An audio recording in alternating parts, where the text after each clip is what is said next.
Dusk Pages presents The Gilded Age by Mark Twain, read by Martin Pritchard.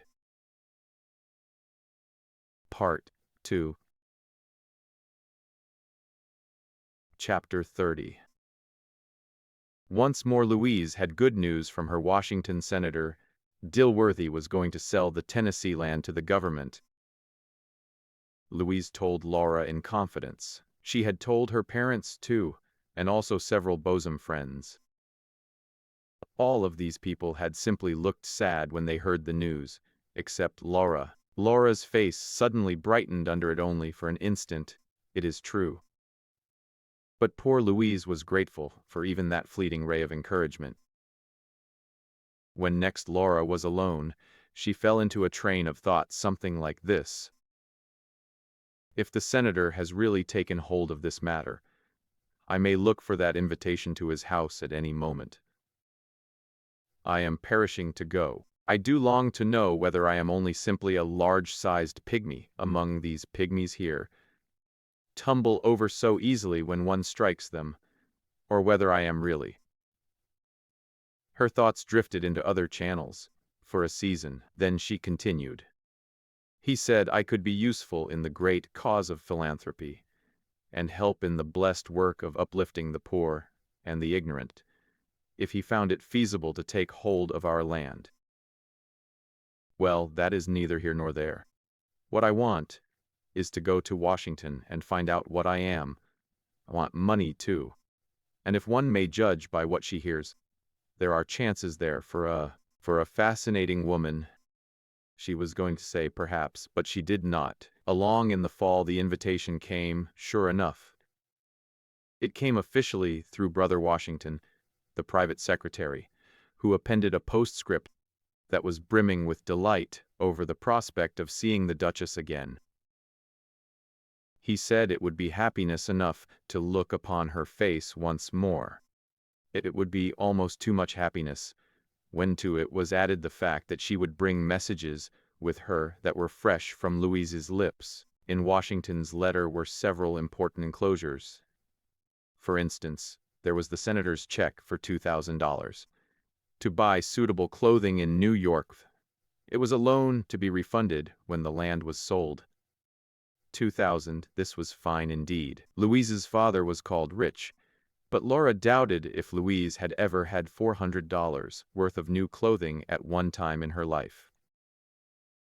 Senators and representatives were paid thousands of dollars by the government for traveling expenses, but they always traveled deadhead both ways, and then did as any honorable, high-minded men would naturally do, declined to receive the mileage tendered them by the government. The senator had plenty of railway passes, and could easily spare two to Laura, one for herself, and one for a male escort. Washington suggested that she get some old friend of the family to come with her, and said the senator would deadhead him home again as soon as he had grown tired of the sight of the Capitol. Laura thought the thing over. At first she was pleased with the idea, but presently she began to feel differently about it. Finally she said, "No, our steady-going Hawkeye friends' notions and mine differ about some things. They respect me, now, and I respect them better. Leave it so. I will go alone. I am not afraid to travel by myself." And so, communing with herself, she left the house for an afternoon walk. Almost at the door she met Sellers. She told him about her invitation to Washington. "Harry's there, and he'll do what he can, of course. And Harry's a good fellow and always does the very best he knows how. But then he's rather young for some parts of such work, you know. And besides, he talks too much, talks a good deal too much. And sometimes he appears to be a little bit visionary too.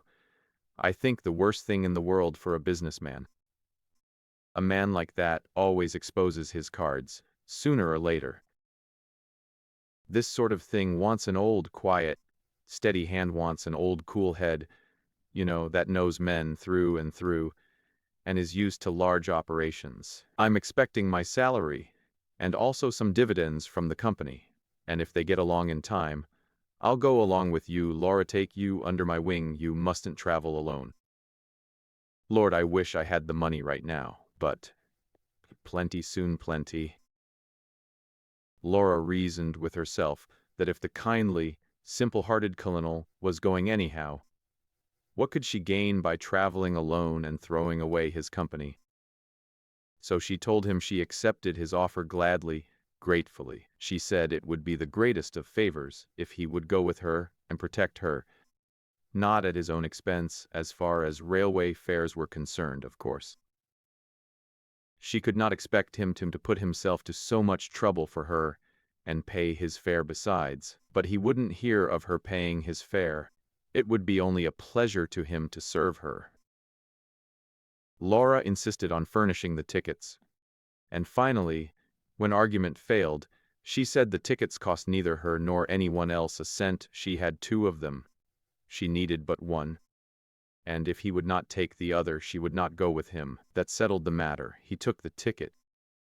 Laura was glad that she had the check for new clothing, for she felt very certain of being able to get the colonel to borrow a little of the money to pay hotel bills with, here and there. She wrote Washington to look for her and call Sellers toward the end of November, and at about the time set the 2 travelers arrived safe in the capital of the nation, sure enough.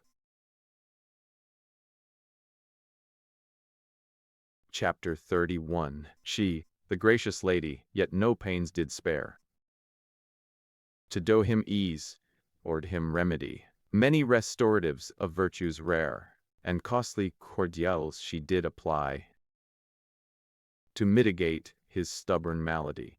Spencer's, Queens. Mr. Henry Brierly was exceedingly busy in New York, so he wrote call Sellers, but he would drop everything and go to Washington. The colonel believed that Harry was the prince of lobbyists, a little too sanguine, maybe, and given to speculation. But then he knew everybody. The Columbus River navigation scheme was got through almost entirely by his aid. He was needed now to help through another scheme, a benevolent scheme in which Sellers, through the Hawkinses, had a deep interest. I don't care, you know, he wrote to Harry, so much about the Negroes, but if the government will buy this land, it will set up the Hawkins family, make Laura an heiress, and I shouldn't wonder if Beriah Sellers would set up his carriage again. Dilworthy looks at it different, of course. He's all for philanthropy, for benefiting the colored race. There's old Balsam, was in the interior, used to be the Rev. Orson Balsam of Iowa, made the riffle on the Injun. Great Injun pacificator and land dealer. Balama got the Injun to himself. And I suppose that Senator Dilworthy feels that there is nothing left him but the colored man. I do reckon he is the best friend the colored man has got in Washington. Though Harry was in a hurry to reach Washington, he stopped in Philadelphia and prolonged his visit day after day, greatly to the detriment of his business both in New York and Washington. The society at the Boltons might have been a valid excuse for neglecting business much more important than his. Philip was there.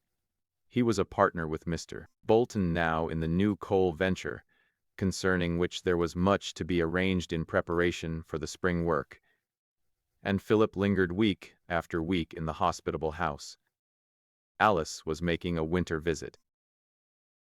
Ruth only went to town twice a week to attend lectures, and the household was quite to Mr. Bolton's taste, for he liked the cheer of company and something going on evenings. Harry was cordially asked to bring his traveling bag there, and he did not need urging to do so.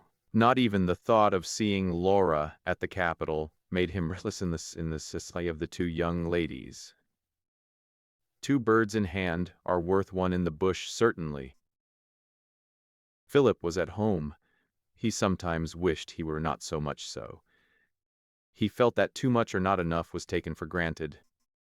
Ruth had met him, when he first came, with a cordial frankness, and her manner continued entirely unrestrained. She neither sought his company nor avoided it, and this perfectly level treatment irritated him more than any other could have done. It was impossible to advance much in lovemaking with one who offered no obstacles, had no concealments and no embarrassments, and whom any approach to sentimentality would be quite likely to set into a fit of laughter.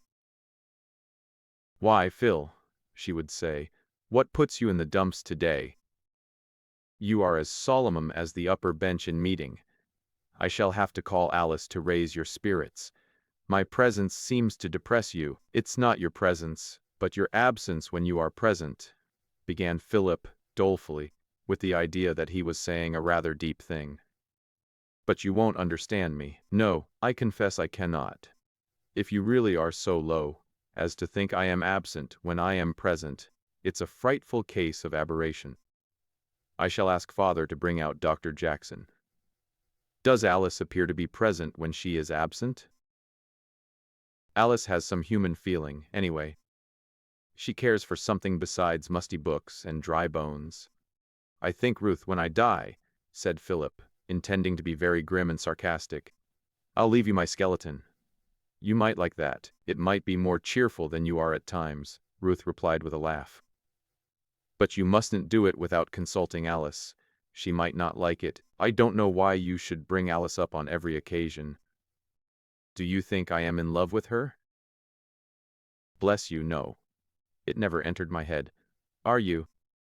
The thought of Philip Sterling in love is too comical. "Thought you were only in love with the Ilium coal mine, which you and Father talk about half the time." This is a specimen of Philip's wooing. "Confound the girl," he would say to himself. "Why does she never tease Harry and that young Shipley who comes here?" How differently Alice treated him. She at least never mocked him, and it was a relief to talk with one who had some sympathy with him. And he did talk to her, by the hour, about Ruth. The blundering fellow poured all his doubts and anxieties into her ear, as if she had been the impassive occupant of one of those little wooden confessionals in the cathedral on Logan Square.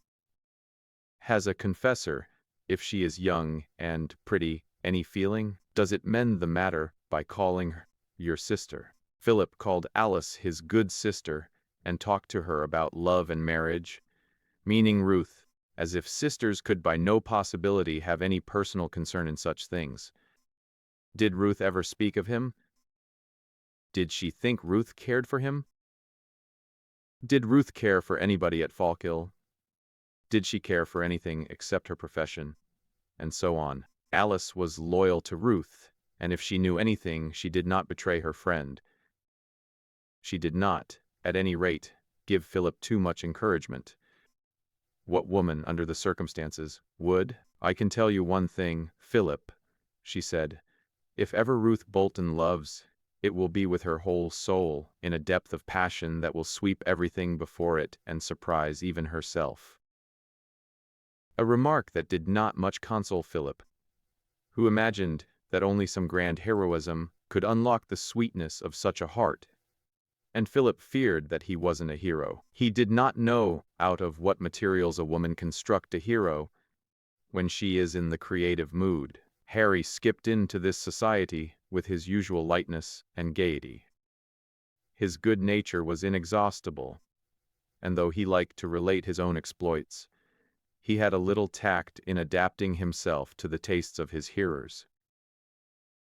He was not long in finding out that Alice liked to hear about Philip, and Harry launched out into the career of his friend in the West, with a prodigality of invention that would have astonished the chief actor. He was the most generous fellow in the world, and picturesque conversation was the one thing in which he never was bankrupt. With Mr. Bolton he was the serious man of business, enjoying the confidence of many of the moneyed men in New York, whom Mr. Bolton knew, and engaged with them in railway schemes and government contracts. Philip, who had so long known Harry, never could make up his mind, did not himself believe that he was a chief actor in all these large operations of which he talked so much. Harry did not neglect to endeavor to make himself agreeable to Mrs. Bolton, by paying great attention to the children, and by professing the warmest interest in the friend's faith. It always seemed to him the most peaceful religion. He thought it must be much easier to live by an internal light than by a lot of outward rules. He had a dear Quaker aunt in Providence of whom Mrs. Bolton constantly reminded him.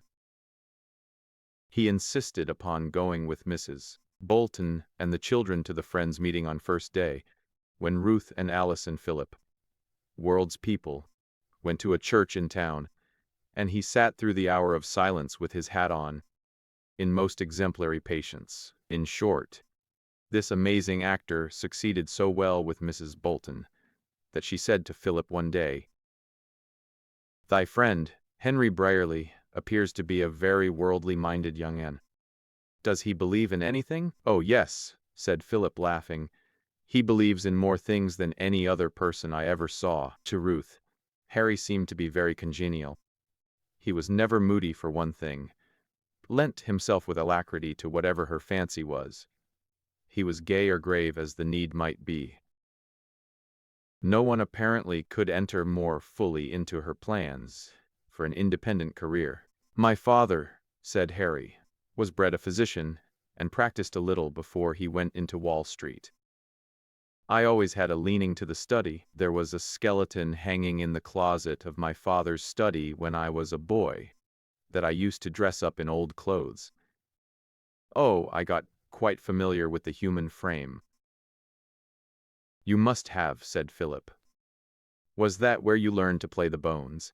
He is a master of those musical instruments, Ruth. He plays well enough to go on the stage." "Philip hates science of any kind, and steady application," retorted Harry. He didn't fancy Philip's banter, and when the latter had gone out, and Ruth asked, "Why don't you take up medicine, Mr. Brierly?" Harry said, "I have it in mind. I believe I would begin attending lectures this winter if it weren't for being wanted in Washington. But medicine is particularly women's province." "Why so?" asked Ruth, rather amused. "Well, the treatment of disease is a good deal a matter of sympathy. A woman's intuition is better than a man's. Nobody knows anything, really, and a woman can guess a good deal nearer than a man." "You are very complimentary to my sex. But," said Harry frankly, "I should want my doctor. An ugly woman would ruin me. The disease would be sure to strike in and kill me at sight of her. I think a pretty physician, with engaging manners, would coax a fellow to live through almost anything." "I am afraid you are a scoffer, Mr. Brierly. On the contrary, I am quite sincere. Wasn't it old what's-his-name that said only the beautiful is useful?" He scorned at any rate to advance his own interest by any disparaging communications about Harry, both because he could not help liking the fellow himself, and because he may have known that he could not more surely a sympathy for him in Ruth's mind. That Ruth was in no danger of any serious impression he felt pretty sure, felt certain of it when he reflected upon her severe occupation with her profession. Hang it, he would say to himself, she is nothing but pure intellect anyway. And he only felt uncertain of it when she was in one of her moods of raillery, with mocking mischief in her eyes. At such times she seemed to prefer Harry's society to his. When Philip was miserable about this, he always took refuge with Alice, who was never moody, and who generally laughed him out of his sentimental nonsense. He felt at his ease with Alice, and was never in want of something to talk about. And he could not account for the fact that he was so often dull with Ruth, with whom, of all persons in the world, he wanted to appear at his best. Harry was entirely satisfied with his own situation. A bird of passage is always at its ease, having no house to build, and no responsibility. He talked freely with Philip about Ruth. An almighty fine girl, he said, but what the deuce she wanted to study medicine for, he couldn't see. There was a concert one night at the Musical Fund Hall, and the four had arranged to go in and return by the Germantown cars. It was Philip's plan, who had engaged the seats, and promised himself an evening with Ruth, walking with her, sitting by her in the hall, and enjoying the feeling of protecting that a man always has of a woman in a public place. He was fond of music too, in a sympathetic way. At least he knew that Ruth's delight in it would be enough for him. Perhaps he meant to take advantage of the occasion to say some very serious things. His love for Ruth was no secret to Mrs. Bolton, and he felt almost sure that he should have no opposition in the family. Mrs. Bolton had been cautious in what she said, but Philip inferred everything from her reply to his own questions one day. "Has thee ever spoken thy mind to Ruth? Why shouldn't he speak his mind and end his doubts?" Ruth had been more tricksy than usual that day, and in a flow of spirits quite inconsistent, it would seem, in a young lady devoted to grave studies. Had Ruth a premonition of Philip's intention in his manner? It may be, for when the girls came downstairs, ready to walk to the cars, and met Philip and Harry in the hall, Ruth said, laughing, "The two tallest must walk together," and before Philip knew how it happened, Ruth had taken Harry's arm, and his evening was spoiled. Too much politeness and good sense and kindness to show in his manner that he was hit. So he said to Harry, "That's your disadvantage in being short." And he gave Alice no reason to feel, during the evening, that she would not have been his first choice for the excursion. But he was none the less chagrined, and not a little angry at the turn the affair took. The concert was one of those fragmentary drearinesses that people endure because they are fashionable. Tour de force on the piano, and fragments from operas, which have no meaning without the setting, with weary pauses of waiting between. There is the comic basso who is so amusing and on such familiar terms with the audience, and always sings the barber. The attitudinizing tenor, with his languishing "Oh, summer night." The soprano with her batty, who warbles and trills and runs. It was this sort of concert, and Philip was thinking that it was the most stupid one he ever sat through, when just as the soprano was in the midst of that touching ballad, "Come and throw the rye." The soprano always sings "Come and throw" on an encore. The Black Swan used to make it irresistible, Philip remembered, with her arch, "If a body kiss a body," there was a cry of fire. The hall is long and narrow, and there is only one place of egress. Instantly the audience was on its feet, and a rush began for the door. Men shouted, women screamed, and panic seized the swaying mass. A second's thought would have convinced everyone that getting out was impossible, and that the only effect of a rush would be to crash people to death. But a second's thought was not given. A few cried, "Sit down, sit down," but the mass was turned towards the door. Women were down and trampled on in the aisles, and stout men, utterly lost to self-control, were mounting the benches, as if to run a race over the mass to the entrance. Philip, who had forced the girls to keep their seats, saw, in a flash, the new danger, and sprang to avert it. In a second more those infuriated men would be over the benches and crushing Ruth and Alice under their boots. He leaped upon the bench in front of them and struck out before him with all his might, felling one man who was rushing on him, and checking for an instant the movement, or rather parting it, and causing it to flow on either side of him. But it was only for an instant. The pressure behind was too great, and the next Philip was dashed backwards over the seat, and yet that instant of arrest had probably saved the girls, for as Philip fell, the orchestra struck up Yankee Doodle in the liveliest manner. The familiar tune caught the ear of the mass, which paused in wonder, and gave the conductor's voice a chance to be heard. "It's a false alarm." The tumult was over in a minute, and the next, laughter was heard, and not a few said, "I knew it wasn't anything."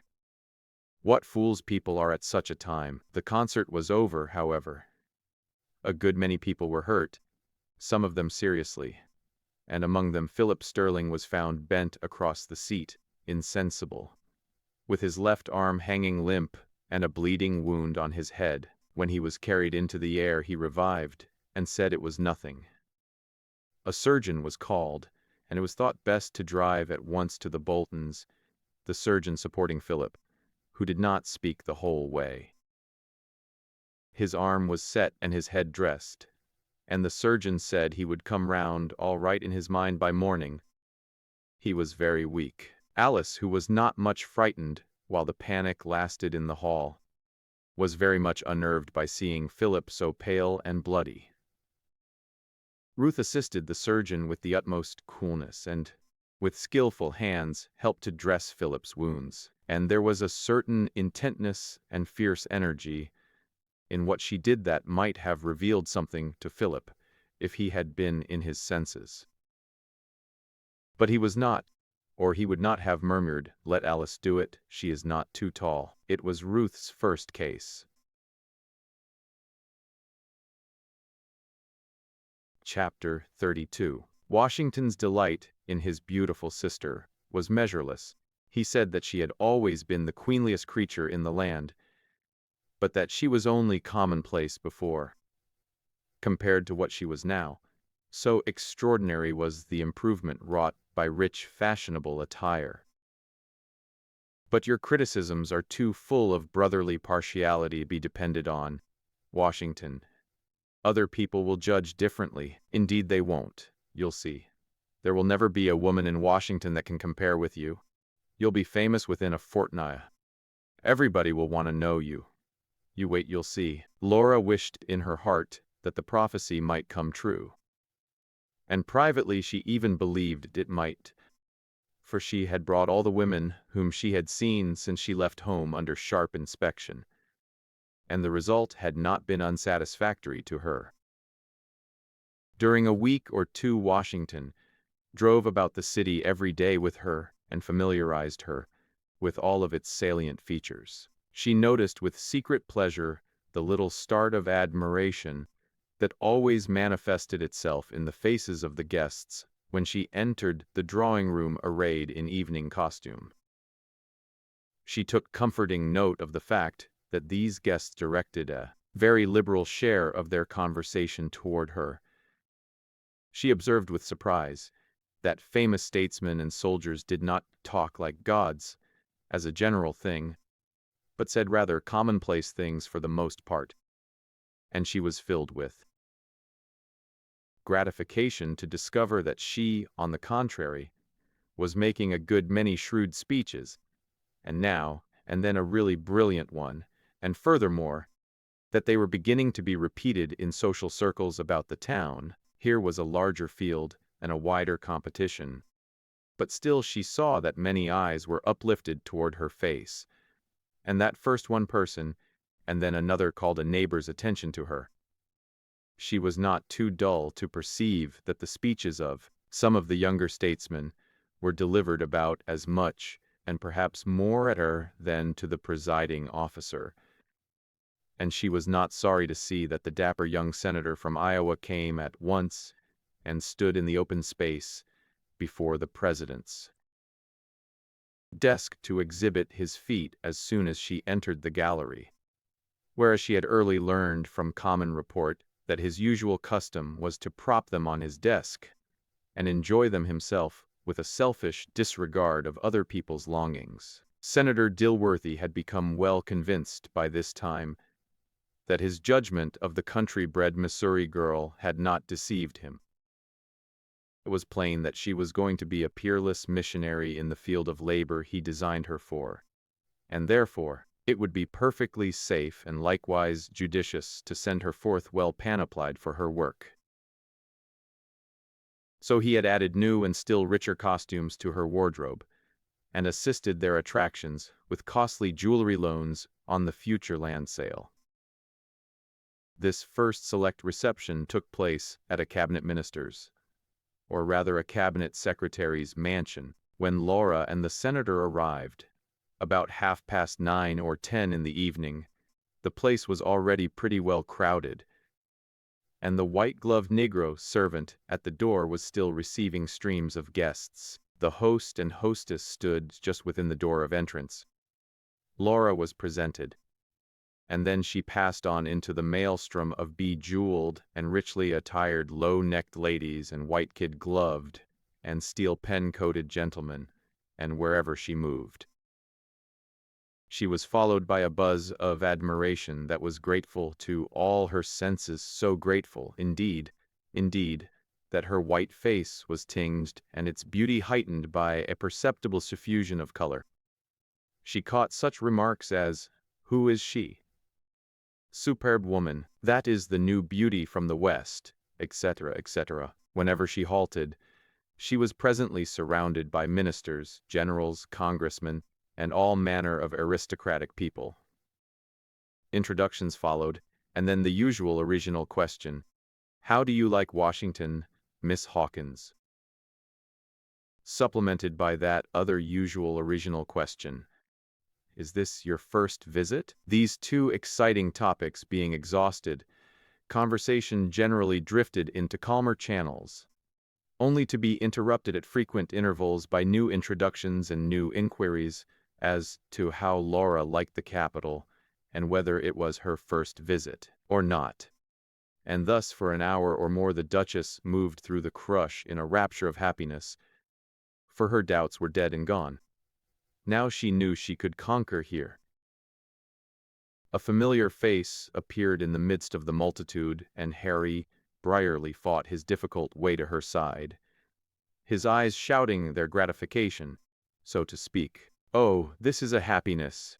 Tell me, my dear Miss Hawkins." "Shh, I know what you are going to ask. I do like Washington, I like it ever so much." "No, but I was going to ask." "Yes, I am coming to it as fast as I can. It is my first visit. I think you should know that yourself." And straightway a wave of the crowd swept her beyond his reach. Now what can the girl mean? Of course she likes Washington. I am not such a dummy as to have to ask her that. And as to its being her first visit, why bang it, she knows that I knew it was. Does she think I have turned idiot? Curious girl, anyway. But how they do swarm about her. She is the reigning belle of Washington after this night. She'll know 500 of the heaviest guns in the town before this night's nonsense is over. And this isn't even the beginning. Just as I used to say, she'll be a card in the matter of yes, sir. She shall turn the men's heads, and I'll turn the women's. What a team that will be in politics here. I wouldn't take $250,000 for what I can do in this present session, no and didn't. Now, here. I don't altogether like this. That insignificant Secretary of Legation is. Why, she's smiling on him as if he... And now on the Admiral. Now she's illuminating that stuffy congressman from Massachusetts, vulgar, ungrammatical, shovel-maker, greasy knave of spades. I don't like this sort of thing.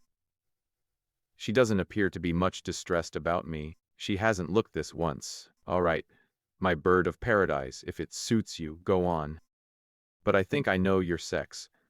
I'll go to smiling around a little too, and see what effect that will have on you. And he did smile around a little, and got as near to her as he could to watch the effect. But the scheme was a failure. He could not get her attention. She seemed wholly unconscious of him, and so he could not flirt with any spirit. He could only talk disjointedly. He could not keep his eyes on the charmers he talked to. He grew irritable, jealous, and very unhappy. He gave up his enterprise, leaned his shoulder against a fluted pilaster, and pouted while he kept watch upon Laura's every movement. His other shoulder stole the bloom from many a lovely cheek that brushed him in the surging crush, but he noted it not. He was too busy cursing himself inwardly for being an egotistical imbecile. An hour ago, he had thought to take this country lass under his protection and show her life, and enjoy her wonder and delight. And here she was, immersed in the marvel up to her eyes, and just a trifle more at home in it than he was himself. And now his angry comments ran on again. Now she's sweetening old brother Balaam. And he is inviting her to the congressional prayer meeting. No doubt better let old Dilworthy alone to see that she doesn't overlook that. And now it's Splurge of New York. And now it's Batters of New Hampshire. And now the vice president. Well, I may as well adjourn. I've got enough. But he hadn't. He got as far as the door, and then struggled back to take one more look, hating himself all the while for his weakness. Toward midnight, when supper was announced, the crowd thronged to the supper room where a long table was decked out with what seemed a rare repast.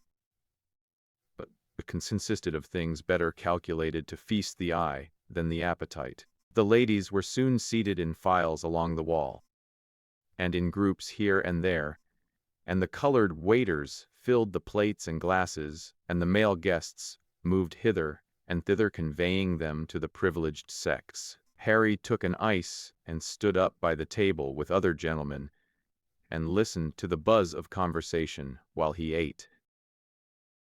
For instance, that she was of a distinguished Western family, that she was highly educated, that she was very rich and a great landed heiress, that she was not a professor of religion, and yet was a Christian in the truest and best sense of the word, for her whole heart was devoted to the accomplishment of a great and noble enterprise, none other than the sacrificing of her landed estates to the uplifting of the downtrodden Negro, and the turning of his erring feet into the light and righteousness. Harry observed that, as soon as one listener had absorbed the story, he turned about and delivered it to his next neighbor, and the latter individual straightway passed it on. And thus he saw it travel the round of the gentlemen and overflow rearward among the ladies. He could not trace it backward to its fountainhead, and so he could not tell who it was that started it. One thing annoyed Harry a great deal, and that was the reflection that he might have been in Washington days and days ago, and thrown his fascinations about Laura permanent effect while she was new and strange to the capital, instead of dawdling in Philadelphia to no purpose. He feared he had missed a trick, as he expressed it. He only found one little opportunity of speaking again with Laura before the evening's festivities ended, and then, for the first time in years, his airy self-complacency failed him. His tongue's easy confidence forsook it in a great measure, and he was conscious of an unheroic timidity. He was glad to get away and find a place where he could despise himself in private and try to grow his clipped plumes again. When Laura reached home, she was tired but exultant, and Senator Dilworthy was pleased and satisfied. Then the senator had a long private conference with Laura, and unfolded certain plans of his for the good of the country and religion and the poor and temperance, and showed her how she could assist him in developing these worthy and noble enterprises. Chapter 33. Laura soon discovered that there were 3 distinct aristocracies in Washington. One of these, nicknamed the Antiques, consisted of cultivated, high-bred old families who looked back with pride upon an ancestry that had been always great in the nation's councils and its wars from the birth of the Republic downward. Into this select circle it was difficult to gain admission. 2 was the aristocracy of the middle ground, which more anon. 3 lay beyond. Of it we will say a word here. We will call it the aristocracy of the parvenus, as, indeed, the general public did. Official position, no matter how obtained, entitled a man to a place in it, and carried his family with him, no matter whence they sprang. Great wealth gave a man a still higher and nobler place in it than did official position. If this wealth had been acquired by conspicuous ingenuity, with just a pleasant little spice of illegality about it, all the better. This aristocracy was fast, and not averse to ostentation. The aristocracy of the antiques ignored the aristocracy of the parvenus. The parvenu laughed at the antiques and secretly envied them. There were certain important society customs which one in Laura's position needed to understand. For instance, when a lady of any prominence comes to one of our cities and takes up her residence, all the ladies of her grade favor her in turn with an initial call, giving their cards to the servant at the door by way of introduction. They come singly, sometimes in couples, and always in elaborate full dress. They talk 2 minutes and a quarter and then go. If the lady receiving the call desires a further acquaintance, she must return the visit within 2 weeks. To neglect it beyond that time means let the matter drop. But if she does return the visit within 2 weeks, it then becomes the other party's privilege to continue the acquaintance or drop it. She signifies her willingness to continue it by calling again any time within 12 months. After that, if the parties go on calling upon each other once a year, in our large cities, that is sufficient, and the acquaintanceship holds good. The thing goes along smoothly now.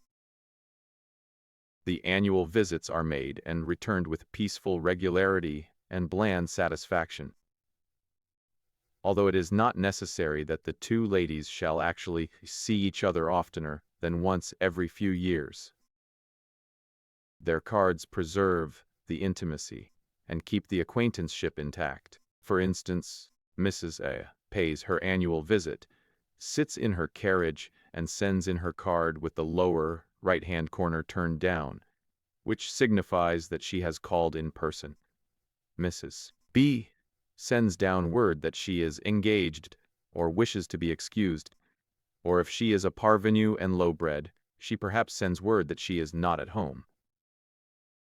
Very good, Mrs. A drives on happy and content. If Mrs. A's daughter marries, or a child is born to the family, Mrs. B calls, sends in her card with the upper left-hand corner turned down, and then goes along about her affairs, for that inverted corner means congratulations.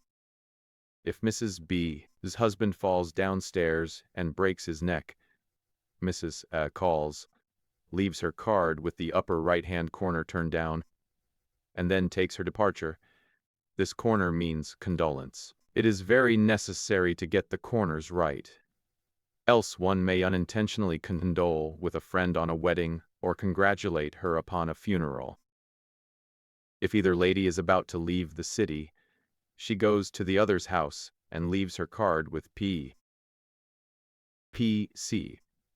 engraved under the name, which signifies pay parting call. But enough of etiquette. Laura was early instructed in the mysteries of society life by a competent mentor, and thus was preserved from troublesome mistakes. The first fashionable call she received from a member of the ancient nobility, otherwise the antiques, was of a pattern with all she received from that limb of the aristocracy afterward. This call was paid by Mrs. Major General Fulkerson and daughter. They drove up at 1 in the afternoon in a rather antiquated vehicle with a faded coat of arms on the panels, an aged white-wooled Negro coachman on the box, and a younger darky beside him, the footman. Both of these servants were dressed in dull brown livery that had seen considerable service. The ladies entered the drawing-room in full character. That is to say, with Elizabethan stateliness on the part of the dowager, and an easy grace and dignity on the part of the young lady that had a nameless something about it that suggested conscious superiority. The dresses of both ladies were exceedingly rich as to material, but as notably modest as to color and ornament. All parties having seated themselves, the dowager delivered herself of a remark that was not unusual in its form, and yet it came from her lips with the impressiveness of scripture. The weather has been unpropitious of late, Miss Hawkins. It has indeed, said Laura. The climate seems to be variable. It is its nature of old, here, said the daughter, stating it, apparently as a fact. Only, and by her manner waving aside all personal responsibility on account of it. Is it not so, mamma? Quite so, my child. Do you like winter, Miss Hawkins? She said like, as if she had an idea that its dictionary meaning was approve of, not as well as summer, though I think all seasons have their charms. It is a very just remark. The general held similar views. He considered snow in winter proper, sultriness in summer legitimate, frosts in the autumn the same, and rains in spring not objectionable. He was not an exacting man, and I call to mind now that he always admired thunder. You remember, child, your father always admired thunder. He adored it.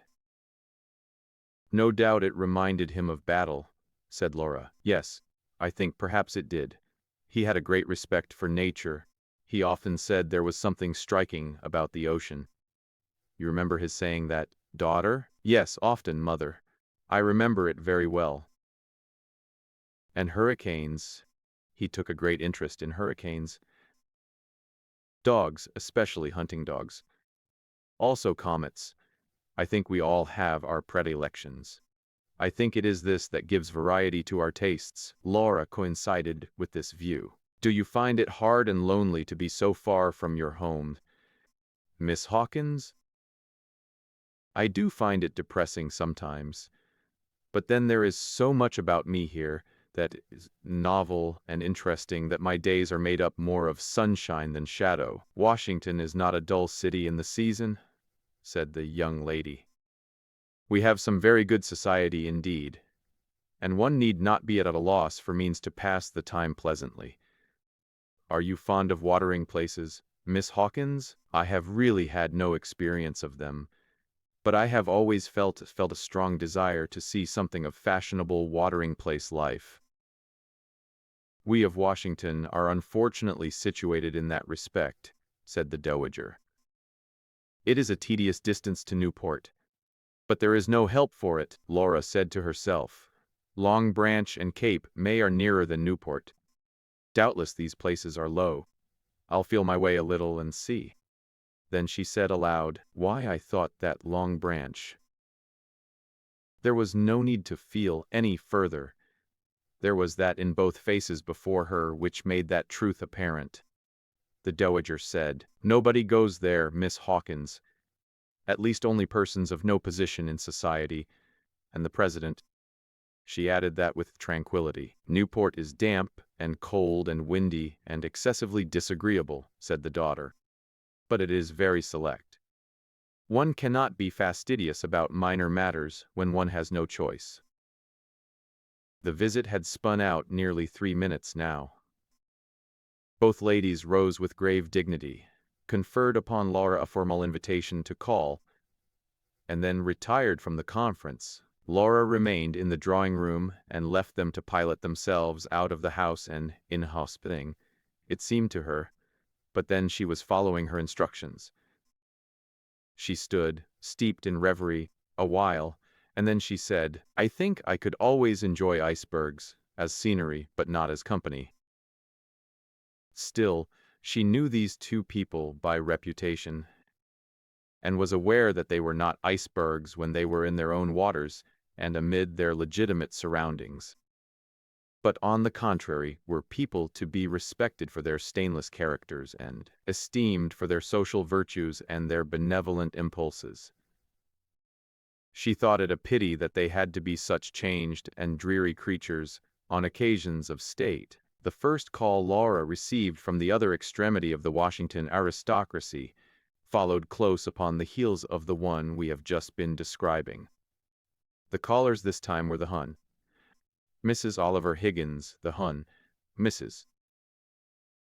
Patrick Oreille, pronounced Oreille, Miss Bridget, pronounced Brizay Oreille, Mrs. Peter Gashley, Miss Gashley, and Miss Emmeline Gashley. The 3 carriages arrived at the same moment from different directions.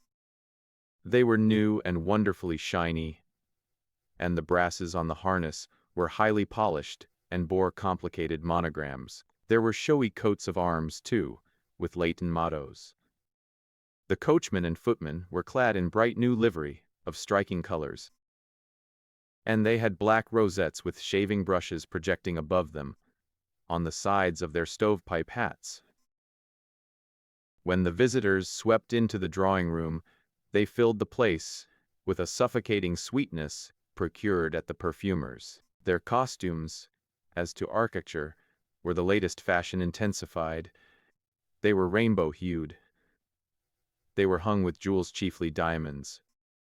It would have been plain to any eye that it had cost something to upholster these women. Oliver Higgins was the wife of a delegate from a distant territory, a gentleman who had tipped the principal saloon and sold the best whiskey in the principal village in his wilderness, and so, of course, was recognized as the first man of his commonwealth and its fittest representative. His shirt fronts were always immaculate, his boots daintily polished, and no man could lift a foot and fire a dead shot at a stray speck of dirt on it with a white handkerchief with a finer grace than he.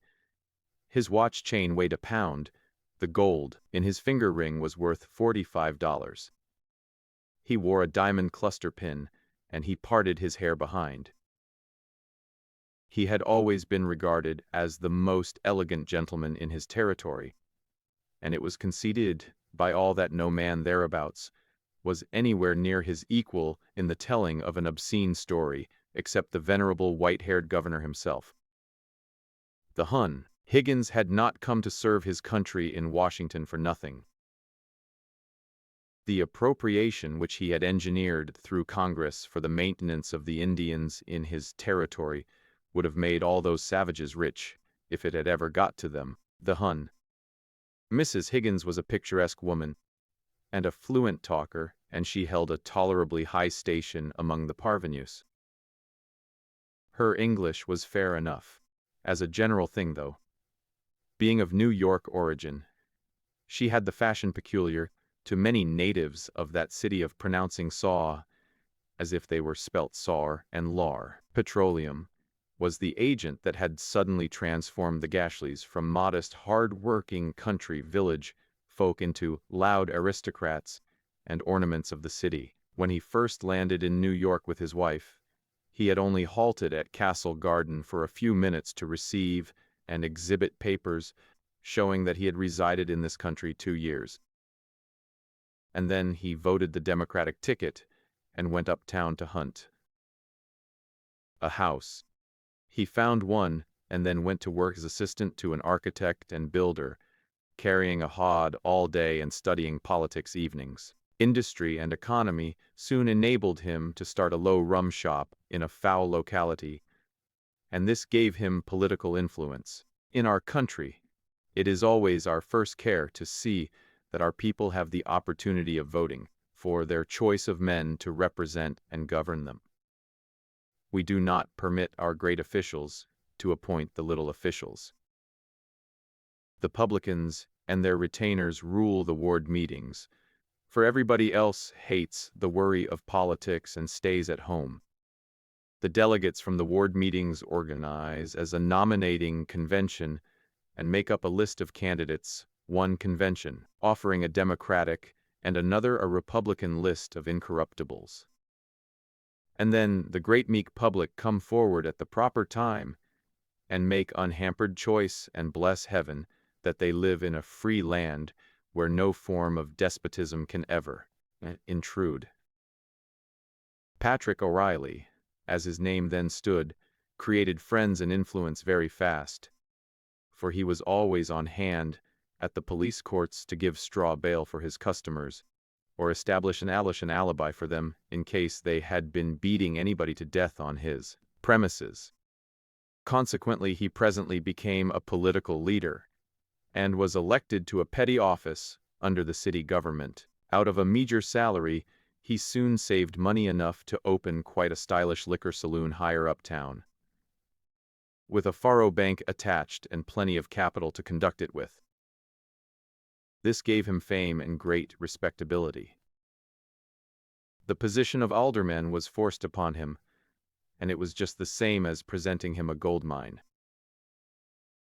He had fine horses now, and closed up his whiskey mill. Weed himself, who had stolen 20,600,000 from the city and was a man so envied, so honored. Indeed, that when the sheriff went to his office to arrest him as a felon, that sheriff blushed and apologized, and one of the illustrated papers made a picture of the scene and spoke of the matter in such a way as to show that the editor regretted that the offense of an arrest had been offered to so exalted a personage as Mr. Weed. O'Reilly furnished shingle nails to the new courthouse at $3,000 a keg and 18 gross of 60-cent thermometers at $1,500 a dozen. The controller and the board of audit passed the bills, and a mayor, who was simply ignorant but not criminal, signed them. When they were paid, Mr. O'Reilly's admirers gave him a solitaire diamond pin of the size of a filbert, in imitation of the liberality of Mr. Weed's friends, and then Mr. O'Reilly retired from active service and amused himself with buying real estate at enormous figures and holding it in other people's names. By and by the newspapers came out with exposures and called Weed and O'Reilly thieves, whereupon the people rose as one man, voting repeatedly, and elected the two gentlemen to their proper theater of action, the New York legislature. The newspapers clamored, and the courts proceeded to try the new legislators for their small irregularities. Our admirable jury system enabled the persecuted ex-officials to secure a jury of 9 gentlemen from a neighboring asylum and 3 graduates from Sing Sing, and presently they walked forth with characters vindicated. The legislature was called upon to spew them forth, a thing which the legislature declined to do. It was like asking children to repudiate their own father. It was a legislature of the modern pattern. They traveled all about, turning their noses up at everything, and not finding it a difficult thing to do, either, because had originally given those features a cast in that direction. And finally they established themselves in Paris, that paradise of Americans of their sort. They stayed there 2 years and learned to speak English with a foreign accent, not that it hadn't always had a foreign accent, which was indeed the case, but now the nature of it was changed. Finally they returned home and became ultra-fashionables. They landed here as the Hun. Patrick Auray and family, and so are known unto this day. Laura provided seats for her visitors, and they immediately launched forth into a breezy, sparkling conversation with that confidence which is to be found only among persons accustomed to high life. "I've been intending to call sooner, Miss Hawkins," said the Hun. "Mrs. Auray, but the weather's been so horrid. How do you like Washington?" Laura liked it very well indeed. Mrs. Gashly, "Is it your first visit?" Yes, it was her first. All indeed, Mrs. Auray. "I'm afraid you'll despise the weather, Miss Hawkins. It's perfectly awful. It always is. I tell Mr. Auray I can't, and I won't put up with any such a climate. If we were obliged to do it, I wouldn't mind it. But we are not obliged to, and so I don't see the use of it.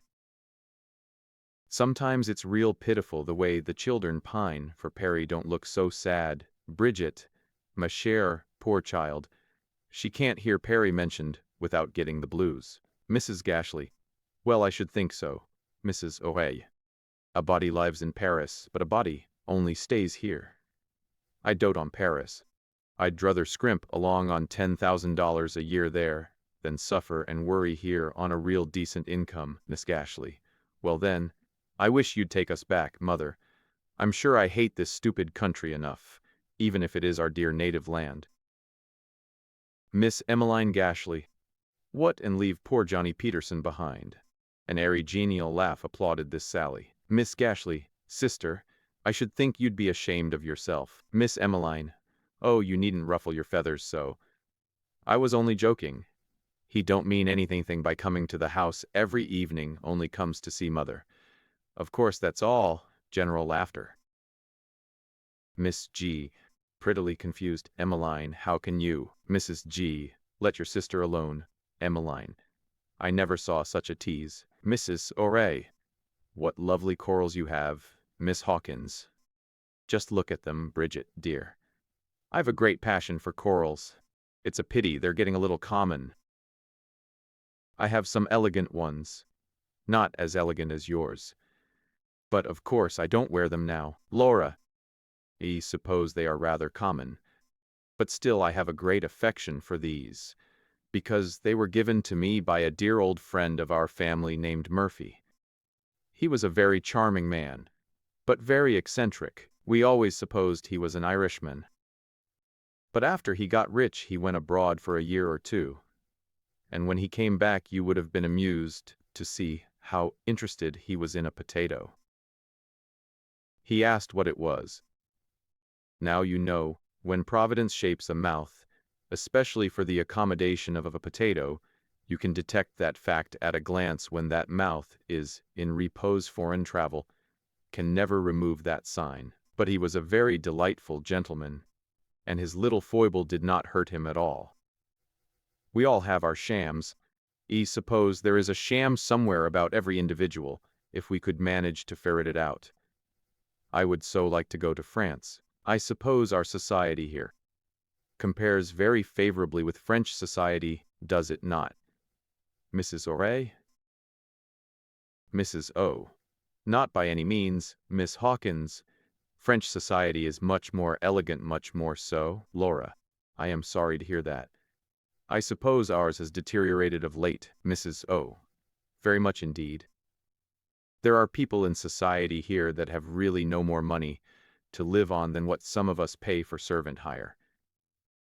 Still, I won't say but what some of them are very good people, and respectable too. Laura. The old families seem to be holding themselves aloof, from what I hear. I suppose you seldom meet in society now the people you used to be familiar with 12 or 15 years ago, Mrs. O. Oh, no, hardly ever. Mr. O'Reilly kept his first rum mill and protect his customers from the law in those days. And this turn of the conversation was rather uncomfortable to Madame than otherwise. On. Mrs. Higgins, is Francois' health good now, Mrs. O'Reilly? Mrs. O. Thankful for the intervention. Not very. A body couldn't expect it. He was always delicate, especially his lungs, and this odious climate tells on him strong, now, after Perry, which is so mild. Mrs. Ch. I should think so. Husband says Percy'll die if he don't have a change. And so I'm going to swap round a little and see what can be done. I saw a lady from Florida last week, and she recommended Key West. I told her Percy couldn't abide winds, as he was threatened with a pulmonary affection, and then she said, try St. Augustine. It's an awful distance, 10 or 1200 mile, they say, but then in a case of this kind, a body can't stand back for trouble. You know, Mrs. O. No, of course that's off. If Francois don't get better soon, we've got to look out for some other place, or else Europe. We've thought some of the hot springs, but I don't know. It's a great responsibility and a body wants to go cautious. Is Hildebrand about again, Mrs. Gashley? Mrs. G. But that's about all. It was indigestion, you know, and it looks as if it was chronic. And you know I do dread dyspepsia.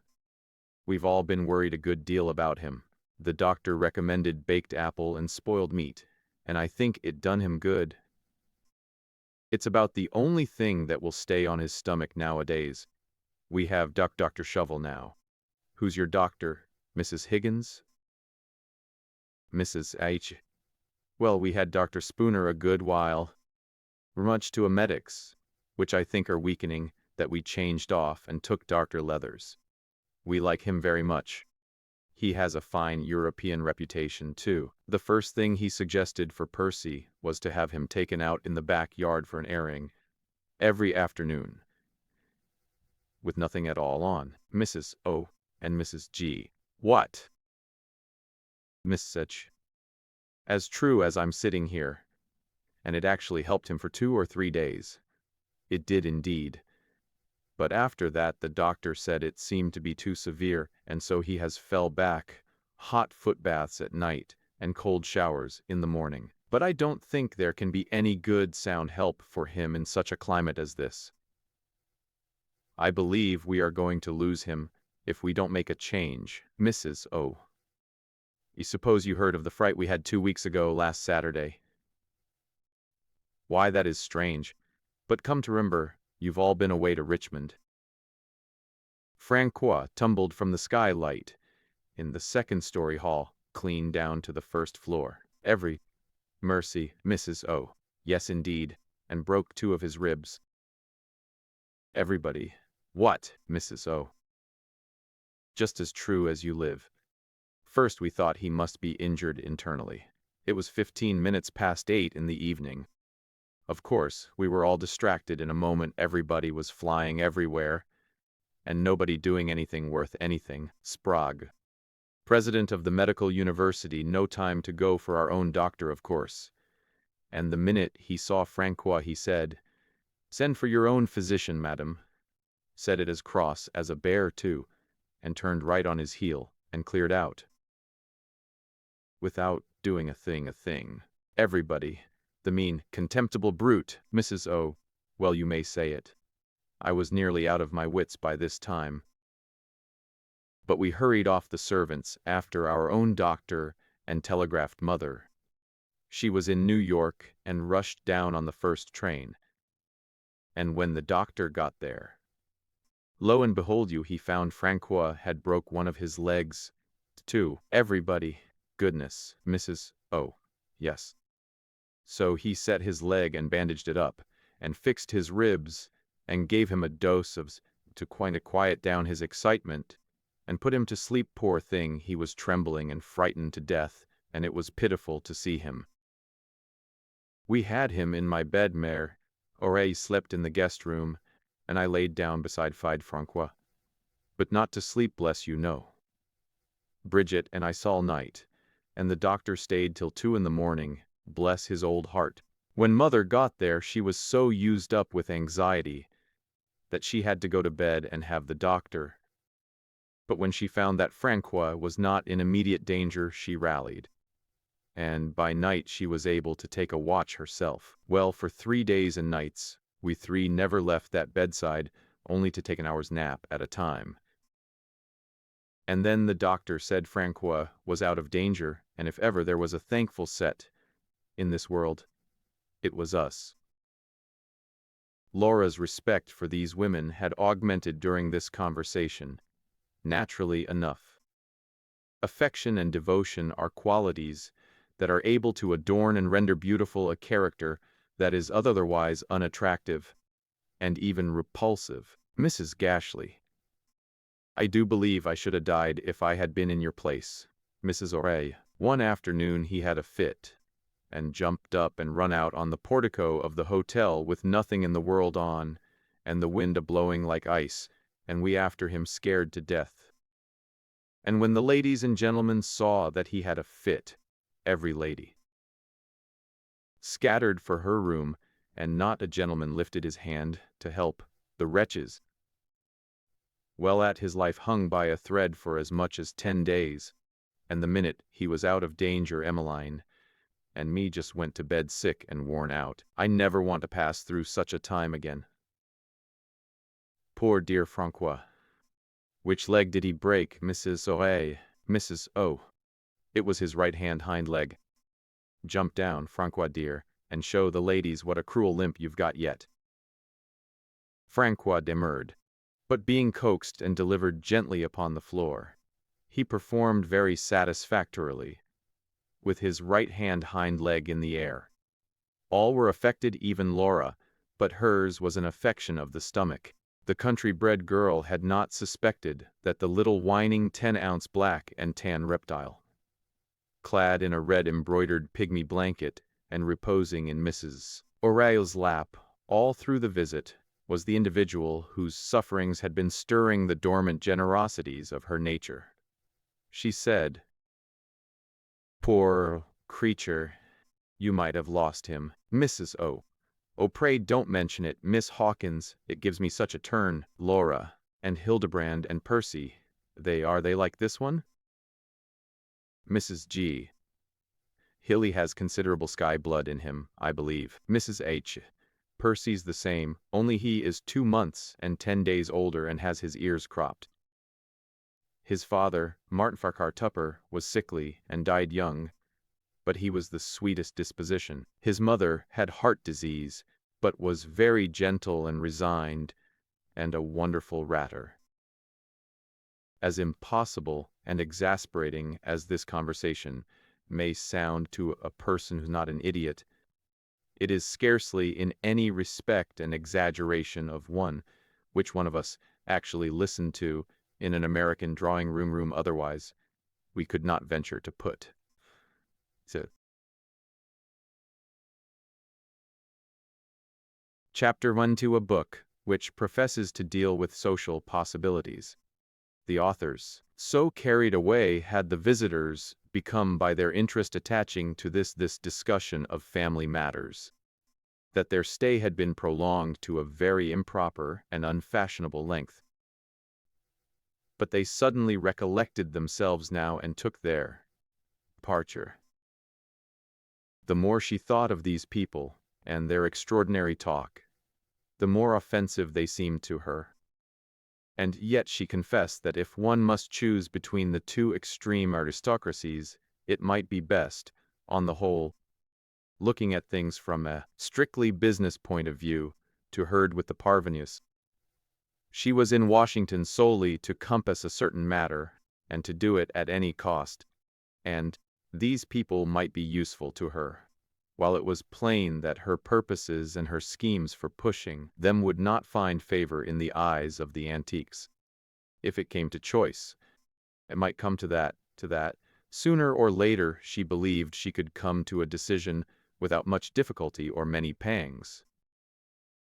But the best aristocracy of the 3 Washington castes, and really the most powerful, by far, was that of the middle ground. It was made up of the families of public men from nearly every state in the Union, men who held positions in both these gentlemen and their households were unostentatious people. They were educated and refined. They troubled themselves but little about the 2 other orders of nobility, but moved serenely in their wide orbit, confident in their own strength and well aware of the potency of their influence. They had no troublesome appearances to keep up, no rivalries which they cared to distress themselves about, no jealousies to fret over. They could afford to mind their own affairs and leave other combinations to do the same or do otherwise, just as they chose. They were people who were beyond reproach, and that was sufficient. Senator Dilworthy never came into collision with any of these factions. He labored for them all, and with them all. He said that all men were brethren, and all were entitled to the honest, unselfish help and countenance of a Christian laborer in the public vineyard. Laura concluded, after reflection, to let circumstances determine the course it might be best for her to pursue as regarded the several aristocracies. She was not a person of exaggerated refinement. Indeed, the society and the influences that had formed her character had not been of a nature calculated to make her so. She thought that give and take was fair play, and that to parry an offensive thrust with a sarcasm was a neat and legitimate thing to do. She sometimes talked to people in a way which some ladies would consider actually shocking, but Laura rather prided herself upon some of her exploits of that character. We are sorry we cannot make her a faultless heroine, but we cannot, for the reason that she was human. Long ago, when the possibility had first been brought before her mind that some day she might move in Washington society, she had recognized the fact that practiced conversational powers would be a necessary weapon in that field. She had also recognized the fact that since her dealings there must be mainly with men, and men whom she supposed to be exceptionally cultivated and able, she would need heavier shot in her magazine than mere brilliant society nothings. Whereupon she had at once entered upon a tireless and elaborate course of reading, and had never since ceased to devote every unoccupied moment to this sort of preparation. The quality of her literary tastes had necessarily undergone constant improvement under this regimen, and as necessarily, also the duality of her language had improved, though it cannot be denied that now and then her former condition of life betrayed itself in just perceptible inelegancies of expression and lapses of grammar. Chapter 34. When Laura had been in Washington 3 months, she was still the same person, in one respect, that she was when she first arrived there. That is to say, she still bore the name of Laura Hawkins. Otherwise she was perceptibly changed. She had arrived in a state of grievous uncertainty as to what manner of woman she was, physically and intellectually, as compared with Eastern women. She was well satisfied, now, that her beauty was confessed, her mind a grade above the average, and her powers of fascination rather extraordinary. So she was at ease upon those points. When she arrived, she was possessed of habits of economy and not possessed of money. Now she dressed elaborately, gave but little thought to the cost of things, and was very well fortified financially. Sellers, who always insisted upon giving his note for loans with interest. He was rigid upon that. She must take interest, and one of the colonel's greatest satisfactions was to go over his accounts and note what a handsome sum this accruing interest amounted to, and what a comfortable though modest support it would yield Laura in case reverses should overtake her. In truth, he could not help feeling that he was an efficient shield for her against poverty. And so, if her expensive ways ever troubled him for a brief moment, he presently dismissed the thought and said to himself, "Let her go on even if she loses. Everything she is still safe. This interest will always afford her a good easy income." Laura was on excellent terms with a great many members of Congress, and there was an undercurrent of suspicion in some quarters that she was one of that detested class known as lobbyists. But what belle could escape slander in such a city? Fair-minded people declined to condemn her on mere suspicion, and so the injurious talk made no very damaging headway.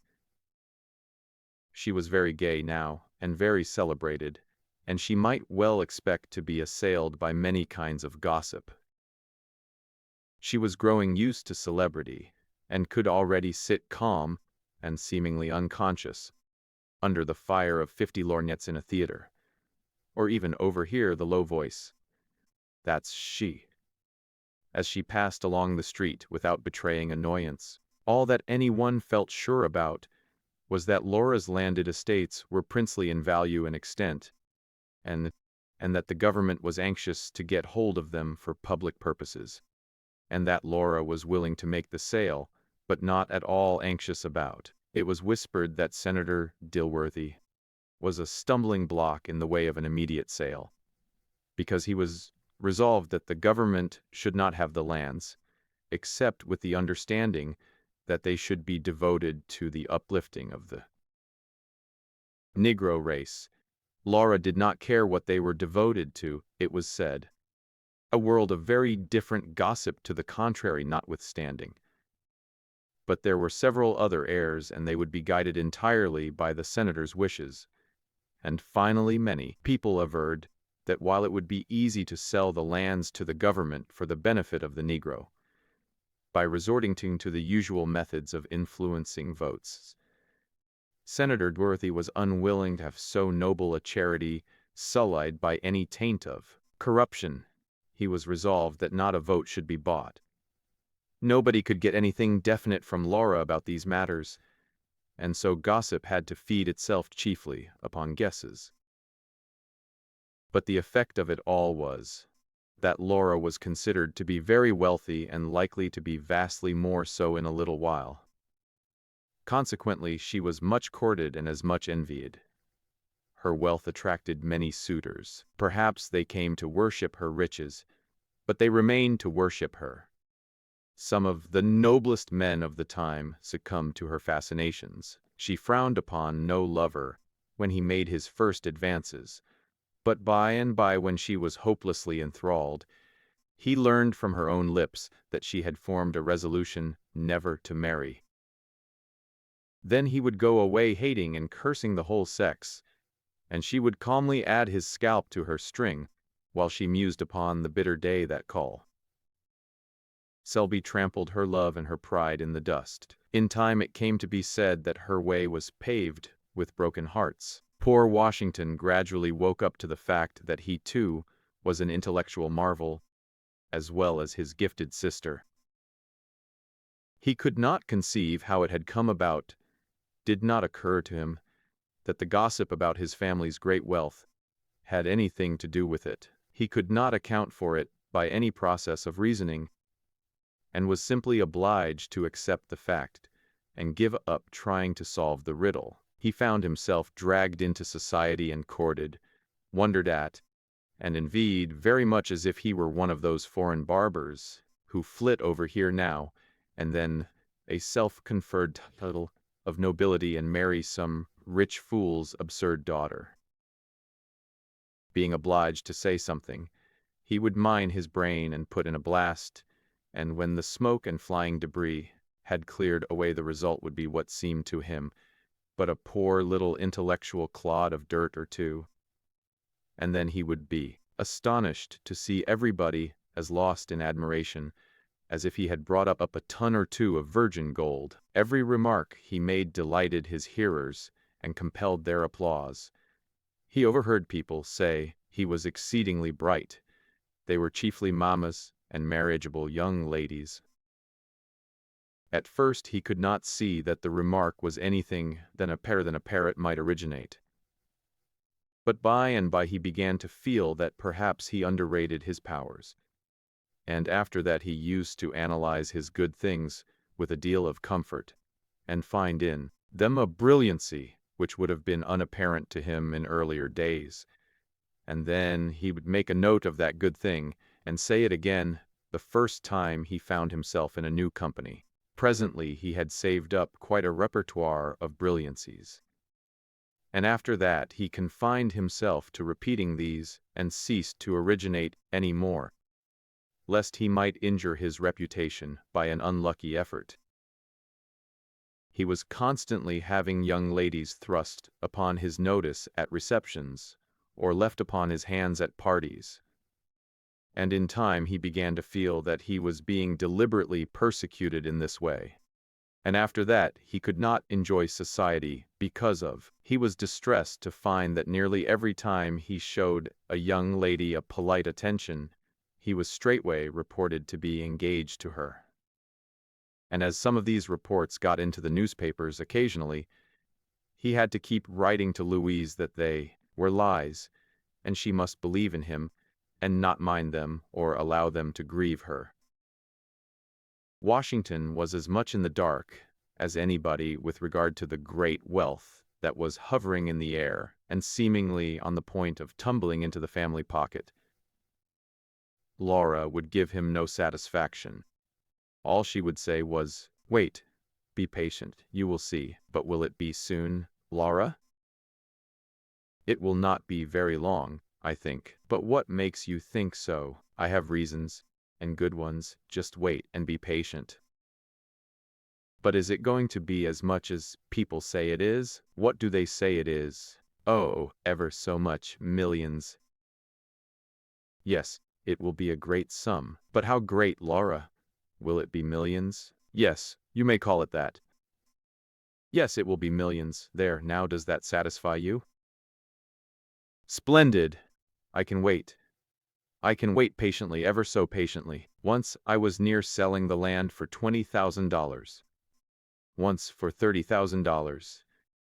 Once after that for $7,000. And once for $40,000. But something always told me not to do it. What a fool I would have been to sell it for such a beggarly trifle. It is the land that's to bring the money, isn't it, Laura?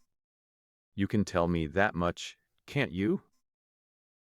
Yes, I don't mind saying that much. It is the land. But mind don't ever hint that you got it from me. Don't mention me in the matter at all, Washington. All right, I won't. Millions! Isn't it splendid? I mean to look around for a building lot. A lot with fine ornamental shrubbery and all that sort of thing. I will do it today. And I might as well see an architect, too, and get him to go to work at a plan for a house. I don't intend to spare any expense. I mean to have the noblest house that money can build. Then after a pause, he did not notice Laura's smiles. Laura, would you lay the main hall in encaustic tiles, or in fancy patterns of hard wood? Laura laughed, a good old-fashioned laugh that had more of her former, natural self about it than any sound that had issued from her mouth in many weeks. She said, "You still begin to squander a fortune right and left the instant you hear of it in the distance. You never wait till the foremost dollar of it arrives within 100 miles of you." She kissed her brother goodbye and left him weltering in his, so to speak. He got up and walked the floor feverishly during 2 hours. And when he sat down, he had married Louise, built a house, reared a family, married them off, spent upwards of $800,000 on mere luxuries, and died worth 12 millions. Chapter 35. Laura went downstairs, knocked at the study door, and entered, scarcely waiting for the response. Senator Dilworthy was alone, with an open Bible in his hand, upside down. Laura smiled, and said, forgetting her acquired correctness of speech, "It is only me." "Ah, come and sit down." And the senator closed the book and laid it down. "I wanted to see you. Time to report progress from the Committee of the Whole." And the senator beamed with his own congressional wit. "In the Committee of the Whole things are working very well. We have made ever so much progress in a week. I believe that you and I together could run this government beautifully, Uncle." The senator beamed again. He liked to be called Uncle by this beautiful woman. "Did you see Hopperson last night after the congressional prayer meeting?" "Yes. He's a kind of..." "Eh?" "He is one of my friends, Laura. He's a fine man, a very fine man. I don't know any man in Congress I'd sooner go to for help in any Christian work." "What did he say?" "He said he should like to help the Negro. His heart went out to the Negro, and all that. Plenty of them say that, but he was a little afraid of the Tennessee Land Bill. If Senator Dilworthy wasn't in it, he should suspect there was a fraud on the government." "He said that, did he?" "Yes, and he said he felt he couldn't vote for it. He was shy." "Not shy, child, cautious. He's a very cautious man. I have been with him a great deal on conference committees. He wants reasons, good ones." "Didn't you show him he was in error about the bill?" "I did. I went over the whole thing. I had to tell him some of the side arrangements, some of the..." "You didn't mention me?" "Oh no. I told him you were daft about the Negro and the philanthropy part of it, as you are." "Daft is a little strong, Laura. But you know that I wouldn't touch this bill if it were not for the public good and for the good of the colored race. Much as I am interested in the heirs of this property, and would like to have them succeed." Laura looked a little incredulous, and the senator proceeded, "Don't misunderstand me. I don't deny that it is for the interest of all of us that this bill should go through, and it will. I have no concealments from you. But I have one principle in my public life, which I should like you to keep in mind. It has always been my guide.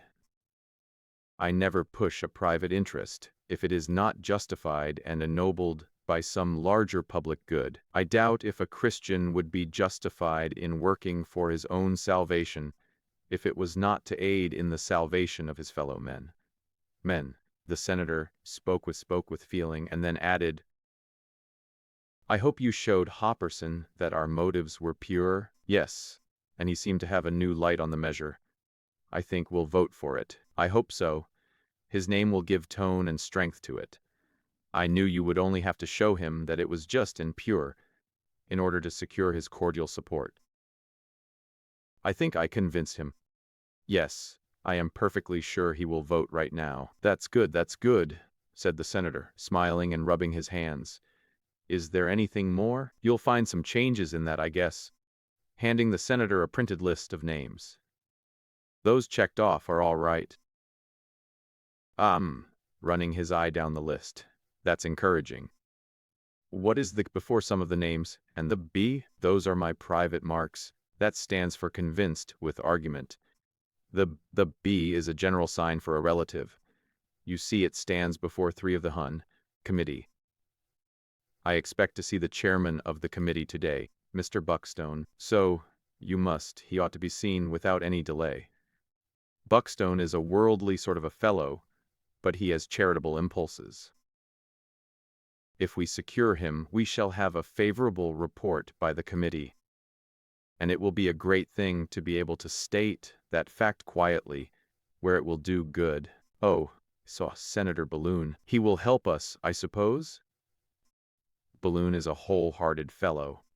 I can't help loving that man, for all his drollery and waggishness. He puts on an air of levity sometimes, but there ain't a man in the Senate knows the Scriptures as he does. He did not make any objections. Not exactly. He said, shall I tell you what he said? Asked Laura, glancing furtively at him. Certainly. He said he had no doubt it was a good thing. If Senator Dilworthy was in it, it would pay to look into it. The senator laughed, but rather feebly, and said, Balloon is always full of his jokes. I explained it to him. He said it was all right. He only wanted a word with you, continued Laura. He is a handsome old gentleman, and he is gallant for an old man. My daughter, said the senator, with a grave look. I trust there was nothing free in his manner. Free, repeated Laura, with indignation in her face. With me. There, child. I meant nothing. Balloon talks a little freely sometimes. With men. But he is right at heart. His term expires next year, and I fear we shall lose him. He seemed to be packing the day I was there. His rooms were full of dry goods boxes, into which his servant was crowding all manner of old clothes and stuff. I suppose he will paint pub docks on them and frank them home. That's good economy, isn't it? Yes. But, child, all congressmen do that. It may not be strictly honest. Indeed, it is not unless he had some public documents mixed in with the clothes. It's a funny world. Goodbye, uncle. I'm going to see that chairman. And humming a cheery opera air, she departed to her room to dress for going out. Before she did that, however, she took out her notebook and was soon deep in its contents, marking, dashing, erasing, figuring, and talking to herself. Free! I wonder what Dilworthy does think of me anyway. 1, 8, 17. It takes a heap for a majority. Wouldn't Dilworthy open his eyes if he knew some of the things Balloon did say to me? There. Hopperson's influence, to count 20. The sanctimonious old curmudgeon, son-in-law. Sinecure in the Negro institution, that about gauges him, the 3 committeemen, sons-in-law. Nothing like a son-in-law here in Washington or a brother-in-law, and everybody has him. Let's see. With places, 25. It is getting a... We'll have 2/3 of Congress in time. Dilworthy must surely know I understand him. Uncle Dilworthy. Uncle Balloon. Tells very amusing stories when ladies are not present. I should think so. 85. There. I must find that chairman. Buckstone acts. Seemed to be in love. I was sure of it. He promised to come here. And he hasn't. Strange. Very strange. I must chance to meet him today. Laura dressed and went out, thinking she was perhaps too early for Mr. Buckstone to come from the house. But as he lodged near the bookstore, she would drop in there and keep a lookout for him, while Laura is on her errand to find Mr. Buckstone. It may not be out of the way to remark that she knew quite as much of Washington life as Senator Dilworthy gave her credit for, and more than she thought proper to tell him. She was acquainted by this time with many of the young fellows of Newspaper Row, and exchanged gossip with them to their mutual advantage. They were always talking in the Row, everlastingly gossiping, bantering and sarcastically praising things, and going on in a style which was a curious commingling of earnest and persiflage. Sellers liked this talk amazingly, though he was sometimes a little at sea in it, and perhaps that didn't lessen the relish of the conversation to the correspondents. It seems that they had got hold of the dry goods box-packing story about Balloon one day, and were talking it over when the colonel came in. The colonel wanted to know all about it, and Hicks told him. And then Hicks went on, with a serious air, "Colonel, if you register a letter, it means that it is of value, doesn't it? And if you pay 15 cents for registering it, the government will have to take extra care of it, and even pay you back its full value if it is lost. Isn't that so?" "Yes, I suppose it's so." Well, Senator Balloon put 15 cents worth of stamps on each of those 7 huge boxes of old clothes, and shipped that ton of second-hand rubbish, old boots and pantaloons, and not through the mails as registered matter. It was an ingenious thing, and it had a genuine touch of humor about it, too. I think there is more real talent among our public men of today than there was among those of old times. A far more fertile fancy, a much happier ingenuity. Now, Colonel, can you picture Jefferson, or Washington or John Adams franking their wardrobes through the mails, and adding the facetious idea of making the government responsible for the cargo for the sum of $1.05? Statesmen were dull creatures in those days. I have a much greater admiration for Senator Balloon. Yes, Balloon is a man of parts. There is no denying it. I think so. He is spoken of for the post of minister to China or Austria, and I hope will be appointed. What we want abroad is good examples of the national character. John Jay and Benjamin Franklin were well enough in their day, but the nation has made progress since then. Balloon is a man we know and can depend on to be true to himself. Yes, and Balloon has had a good deal of public experience. He is an old friend of mine. He was governor of one of the territories a while, and was very satisfactory. Indeed he was. He was ex officio Indian agent too. Many a man would have taken the Indian appropriation and devoted the money to feeding and clothing the helpless savages, whose land had been taken from them by the white man in the interests of civilization. But Balloon knew their needs better. He built a government sawmill on the reservation with the money, and the lumber sold for enormous prices.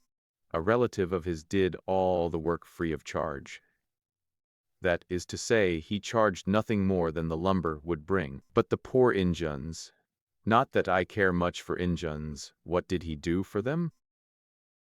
Gave them the outside slabs to fence in the reservation with. Governor Balloon was nothing less than a father to the poor Indians. But Balloon is not alone. We have many truly noble statesmen in our country's service like Balloon. The Senate is full of them. Don't you think so, Colonel? Well, dunno. I honor my country's public servants as much as anyone can. I meet them, sir, every day, and the more I see of them, the more I esteem them, and the more grateful I am that our institutions give us the opportunity of securing their services. Few lands are so blessed. That is true, Colonel. To be sure you can buy now, and then a senator or a representative, but they do not know it is wrong, and so they are not ashamed of it. They are gentle and confiding and childlike, and in my opinion these are qualities that ennoble them far more than any amount of sinful sagacity could. I quite agree with you, Sellers. Well, hesitated the colonel. I am afraid some of them do buy their seats. I am afraid they do. But as Senator Dilworthy himself said to me, it is sinful, it is very wrong, it is shameful. Heaven protect me from such a charge. That is what Dilworthy said. And yet when you come to look at it, you cannot deny that we would have to go without the services of some of our ablest men, sir. If the country were opposed to bribery, it is a harsh term. I do not like to use it. The colonel interrupted himself at this point to meet an engagement with the Austrian minister, and took his leave with his usual courtly bow. Chapter 36. In due time Laura alighted at the bookstore, and began to look at the titles of the handsome array of books on the counter. A dapper clerk of perhaps 19 or 20 years, with hair accurately parted and surprisingly slick, came bustling up and leaned over with a pretty smile and an affable, Was there any particular book you wished to see? Have you Taine's England? Beg pardon, Taine's Notes on England. The young gentleman scratched the side of his nose with a cedar pencil, which he took down from its bracket on the side of his head, and reflected a moment. Ah, I see, with a bright smile. Train, you mean, not Taine, George Francis Train. No, mum, I mean Taine, if I may take the liberty. The clerk reflected again. Then, Taine? Is it hymns? No, it isn't hymns. It is a volume that is making a deal of talk just now, and is very widely known except among parties who sell it. The clerk glanced at her face to see if a sarcasm might not lurk somewhere in that obscure speech. But the gentle simplicity of the beautiful eyes that met his banished that suspicion. He went away and conferred with the proprietor. Both appeared to be nonplussed. They thought and talked, and talked and thought by turns. Then both came forward, and the proprietor said, "Is it an American book, Mom?" "No, it is an American reprint of an English translation." "Oh, yes, you remember now. We are expecting it every day. It isn't out yet. I think you must be mistaken, because you advertised it a week ago. Why, no, can that be so?" "Yes, I am sure of it. And besides, here is the book itself on the counter." She bought it, and the proprietor retired from the field. Then she asked the clerk for the autocrat of the breakfast table, and was pained to see the admiration her beauty had inspired in him fade out of his face. He said with cold dignity that cookbooks were somewhat out of their line, but he would order it if she desired it. She said no, never mind. Then she fell to conning the titles again, finding a delight in the inspection of the Hawthornes, the Longfellows, the Tennysons, and other favorites of her idle hours. Meantime the clerk's eyes were busy, and no doubt his admiration was returning again. Or maybe he was only gauging her probable literary tastes by some sagacious system of admeasurement only known to his guild. Presently, while she was holding a copy of Venetian Life in her hand, and running over a familiar passage here and there, the clerk said, snatching up a paper-covered volume and striking the counter a smart blow with it to dislodge the dust. "Now here is a work that we've sold a lot of. Everybody that's read it likes it," and he intruded it under her nose. "It's a book that I can recommend, The Pirate's Doom, or The Last of the Buccaneers. I think it's one of the best things that's come out this season." Laura pushed it gently aside with her hand, and went on filching from Venetian Life. "I believe I do not want it," she said. The clerk hunted around a while, glancing at one title and then another, but apparently not finding what he wanted. However, he succeeded at last. Said he, "Have you ever read this, Mom? I am sure you'll like it. It's by the author of The Hooligans of Hackensack. It is full of love troubles and mysteries and all sorts of such things. The heroine strangles her own mother. Just glance at the title, please. Gondoril the Vampire, or The Dance of Death. And here is the jokist's own treasury, or the funny fellow's bosom friend. The funniest thing. I've read it 4 times, Mom, and I can laugh at the very sight of it yet. And Gondoril, I assure you, it is the most splendid book I ever read. I know you will like these books, Mom, because I've read them myself and I know what they are. Oh, I was perplexed, but I see how it is now. You must have thought I asked you to tell me what sort of books I wanted, for I am apt to say things which I don't really mean when I am absent-minded. I suppose I did ask you, didn't I? No, Mom, but Yes, I must have done it, else you would not have offered your services for fear it might be rude. But don't be troubled, it was all my fault. I ought not to have been so heedless. I ought not to have asked you, but you didn't ask me, Mom. We always help customers all we can. You see our experience living right among books all the time. That sort of thing makes us able to help a customer make a selection, you know. Now does it indeed? It is part of your business, then? Yes'm, we always help. How good it is of you. Some people would think it rather obtrusive, perhaps, but I don't. I think it is real kindness, even charity. Some people jump to conclusions without any thought. You have noticed that? Oh yes, said the clerk, a little perplexed as to whether to feel comfortable or the reverse. Oh yes, indeed, I've often noticed that, Mom. Now some people would think it odd that, because you, with the budding tastes and the innocent enthusiasms natural to your time of life, enjoyed the vampires and the volume of nursery jokes, you should imagine that an older person would delight in. You look like a person who not only finds a deep pleasure in any little thing in the way of literature that strikes you forcibly, but is willing and glad to share that pleasure with others. And that, I think, is noble and admirable. Noble, admirable. I think we ought all to share our pleasures with others and do what we can to make each other happy, do not you? Oh yes, indeed. Yes, you are quite right, Mom, but he was getting unmistakably uncomfortable.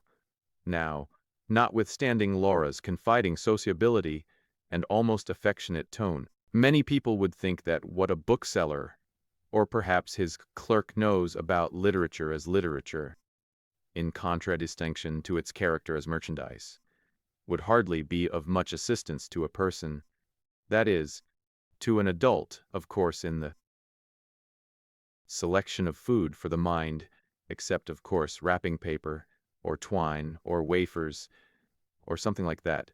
But I never feel that way. I feel that whatever service you offer me, you offer with a good heart, and I am as grateful for it as if it were the greatest boon to me. And it is useful to me.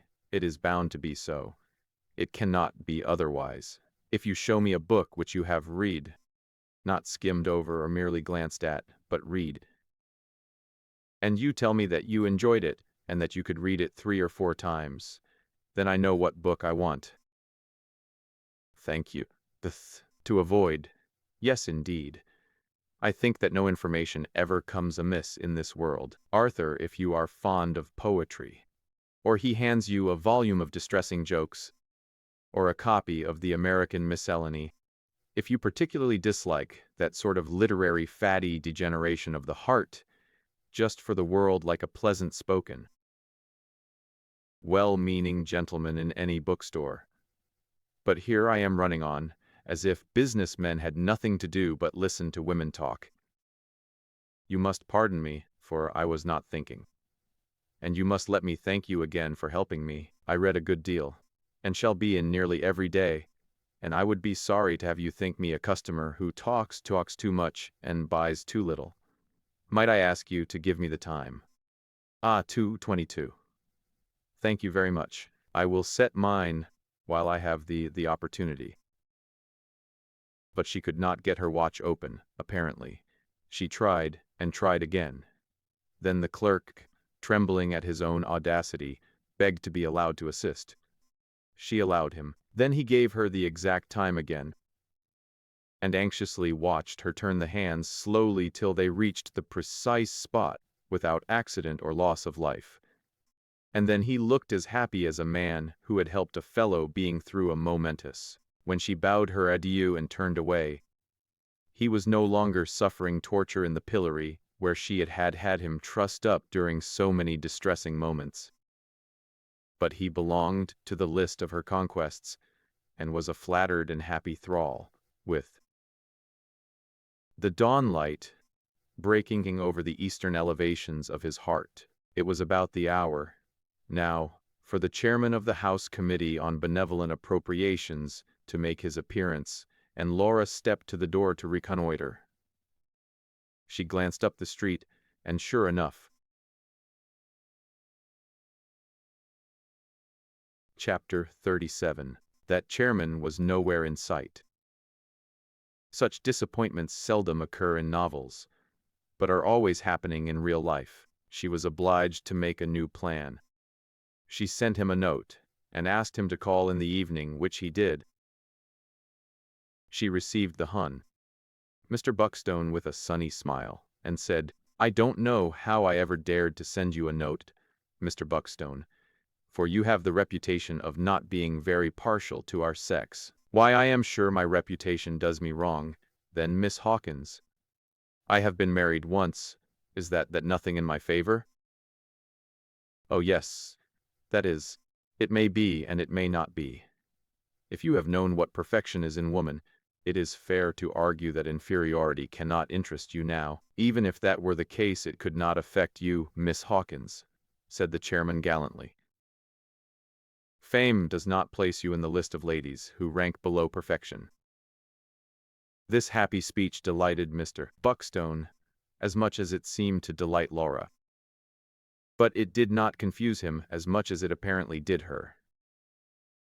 "I wish in all sincerity that I could be worthy of such a felicitous compliment as that. But I am a woman, and so I am gratified for it just as it is, and would not have it altered. But it is not merely a compliment that is an empty compliment, it is the truth. All men will endorse that." Laura looked pleased, and said, "It is very kind of you to say it. It is a distinction indeed, for a country-bred girl like me to be so spoken of by people of brains, culture. You are so kind that I know you will pardon my putting you to the trouble to come this evening." Indeed, it was no trouble. It was a pleasure.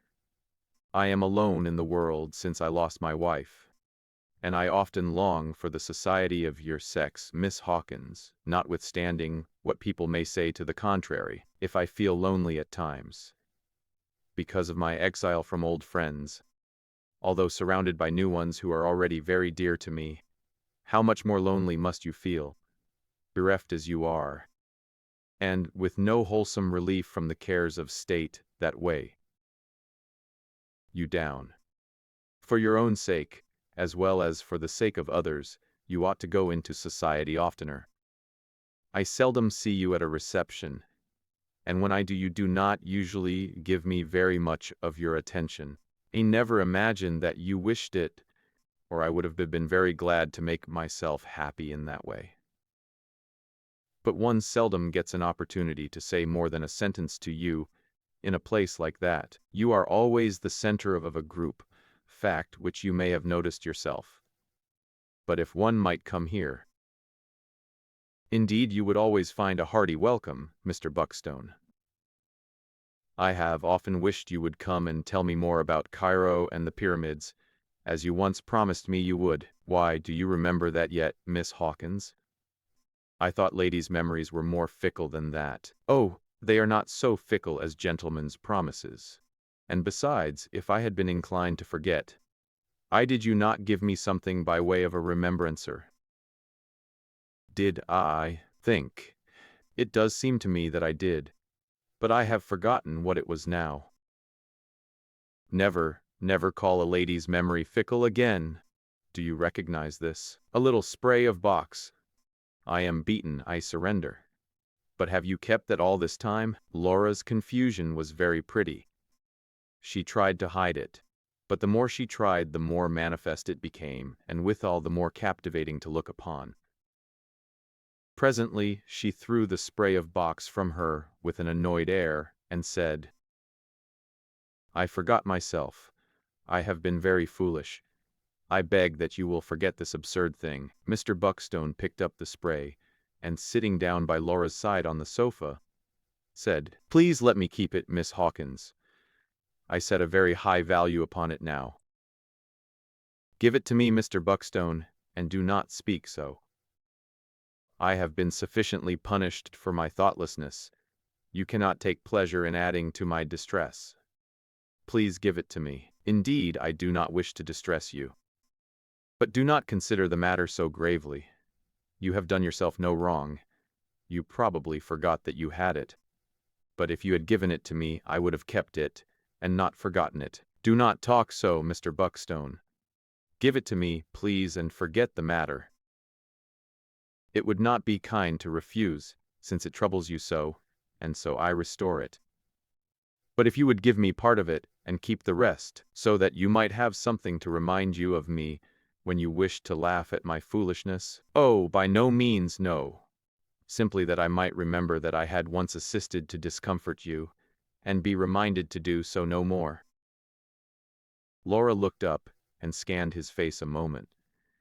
She was about to break the twig, but she hesitated and said, "If I were sure that you—" She threw the spray away and continued, "This is silly. We will change the subject.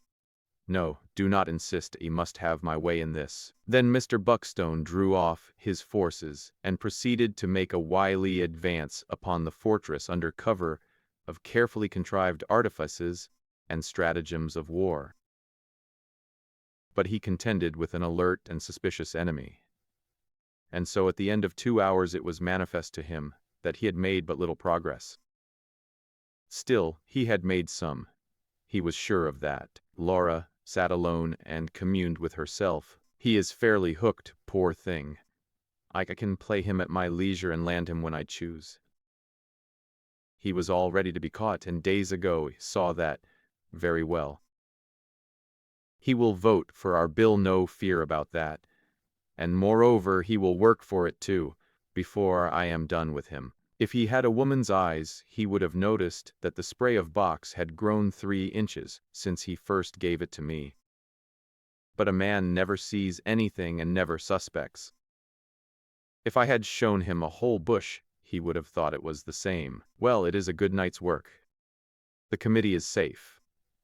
But this is a desperate game I am playing in these days, wearing, sordid, heartless game. If I lose everything, even myself. And if I win the game, will it be worth its cost after all? I do not know. Sometimes I doubt. Sometimes I half wish I had not begun. But no matter, I have begun, and I will never turn back.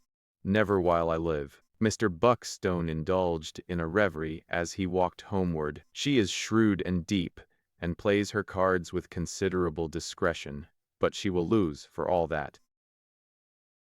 There is no hurry. I shall come out winner, all in good time. She is the most beautiful woman in the world, and she surpassed herself tonight. I suppose I must vote for that bill, in the end maybe.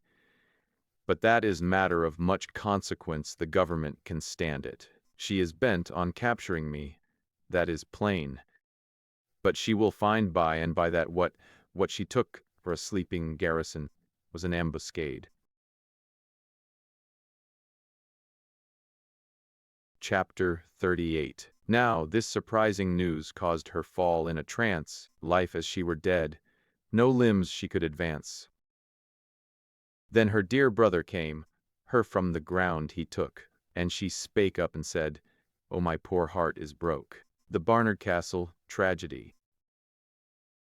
Don't you think he is distinguished looking? What? Gawky looking person with Miss Hawkins? There, he's just speaking to Mrs. Schoonmaker. Such high-bred negligence and unconsciousness. Nothing studied. See his fine eyes. Very. They are moving this way now. Maybe he is coming here. But he looks as helpless as a rag baby. Who is he, Blanche? Who is he? And you've been here a week, Grace, and don't know. He's the catch of the season. That's Washington Hawkins, her brother. No, is it? Very old family. Old Kentucky family, I believe. He's got enormous landed property in Tennessee, I think. The family lost everything, slaves and that sort of thing, in the war, but they have a great deal of land, minerals, mines, and all that. Mr. Hawkins and his sister, too, are very much interested in the amelioration of the condition of the colored race. They have some plan, Dilworthy, to convert a large part of their property to something another, for the freedmen. You don't say so. I thought he's some guy from Pennsylvania. But he is different from others. Probably he has lived all his life on his plantation. It was a day reception of Mrs. Representative Schoonmaker, a sweet woman of simple and sincere manners. Her house was one of the most popular in Washington. There was less ostentation there than in some others, and people liked to go where the atmosphere reminded them of the peace and purity of home. Mrs. Schoonmaker was as natural and unaffected in Washington society as she was in her own New York house, and kept up the spirit of home life there, with her husband and children, and that was the reason, probably, why people of refinement liked to go there. Washington is a microcosm, and one can suit himself with any sort of society within a radius of a mile. To a large portion of the people who frequent Washington or dwell there, the ultra-fashion, the jobbery are as utterly distasteful as they would be in a refined New England city. Schoonmaker was not exactly a leader in the house. He was greatly respected for his fine talents and his honesty. No one would have thought of offering to carry National Improvement Director's relief stock for him. These day receptions were attended by more women than men, and those interested in the problem might have studied the costumes of the ladies present, in view of this fact, to discover whether women dress more for the eyes of women or for effect upon men. It is a very important problem, and has been a good deal discussed, and its solution would form one fixed, philosophical basis upon which to estimate woman's character. We are inclined to take a medium ground, and aver that woman dresses to please herself, and in obedience to a law of her own nature. They are coming this way, said Blanche. People who made way from the pass turned to look at them. Washington began to feel that the eyes of the public were on him also, and his eyes rolled about, now towards the ceiling, now towards the floor, in an effort to look unconscious. Good morning, Miss Hawkins. Delighted, Mr. Hawkins. My friend, Miss Medlar. Mr. Hawkins, who was endeavoring to square himself for a bow, put his foot through the train of Mrs. Senator Poplin, who looked round with a scowl, which turned into a smile as she saw who it was. In extricating himself, Mr. Hawkins, who had the care of his hat as well as the introduction on his mind, shambled against Miss Blanche, who said pardon with the prettiest accent, as if the awkwardness were her own, and Mr. Hawkins righted himself. Don't you find it very warm today, Mr. Hawkins, said Blanche, by way of a remark. It's awful hot, said Washington. It's warm for the season, continued Blanche pleasantly. But I suppose you are accustomed to it, she added, with a general idea that the thermometer always stands at 90°. In all parts of the late slave states, Washington weather generally cannot be very congenial to you. It's congenial, said Washington, brightening up, when it's not congealed. That's very good. Did you hear, Grace? Mr. Hawkins says it's congenial when it's not congealed. What is, dear? Said Grace, who was talking with Laura. The conversation was now finally underway. Washington launched out an observation of his own. Did you see those Japs, Miss Leavitt? Oh yes, aren't they queer? But so high-bred, so picturesque. Do you think that color makes any difference, Mr. Hawkins? I used to be so prejudiced against color. Did you? I never was. I used to think my old mammy was handsome. How interesting your life must have been. I should like to hear about it. Washington was about settling himself into his narrative style when Mrs. Jen Mayfingle caught his eye. Have you been at the Capitol today, Mr. Hawkins? Washington had not. Is anything uncommon going on? They say it was very exciting. The Alabama business, you know.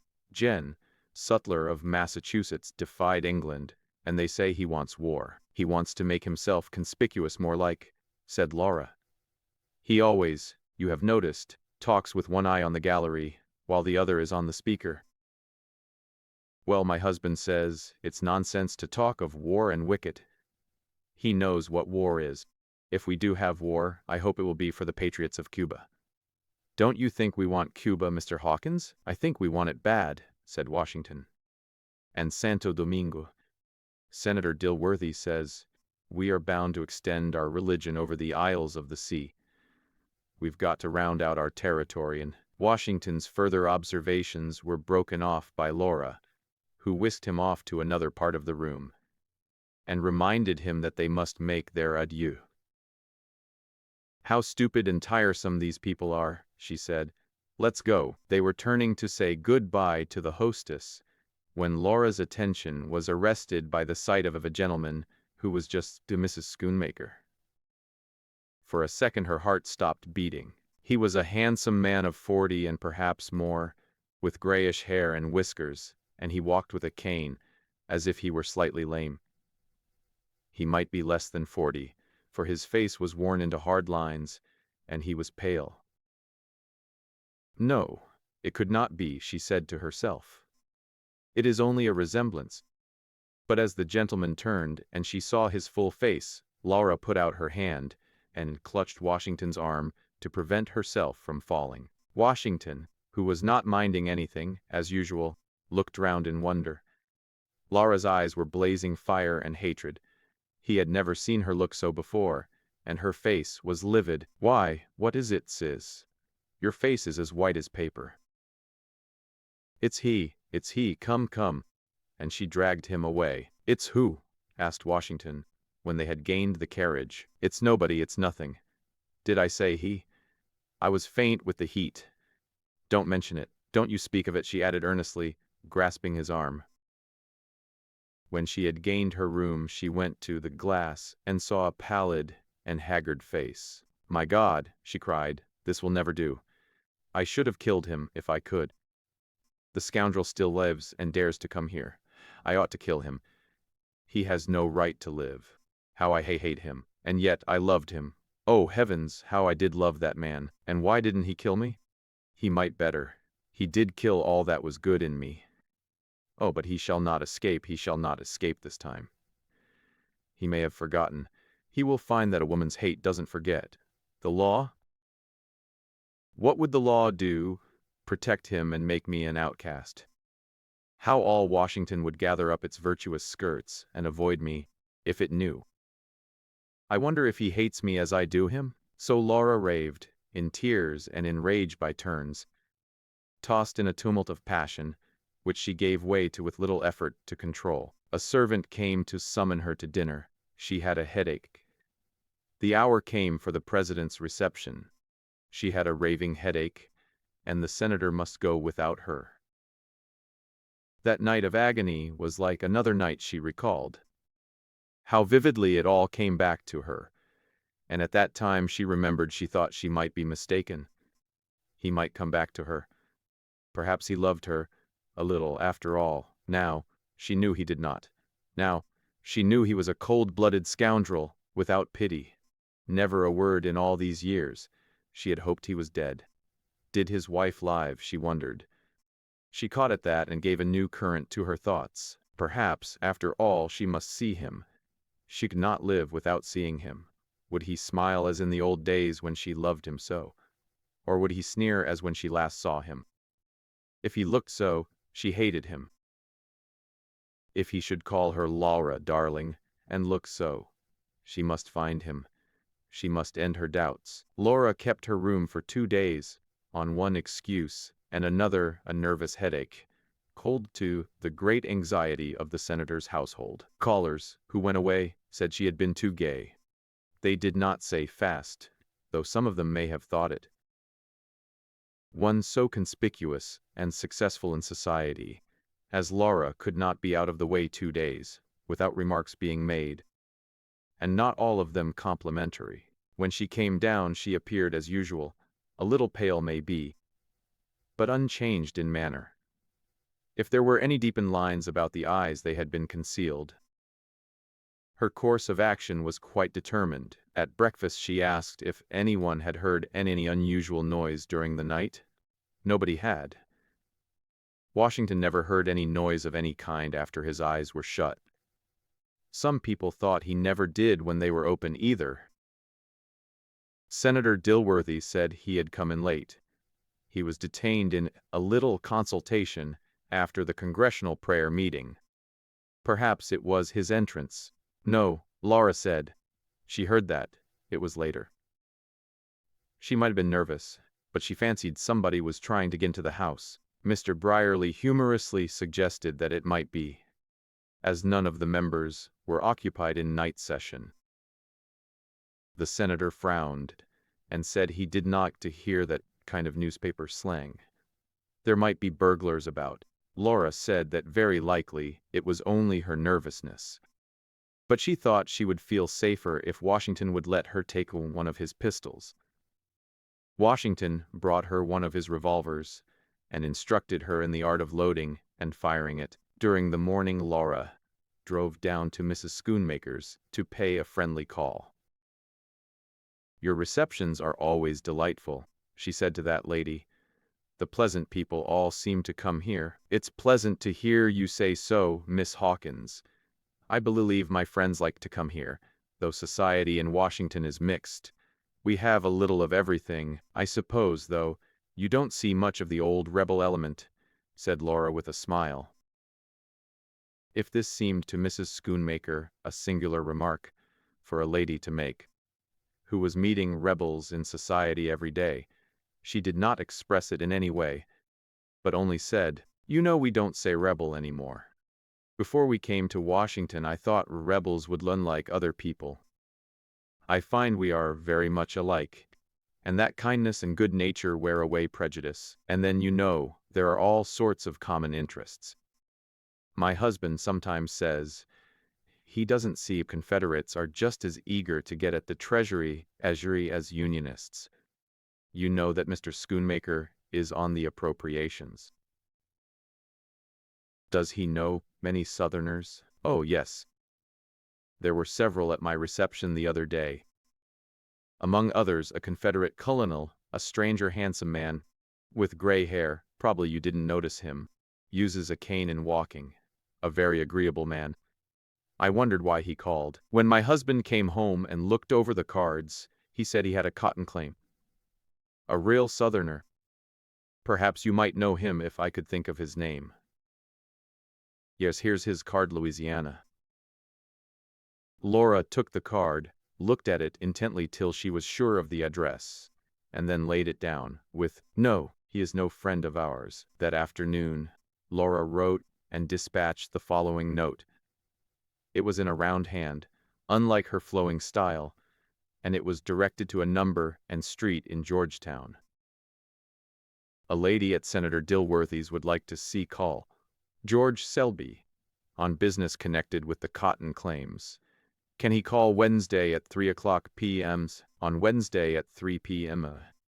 No one of the family was likely to be in the house except Laura.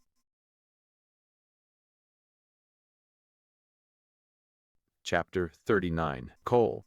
Selby had just come to Washington and taken lodgings in Georgetown. His business was to get pay for some cotton that was destroyed during the war. There were many others in Washington on the same errand, some of them with claims as difficult to establish as his.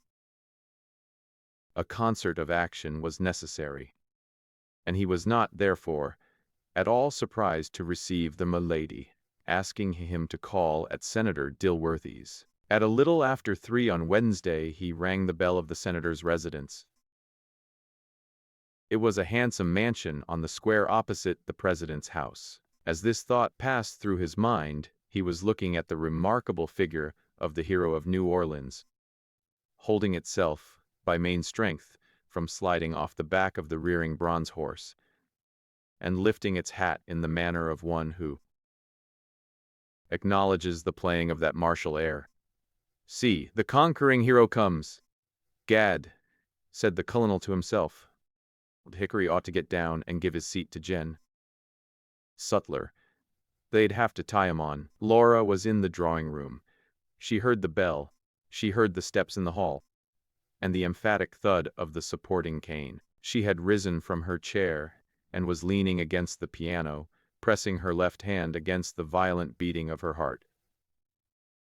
The door opened and the colonel entered, standing in the full light of the opposite window. Laura was more in the shadow and stood for an instant, long enough for the colonel to make the inward observation that she was a magnificent woman. She then advanced a step.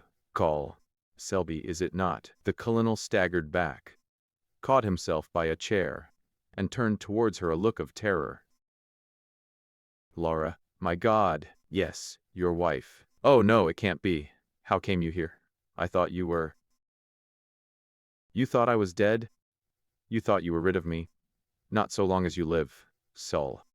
Selby, not so long as you live," Laura in her passion was hurried on to say. No man had ever accused Call Selby of cowardice, but he was a coward before this woman. Maybe he was not the man he once was. Where was his coolness? Where was his sneering, imperturbable manner, with which he could have met, and would have met, any woman he had wronged, if he had only been forewarned? He felt now that he must temporize, that he must gain time. There was danger in Laura's tone. There was something frightful in her calmness. Her steady eyes seemed to devour him. "You have ruined my life," she said. "And I was so young, so ignorant, and loved you so. You betrayed me, and left me, mocking me and trampling me into the dust, a soiled cast-off. You might better have killed me then I should not have hated you." "Laura," said the colonel, nerving himself, but still pale and speaking appealingly, "don't say that. Reproach me. I deserve it. I was a scoundrel, I was everything monstrous. But your beauty made me crazy. You are right. I was a brute in leaving you as I did. But what could I do? I was married, and your wife still lives?" asked Laura, bending a little forward in her eagerness. The colonel noticed the action, and he almost said no. But he thought of the folly of attempting concealment. "Yes, she is here." What little color had wandered back into Laura's face forsook it again. Her heart stood still. Her strength seemed going from her limbs. Her last hope was gone. The room swam before her for a moment, and the colonel stepped towards her. But she waved him back, as hot anger again coursed through her veins, and said, "And you dare come with her here, and tell me of it, here and mock me with it? And you think I will have it? George, you think I will let you live with that woman? You think I am as powerless as that day I fell dead at your feet?" She raged now. She was in a tempest of excitement, and she advanced towards him with a threatening mien. "She would kill me if she could," thought the colonel, but he thought at the same moment, "How beautiful she is." He had recovered his head now. She was lovely when he knew her, then a simple country girl. Now she was dazzling, in the fullness of ripe womanhood, a superb creature, with all the fascination that a woman of the world has for such a man as Call Selby. Nothing of this was lost on him. He stepped quickly to her, grasped both her hands in his, and said, "Laura, stop. Think. Suppose I loved you yet? Suppose I hated my fate? What can I do? I am broken by the war. I have lost everything almost. I had as lief be dead and done with it."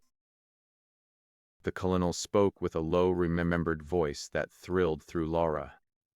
He was looking into her eyes, as he had looked in those old days, when no birds of all those that sang in the groves where they walked sang a note of warning. He was wounded. He had been punished. Her strength forsook her with her rage, and she sank upon a chair, sobbing, "Oh, My God, I thought I hated him. The colonel knelt beside her. He took her hand and she let him keep it.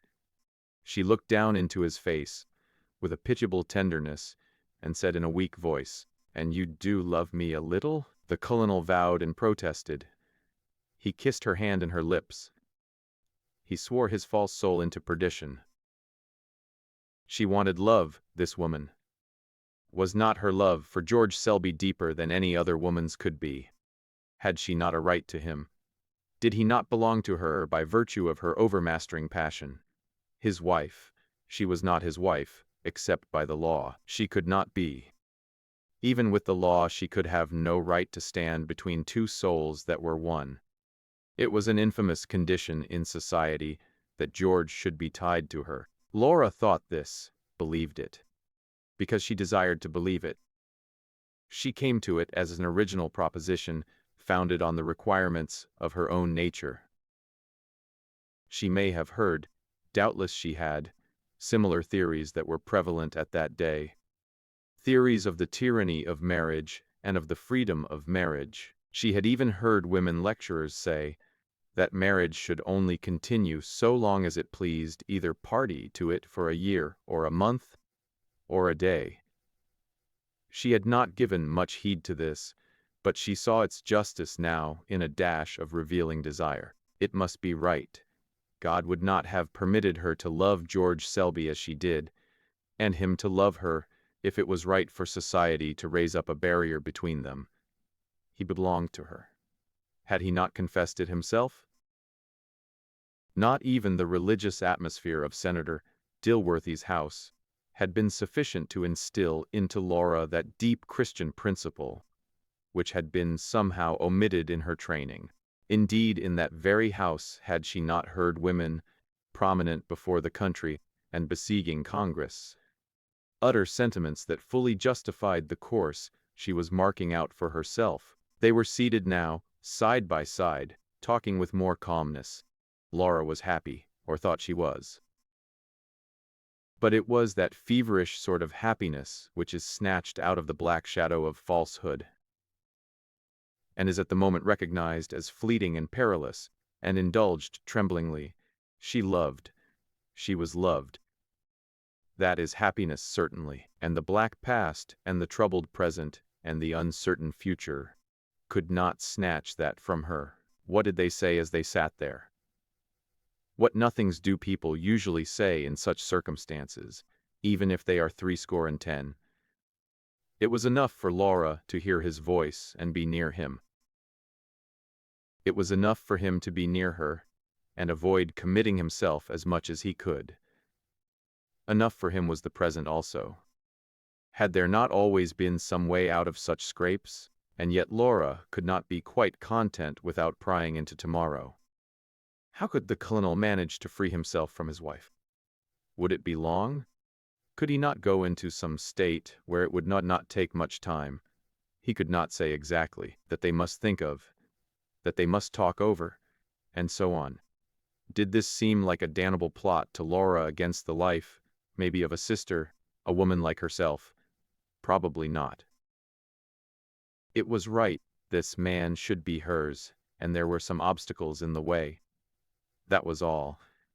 There are as good reasons for bad actions as for good ones, to those who commit them. When one has broken the 10th commandment, the others are not of much account. Was it unnatural, therefore, that when George Selby departed, Laura should watch him from the window, with an almost joyful heart as he went down the sunny square?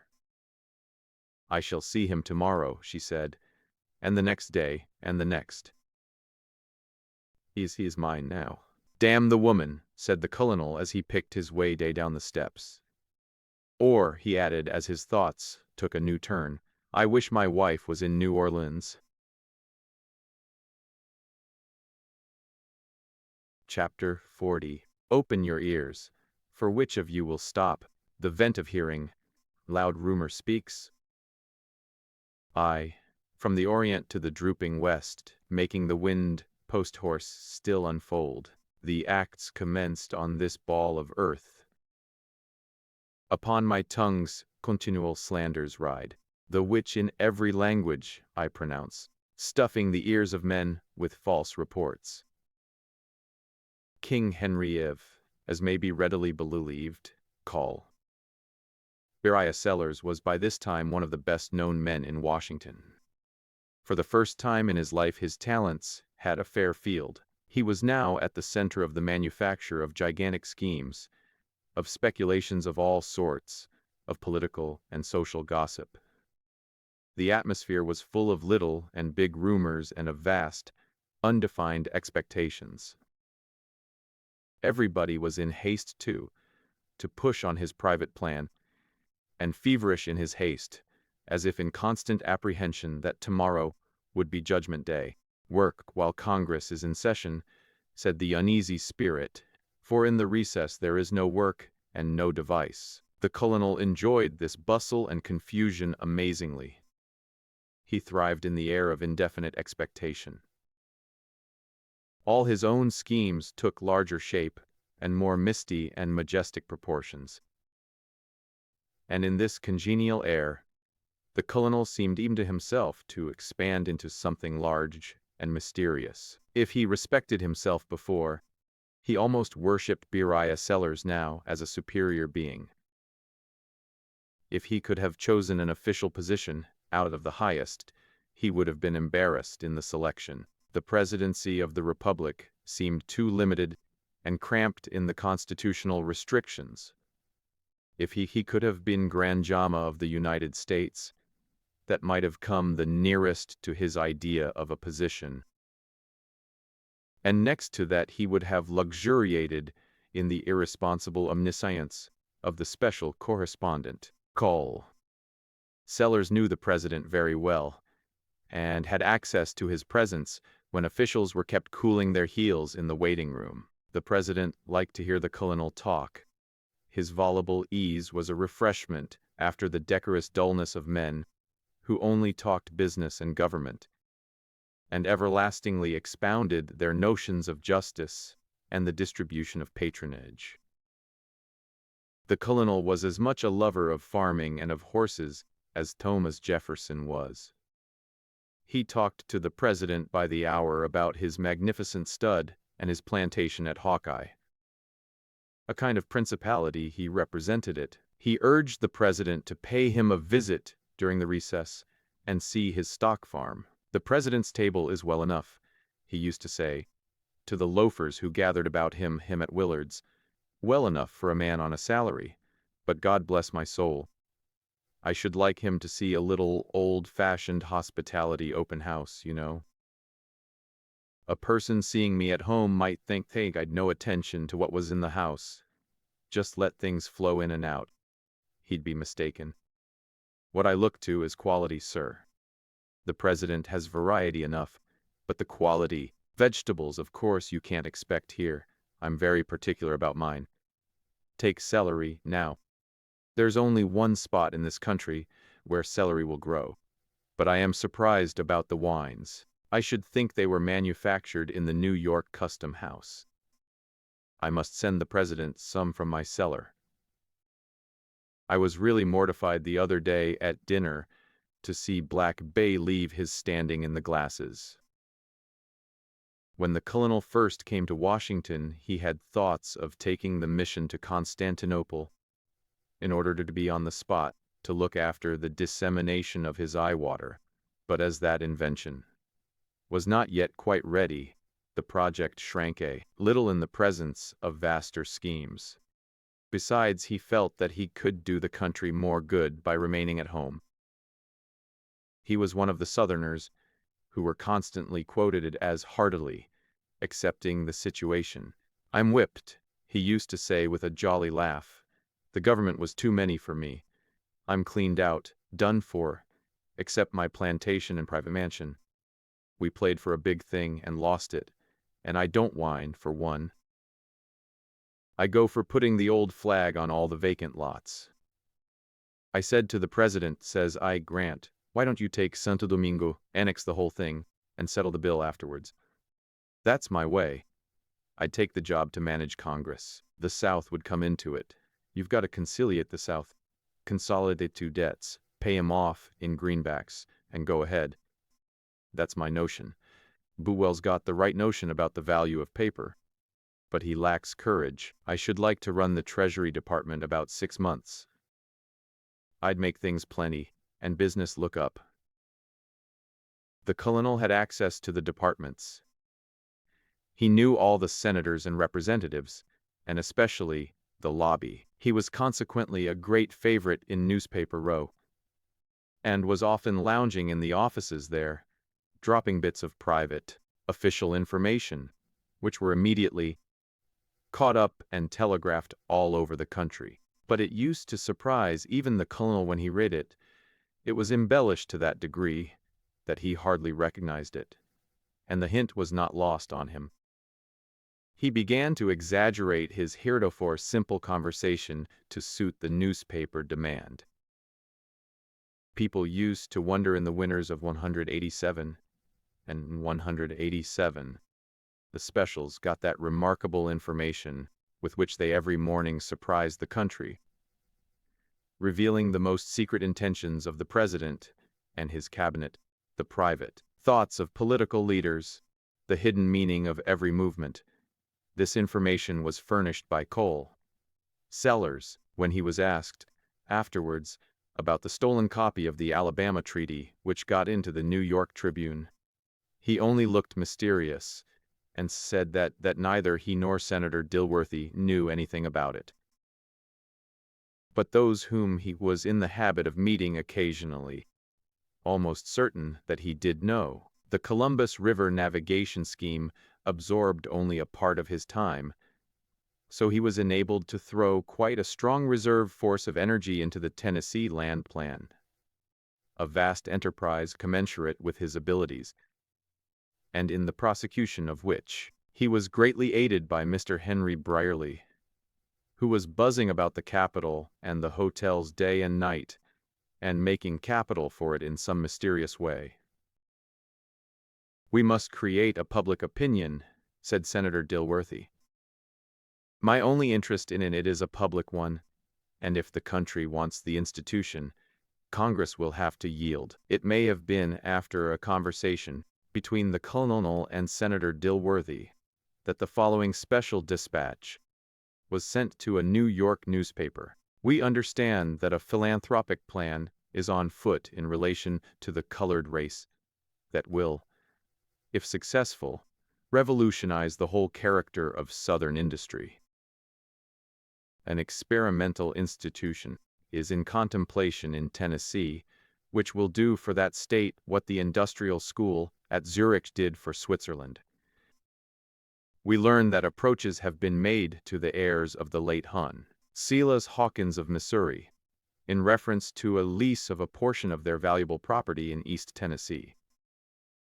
Senator Dilworthy, it is understood, is inflexibly opposed to any arrangement that will not give the government absolute control. Private interests must give way to the public good. It is to be hoped that Cole Sellers, who represents the heirs, will be led to see the matter in this light." When Washington Hawkins read this dispatch, he went to the colonel in some anxiety. He was for a lease. He didn't want to surrender anything. What did he think the government would offer? 2 millions? Maybe 3, maybe 4, said the colonel. It's more than the Bank of England. If they will not lease, said Washington, let make it 2 millions for an undivided half. I'm not going to throw it away, not the whole of it. Harry told the colonel that they must drive the thing through. He couldn't be dallying round Washington when spring opened. Phil wanted him. Phil had a great thing on hand up in Pennsylvania. What is that? Inquired the colonel, always ready to interest himself in anything large. A mountain of coal, that's all. He's going to run a tunnel into it in the spring. Does he want any capital? Asked the colonel, in the tone of a man who is given to calculating carefully before he makes an investment. No, old man Bolton's behind him. He has capital. But I judge that he wanted my experience in starting. If he wants me, tell him I'll come after Congress adjourns. I should like to give him a little lift. He lacks enterprise now, About that Columbus River. He doesn't see his chances. But he's a good fellow, and you can tell him that Sellers won't go back on him. By the way, asked Harry, who is that rather handsome party that's hanging round Laura? I see him with her everywhere, at the Capitol, in the horse cars, and he comes to Dilworthy's. If he weren't lame, I should think he was going to run off with her. Oh, that's nothing. Laura knows her business. He has a cotton claim. Used to be at Hawkeye during the war. Selby's his name, was a colonel. Got a wife and family. Very respectable people. The Selbys. Well, that's all right, said Harry, if it's business. But if a woman looked at me as I've seen her at Selby, I should understand it. And it's talked about, I can tell you. Jealousy had no doubt sharpened this young gentleman's observation. Laura could not have treated him with more lofty condescension if she had been the Queen of Sheba on a royal visit to the great Republic, and he resented it, and was huffy when he was with her, and ran her errands, and brought her gossip, and bragged of his intimacy with the lovely creature among the fellows at Newspaper Row. Laura's life was rushing on now in the full stream of intrigue and fashionable dissipation. She was conspicuous at the balls of the fastest set, and was suspected of being present at those doubtful suppers that began late and ended early. If Senator Dilworthy remonstrated about appearances, she had a way of silencing him. Perhaps she had some hold on him, perhaps she was necessary to his plan for ameliorating the condition of the colored race. She saw call. Selby, when the public knew and when it did not know. She would see him, whatever excuses he made, and however he avoided her. She was urged on by a fever of love and hatred and jealousy, which alternately possessed her. Sometimes she petted him and coaxed him and tried all her fascinations. And again she threatened him, reproached him. What was he doing? Why had he taken no steps to free himself? Why didn't he send his wife home? She should have money soon. They could go to Europe anywhere. What did she care for talk? And he promised and lied and invented excuses for delay. Like a cowardly gambler and rue as he was, fearing to break with her, and half the time unwilling to give her up. That woman doesn't know what fear is, he said to himself, and she watches me like a hawk. He told his wife that this woman was a lobbyist, whom he had to tolerate and use in getting through his claims, and that he should pay her and have done with her when he succeeded. Chapter 41. Henry Brierly was at the Dilworthys constantly, and on such terms of intimacy that he came and went without question. The senator was not an inhospitable man. He liked to have guests in his house, and Harry's gay humor and rattling way entertained him. For even the most devout men and busy statesmen must have hours of relaxation. Harry himself believed that he was of great service in the university business, and that the success of the scheme depended upon him to a great degree. He spent many hours in talking it over with the senator after dinner. He went so far as to consider whether it would be worth his while take the professorship of civil engineering in the new institution. But it was not the senator's society nor his dinners. At which this scapegrace remarked that there was too much grace and too little wine, which attracted him to the house. The fact was the poor fellow hung around there day after day for the chance of seeing Laura for 5 minutes at a time. Now and then he accompanied her to some reception, and rarely on off nights. He was blessed with her company in the parlor, when he sang and was chatty and vivacious, and performed 100 little tricks of imitation and ventriloquism, and made himself as entertaining as a man could be. It puzzled him not a little that all his fascinations seemed to go for so little with Laura. It was beyond his experience with women. Sometimes Laura was exceedingly kind and petted him a little, and took the trouble to exert her powers of pleasing, and to entangle him deeper and deeper. But this, It angered him afterwards to think, was in private. In public she was beyond his reach, and never gave occasion to the suspicion that she had any affair with him. He was never permitted to achieve the dignity of a serious flirtation with her in public. "Why do you treat me so?" he once said, reproachfully. "Treat you how?"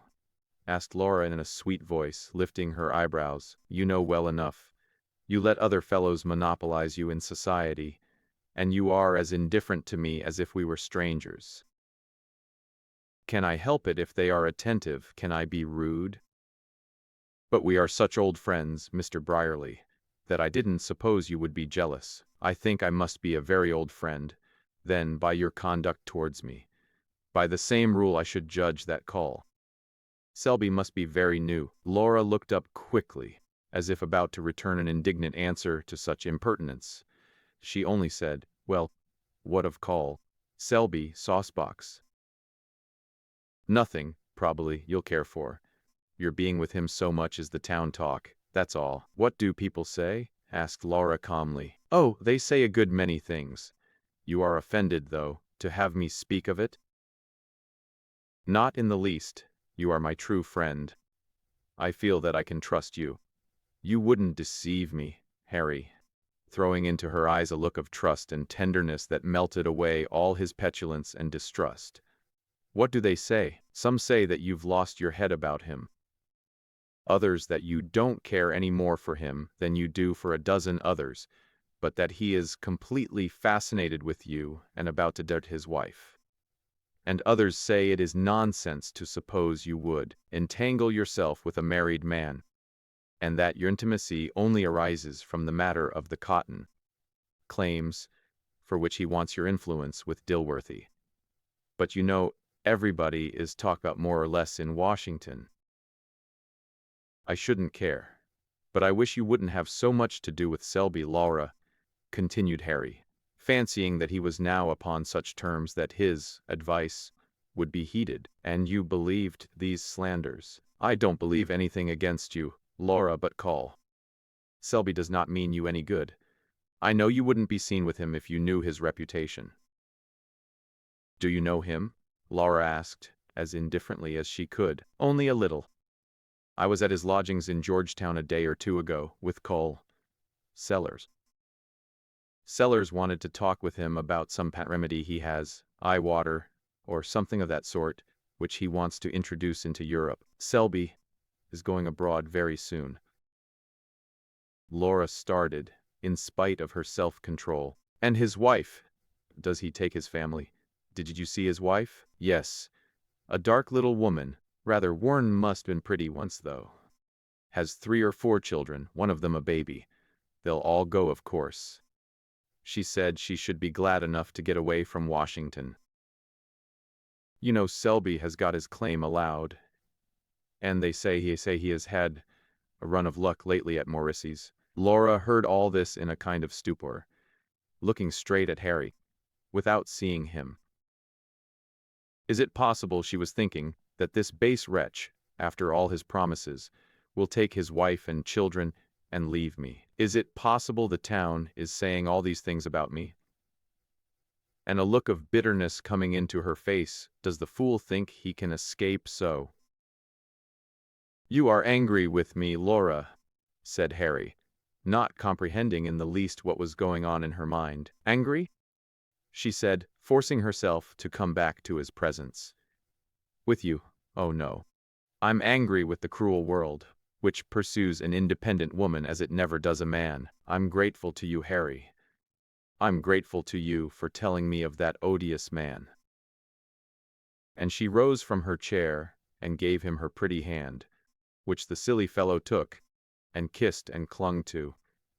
And he said many silly things, before she disengaged herself gently and left him, saying it was time to dress for dinner. And Harry went away, excited and a little hopeful, but only a little.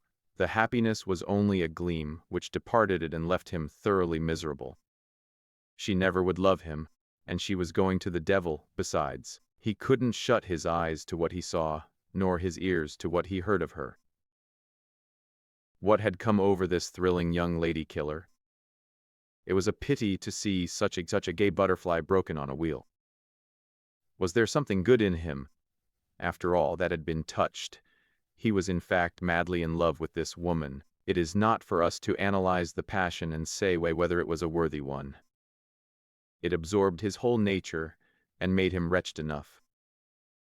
If he deserved punishment, more would you have.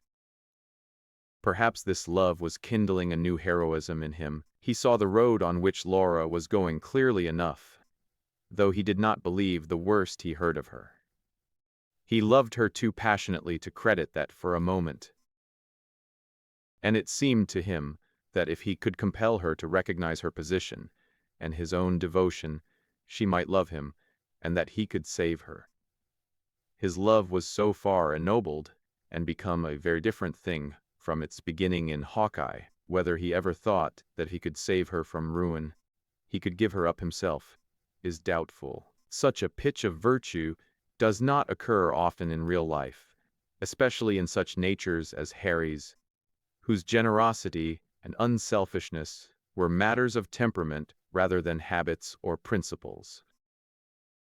He wrote a long letter to Laura, an incoherent, passionate letter, pouring out his love as he could not do in her presence, and warning her as plainly as he dared of the dangers that surrounded her, and the risks she ran of compromising herself in many ways. Laura read the letter, with a little sigh maybe, as she thought of other days, but with contempt also, and she put it into the fire with the thought, "They are all alike," mixed up with his own exploits and his daily triumphs as a lobbyist, especially in the matter of the new university, in which Harry was to have something handsome, were amusing sketches of Washington society, hints about Dilworthy, stories about Call Sellers, who had become a well-known character, and wise remarks upon the machinery of private legislation for the public good, which greatly entertained Philip in his convalescence.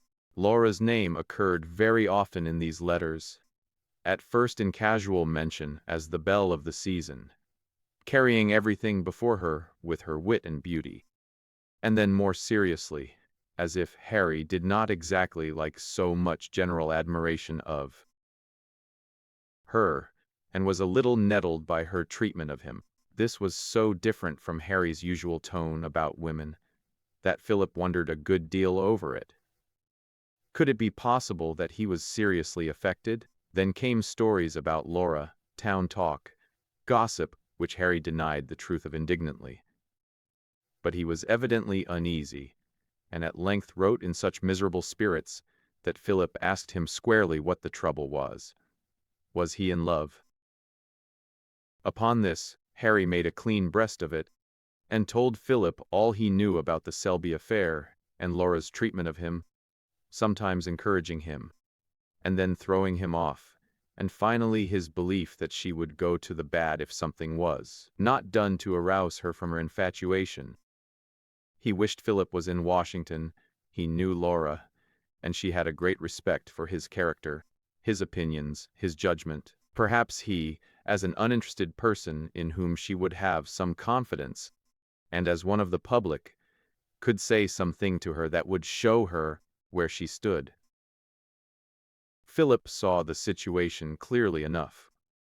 Of Laura he knew not much, except that she was a woman of uncommon fascination, and he thought from what he had seen of her in Hawkeye, her conduct towards him and towards Harry, of not too much principle. If, however, she had already become what Harry uneasily felt she might become, was it not his duty to go to the rescue of his friend and try to save him from any rash act on account of a woman that might prove to be entirely unworthy of him? For, trifler and visionary as he was, Harry deserved a better fate than this. Philip determined to go to Washington and see for himself. He had other reasons also. He began to know enough of Mr. Bolton's affairs to be uneasy.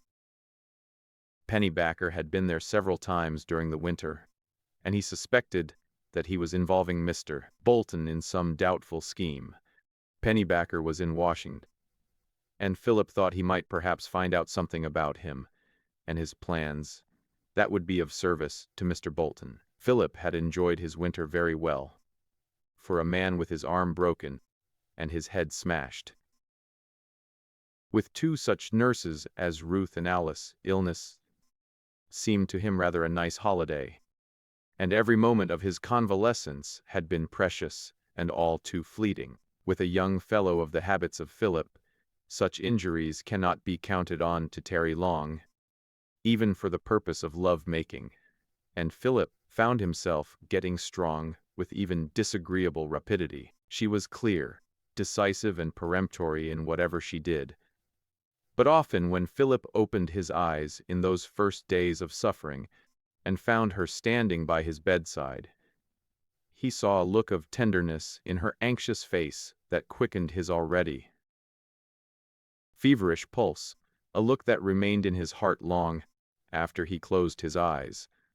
Sometimes he felt her hand on his forehead and did not open his eyes for fear she would take it away. He watched for her coming to his chamber. He could distinguish her light footstep from all others. If this is what is meant by women practicing medicine, thought Philip to himself, I like it. Ruth, said he one day when he was getting to be quite himself, I believe in it. Believe in what? Why, in women physicians. Then, I'd better call in Mrs. Dr. Longstreet. Oh, no, one will do, one at a time. I think I should be well tomorrow, if I thought I should never have any other. Thy physician thinks thee mustn't talk, Philip, said Ruth, putting her finger on his lips. But, Ruth, I want to tell you that I should wish I never had got well if— There, thee must not talk. Thee is wandering again, and Ruth closed his lips, with a smile on her own that broadened into a merry laugh as she ran away. Philip was not weary, however, of making these attempts. He rather enjoyed it. But whenever he inclined to be sentimental, Ruth would cut him off with some such gravely conceived speech as, Does thee think that thy physician will take advantage of the condition of a man who is as weak as thee is? I will call Alice, if any dying confessions to make. As Philip convalesced, Alice more and more took Ruth's place as his entertainer, and read to him by the hour, when he did not want to talk about Ruth, as he did a good deal of the time. Nor was this altogether unsatisfactory to Philip. He was always happy and contented with Alice. She was the most restful person he knew. Better informed than Ruth, and with a much more varied culture, and bright and sympathetic, he was never weary of her company, if he was not greatly excited by it.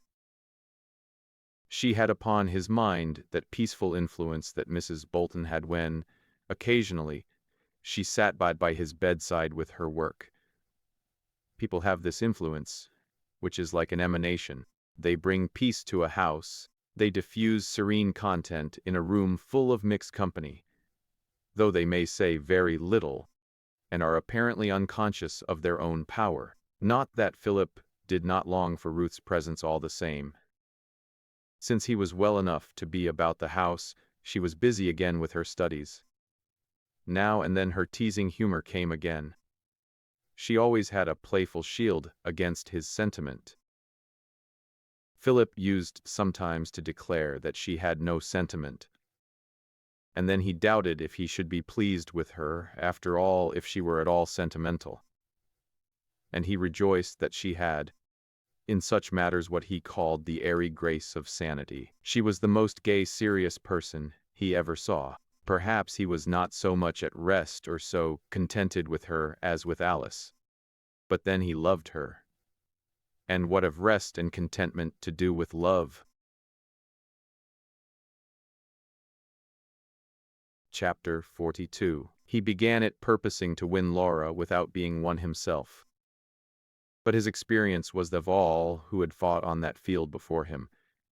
He diligently continued his effort to win her. But he presently found that while as yet he could not feel entirely certain of having won her, it was very manifest that she had won him.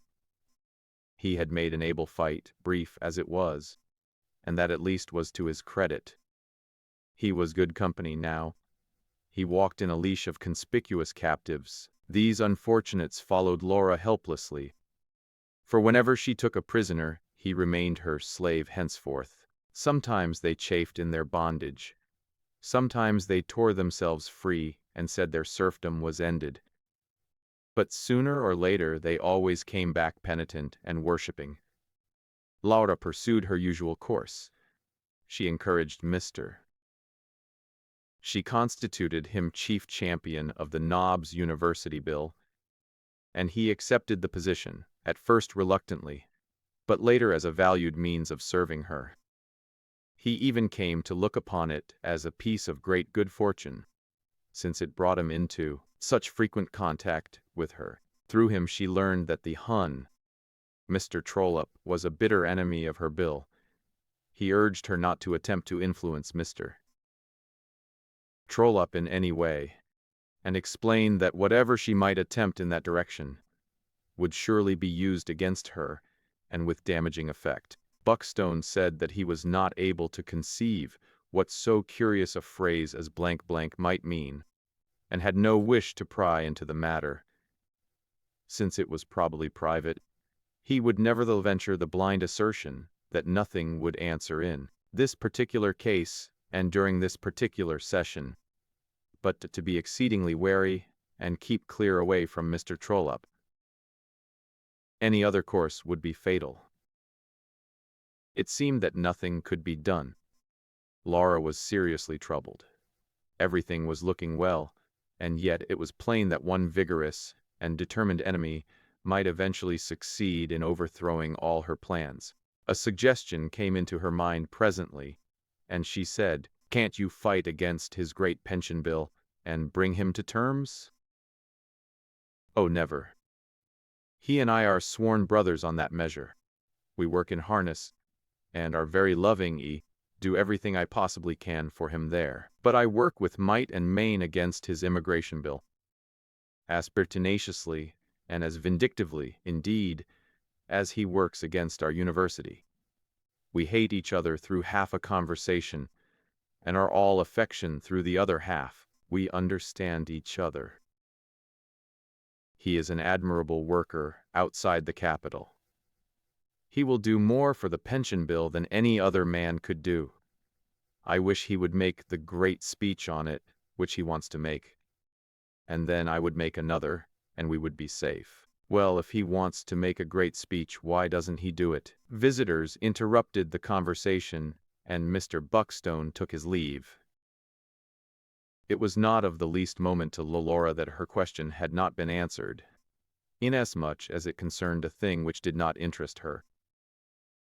And yet, human being like, she thought she would have liked to know. An opportunity occurring presently, she put the same question to another person, and got an answer that satisfied her. She pondered a good while that night, after she had gone to bed, and when she finally turned over to go to sleep, she had thought out a new scheme. The next evening at Mrs. Gloverson's party, she said to Mr. Buckstone, "I want Mr. Trollope to make his great speech on the pension bill." "Do you? But you remember I was interrupted and did not explain to you." "Never mind, I know. You must make him make that speech. I very particularly desire it." "Oh, it is easy to say make him do it. But how am I to make him?" "It is perfectly easy. I have thought it all out." She then went into the details. At length Mr. Buckstone said, "I see now. I can manage it, I am sure. Indeed, I wonder he never thought of it himself. There are no end of precedents. But how is this going to benefit you, after I have managed it? There is where the mystery lies. But I will take care of that.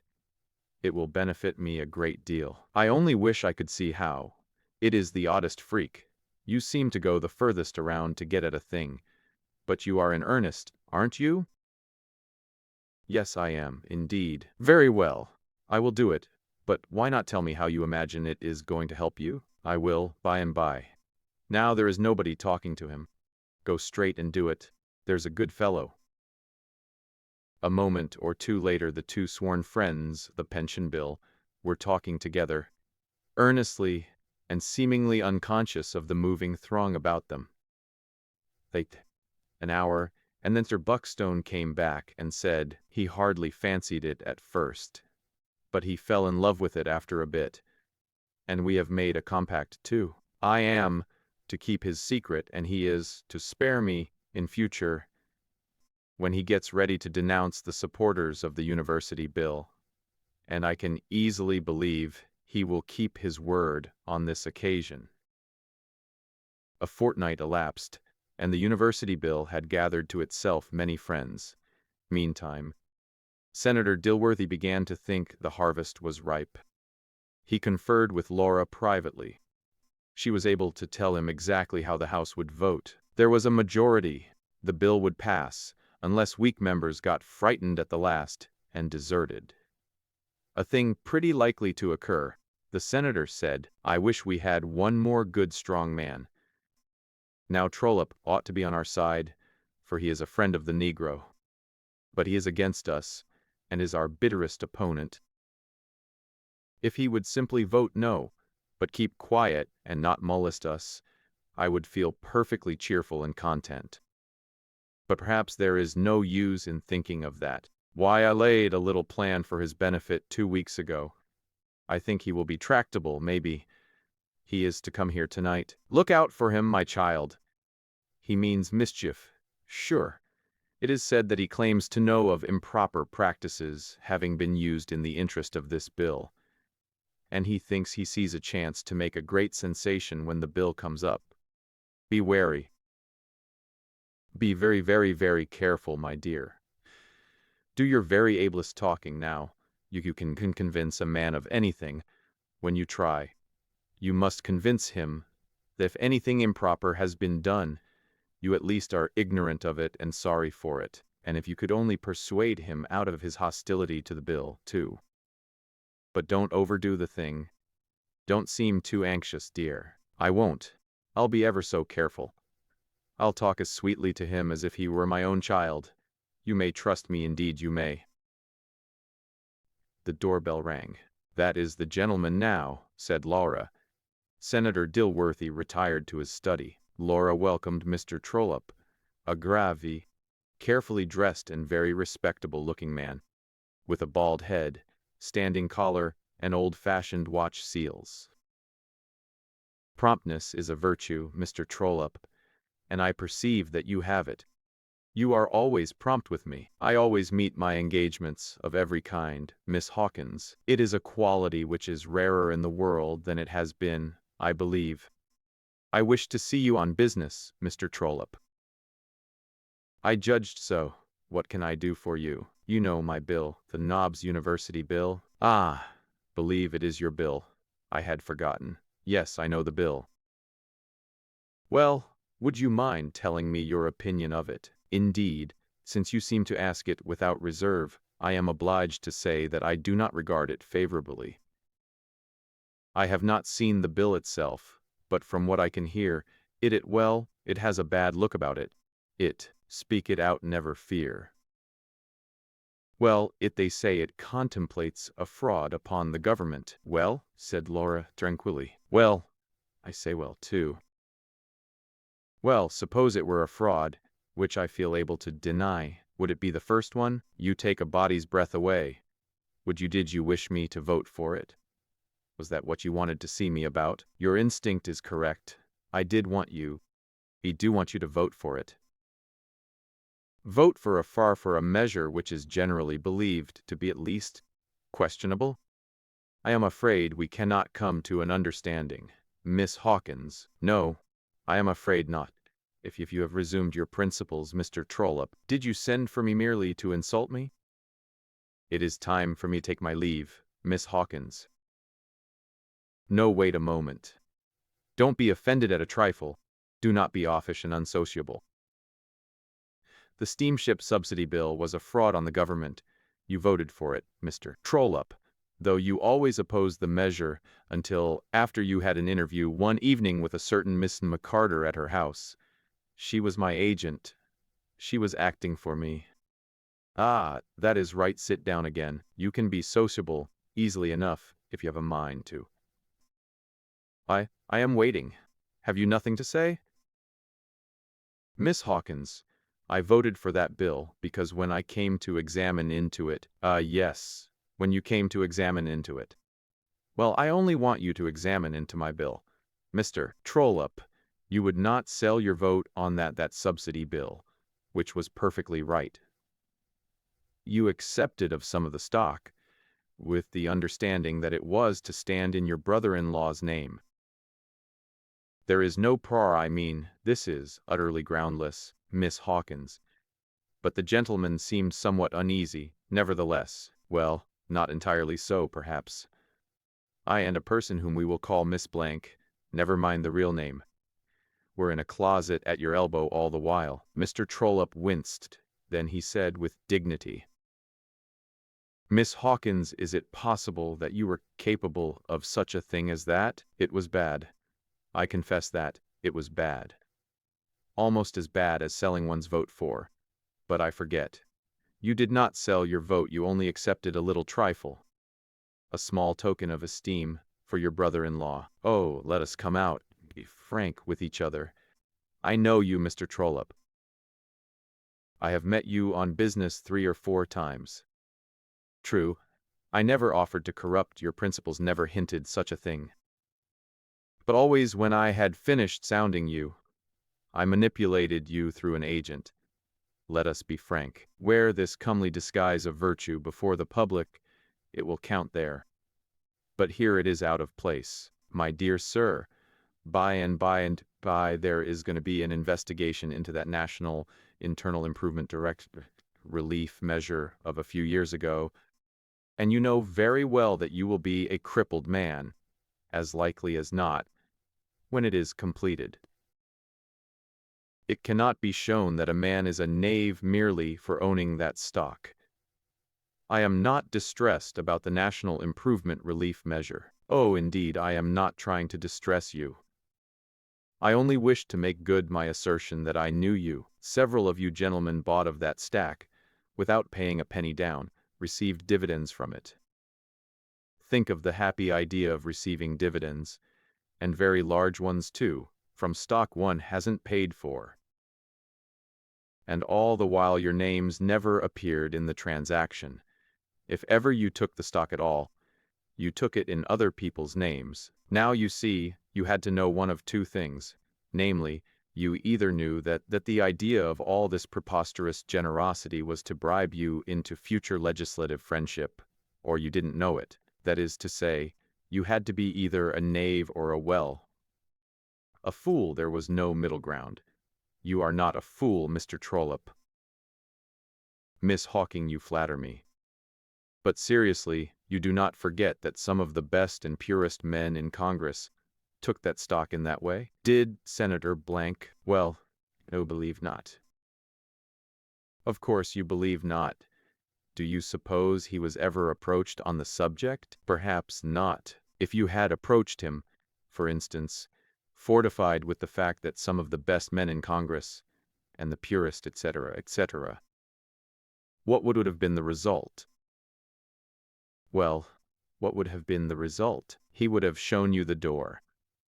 For Mr. Blank is neither a knave nor a fool. There are other men in the Senate and the House whom no one would have been hardy enough to approach with that relief stock in that peculiarly generous way. But they are not of the class that you regard as the best and purest. No, I say I know you, Mr. Trollope. That is to say, one may suggest a thing to Mr. Trollope which it would not do to suggest to Mr. Blank. Mr. Trollope, you are pledged to support the indigent congressman's retroactive appropriation, which is to come up either in this or the next session. You do not deny that, even in public, the man that will vote for that bill will break the 8th commandment in any other way, sir. But he will not vote for your corrupt measure, nevertheless, madam, exclaimed Mr. Trollope, rising from his seat in a passion. Ah, but he will. Sit down again, and let me explain why. Oh, come, don't behave so, it is very unpleasant. Now be good, and you shall have the missing page of your great speech. Here it is. and she displayed a sheet of manuscript. Mr. Trollope turned immediately back from the threshold. It might have been gladness that flashed into his face. It might have been something else. But at any rate there was much astonishment mixed with it. "Good. Where did you get it? Give it me, now there is no hurry. Sit down, and let us talk and be friendly." The gentleman wavered. Then he said, "No, this is only a subterfuge. I will go. It is not the missing page." Laura tore off a couple of lines from the bottom of the sheet. "Now, if you will listen, you will know that this must be the list of statistics, which was to be the nub of your great effort, and the accompanying blast the beginning of the burst of eloquence, which was continued on the next page, and you will recognize there was where you broke down." She read the page. Mr. Trollope said, "This is perfectly astounding. Still, what is all this to me? It is nothing. It does not concern me. The speech is made, and there an end." I did break down for a moment, and in a rather uncomfortable place, since I had led up to those statistics with some grandeur. The hiatus was pleasanter to the house and the galleries than it was to me. But it is no matter now. A week has passed.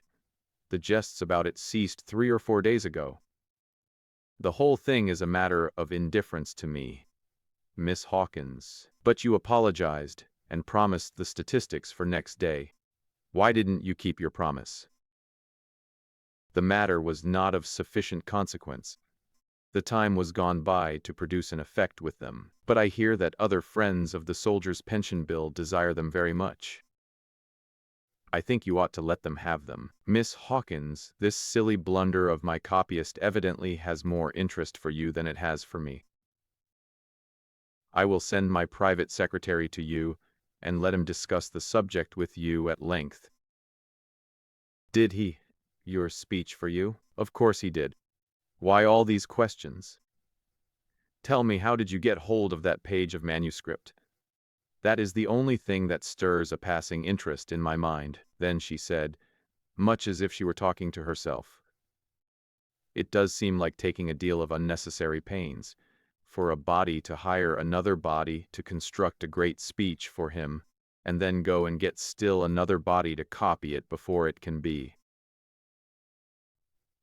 in the house." "Miss Hawkins, what do you mean by such talk as that?" "Why, I am sure I mean no harm to anybody in the world. I am certain that I overheard the Hun. Mr. Buckstone either promised to write your great speech for you, or else get some other competent person to do it. This is perfectly absurd. Perfectly absurd." And Mr. Trollope affected a laugh of derision. "Why, the thing has occurred before now. I mean that I have heard that congressmen have sometimes hired literary grubs to build speeches for them. Now, didn't I overhear a conversation like that I spoke of? Pshaw! Why, of course you may have overheard some such jesting nonsense. But would one be in earnest about so farcical a thing? Well, if it was only a joke, why did you make a serious matter of it? Why did you get the speech written for you, and then read it in the house without ever having it copied?" Mr. Trollope did not laugh this time. He seemed seriously perplexed. He said, "Come, play out your jest, Miss Hawkins. I can't understand what you are contriving, but it seems to entertain you, so please, go on." "I will, I assure you. But I hope to make the matter entertaining to you too.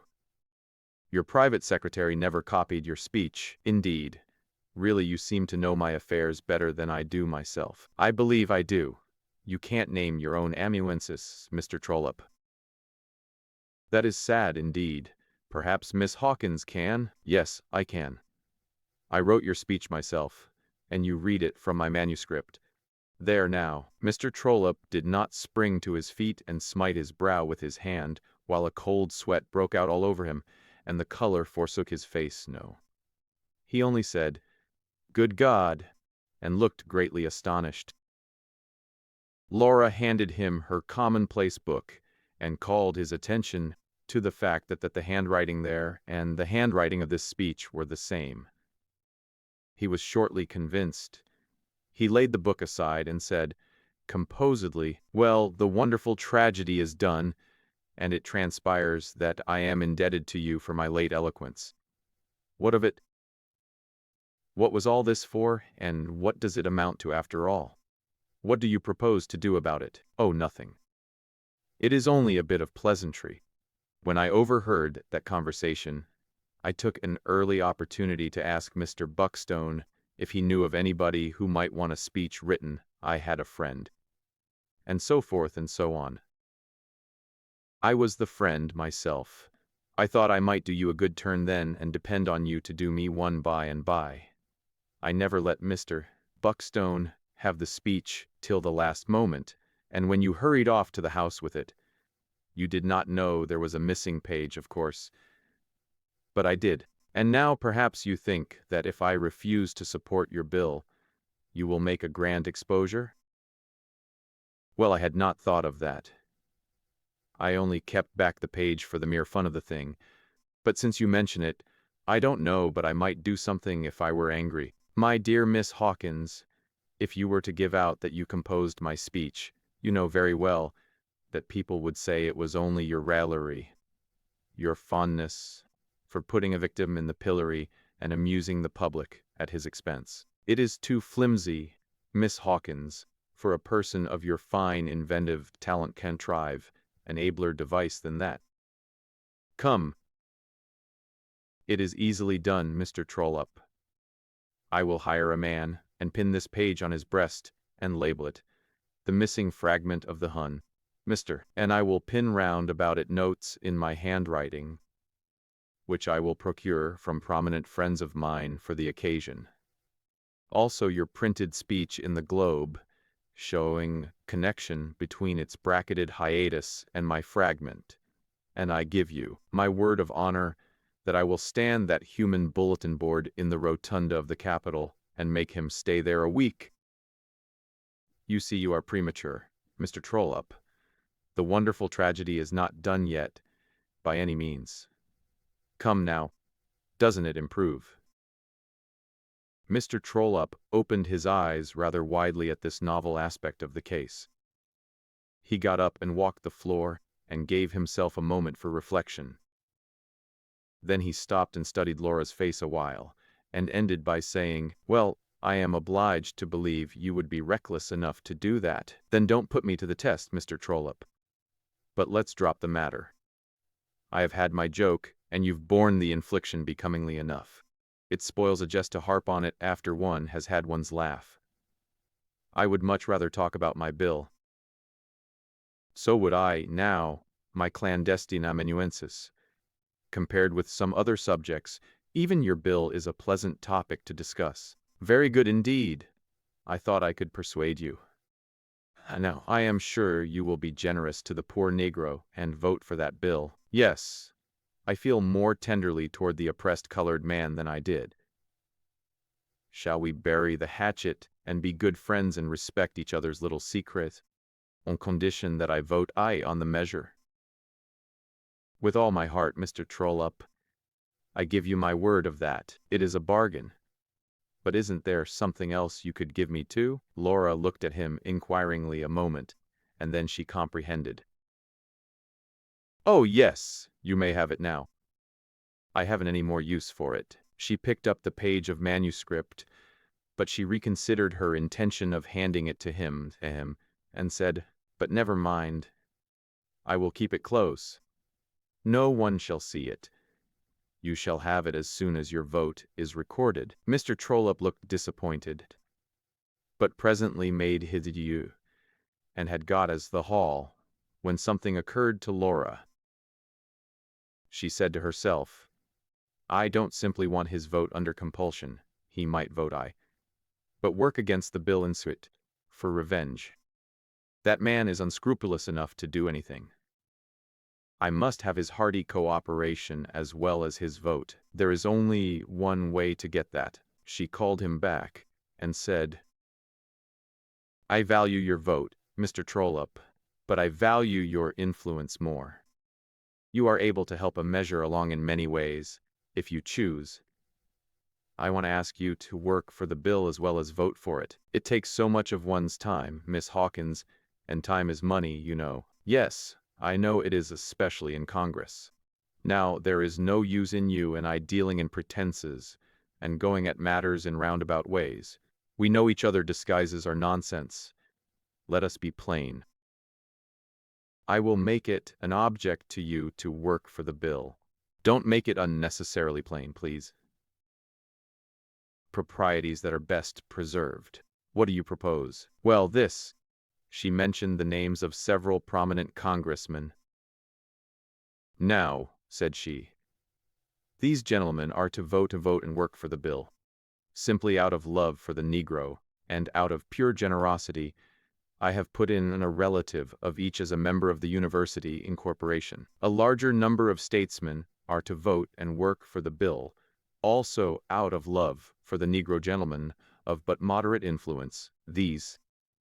And out of pure generosity, I am to see that relatives of theirs have positions in the university, with salaries, and good ones too.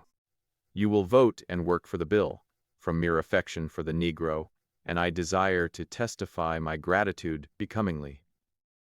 Make free choice. Have you any friend whom you would like to present with a salaried or unsalaried position in our institution? Well, I have a brother-in-law, that same old brother-in-law, you good unselfish provider. I have heard of him often through my agents. How regularly he does turn up, to be sure. He could deal with those million virtuously, and withal with ability, too. But of course you would rather he had a salaried position? Oh, no, said the gentleman, facetiously. We are very humble in our desires. We want no money.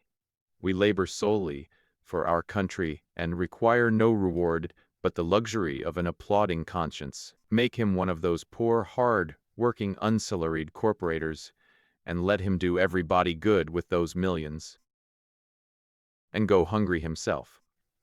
I will try to exert a little influence in favor of the bill. Arrived at home, Mr. Trollope sat down and thought it all over something after this fashion. It is about the shape it might have taken if he had spoken it aloud. My reputation is getting a little damaged, and I meant to clear it up brilliantly with an exposure of this bill at the supreme moment, and ride into Congress on the eclat of it. And if I had that bit of manuscript, I would do it yet. It would be more money in my pocket in the end than my brother-in-law will get out of that incorporatorship, fat as it is. But that sheet of paper is out of my reach. She will never let that get out of her hands. And what a mountain it is! It blocks up my road completely. She was going to hand it to me once. Why didn't she? Must be a deep woman. Deep devil, that is what she is. A beautiful devil, and perfectly fearless, too. The idea of her pinning that paper on a man and standing up in the rotunda to look absurd at a first glance. But she would do it. She is capable of doing anything. I went there hoping she would try to bribe me good solid capital that would be in the exposure. Well, my prayer was answered. She did try to bribe me, and I made the best of a bad bargain and let her. I am checkmated. I must contrive something fresh to get back to Congress on. Very well. A bird in the hand is worth two in the bush. I will work for the bill. The incorporatorship will be a very good thing. As soon as Mr. Trollope had taken his leave, Laura ran to Senator Dilworthy and began to speak. But he interrupted her and said distressfully, without even turning from his writing to look at her, "Only half an hour! You gave it up early, child. However, it was best, I'm sure it was best and safest." Give it up. The senator sprang up, all aglow. "My child, you can't mean that you—" "I've made him promise on honor to think about a compromise tonight, and come and tell me his decision in the morning." "Good. There's hope yet that. Nonsense, uncle. I've made him engage to let the Tennessee land bill utterly alone. Impossible. I've made him to vote with us. Incredible. Abso. I've made him swear that he'll work for us. Preposterous. Utterly break a window, child, before I suffocate. No matter, it's true anyway. Now we can march into Congress with drums beating and colors flying. Well, well, well. I'm sadly bewildered, sadly bewildered. I can't understand it at all. The most extraordinary woman that ever. It's a great day, it's a great day. There, let me put my hand in benediction on this precious head. Ah, my child, the poor Negro will bless. Oh, bother the poor Negro, uncle. Put it in your speech. Good night. Goodbye. We'll marshal our forces and march with the dawn. Laura reflected a while, when she was alone, and then fell to laughing, peacefully. Everybody works for me. So ran her thought. It was a good idea to make Buckstone lead Mr. Trollope on to get a great speech written for him. And it was a happy part of the same idea for me to copy the speech after Mr. Buckstone had written it, and then keep back a page. Mr. B. was very complimentary to me when Trollope's breakdown in the house showed him the object of my mysterious scheme. I think he will say finer things when I tell him the triumph the sequel to it has gained for us. But what a coward the man was, to believe I would have exposed that page in the rotunda, and so exposed myself. However, I don't know. I will think a moment. Suppose he voted no. Suppose the bill failed. That is to suppose this stupendous game lost forever, that I have played so desperately for. Suppose people came round pitying me odious, and he could have saved me by his single voice. Yes, I would have exposed him. What would I care for the talk that would have made about me when I was gone to Europe? And all the world was busy with my history and my dishonor. It would be almost happiness to spite somebody at such a time. Chapter 43. The very next day, sure enough, the campaign opened. In due course, the Speaker of the House reached that order of businesses, which is termed notices of bills, and then the Hun. The busy gentlemen in the reporters' gallery jotted a line in their notebooks, ran to the telegraphic desk in a room which communicated with their own writing parlor, and then hurried back to their places in the gallery. And by the time they had resumed their seats, the line which they had delivered to the operator had been read in telegraph offices, and cities hundreds of miles away. It was distinguished by frankness of language as well as by brevity. The child is born. Buckstone gives notice of the thieving Knobs University job. It is the noses have been counted, and enough votes have been bought to pass it. For some time the correspondents had been posting their several journals upon the alleged disreputable nature of the bill, and furnishing daily reports of the Washington gossip concerning it. So the next morning, nearly every newspaper of character in the land assailed the measure and hurled broadsides of invective at Mr. Buckstone. The Washington papers were more respectful, as usual, and conciliatory.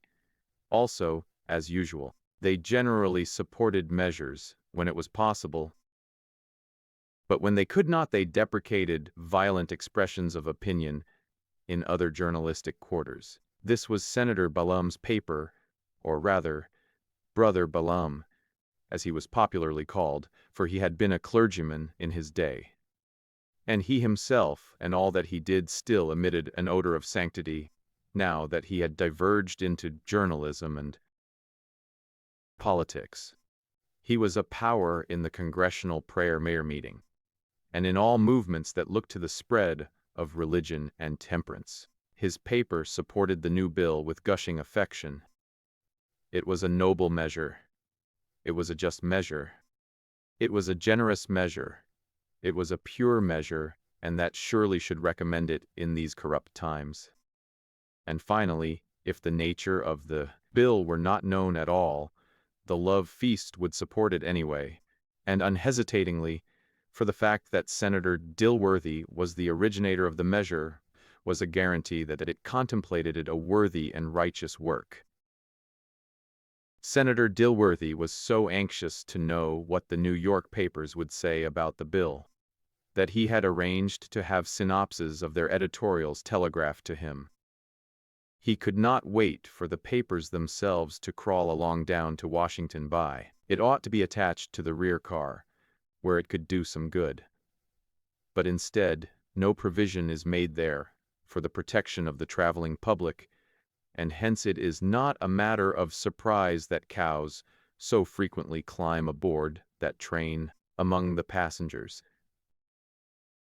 The senator read his dispatches aloud at the breakfast table. Laura was troubled beyond measure at their tone, and said that sort of comment would defeat the bill. But the senator said, "Oh, not at all, my child. It is just what we want. Persecution is the one thing needful. Now all the other forces are secured. Give us newspaper persecution enough, and we are safe. Vigorous persecution will alone carry a bill sometimes, dear. And when you start with a strong vote in the first place, persecution comes in with double effect. The great public is weak-minded. The great public is sentimental.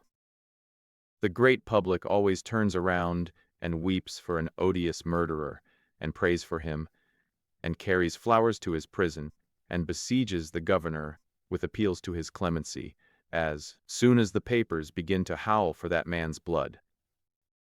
In a word, the great putty-hearted public loves to gush, and there is no such darling opportunity to gush as a case of persecution affords. Well, uncle dear, if your theory is right, let us go into raptures, for nobody can ask a heartier persecution than these editorials are furnishing.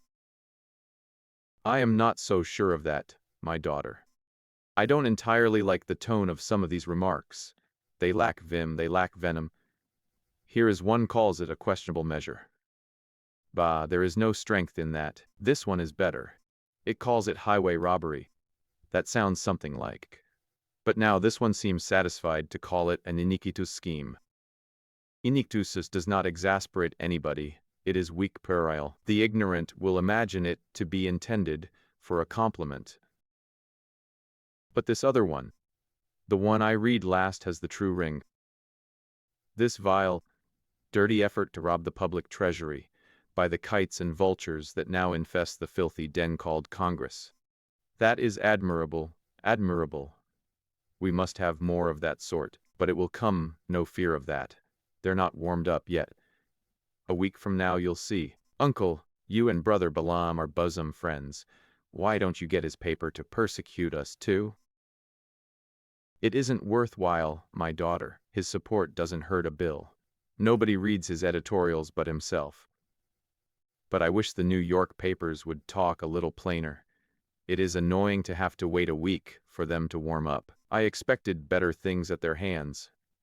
And time is precious now. At the proper hour, according to his previous notice, Mr. Buckstone Dudley introduced his bill, an act to found and incorporate the Knobs Industrial University, moved its proper reference, and sat down. The Speaker of the House rattled off this observation. Fna objection bill acquisal coixus or referred. Habitues of the House comprehended that this long, lightning-heeled word signified that if there was no objection, the bill would take the customary course of a measure of its nature, and be referred to the Committee on Benevolent Appropriations, and that it was accordingly so referred. Strangers merely supposed that Speaker was taking a gargle for some affection of the throat. The reporters immediately telegraphed the introduction of the bill. And they added, the assertion that the bill will pass was premature. It is said that many favorers of it will desert when the storm breaks upon them from the public press. The storm came, and during 10 days it waxed more and more violent day by day. The great Negro University swindle. It became the one absorbing topic of conversation throughout the Union. Individuals denounced it, journals denounced it, public meetings denounced it, the pictorial papers caricatured its friends. The whole nation seemed to be growing frantic over it. Meantime, the Washington correspondents were sending such telegrams as these abroad in the land. Under date of Saturday, Congressmen Jex and Fluke are wavering. It is believed they will desert the execrable bill. Jex and Fluke have deserted. Thursday. Tubbs and Huffy left the sinking ship last night. Later on, 3 desertions. The university thieves are getting scared, though they will not own it. Later, the leaders are growing stubborn. They swear they can carry it. But it is now almost certain that they no longer have a majority. After a day or two of reluctant and ambiguous telegrams, public sentiment seems changing, a trifle in favor of the bill, but only a trifle. And still later, it is whispered that the Hun, Mr. Trollope, has gone over to the pirates. It is probably a canard. Mr. Trollope has all along been the bravest and most efficient champion of virtue, and the people against the bill, and the report, without doubt, a shameless invention. Next day, it is contended, now that he has been a friend to the bill, in secret, since the day it was introduced, and has had bankable reasons for being so. But he himself declares that he has gone over, because the malignant persecution of the bill by the newspapers caused him to study its provisions with more care than he had previously done. And this close examination revealed the fact that the measure is one in every way worthy of support.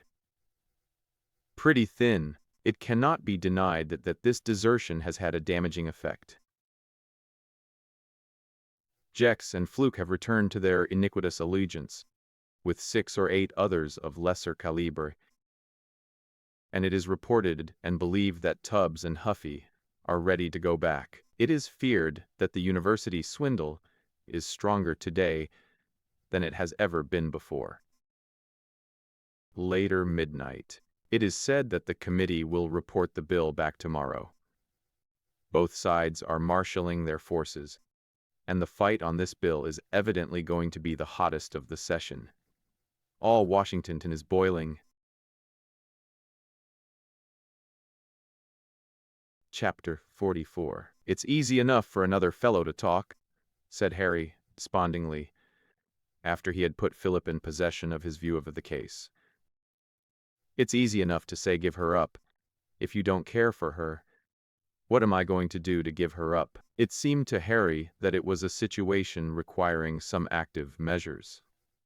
He couldn't realize that he had fallen hopelessly in love, without some rights accruing to him for the possession of the object of his passion.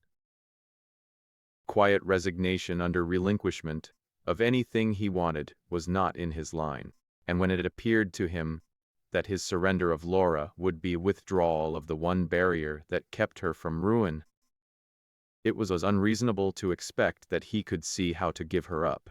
Harry had the most buoyant confidence in his own projects always. He saw everything connected with himself in a large way, and in rosy lines. This predominance of the imagination over the judgment gave that appearance of exaggeration to his conversation and to his communications with regard to himself, which sometimes conveyed the impression that he was not speaking the truth.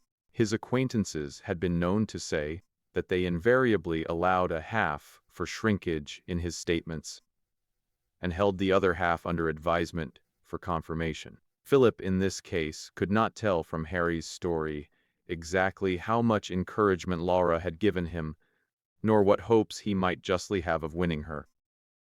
He had never seen him desponding before.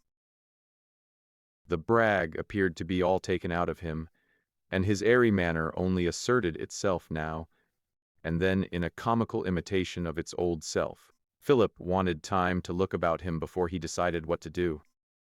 He was not familiar with Washington, and it was difficult to adjust his feelings and perceptions to its peculiarities. Coming out of the sweet sanity of the Bolton household, this was by contrast the maddest vanity fair one could conceive. It seemed to him a feverish, unhealthy atmosphere in which lunacy would be easily developed. He fancied that everybody attached to himself an exaggerated importance. From the fact of being at the national capital, the center of political influence, the fountain of patronage, preferment, jobs, and opportunities, people were introduced to each other as from this or that state, not from cities or towns, and this gave a largeness to their representative feeling. All the women talked politics as naturally and glibly as they talk fashion or literature elsewhere. Every other person was an aspirant for a place, or, if he had one, for a better place or more pay. Almost every other one had some clear interest or remedy to urge. Even the women were all advocates for the advancement of some person, and they violently espoused or denounced this or that measure as would affect some relative, acquaintance, or friend. If the measure went through, love could afford to ripen into marriage, and longing for foreign travel would have fruition. And it must have been only eternal springing in the breast that kept alive numerous old claimants, who for years and years had besieged the doors of Congress, and who looked as if they needed not so much an appropriation of money as 6 feet of ground. And those who stood so long waiting for success to bring them death were usually those who had a just claim. Representing states and talking of national and even international affairs, as familiarly as neighbors at home, of poor crops and the extravagance of their ministers, was likely at first to impose upon Philip as to the importance of the people gathered here. There was a little newspaper editor from Phil's native town, the assistant on a Pendletonian weekly, who made his little annual joke about the first egg laid on our table, and who was the menial of every tradesman in the village and under bonds too.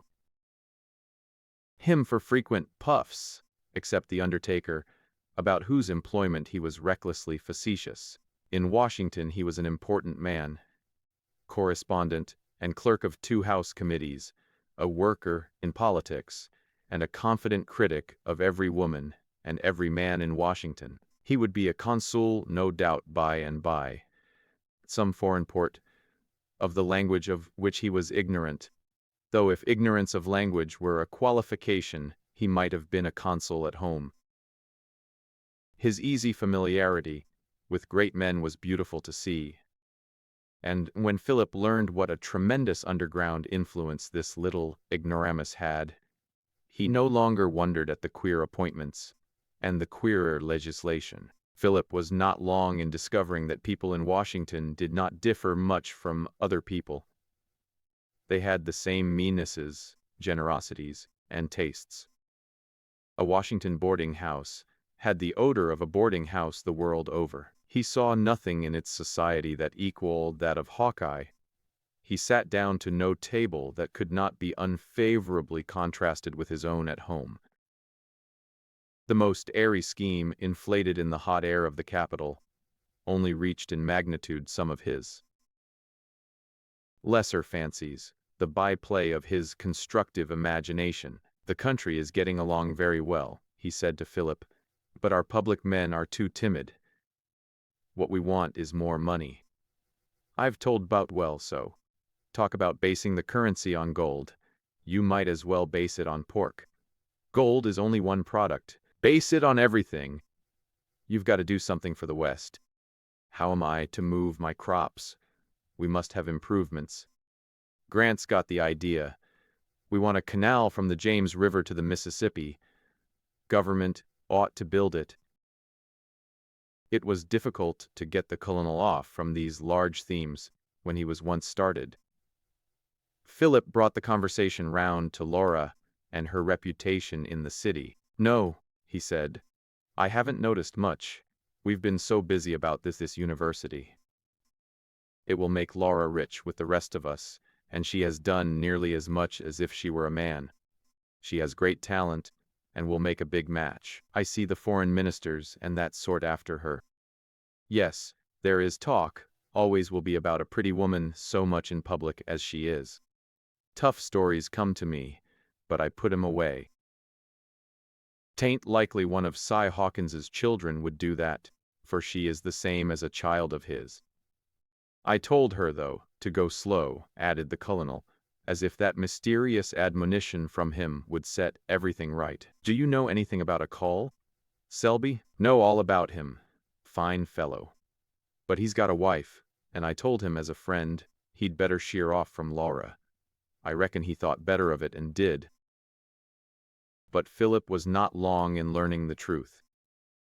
Courted as Laura was by a certain class, and still admitted into society, nevertheless, buzzed with disreputable stories about her, she had lost character with the best people. Her intimacy with Selby was open gossip, and there were winks and thrustings of the tongue in any group of men when she passed by. It was clear enough that Harry's delusion must be broken up, and that no such feeble obstacle as his passion could interpose would turn Laura from her fate. Philip determined to see her, and put himself in possession of the truth, as he suspected it, in order to show Harry his folly. Laura, after her last conversation with Harry, had a new sense of her position. She had noticed before the signs of a change in manner towards her. A little less respect, perhaps from men, and an avoidance by women. She had attributed this latter partly to jealousy of her. For no one is willing to acknowledge a fault in himself when a more agreeable motive can be found for the estrangement of his acquaintances. But now, if society had turned on her, she would defy it. It was not in her nature to shrink. She knew she had been wronged, and she knew that she had no remedy. What she heard of Call Selby's proposed departure alarmed her more than anything else, and she calmly determined that if he was deceiving her the second time, it should be the last. Let society finish the tragedy if it liked. She was indifferent what came after. At the first opportunity, she charged Selby with his intention to abandon her.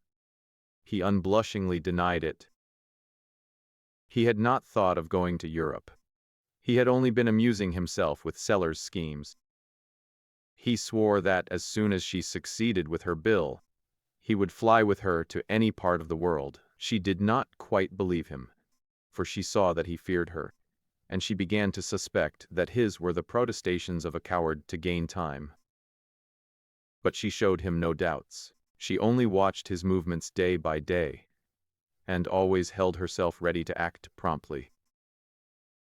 When Philip came into the presence of this attractive woman, he could not realize that she was the subject of all the scandal he had heard. She received him with quite the old Hawkeye openness and cordiality, and fell to talking at once of their little acquaintance there.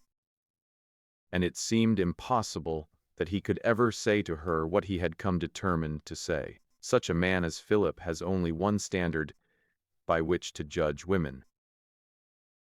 Laura recognized that fact, no doubt. The better part of her woman's nature saw it.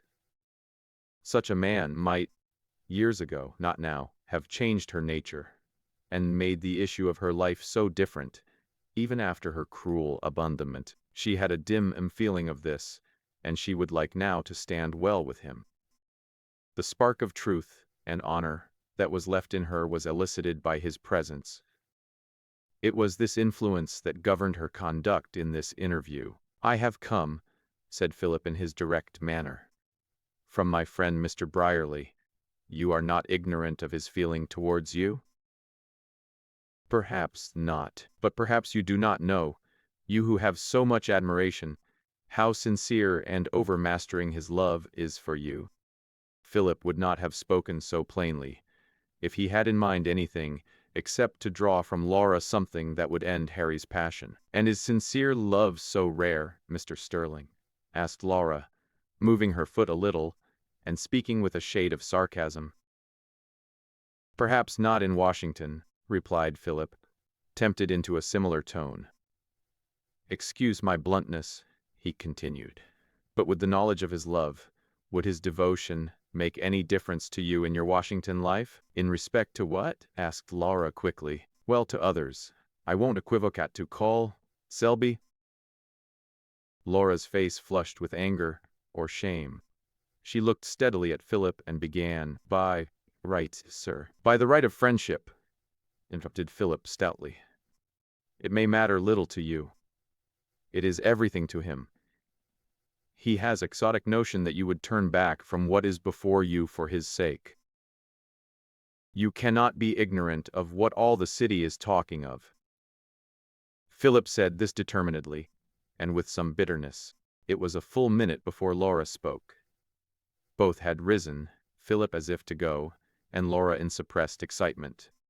When she spoke, her voice was very unsteady, and she looked down. "Yes, I know. I perfectly understand what you mean.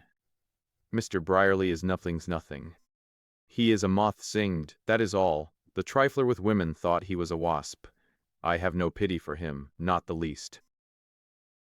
You may tell him not to make a fool of himself, and to keep away. I say this on your account, not his. You are not like him. It is enough for me that you want it so. Sterling," she continued, looking up, and there were tears in her eyes that contradicted the hardness of her language, "you might not pity him if you knew my history. Perhaps you would not wonder at some things you hear. No, it is useless to ask me why it must be so. You can't make a life over society wouldn't let you if you would, and mine must be lived as it is. There, sir, I'm not offended. But it is useless for you to say anything more." Philip went away with his heart lightened about Harry, but profoundly saddened by the glimpse of what this woman might have been. He told Harry all that was necessary of the conversation. She was bent on going her own way. He had not the ghost of a chance. He was a fool, she had said, for thinking he had, and Harry accepted it meekly, and made up his own mind that Philip didn't know much about women. Chapter 45. The galleries of the house were packed, on the momentous day, not because the reporting of an important bill back by a committee was a thing to be excited about. If the bill were going to take the ordinary course afterward, it would be like getting excited over the impaneling of a coroner's jury in a murder case.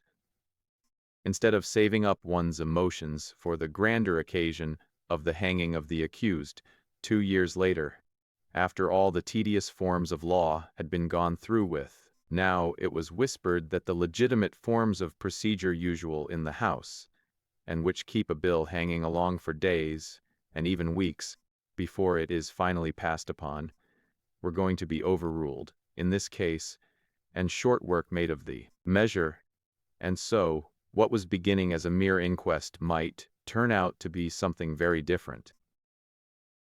In the course of the day's business, the order of reports of committees was finally reached, and when the weary crowds heard that glad announcement issue from the speaker's lips, they ceased to fret at the dragging delay, and plucked up spirit. The chairman of the Committee on Benevolent Appropriations rose and made his report. And just then a blue-uniformed, brass-mounted little page put a note into his hand. It was from Senator Dilworthy, who had appeared upon the floor of the House for a moment and flitted away again. "Everybody expects a grand assault in force. No doubt you believe, as I certainly do, that it is the thing to do. We are strong, and everything is hot for the contest. Trollope's espousal of our cause has immensely helped us, and we grow in power constantly. 10 of the opposition were called away from town about noon, but, so it is said, only for 1 day. 6 others are sick, but expect to be about again tomorrow or next day. A friend tells me a bold onslaught is worth trying. Go for a suspension of the rules. You will find we can get a 2/3 vote. Am perfectly satisfied of it. The Lord's truth will prevail. Dilworthy. Mr. Buckstone had reported the bills from his committee, one by one, leaving the bill to the last. When the House had voted upon the acceptance or rejection of the report upon all but it, and the question now being upon its disposal, his committee had instructed him to report the bill favorably. He wished to explain the nature of the measure, and thus justify the committee's action.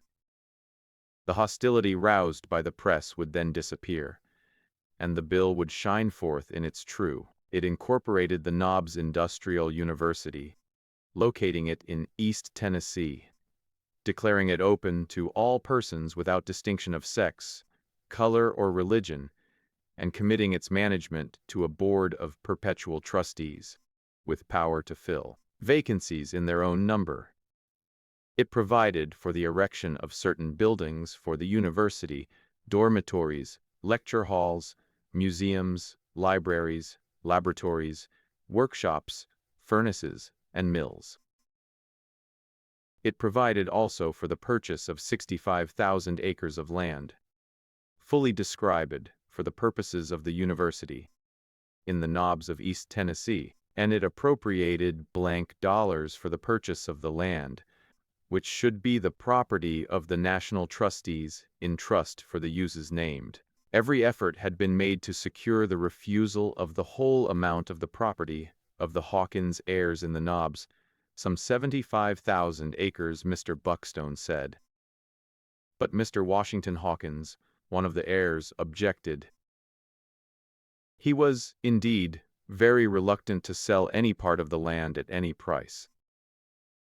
And indeed, this reluctance was justifiable when one considers how constantly and how greatly the property is rising in value. What the South needed, continued Mr. Buckstone, was skilled labor. Without that it would be unable to develop its mines, build its roads, work to advantage, and without great waste its fruitful land, establish manufactures, or enter upon a prosperous industrial career.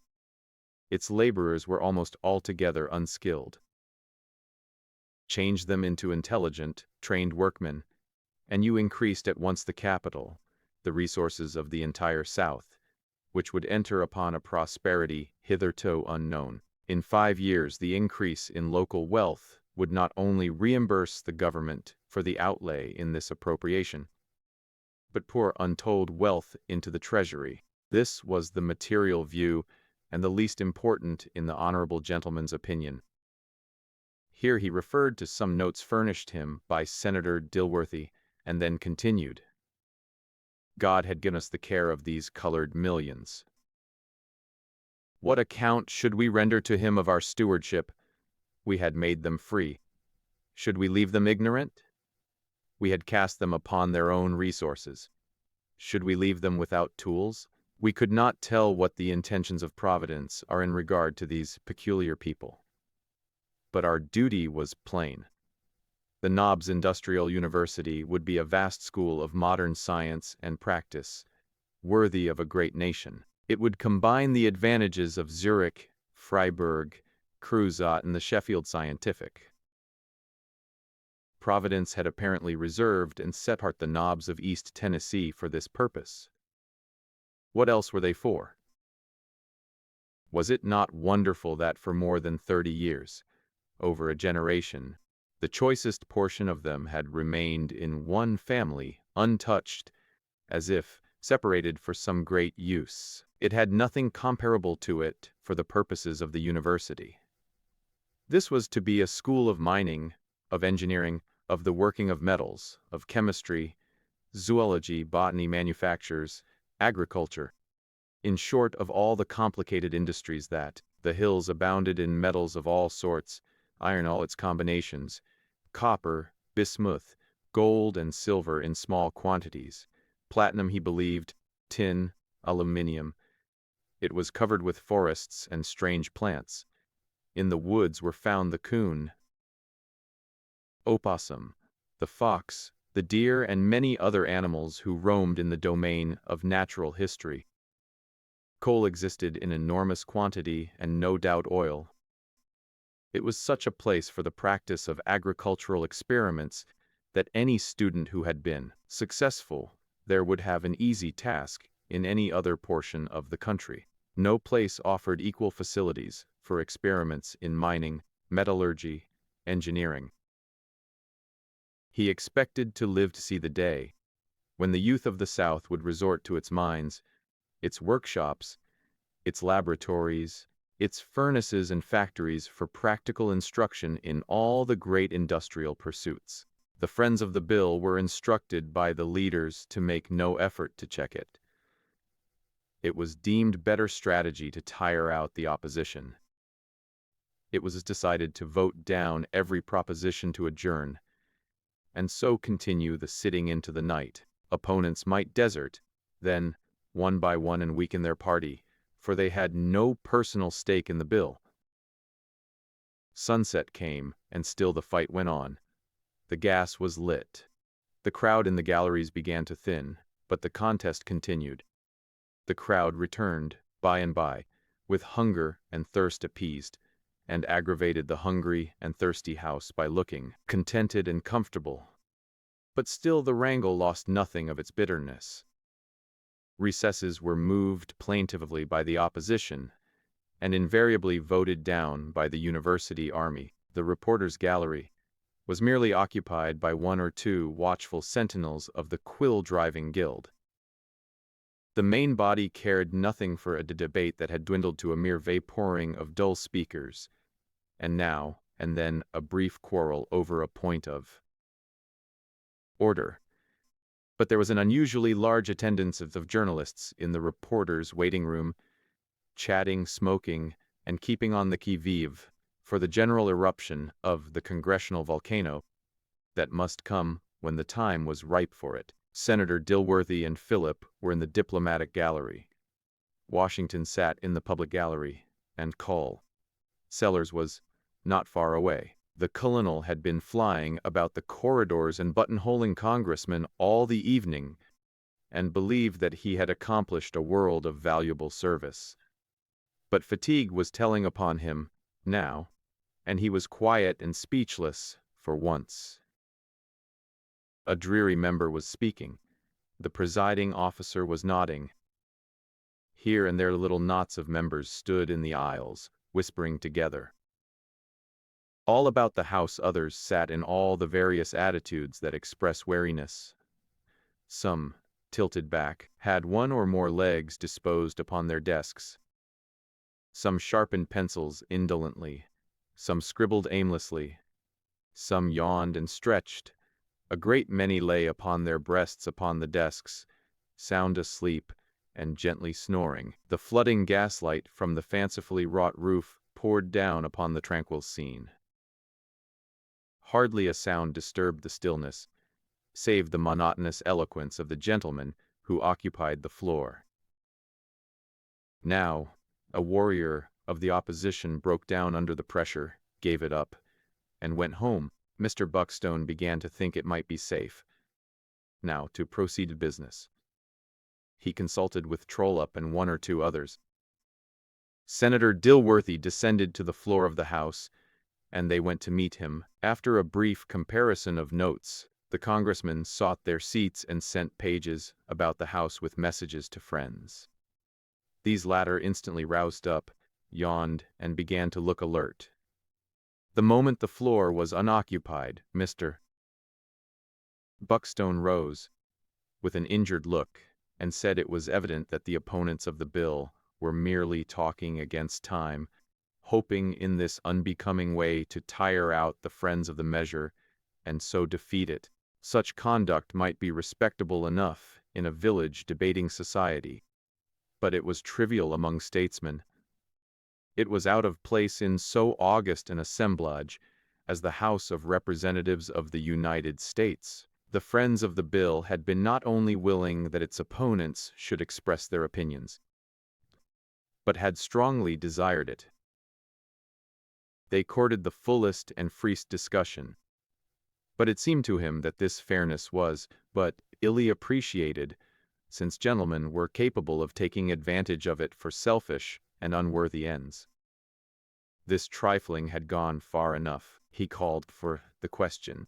The instant Mr. Buckstone sat down, the storm burst forth. A dozen gentlemen sprang to their feet. "Mr. Speaker, Mr. Speaker, Mr. Speaker." "Order, order, order, question." Question. The sharp blows of the speaker's gavel rose above the din. The previous question, that hated gag, was moved and carried. All debate came to a sudden end, of course. Triumph, no. 1. Then the vote was taken on the adoption of the report, and it carried by a surprising majority. Mr. Buckstone got the floor again and moved that the rules be suspended and the bill read a first time. Mr. Trollope seconded the motion. The Speaker, it is moved, and clamor of voices. "Move we adjourn." Second the motion. "Adjourn. Adjourn. Order, order." The Speaker, after using his gavel vigorously. "It is moved and seconded that the House do now adjourn." All those in favor. Voices. Division. Ayes and nays. Ayes and nays. It was decided to vote upon the adjournment by ayes and nays. This was in earnest. The excitement was furious. The galleries were in commotion in an instant. The reporters swarmed to their places. Idling members of the House flocked to their seats. Nervous gentlemen sprang to their feet. Pages flew hither and thither. Life and animation were visible everywhere. All the long ranks of faces in the building were kindled. "This thing decides it," thought Mr. Buckstone, but let the fight proceed. The voting began, and every sound ceased but the calling if the names and the no, no, of the responses. There was not a movement in the House. The people seemed to hold their breath. The voting ceased, and then there was an interval of dead silence while the clerk made up his count. There was a 2/3 vote on the university side, and 2 over. The Speaker. The rules are suspended. The motion is carried. First reading of the bill. By one impulse the galleries broke forth into stormy applause, and even some of the members of the House were not wholly able to restrain their feelings. The Speaker's gavel came to the rescue, and his clear voice followed. "Order, gentlemen. The House will come to order. If spectators offend again, the sergeant-at-arms will clear the galleries." Then he cast his eyes aloft and gazed at some object attentively for a moment. All eyes followed the direction of the Speaker's, and there was a general titter. The Speaker said, "Let the sergeant-at-arms inform the gentleman that his conduct is an infringement of the dignity of the House, and one which is not warranted by the state of the weather." Poor Sellers was the culprit. He sat in the front seat of the gallery, with his arms and his tired body overflowing the balustrade, sound asleep, dead to all excitements, all disturbances. The fluctuations of the Washington weather had influenced his dreams, perhaps, for during the recent tempest of applause he had hoisted his gingham umbrella and calmly gone on with his slumbers. Washington Hawkins had seen the act, but was not near enough at hand to save his friend, and no one who was near enough desired to spoil the effect. But a neighbor stirred up the colonel, now that the House had its eye upon him, and the great speculator furled his tent like the Arab. He said, "Bless my soul, I'm so absent-minded when I get to thinking. I never wear an umbrella in the House. Did anybody notice it? What, asleep? Indeed? And did you wake me, sir? Thank you. Thank you very much indeed. It might have fallen out of my hands and been injured." Admirable article, sir, present from a friend in Hong Kong. One doesn't come across silk like that in this country. It's the real young Hyson, I'm told. By this time the incident was forgotten, for the House was at war again. Victory was almost in sight now. and the friends of the bill threw themselves into their work with enthusiasm. They soon moved and carried its second reading, and after a strong, sharp fight, carried a motion to go into committee of the whole. The speaker left his place, of course, and a chairman was appointed.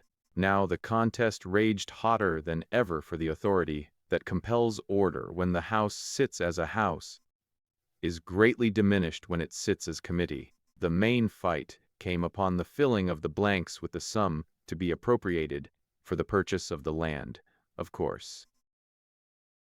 Buckstone. Mr. Chairman, I move you, sir, that the words 3 millions of be inserted. Mr. Hadley. Mr. Chairman, I move that the words $2.50 be inserted. Mr. Clausen. Mr. Chairman, I move the insertion of the words 5 and 20 cents, as representing the true value of this barren and isolated tract of desolation. The question, according to rule, was taken upon the smallest sum first. It was lost, then upon the next smallest sum, lost also, and then upon the 3 millions. After a vigorous battle that lasted a considerable time, this motion was carried. Then, by clause, the bill was read, discussed, and amended in trifling particulars, and now the committee rose and reported. The moment the House had resumed its functions and received the report, Mr. Buckstone moved and carried the third reading of the bill. The same bitter war over the sum to be paid was fought over again, and now that the ayes and nays could be called and placed on record, every man was compelled to vote by name on the 3 millions, and indeed on every paragraph of bill from the enacting clause straight through. But as before, the friends of the measure stood firm and voted in a solid body every time, and so did its enemies. The supreme moment was come now. But so sure was the result that not even a voice was raised to interpose an adjournment. The enemy were totally demoralized. The bill was put upon its final passage almost without dissent, and the calling of the ayes and nays began. When it was ended, the triumph was complete. The 2/3 vote held good, and a veto was impossible, as far as the House was concerned. Mr. Buckstone resolved that now that the nail was driven home, he would clinch it on the other side and make it stay forever. He moved a reconsideration of the vote by which the bill had passed. The motion was lost, of course, and the great Industrial University Act was an accomplished fact as far as it was in the power of the House of Representatives to make it so. There was no need to move an adjournment. The instant the last motion was decided, the enemies of the university rose and flocked out of the hall, talking angrily, and its friends flocked after them jubilant and congratulatory. The galleries disgorged their burden, and presently the House was silent and deserted. When Cole, Sellers, and Washington stepped out of the building, they were surprised to find that the daylight was old and the sun well up. Said the colonel, "Give me your hand, my boy. You're all right at last. You're a millionaire. At least you're going to be. The thing is dead sure. Don't you bother about the Senate. Leave me and Dilworthy to take care of that. Run along home now and tell Laura. Lord, it's magnificent news, perfectly magnificent. Run now. I'll telegraph my wife. She must come here and help me build a house. Everything's all right now." Washington was so dazed by his good fortune and so bewildered by the gaudy pageant of dreams that was already trailing its long ranks through his brain, that he wandered he knew not where, and so loitered by the way that when at last he reached home, he woke to a sudden annoyance in the fact that his news must be old to Laura. Now, of course, Senator Dilworthy must have already been home and told her an hour before. He knocked at her door, but there was no answer. "That is like the Duchess," said he. "Always cool. A body can't excite her, can't keep her excited anyway. Now she has gone off to sleep again. as comfortably as if she were used to picking up $1 million every day or two. Then he went to bed. But he could not sleep, so he got up and wrote a long, rapturous letter to Louise, and another to his mother, and he closed both to much the same effect. Laura will be Queen of America now, and she will be applauded and honored and petted by the whole nation. Her name will be in everyone's mouth more than ever, and how they will court her and quote her bright speeches. And mine too, I suppose, though they do that more already than they really seem to deserve. Oh, the world is so bright now and so cheery. The clouds are all gone, our long struggle is ended, our troubles are all over. Nothing can ever make us unhappy any more. You dear faithful ones will have the reward of your patient waiting now. How Father's wisdom is proven at last, and how I repent me that there have been times when I lost faith and said, the blessing he stored up for us a tedious generation ago was but a long-drawn curse, a blight upon us all. But everything is well. Now we are done with poverty, sad toil, weariness, and heartbreak. All the world is filled with sunshine. Chapter 46. It was a bright spring morning. The air was soft and inspiring. In the deepening wayside green, the pink flush of the blossoming peach trees, the soft suffusion on the heights of Arlington, and the breath of the warm south wind was apparent, the annual miracle of the resurrection of the earth. The senator took off his hat and seemed to open his soul to the sweet influences of the morning. After the heat and noise of the chamber, under its dull gas-illuminated glass canopy, and the all-night struggle of passion and feverish excitement there, the open, tranquil world seemed like heaven. The senator was not in an exultant mood, but rather in a condition of holy joy, befitting a Christian statesman whose benevolent plans Providence has made its own and stamped with approval. Still the senator was tranquil, for he knew that there is an esprit de corps in the Senate which does not exist in the House, the effect of which is to make the members complaisant towards the projects of each other, and to extend a mutual aid which, in a more vulgar body, would be called log-rolling. It is, under Providence, a good night's work, Mr. Sterling. The government has founded an institution which will remove half the difficulty from the Southern problem. And it is a good thing for the Hawkins heirs, a very good thing. Laura will be almost a millionaire. Do you think, Mr. Dilworthy, that the Hawkinses will get much of the money? Asked Philip innocently, remembering the fate of the Columbus River appropriation. The senator looked at his companions scrutinizingly for a moment to see if he meant anything personal, and then replied, undoubtedly, undoubtedly. I have had their interests greatly at heart. There will of course be a few expenses, but the widow and orphans will realize all that Mr. Hawkins dreamed of for them. The birds were singing as they crossed the presidential square, now bright with its green turf and tender foliage. After the two had gained the steps of the senator's house, they stood a moment, looking upon the lovely prospect. It is like the peace of God, said the senator devoutly. Entering the house, the senator called a servant and said, tell Miss Laura that we are waiting to see her. I ought to have sent a messenger on horseback half an hour ago, he added to Philip. She will be transported with our victory.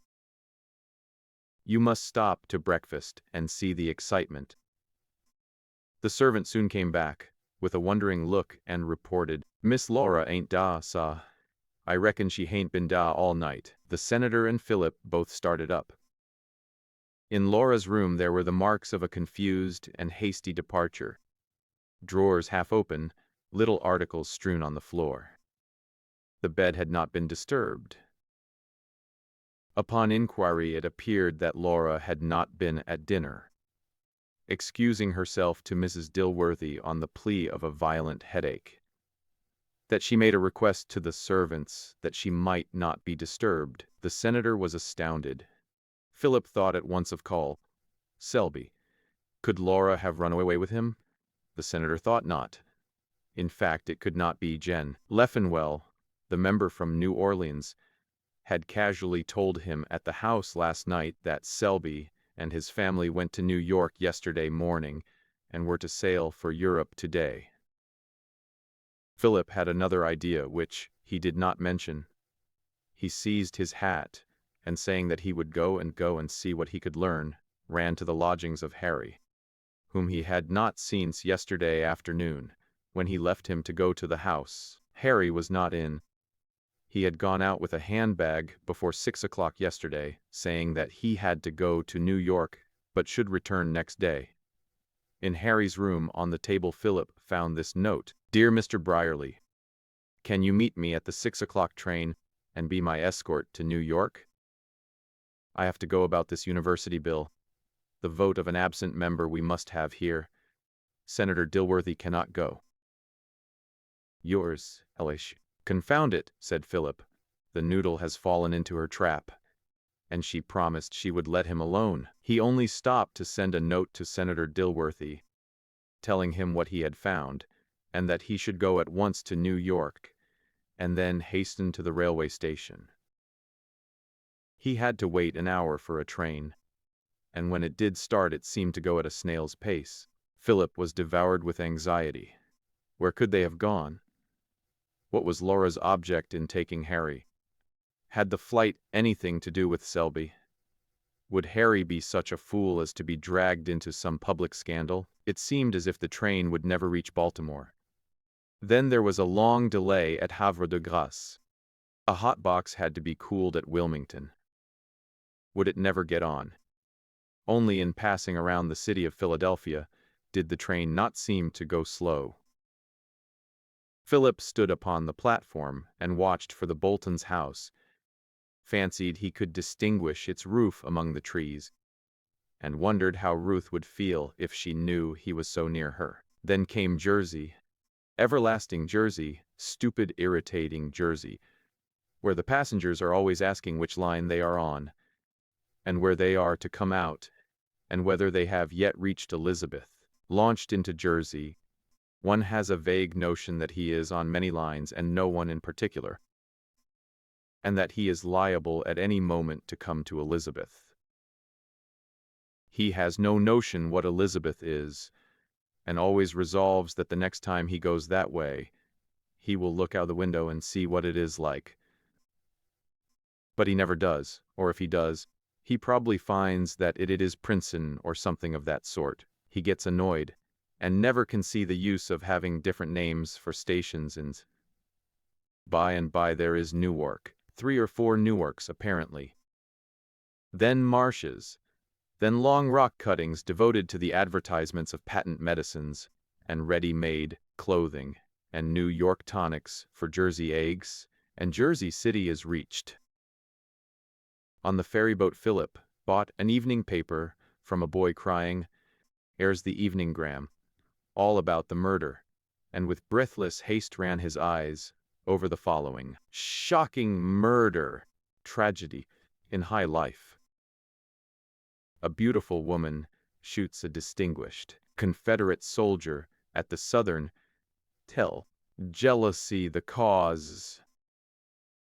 This morning occurred another of those shocking murders which have become the almost daily food of the newspapers, the direct result of the socialistic doctrines and women's rights agitations, which every woman, the avenger of her own wrongs, and all society the hunting ground for her victims. About 9 o'clock, a lady deliberately shot a man dead in the public parlor of the Southern Hotel, coolly remarking, as she threw down her revolver and permitted herself to be taken into custody, "He brought it on himself."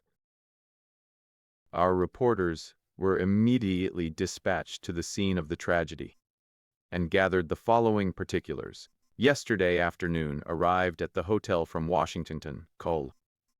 George Selby and family, who had taken passage, and were to sail at noon today in the steamer Scotia for England. The colonel was a handsome man about 40, a gentleman of wealth and high social position, a resident of New Orleans. He served with distinction in the Confederate Army and received a wound in the leg from which he has never entirely recovered, being obliged to use a cane in locomotion. This morning at about 9 o'clock, a lady, accompanied by a gentleman, called at the office of the hotel and asked for call Selby. The colonel was at breakfast. Would the clerk tell him that a lady and gentleman wished to see him for a moment in the parlor? The clerk says that the gentleman asked her, "What do you want to see him for?" And that she replied, "He is going to Europe, and I ought to just say goodbye." Cole.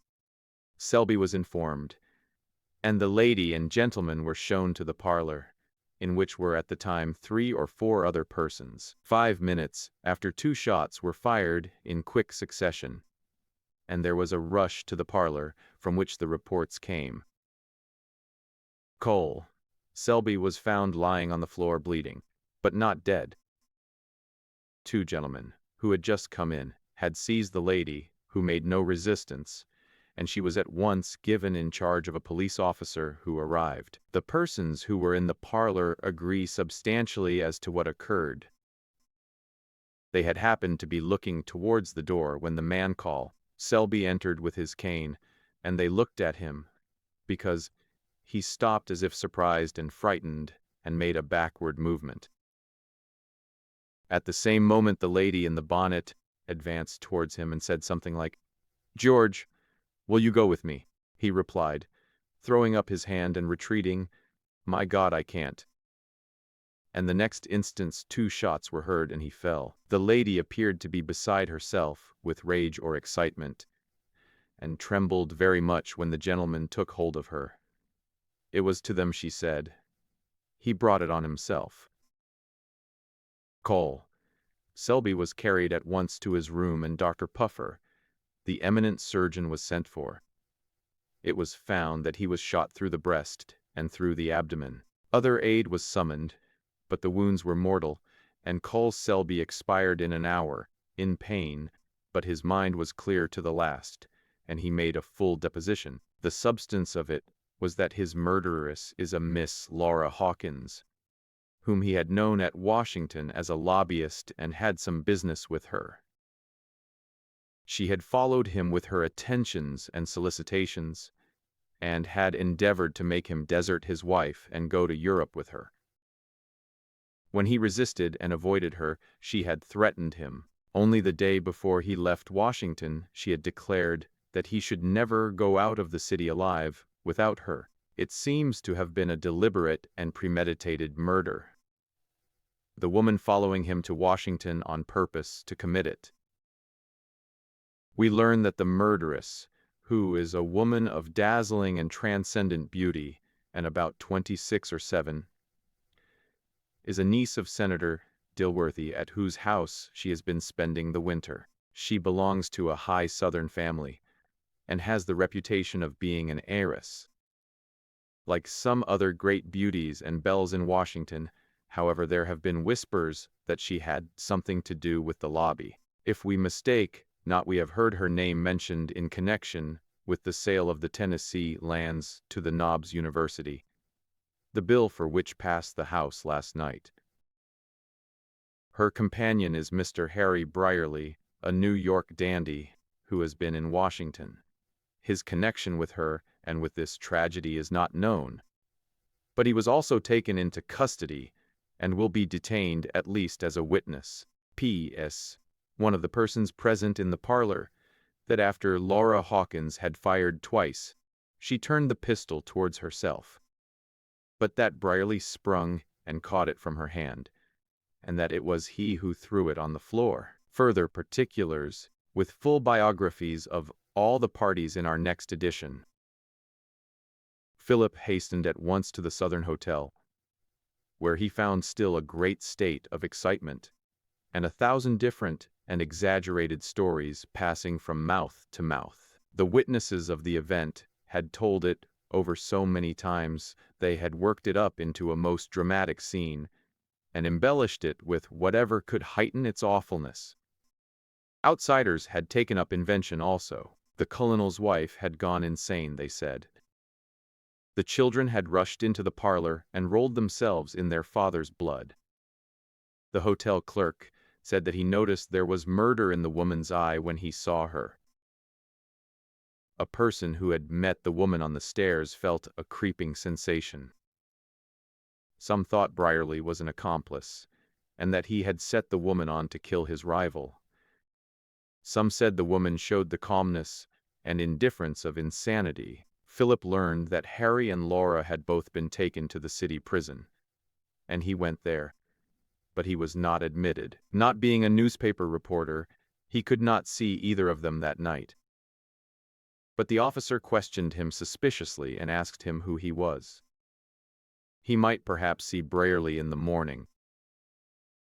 The latest editions of the evening papers had the result of the inquest. It was a plain enough case for the jury, but they sat over it a long time, listening to the wrangling of the physicians. Dr. Puffer insisted that the man died from the effects of the wound in the chest. Dr. Dobbs strongly insisted that the wound in the abdomen caused death. Dr. Golightly suggested that, in his opinion, death ensued from a complication of the two wounds and perhaps other causes. He examined the table waiter as to whether Col. Selby ate any breakfast, and what he ate, and if he had any appetite. The jury finally threw themselves back upon the indisputable fact that Selby was dead, that either wound would have killed him, admitted by the doctors, and rendered a verdict that he died from pistol-shot wounds inflicted by a pistol in the hands of Laura Hawkins. The morning papers blazed with big type, and overflowed with details of the murder. The accounts in the evening papers were only the premonitory drops to this mighty shower. The scene was dramatically worked up in column after column. There were long specials from Washington, giving a full history of Laura's career there, with the names of men with whom she was said to be intimate, a description of Senator Dilworthy's residence and of his family, and of Laura's room in his house, and a sketch of the senator's appearance and what he said. There was a great deal about her beauty, her accomplishments, and her brilliant position in society, and her doubtful position in society. There was also an interview with Col. Sellers and another with Washington Hawkins, the brother of the murderess. One journal had a long dispatch from Hawkeye, reporting the excitement in that quiet village and the reception of the awful intelligence. There were reports of conversations with the clerk at the hotel, with the call boy, with the waiter at table, with all the witnesses, with the policeman, with the landlord, who wanted it understood that nothing of that sort had ever happened in his house before, although it had always been frequented by the best Southern society, and with Mrs. Cull. There were diagrams illustrating the scene of the shooting, and views of the hotel and street, and portraits of the parties. There were 3-minute and different statements from the doctors about the wounds, so technically worded that nobody could understand them. Harry and Laura had also been interviewed, and there was a statement from Philip himself, which a reporter had knocked him up out of bed at midnight to give. Though how he found him, Philip never could conjecture. What some of the journals lacked in suitable length for the occasion, they made up in encyclopedic information about other similar murders and shootings. The statement from Laura was not full. In fact, it was fragmentary, consisted of 9 parts of the reporter's valuable observations to one of Laura's, and it was, as the reporter significantly remarked, incoherent. But it appeared that Laura claimed to be Selby's wife, or to have been his wife, that he had deserted her and betrayed her, and that she was going to follow him to Europe. When the reporter asked, "What made you shoot him, Miss Hawkins?" Laura's only reply was, very simply, Did I shoot him? Do they say I shot him? And she would say no more. The news of the murder was made the excitement of the day. Talk of it filled the town. The facts reported were scrutinized. The standing of the parties was discussed. The dozen different theories of the motive, broached in the newspapers, were disputed over. During the night, subtle electricity had carried the tale over or all the wires of the continent and under the sea, and in all villages and towns of the Union, from the Atlantic to the territories, and away up and down the Pacific slope, and as far as London and Paris and Berlin. That morning the name of Laura Hawkins was spoken by millions and millions of people, while the owner of it, the sweet child of years ago, the beautiful queen of wawing rooms, sat shivering on her cot bed in the darkness of a damp cell in the Tombs. Chapter 47. Philip's first effort was to get Harry out of the Tombs. He gained permission to see him, in the presence of an officer, during the day, and he found that hero very much cast down. He never intended to come to such a place as this, old fellow, he said to Philip. It's no place for a gentleman. They've no idea how to treat a gentleman. Look at that provender, pointing to his uneaten prison ration. They tell me I am detained as a witness, and I pass the night among a lot of cutthroats and dirty rascals. Pretty witness I'd be in a month spent in such company. But what under heavens, asked Philip, induced you to come to New York with Laura? What was it for? What for? Why, she wanted me to come. I didn't know anything about that cursed Selby. She said it was lobby business for the university.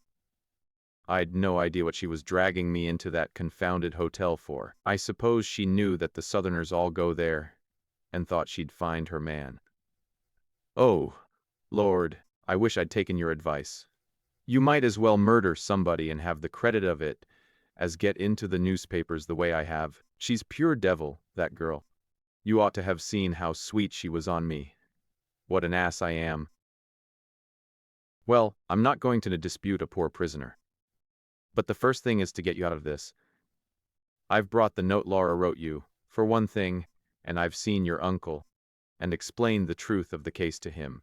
He will be here soon. His spirits rose with their usual elasticity as soon as he was out of Center Street, and he insisted on giving Philip and his friends a royal supper at Delmonico's, an excess which was perhaps excusable in the rebound of his feelings, and which was committed with his usual reckless generosity. Harry ordered the supper, and it is perhaps needless to say that Philip paid the bill. Neither of the young men felt like attempting to see Laura that day, and she saw no company except the newspaper reporters until the arrival of Cull, Sellers, and Washington Hawkins, who had hastened to New York with all speed. They found Laura in a cell in the upper tier of the women's department. The cell was somewhat larger than those in the men's department, and might be 8 feet by 10 square, perhaps a little longer. It was of stone, floor and all, and tile roof was oven-shaped. A narrow slit in the roof admitted sufficient light, and was the only means of ventilation.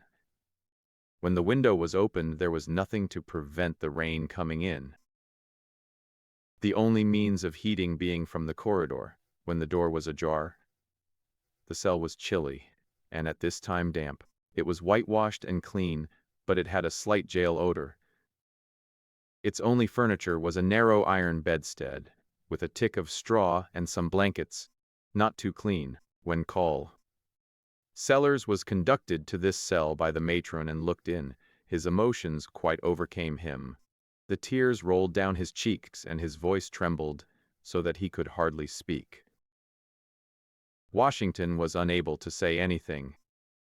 He looked from Laura to the miserable creatures who were walking in the corridor with unutterable disgust. Laura was alone, calm and self-contained, though she was not unmoved by the sight of the grief of her friends. "Are you comfortable, Laura?"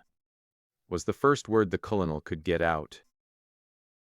"You see," she replied, "I can't say it's exactly comfortable. Are you cold?" "It is pretty chilly. The stone floor is like ice. It chills me through to step on it. I have to sit on the bed." "Poor thing, poor thing. And can you eat anything?" "No, I am not hungry.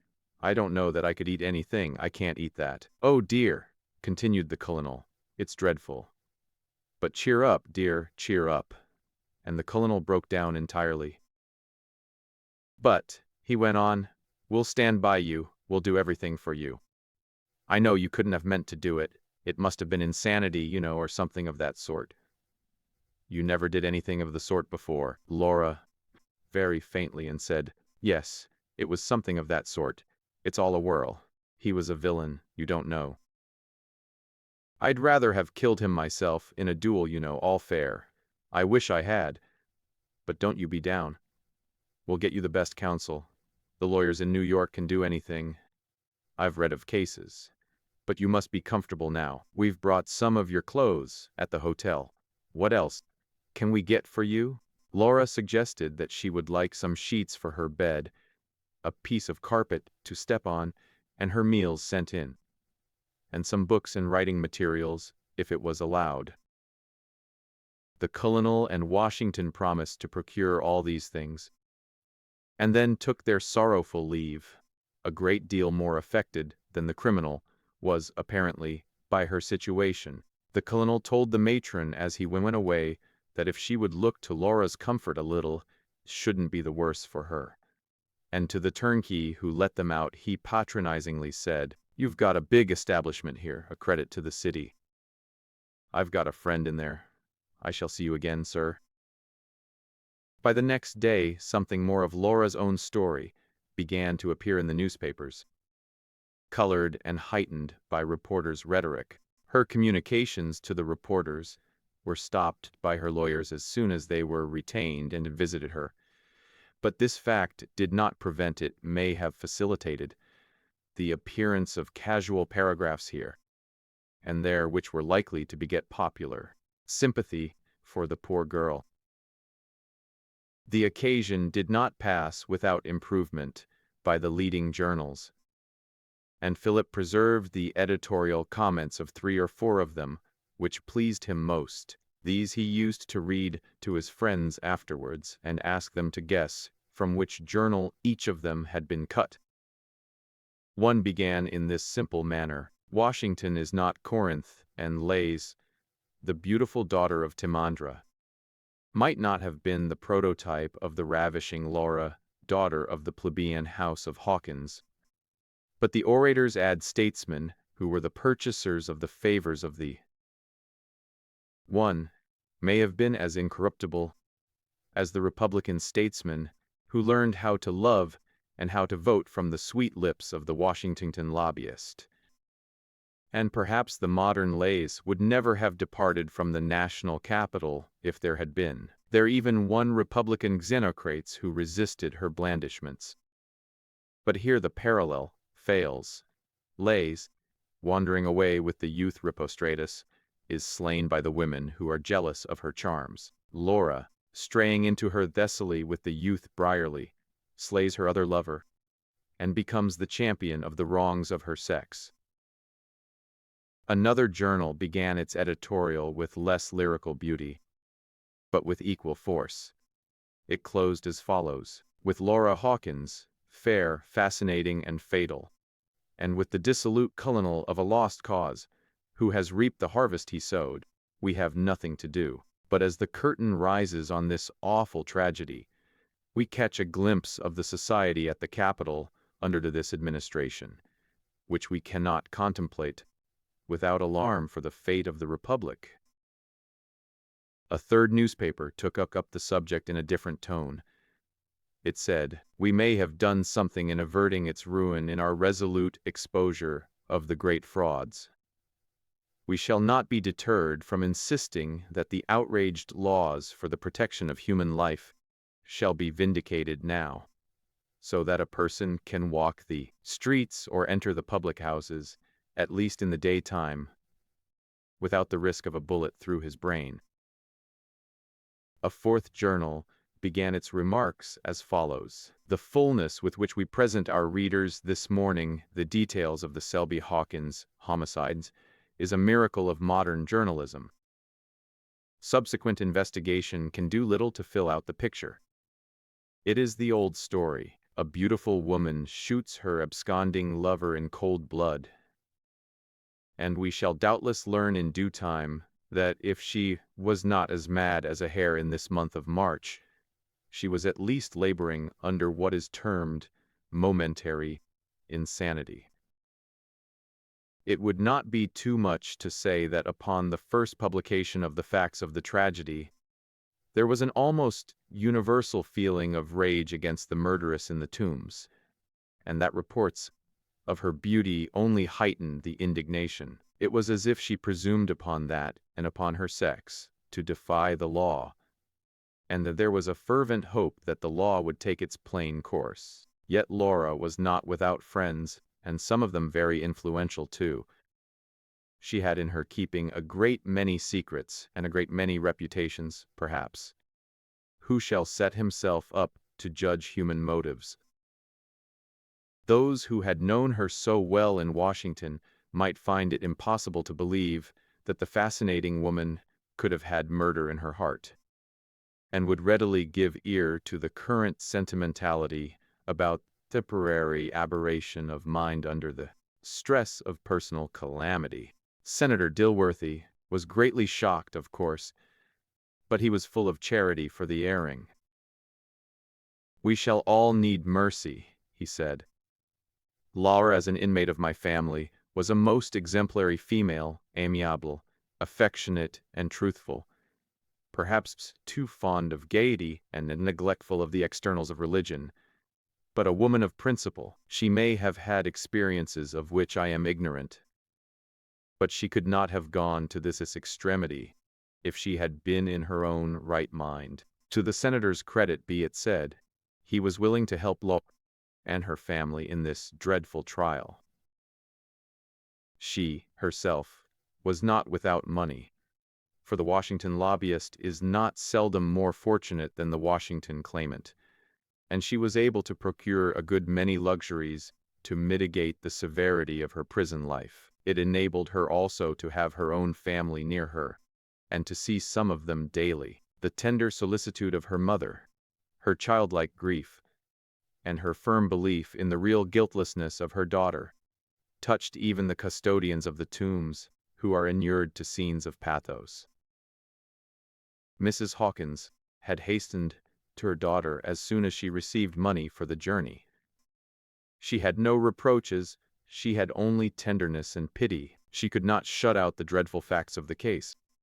But it had been enough for her that Laura had said, in their first interview, "Mother, I did not know what I was doing." She obtained lodgings near the prison, and devoted her life to her daughter, as if she had been really her own child. She would have remained in the prison day and night if it had been permitted. She was aged and feeble, but this great necessity seemed to give her new life. The pathetic story of the old lady's ministrations and her simplicity and faith also got into the newspapers in time, and probably added to the pathos of this woman's fate, which was beginning to be felt by the public. It was certain that she had champions who thought that her wrongs ought to be placed against her crime, and expressions of this feeling came to her in various ways. Visitors came to see her, and gifts of fruit and flowers were sent, which some cheer into her hard and gloomy cell. Laura had declined to see either Philip or Harry, somewhat to the former's relief, who had a notion that she would necessarily feel humiliated by seeing him after breaking faith with him, but to the discomfiture of Harry, who still felt her fascination and thought her refusal heartless. He told Philip that of course he had got through with such a woman, but he wanted to see her. Philip, to keep him from some new foolishness, persuaded him to go with him to Philadelphia, and give his valuable services in the mining operations at Ilium. The two most distinguished criminal lawyers in the city had been retained for her defense. and to that the resolute woman devoted her days, with a courage that rose as she consulted with her counsel and understood the methods of criminal procedure in New York.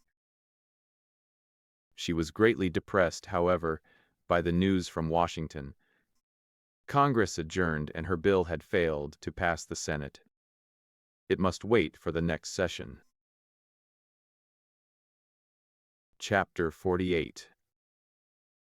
It had been a bad winter, somehow, for the firm of Pennybacker, Bigler and Small. These celebrated contractors usually made more money during the session of the legislature at Harrisburg than upon all their summer work, and this winter had been unfruitful. It was unaccountable to Bigler. "You see, Mr. Bolton," he said, and Philip was present at the conversation, "it puts us all out. It looks as if politics was played out. We'd counted on the year of Simon's re-election. And now, he's re-elected, and I've yet to see the first man who's the better for it." "You don't mean to say," asked Philip, "that he went in without paying anything?" "Not a cent, not a dash cent, as I can hear," repeated Mr. Bigler indignantly. "I call it a swindle on the state. How it was done gets me. I never saw such a tight time for money in Harrisburg. Were there no combinations, no railroad jobs, no mining schemes put through in connection with the election?" "Not that I knew," said Bigler, shaking his head in disgust. "In fact, it was openly said that there was no money in the election. It's perfectly unheard of." "Perhaps," suggested Philip, "it was effected on what the insurance companies call the endowment, or the paid-up plan, by which a policy is secured after a certain time without further payment." "You think, then," said Mr. Bolton, smiling, "that a liberal and sagacious politician might own a legislature after a time, and not be bothered with keeping up his payments?" "Whatever it is," interrupted Mr. Bigler, "it's devilish ingenious, and goes ahead of my calculations. It's cleaned me out, when I thought we had a dead sure thing. I tell you what it is, gentlemen, I shall go in for reform. Things have got pretty mixed when a legislature will give away a United States senatorship." It was melancholy, but Mr. Bigler was not a man to be crushed by one misfortune, or to lose his confidence in human nature on one exhibition of apparent honesty. He was already on his feet again, or would be if Mr. Bolton could tide him over shoal water for 90 days. "We've got something with money in it," he explained to Mr. Bolton. "Got hold of it by good luck. We've got the entire contract for Dobson's patent pavement for the city of Mobile. See here." Mr. Bigler made some figures. Contract so much, cost of work and materials so much, profits so much. At the end of 3 months the city would owe company $375,000. $200,000 of that would be profits. The whole job was worth at least $1 million to the company. It might be more. There could be no mistake in these figures. Here was the contract. Mr. Bolton knew what materials were worth and what the labor would cost. Mr. Bolton knew perfectly well, from sore experience, that there was always a mistake in figures when Bigler or Small made them. And he knew that he ought to send the fellow about his business. Instead of that, he let him talk. They only wanted to raise $50,000 to carry on the contract. That expended, they would have city bonds. Mr. Bolton said he hadn't the money, but Bigler could raise it on his name. Mr. Bolton said he had no right to put his family to that risk. But the entire contract could be assigned to him. The security was ample. It was a fortune to him if it was forfeited. Besides, Mr. Bigler had been unfortunate. He didn't know where to look for the necessaries of life for his family. If he could only have one more chance, he was sure he could right himself. He begged for it, and Mr. Bolton yielded. He could never refuse such appeals. If he had befriended a man once and been cheated by him, that man appeared to have a claim upon him forever. He shrank, however, from telling his wife what he had done on this occasion. for he knew that if any person was more odious than small to his family, it was Bigler. "Philip tells me," Mrs. Bolton said that evening, "that the man Bigler has been with thee again today. I hope thee will have nothing more to do with him." "He has been very unfortunate," replied Mr. Bolton, uneasily. "He is always unfortunate, and he is always getting thee into trouble. But thee didn't listen to him again?" "Well, mother, his family is in want, and I lent him my name, but I took ample security. The worst that can happen will be a little inconvenience." Mrs. Bolton looked grave and anxious, but she did not complain or remonstrate. She knew what a little inconvenience meant, but she knew there was no help for it. If Mr. Bolton had been on his way to market to buy a dinner, his family with the only dollar he had in the world in his pocket, he would have given it to a chance beggar who asked him for it. Mrs. Bolton only asked, and the question showed that she was no mere provident than her husband where her heart was interested. "But has thee provided money for Philip to use in opening the coal mine?" "Yes, I have set apart as much as it ought to cost to open the mine, as much as we can afford to lose if no coal is found.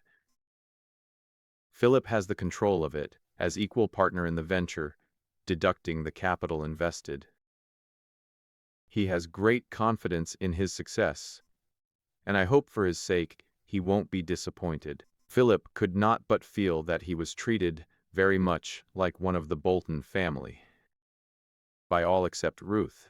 His mother, when he went home after his recovery from his accident, had affected to be very jealous of Mrs. Bolton, about whom and Ruth she asked 1,000 questions, an affectation of jealousy which no doubt concealed a real heartache, which comes to every mother when her son goes out into the world and forms new ties.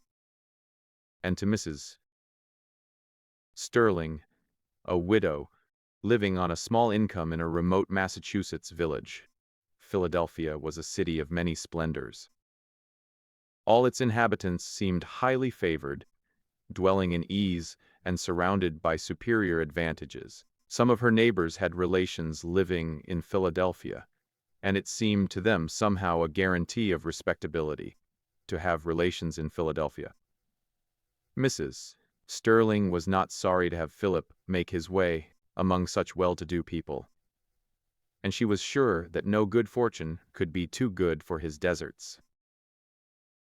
"So, sir," said Ruth, when Philip came from New York, "you have been assisting in a pretty tragedy. I saw your name in the papers. Is this woman a specimen of your Western friends?" "My only assistance," replied Philip, a little annoyed, "was in trying to keep Harry out of a bad scrape, and I failed after all. He walked into her trap, and he has been punished for it. I'm going to take him up to Ilium to see if he won't work steadily at one thing, and quit his nonsense." "Is she as beautiful as the newspapers say she is?" "I don't know. She has a kind of beauty. She is not like Alice." "Well, she is brilliant. She was called the handsomest woman in Washington dashing, and sarcastic and witty. Ruth, do you believe a woman ever becomes a devil?" "Men do, and I don't know why women shouldn't, but I never saw one." "Well, Laura Hawkins comes very near it, but it is dreadful to think of her fate." "Why, do you suppose they will hang a woman? Do you suppose they will be so barbarous as that?" "I wasn't thinking of that. It's doubtful if a New York jury would find a woman guilty of any such crime. But to think of her life, if she is acquitted." "It is dreadful," said Ruth, thoughtfully. "But the worst of it is that you men do not want women educated to do anything, to be able to earn an honest living by their own exertions.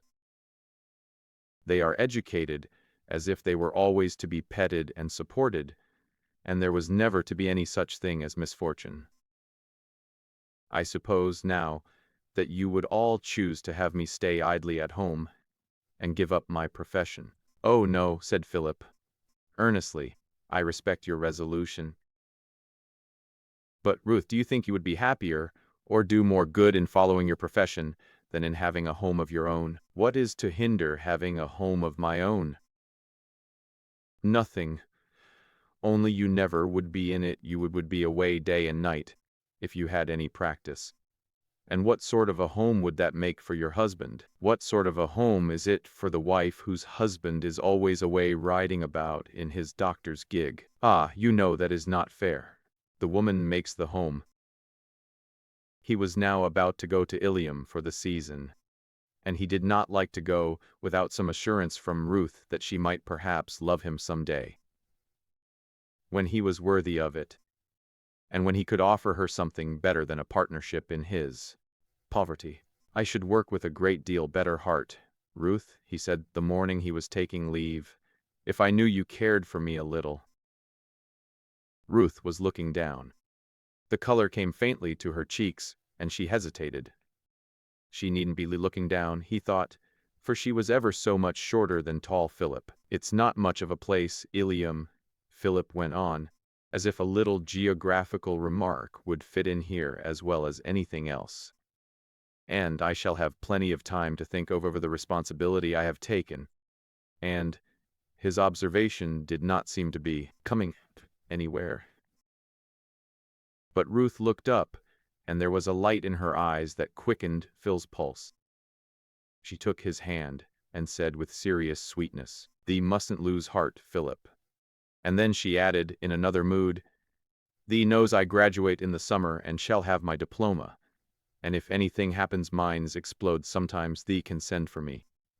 Farewell." The opening of the Ilium coal mine was begun with energy, but without many omens of success. Philip was running a tunnel into the breast of the mountain, in faith that the coal stratum ran there as it ought to. How far he must go in he believed he knew, but no one could tell exactly.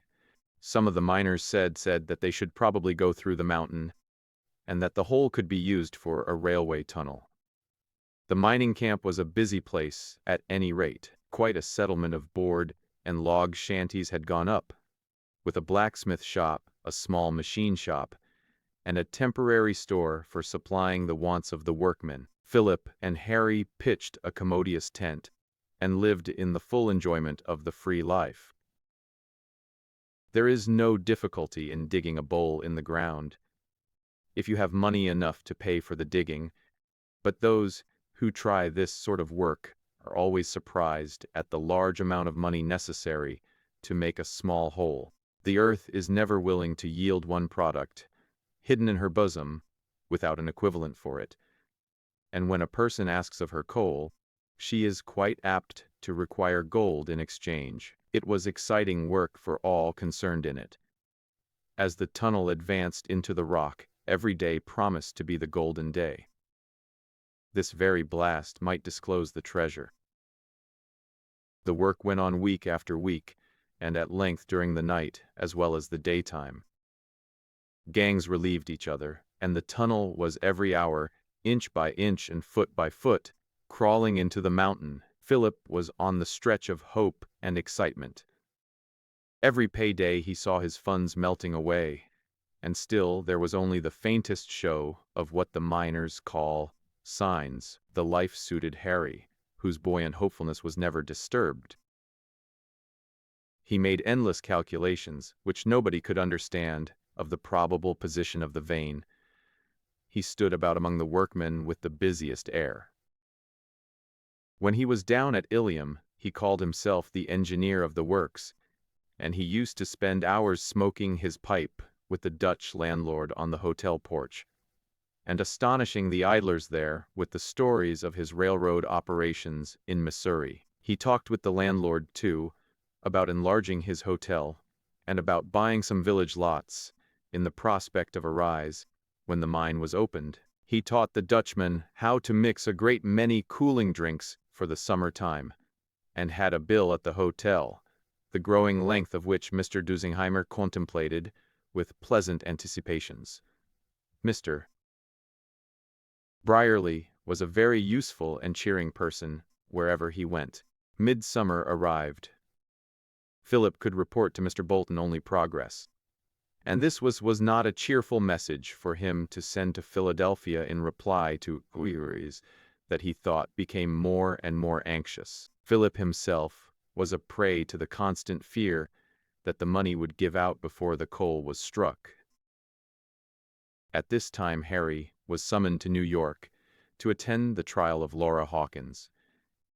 It was possible that Philip would have to go also, her lawyer wrote, but they hoped for a postponement. There was important evidence that they could not yet obtain, and he hoped the judge would not force them to a trial unprepared. There were many reasons for a delay, reasons which of course are never mentioned, but which it would seem that a New York judge sometimes must understand, when he grants a postponement upon a motion that seems to the public altogether inadequate. Harry went, but he soon came back. The trial was put off. "Every week we can gain," said the learned counsel. "Braham improves our chances. The popular rage never lasts long." Chapter 49. "We've struck it." This was the announcement at the tent door that woke Philip out of a sound sleep at dead of night, and shook all the sleepiness out of him in a trice. "What? Where is it? When? Coal? Let me see it. What quality is it?" were some of the rapid questions that Philip poured out as he hurriedly dressed. "Harry, wake up, my boy, the coal train is coming." "Struck it. Let's see." The foreman put down his lantern and handed Philip a black lump. There was no mistake about it. It was the hard, shining anthracite, and its freshly fractured surface glistened in the light like polished steel. Diamond never shone with such luster in the eyes of Philip. Harry was exuberant, but Philip's natural caution found expression in his next remark. "Now, Roberts, you are sure about this?" "What, sure that it's coal?" "Oh no, sure that it's the main vein." "Well, yes, took it to be that." "Did you from the first?" "I can't say we did at first. No, we didn't. Most of the indications were there, but not all of them. So we thought we'd prospect a bit." "Well, it was tolerable thick, and looked as if it might be the vein, looked as if it ought to be the vein. Then we went down on it a little. Looked better all the time." "When did you strike it?" "About 10 o'clock. "Then you've been prospecting about 4 hours. "Yes, been sinking on it something over 4 hours. "I'm afraid you couldn't go down very far in 4 hours, could you?" "Oh yes, it's a good deal broke up. Nothing but picking and gadding stuff." "Well, it does look encouraging, sure enough. But then the lacking indications." "I'd rather we had them, Mr. Sterling. But I've seen more than one good permanent mine struck without 'em in my time." "Well, that is encouraging too." "Yes, there was the Union, the Alabama, and the Black Mohawk, all good, sound mines. You know, all just exactly like this one when we first struck them." "Well, I begin to feel a good deal more easy. I guess we've really got it." I remember hearing them tell about the Black Mohawk. I'm free to say that I believe it, and the men all think so too. They are all old hands at this business. "Come, Harry, let's go up and look at it, just for the comfort of it," said Philip. They came back in the course of an hour, satisfied and happy. There was no more sleep for them that night. They lit their pipes, put a specimen of the coal on the table, and made it a kind of lodestone of thought and conversation. "Of course," said Harry, "there will have to be a branch track built, and a switchback up the hill." "Yes, there will be no trouble about getting the money for that now. We could sell out tomorrow for a handsome sum. That sort of coal go begging within a mile of a railroad. I wonder if Mr. Bolton would rather sell out or work it." "Oh, work it," says Harry.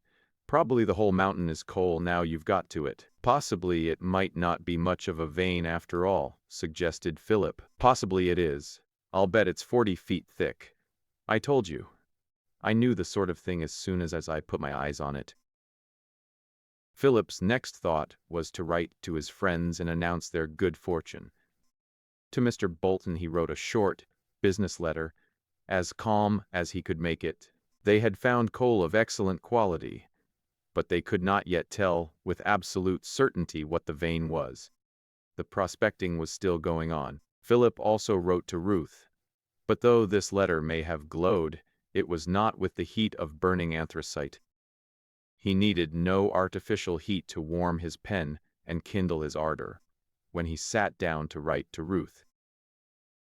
But it must be confessed that the words never flowed so easily before, and he ran on for an hour disporting in all the extravagance of his imagination.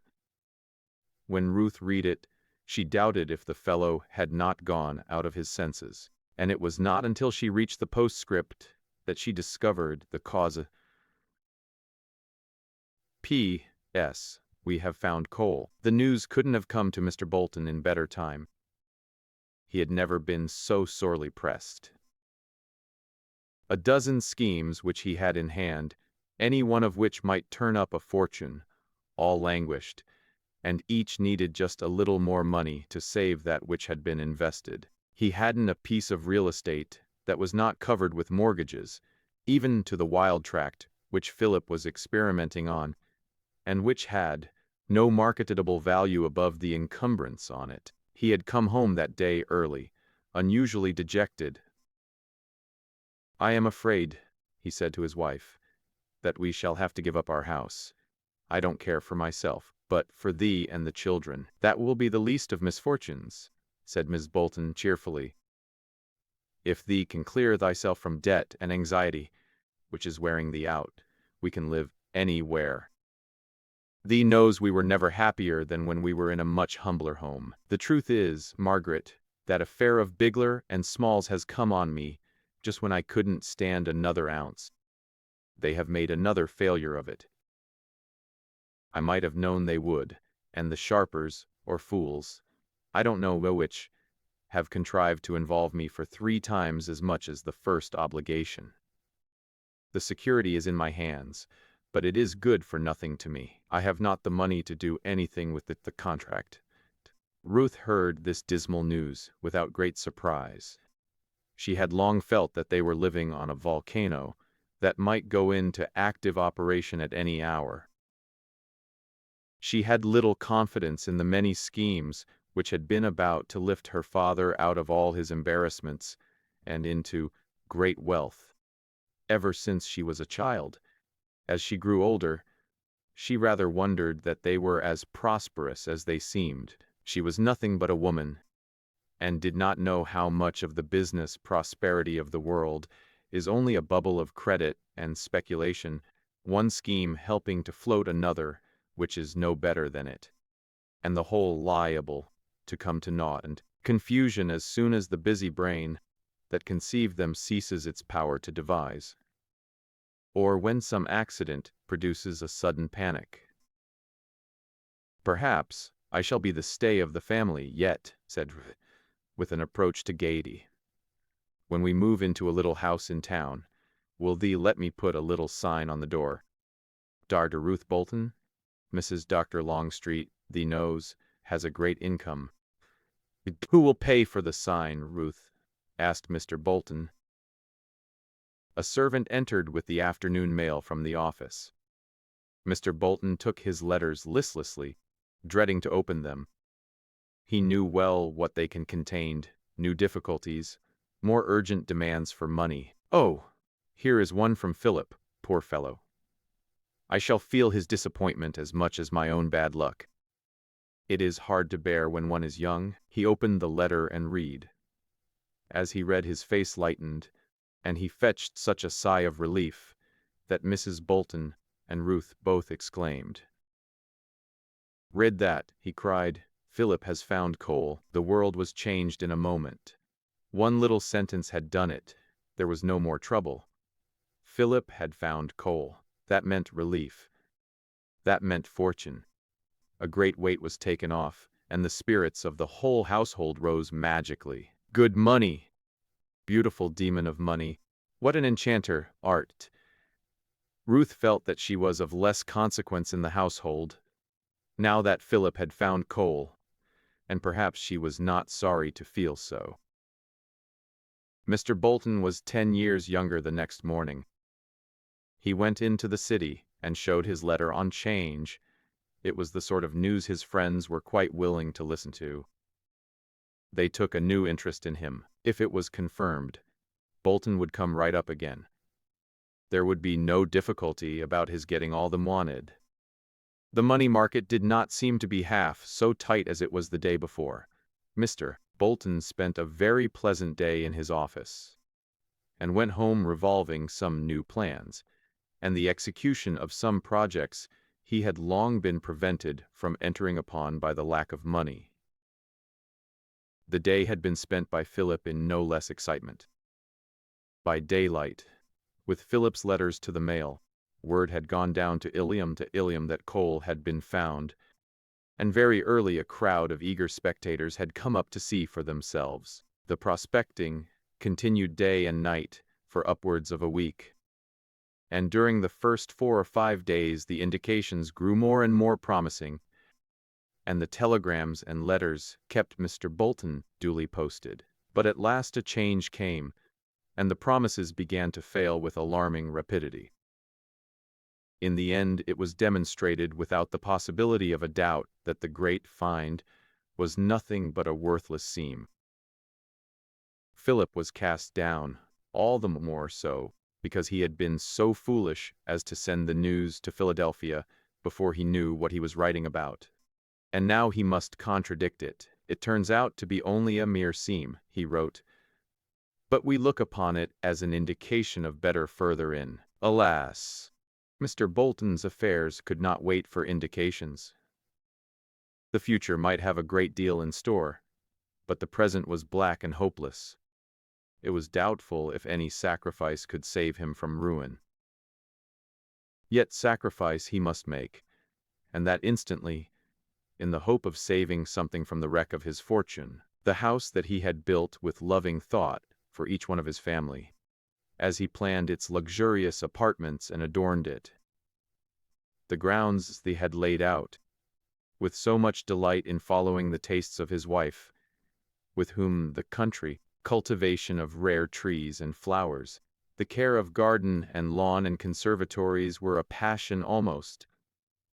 This home, which he had hoped his children would enjoy long after he had done with it, must go.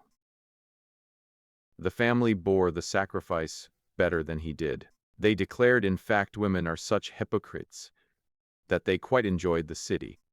It was in August, after living so long in the country, that it was 1,000 times more convenient in every respect. Mrs. Bolton said was a relief from the worry of a large establishment, and Ruth reminded her father that she should have had to come to town anyway, before long. Mr. Bolton was relieved, exactly as a waterlogged ship is lightened by throwing overboard the most valuable portion of the cargo. But the leak was not stopped. Indeed, his credit was injured, instead of helped by the prudent step he had taken. It was regarded as a sure evidence of his embarrassment, and it was much more difficult for him to obtain help than if he had, instead of retrenching, launched into some new speculation. Philip was greatly troubled, and exaggerated his own share in the bringing about of the calamity. "You must not look at it so," Mr. Bolton wrote him.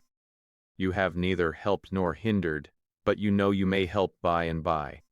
It would have all happened just so if we had never begun to dig that hole. That is only a drop. Work away. I still have hope that something will occur to relieve me. At any rate, we must not give up the mine, so long as we have any show." Alas, the relief did not come. New misfortunes came instead. When the extent of the Bigler swindle was disclosed, there was no more hope that Mr. Bolton could extricate himself, and he had, as an honest man, no resource except to surrender all his property for the benefit of his creditors. The autumn came and found Philip working with diminished force, but still with hope.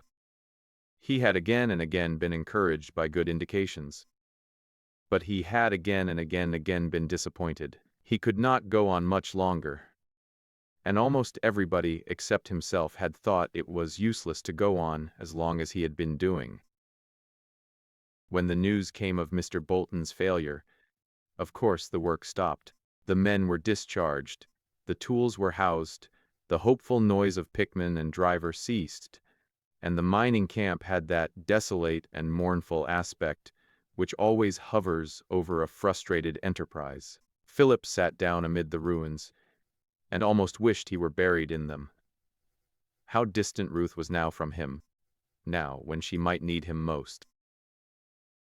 How changed was all the Philadelphia world, which had hitherto stood for the exemplification of happiness and prosperity. He made a picture of himself living there a hermit in a shanty by the tunnel, digging away with solitary perry-pick and wheelbarrow, day after day and year after year, until he grew gray and aged, and was known in all that region as the old man of the mountain. Perhaps someday, he felt it must be so someday, he should strike coal. But what if he did? Who would be alive to care for it then? What would he care for it then? No, a man wants riches in his youth, when the world is fresh to him. He wondered why Providence could not have reversed the usual process, and let the majority of men begin with wealth and gradually spend it, and die poor when they no longer needed it. Harry went back to the city. It was evident that his services were no longer needed. Indeed, he had letters from his uncle, which he did not read to Philip, desiring him to go to San Francisco to look after some government contracts in the harbor there. Philip had to look about him for something to do. He was like Adam. The world was all before him whereto choose. He made, before he went elsewhere, a somewhat painful visit to Philadelphia, painful, but yet not without its sweetnesses. The family had never shown him so much affection before. They all seemed to think his disappointment of more importance than their own misfortune. And there was that in Ruth's manner, in what she gave him and what she withheld, that would have made a hero of a very much less promising character than Philip Sterling. Among the assets of the Bolton property, the Ilium tract was sold, and Philip bought it in at the vendue for a song, for no one cared to even undertake the mortgage on it except himself. He went away the owner of it, and had ample time before he reached home in November to calculate how much poorer he was by possessing it. Chapter 50. It is impossible for the historian, with even the best intentions, to control events or compel the persons of his narrative to act wisely or to be successful. It is easy to see how things might have been better managed. A very little change here, and there would have made a very different history of this one now in hand. If Philip had adopted some regular profession, even some trade, he might now be a prosperous editor or a conscientious plumber, or an honest lawyer, and have borrowed money at the savings bank and built a cottage, and be now furnishing it for the occupancy of Ruth and himself. Instead of this, with only a smattering of civil engineering, he is at his mother's house, fretting and fuming over his ill luck, and the hardness and dishonesty of men, and thinking of nothing but how to get the coal out of the Ilium hills. Sellers would not now be dancing attendance upon Congress, and endeavoring to tempt that immaculate body into one of those appropriations for the benefit of its members, which the members find it so difficult to explain to their constituents. And Laura would not be lying in the Tombs, awaiting her trial for murder, and doing her best, by the help of able counsel, to corrupt the pure fountain of criminal procedure in New York. Sellers never would have gone into the Columbus navigation scheme, and probably never into the East Tennessee land scheme, and he would not now be detained in New York from very important business operations on the Pacific coast, for the sole purpose. Bigler, Alice Montag, might now be spending the winter in Philadelphia, and Philip also waiting to resume his mining operations in the spring. And Ruth would not be an assistant in a Philadelphia hospital, taxing her strength with arduous routine duties day by day, in order to lighten a little the burdens that weigh upon her unfortunate family. It is altogether a bad business. An honest historian, who had progressed thus far, and traced everything to such a condition of disaster and suspension, might well be justified in ending his narrative and writing, "After this the deluge."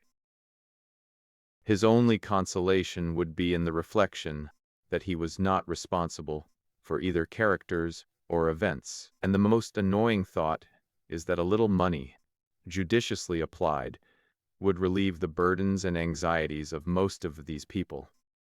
But affairs seem to be so arranged that money is most difficult when people need it most. A little of what Mr. Bolton has weekly given to unworthy people would now establish his family in a sort of comfort, and relieve Ruth of the excessive toil for which she inherited no adequate physical vigor.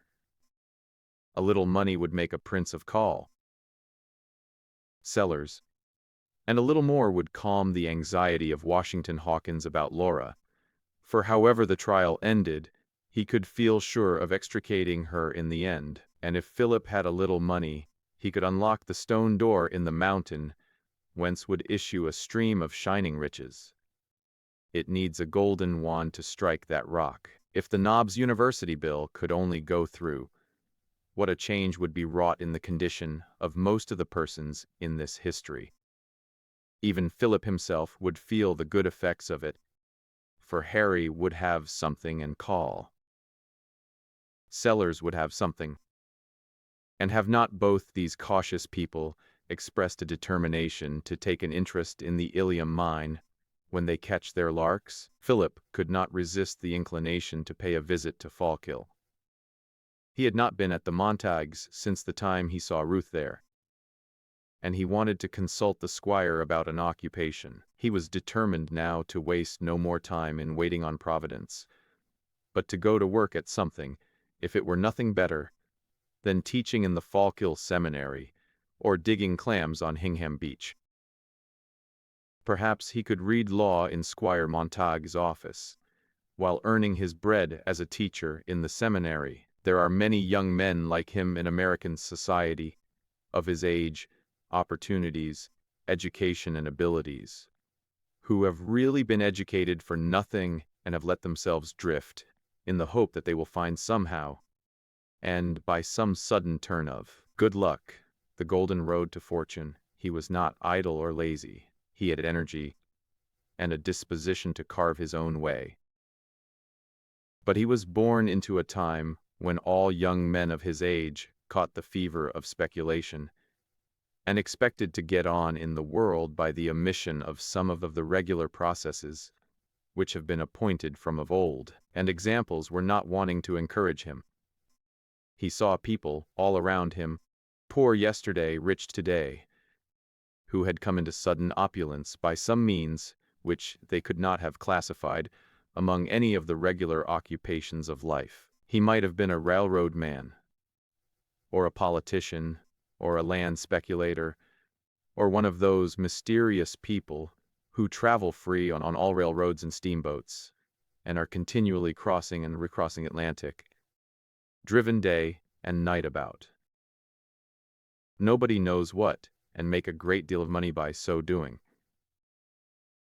Probably at last, he sometimes thought with a whimsical smile, he should end by being an insurance agent and asking people to insure their lives for his benefit. Possibly Philip did not think how much the attractions of Fallkill were increased by the presence of Alice there. He had known her so long, she had somehow grown into his life by habit, that he would expect the pleasure of her society without thinking much about it.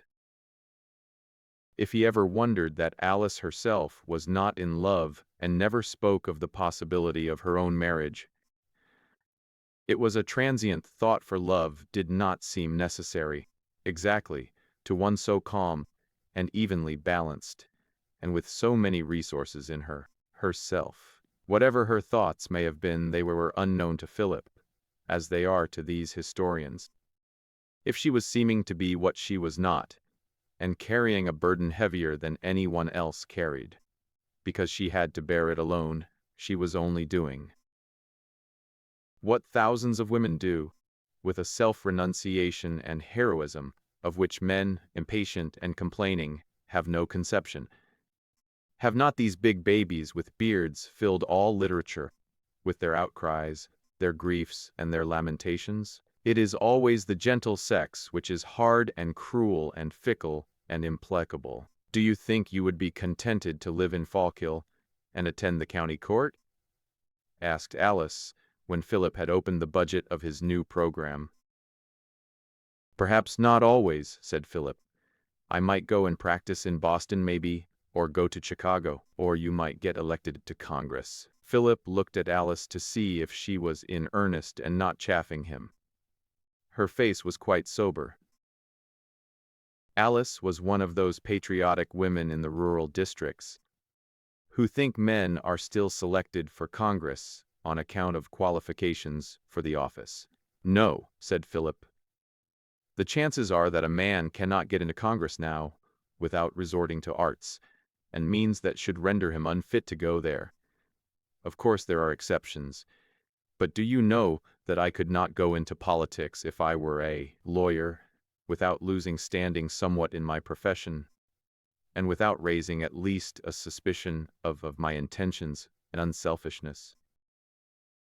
Why, it is telegraphed all over the country and commented on as something wonderful if a congressman votes honestly and unselfishly and refuses to take advantage of his position to steal from the government. But, insisted Alice, I should think it a noble ambition to go to Congress, if it is so bad, and help reform it. I don't believe it is as corrupt as the English Parliament used to be, if there is any truth in the novels, and I suppose that is reformed.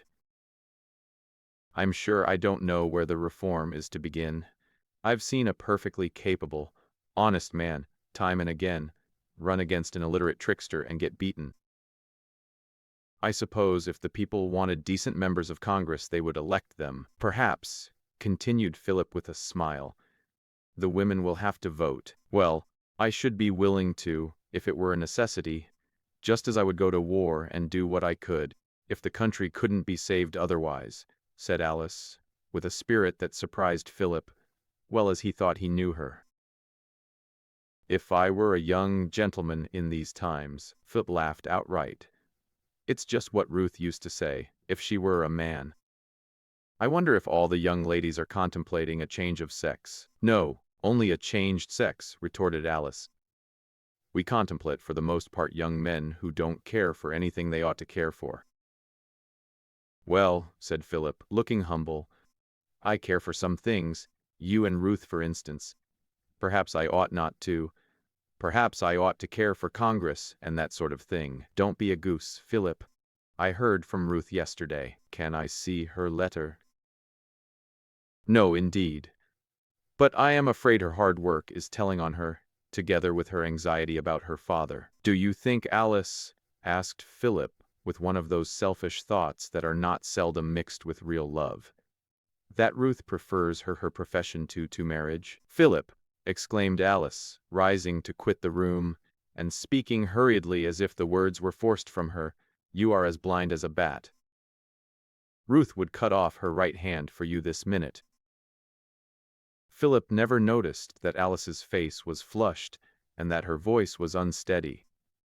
He only thought of the delicious words he had heard, and the poor girl, loyal to Ruth, loyal to Philip, went straight to her room, locked the door, threw herself on the bed, and sobbed as if her heart would break. And then she prayed that her Father in heaven would give her strength, and after a time she was calm again, and went to her bureau drawer, and took from a hiding place a little piece of paper, yellow with age.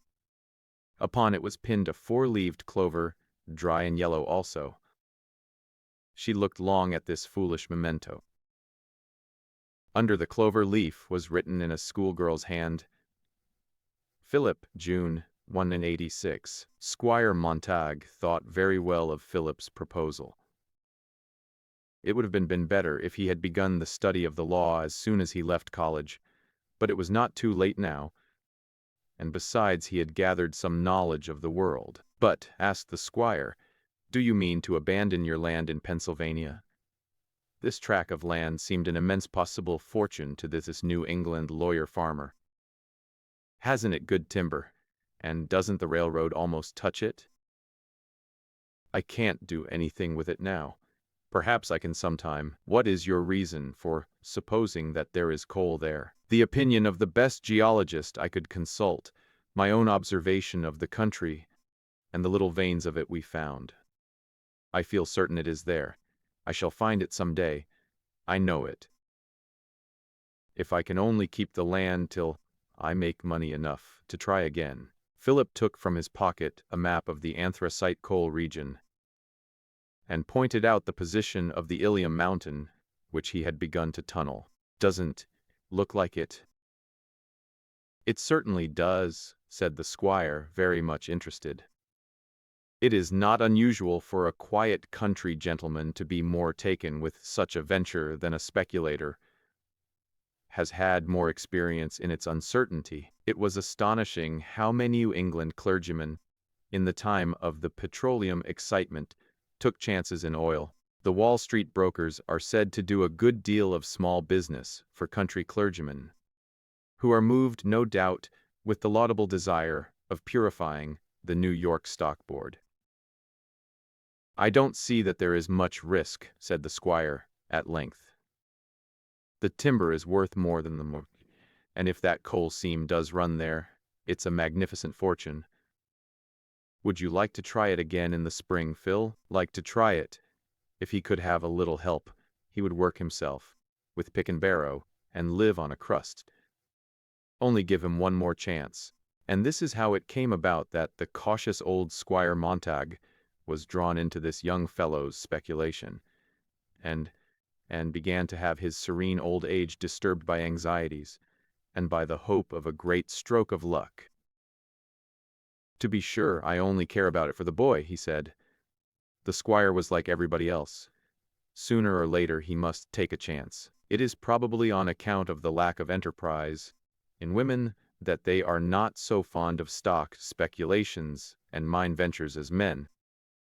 It is only when woman becomes demoralized that she takes to any sort of gambling. Neither Alice nor Ruth were much elated with the prospect of Philip's renewal of his mining enterprise.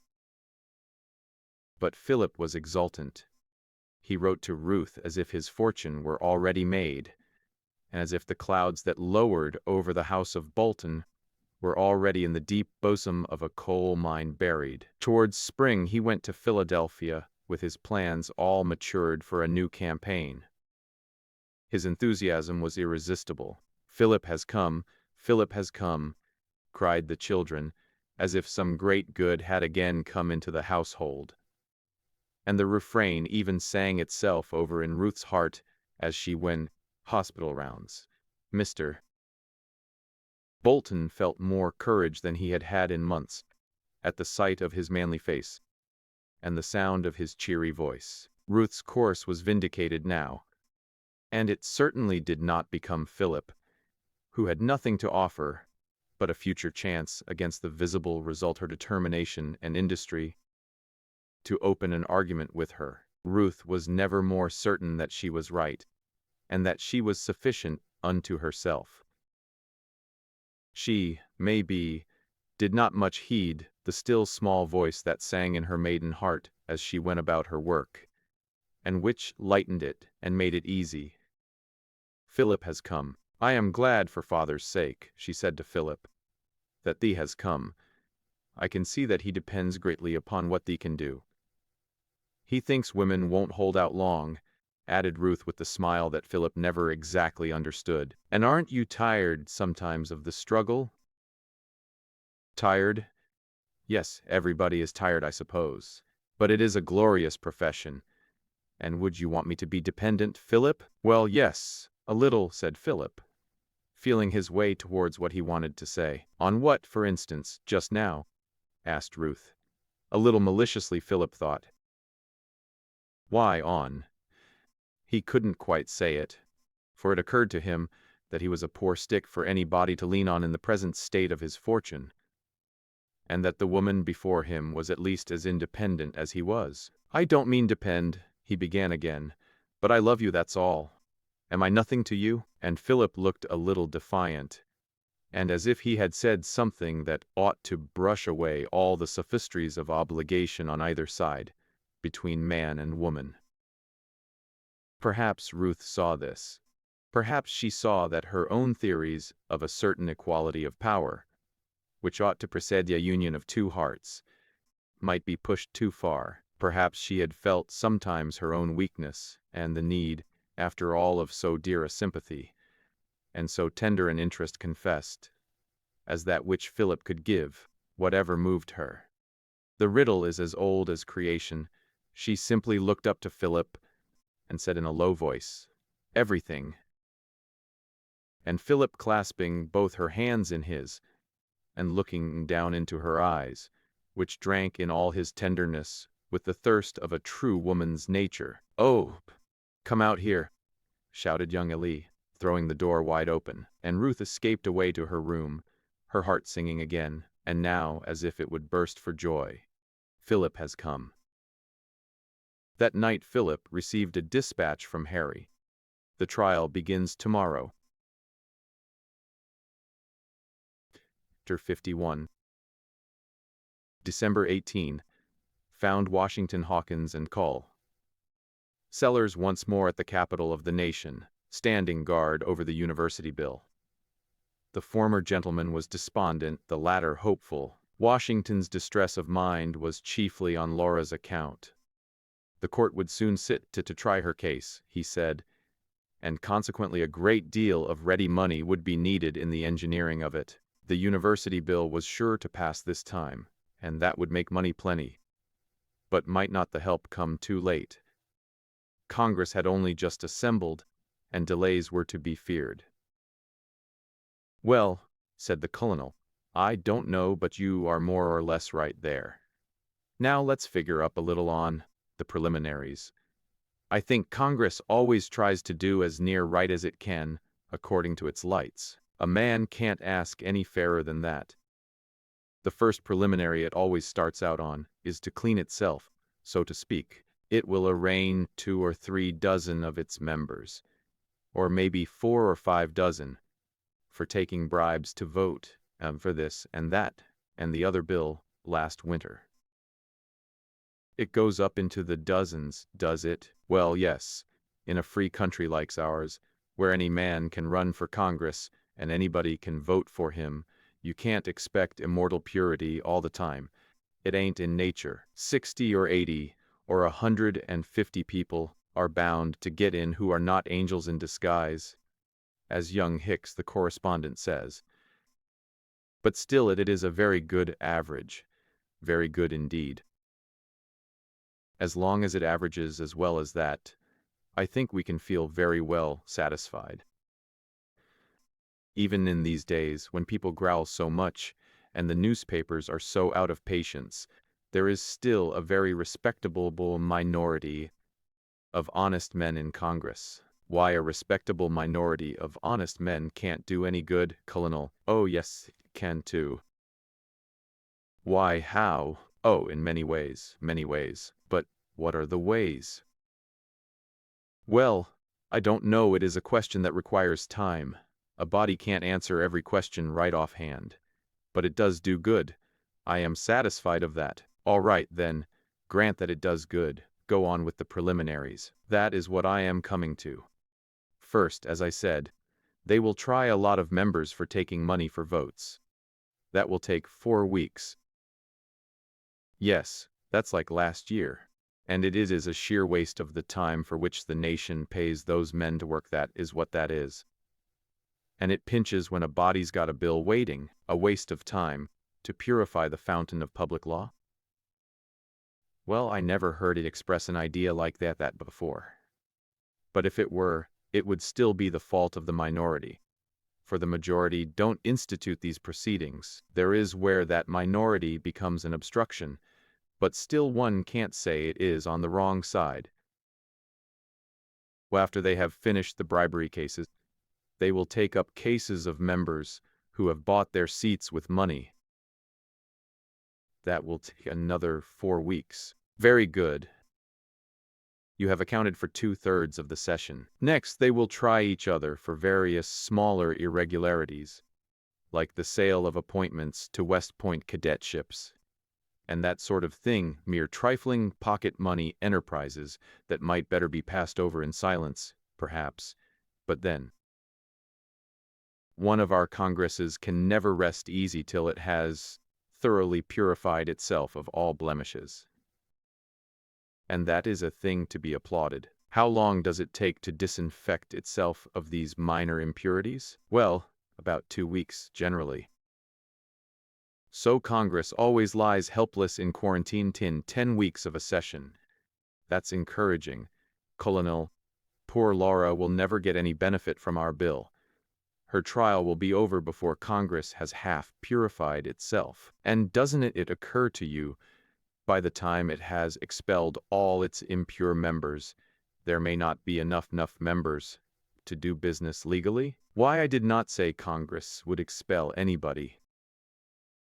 Well, won't it anybody? Not necessarily. Did it last year? It never does. That would not be regular. Then why waste all the session in that tomfoolery of trying members? It is usual, it is customary. The country requires it. Then the country is a fool, I think. Oh no. The country thinks somebody is going to be expelled. Well, when nobody is expelled, what does the country think then? By that time, the thing has strung out so long that the country is sick and tired of it and glad to have a change on any terms. But all that inquiry is not lost. It has a good moral effect. Who does it have a good moral effect on? Well, I don't know. On foreign countries, I think. We have always been under the gaze of foreign countries. There is no country in the world, sir, that pursues corruption as inveterately as we do. There is no country in the world whose representatives try each other as much as ours do, or stick to it as long on a stretch. I think there is something great in being a model for the whole civilized world. Washington. You don't mean a model, you mean an example. Well, it's all the same. It's just the same thing. It shows that a man can't be corrupt in this country without sweating for it. I can tell you that. Hang it. You just said we never punish anybody for villainous practices. But good God, we try them, don't we? Is it nothing to show a disposition to sift things, bring people to a strict account? I tell you it has its effect. Oh, bother the effect! What is it they do? How do they proceed? You know perfectly well, and it is all bosh too. Come now, how do they proceed? Why, they proceed right and regular, and it ain't bosh, Washington, it ain't bosh. Then the accused stands up and testifies that he may have done it. But he was receiving and handling a good deal of money at the time, and he doesn't remember this particular circumstance, at least with sufficient distinctness to enable him to grasp it tangibly. So of course the thing is not proven, and that is what they say in the verdict. They don't acquit. They don't condemn. They just say, charge not proven. It leaves the accused in a kind of a shaky condition before the country. It purifies Congress. It satisfies everybody. And it doesn't seriously hurt anybody. It has taken a long time to perfect our system, but it is the most admirable in the world now. So one of those long investigations always turns out in that lame, silly way. Yes, you are correct. I thought maybe you viewed the matter differently from other people. Do you think a Congress of ours could convict the devil of anything if he were a member? My dear boy, don't let these damaging delays prejudice you against Congress. Don't use such strong language. You talk like a newspaper. Congress has inflicted frightful punishments on its members, now you know that. When they tried Mr.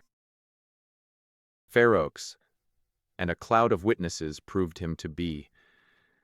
You know what they proved him to be, and his own testimony and his own confessions gave him the same character. What did Congress do then? Come, well, what did Congress do? You know what did, Washington.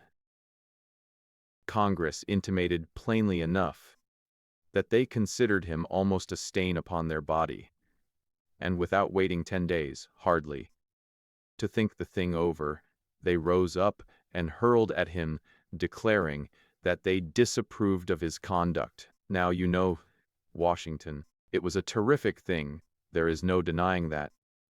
If he had been proven guilty of theft, licentiousness, infanticide, and defiling graves, I believe they would have suspended him for 2 days. You can depend on it, Washington. Congress is vindictive. Congress is savage, sir. When it gets waked up once, it will go to any length to vindicate its honor at such a time. Ah well, we have talked the morning through, just as usual in these tiresome days of waiting, and we have reached the same old result. That is to say, we are no better off than when we began. The land bill is just as far away as ever, and the trial is closer at hand. Let's give up everything and die. Die and leave the Duchess to fight it out all alone. Oh no, that won't do. Come, now, don't talk so. It is all going to come out right. Now you'll see, it never will, Colonel, never in the world. Something tells me that. I get more tired and more despondent every day. I don't see any hope. Life is only just a trouble. I am so miserable these days. The Colonel made Washington get up and walk the floor with him, arm in arm. The good old speculator wanted to comfort him, but he hardly knew how to go about it. He made many attempts, but they were lame. They lacked spirit. The words were encouraging, but they were only words. He could not get any heart into them. He could not always warm up, now with the old Hawkeye fervor. By and by his lips trembled and his voice got unsteady. He said, "Don't give up the ship, my boy, don't do it. The wind's bound to fetch around and set in our favor. I know it." And the prospect was so cheerful that he wept. Then he blew a trumpet blast that started the meshes of his handkerchief, and said in almost his breezy old-time way, "Lord bless us, this is all nonsense. Night doesn't last always. Day has got to break some time or other. Every silver lining has a cloud behind it, as the poet says, and that remark has always cheered me. I never could see any meaning to it. Everybody uses it, though, and everybody gets comfort out of it. I wish they would start something fresh. Come, now, let's cheer up. There's been as good fish in the sea as there are now. It shall never be said that Beriah Sellers. Come in." It was the telegraph boy. The Colonel reached for the message and devoured its contents. "I said it. Never gup the ship. The trial's postponed till February, and we'll save the child yet. Bless my life, what lawyers they have in New York! Give them money to fight with, and the ghost of an excuse. But manage to postpone anything in this world, unless it might be the millennium or something like that. Now for work again, my boy.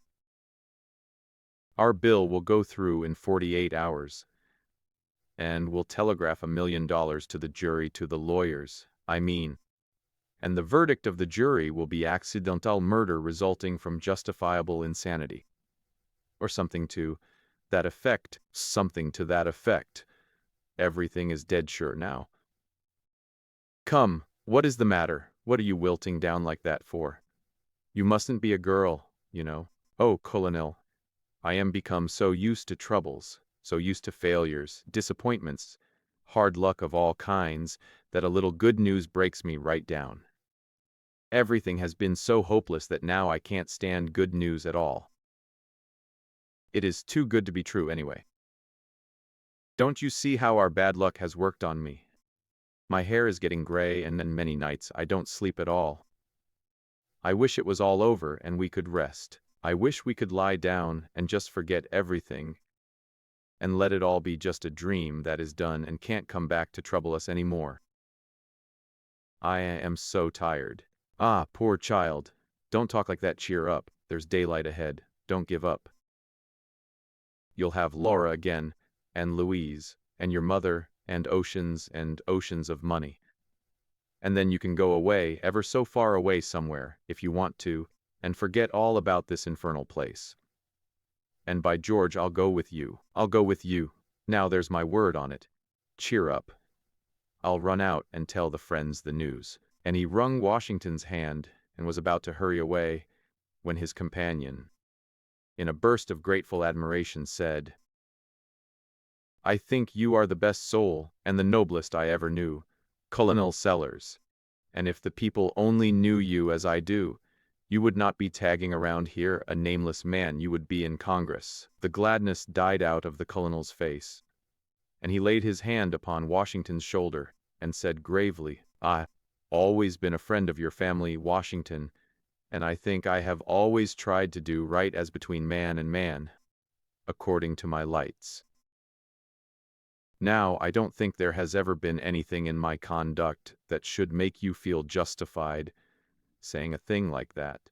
He turned, then, and walked slowly out, leaving Washington abashed and somewhat bewildered. When Washington had presently got his thoughts into line again, he said to himself, "Why, honestly, I only meant to compliment him. Indeed, I would not have hurt him for the world."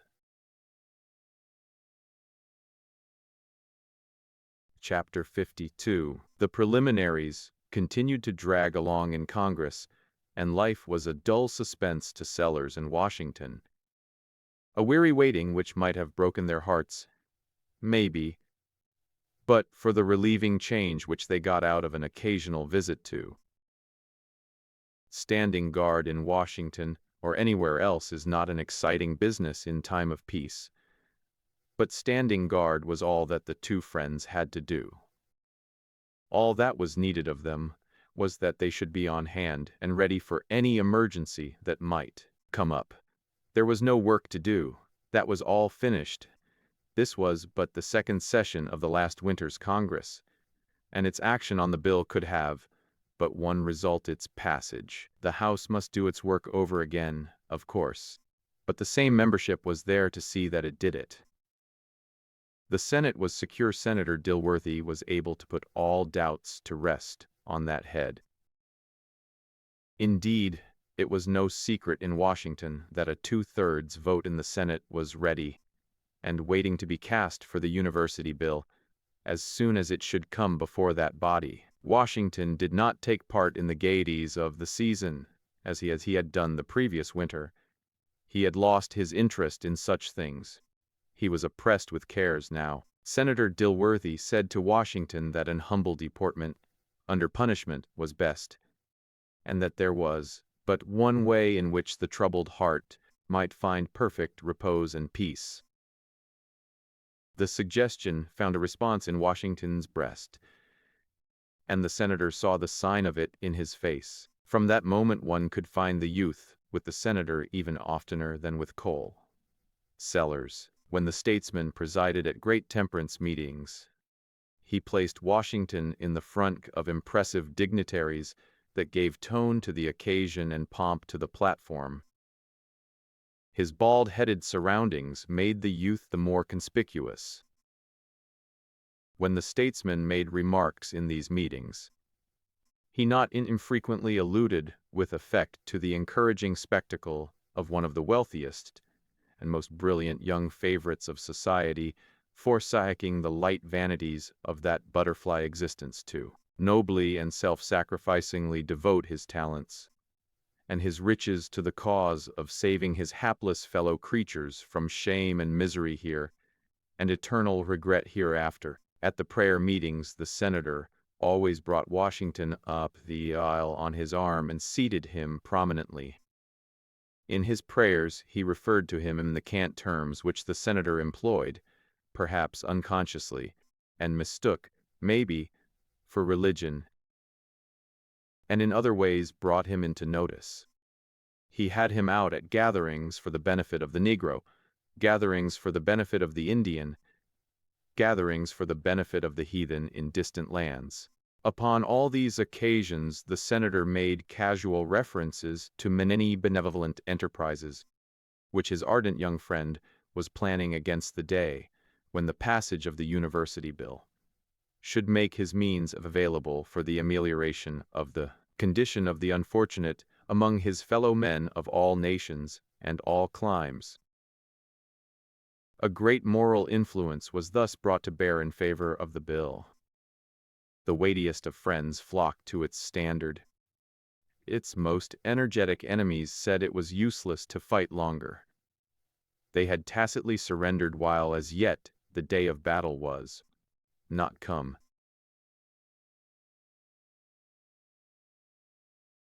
Chapter 3. The session was drawing toward its close. Senator Dilworthy thought he would run out west and shake hands with his constituents and let them look at him. The legislature, whose duty it would be to re-elect him to the United States Senate, was already in session. Mr. Dilworthy considered his re-election certain, but he was a careful, painstaking man, and if, by visiting his state, he could find the opportunity to persuade a few more legislators to vote for him, he held the journey to be well worth taking. But there was a person in his state legislature who did need watching, a person who, Senator Dilworthy said, was a narrow, grumbling, uncomfortable malcontent, a person who was stolidly opposed to reform and progress in him, a person who, he feared, had been bought with money to combat him, and through him the Commonwealth's welfare and its politics' purity. I would willingly offer up my political life on the altar of my dear state's weal. I would be glad and grateful to do it. But when he makes of me but a cloak to hide his deeper designs, when he proposes to strike through me at the heart of my beloved state, all the lion in me is roused, and I say, here I stand, solitary and alone, but unflinching, unquailing, thrice armed with my sacred trust. And whoso passes, to do evil to this fair domain that looks to me for protection, must do so over a dead body. He further said that if this noble were a pure man, and merely misguided, he could bear it, but that he should succeed in his wicked designs through a base use of money would leave a blot upon his state, would work untold evil to the morals of the people, and that he would not suffer. The public morals must not be contaminated. He would seek this man noble. He would argue. He would persuade. He would appeal to his honor. When he arrived on the ground, he found his friends unterrified. They were standing firmly by him and were full of courage. Noble was working hard too, but matters were against him. He was not making much progress. Mr. Dilworthy took an early opportunity to send for Mr. Noble. He had a midnight interview with him and urged him to forsake his evil ways. He begged him to come again and again, which he did. He finally sent the man away at 3 o'clock one morning, and when he was gone, Mr. Dilworthy said to himself, I feel a good deal relieved, now, a great deal relieved.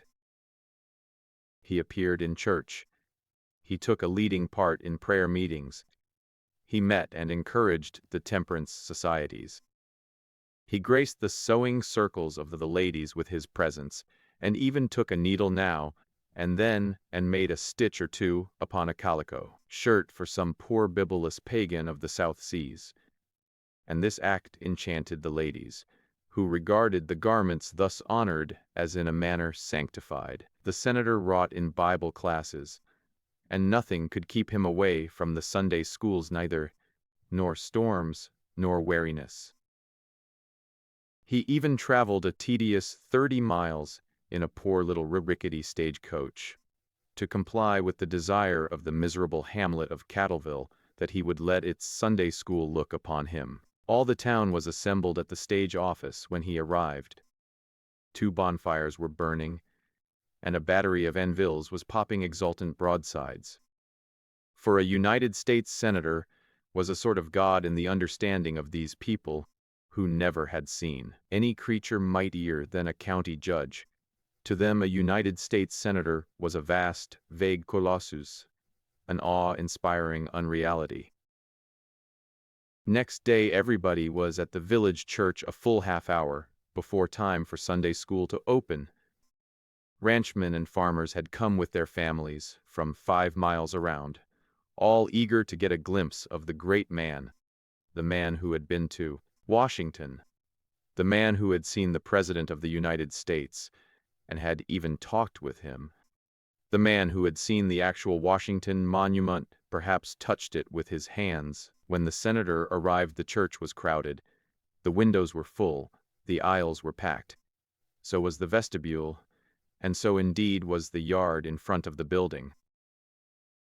As he worked his way through to the pulpit, on the arm of the minister, and followed by the envied officials of the village, every neck was stretched, and every eye twisted around intervening obstructions to get a glimpse. Elderly people directed each other's attention and said, "There, that's him with the grand, noble forehead." Boys nudged each other and said, "Johnny, here he is, that's him with the peeled head." The senator took his seat in the pulpit, with the minister on one side of him and the superintendent of the Sunday school on the other. The town dignitaries sat in an impressive row within the altar railings below. The Sunday school children occupied 10 of the front benches, dressed in their best and most uncomfortable clothes, and with hair combed and faces too clean to feel natural. So awed were they by the presence of a living United States senator that during 3 minutes not a spitball was thrown. After that they began to come to themselves by degrees, and presently the spell was wholly gone, and they were reciting verses and pulling hair. They all made complimentary reference to their friend the senator, and told what a great and illustrious man he was, and what he had done for his country and for religion and temperance, and exhorted the little boys to be good and diligent and try to become like him some day. The speakers won the deathless hatred of the House by these delays, but at last there was an end and hope revived. Inspiration was about to find utterance. Senator Dilworthy rose and beamed upon the assemblage for a full minute in silence. Then he smiled with an access of sweetness upon the children and began. "My little friends, for I hope that all these bright little people are my friends, will let me be their friend. My little friends, I have traveled much. I have been in many cities and many states, everywhere in our great and noble country, and, by the blessing of Providence, I have been permitted to see many gatherings like this. But I am truly proud to say that I never have looked upon so much intelligence, so much grace, such sweetness of disposition, as I see in the charming, young countenances I see before me at this moment. I have been asking myself as I sat here, where am I? Am I in some far-off monarchy, looking upon little princes and princesses? No. Am I in some populous center of my own country, where the choicest children of the land have been selected and brought together as at a fair for a prize? No. Am I in some strange foreign clime where the children are marvels that we know not of? No. Then where am I? Yes. Am I? I am in a simple, remote, unpretending settlement of my own dear state. And these are the children of the noble and virtuous men who have made me what I am. My soul is lost in wonder at the thought, and I humbly thank him to whom we are but as worms of the dust, that he has been pleased to call me to serve such men. Earth has no higher, no grander position for me. Let kings and emperors keep their tinsel crowns. I want them not. My heart is here. Again I thought, is this a theater? No. Is it a concert or a gilded opera? Is it some other vain, brilliant, beautiful temple of soul-staining amusement and hilarity? Then what is it? What did my consciousness reply? Oh, how beautiful it is to see these ranks of sunny little faces assembled here to learn the way of life, to learn to be good, to learn to be useful, to learn to be pious, to learn to be great and glorious men and women, to learn to be props and pillars of the state and shining lights in the councils and the households of the nation, to be bearers of the banner and soldiers of the cross in the rude campaigns of life, and raptured souls in the happy fields of paradise hereafter. Children, honor your parents and be grateful to them for providing for you the precious privileges of a Sunday school. Now, my dear little friends, sit up straight, pretty. There, that's it. And give me your attention and let me tell you about a poor little Sunday school scholar I once knew. He lived in the far West, and his parents were poor. They could not give him a costly education, but they were good and wise, and they sent him to the Sunday school. He loved the Sunday school. I hope you love your Sunday school. I see by your faces that you do. That is right. Well, this poor little boy was always in his place when the bell rang, and he always knew his lesson, for his teachers wanted him to learn, and he loved his teachers dearly. Always love your teachers, my children, for they love you more than you can know now. He would not let bad boys persuade him to go to play on Sunday. There was one little bad boy who was always trying to persuade him, but he never could. So this poor little boy grew up to be a man, and had to go out in the world, far from home and friends, to earn his living. Temptations lay all about him, and sometimes he was about to yield. But he would think of some precious lesson he learned in his Sunday school a long time ago, and that would save him. By and by he was elected to the legislature. Then he did everything he could for Sunday schools. He got laws passed for them. He got Sunday schools established wherever he could. And by the people made him governor, and he said it was all owing to the Sunday school. People tried to get him to drink wine, to dance, to go to theaters. They even tried to buy his vote. But no, the memory of his Sunday school saved him from all harm. He remembered the fate of the bad little boy who used to try to get him to play on Sunday, and who grew up and became a drunkard and was hanged. He remembered that, and was glad he never yielded and played on Sunday. Well, at last, what do you think happened? Why, the people gave him a towering, illustrious position, a grand, imposing position. And what do you think it was? What should you say it was, children? It was Senator of the United States. That poor little boy that loved his Sunday school became that man. That man stands before you. All that he is, he owes to the Sunday school. My precious children, love your parents, love your teachers, love your Sunday school, be pious, be obedient, be honest, be diligent, and then you will succeed in life, and be honored of all men. Above all things, my children, be honest. Above all things, be pure-minded as this.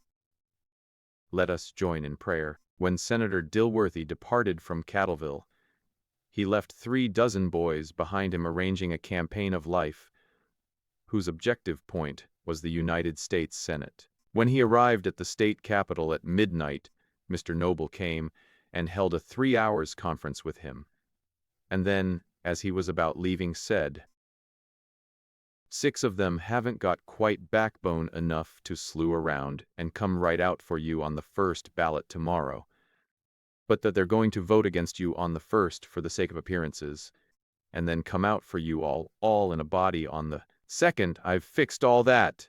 By supper time tomorrow you'll be re-elected. You can go to bed and sleep easy on that." After Mr. Noble was gone, the senator said, "Well, to bring about a complexion of things like this was worth coming west for." Chapter 54.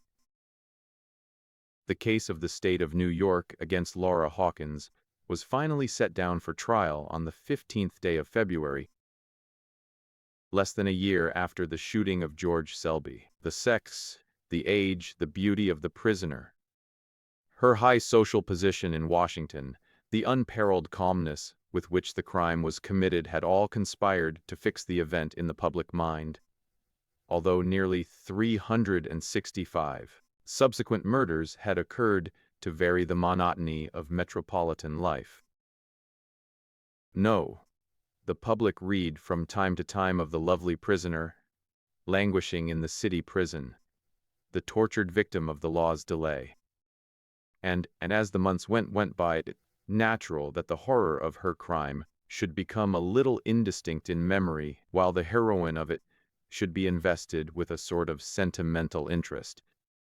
Perhaps her counsel had calculated on this. Perhaps it was by their advice that Laura had interested herself in the unfortunate criminals who shared her prison confinement, and had done not a little to relieve, from her own purse, the necessities of some of the poor creatures.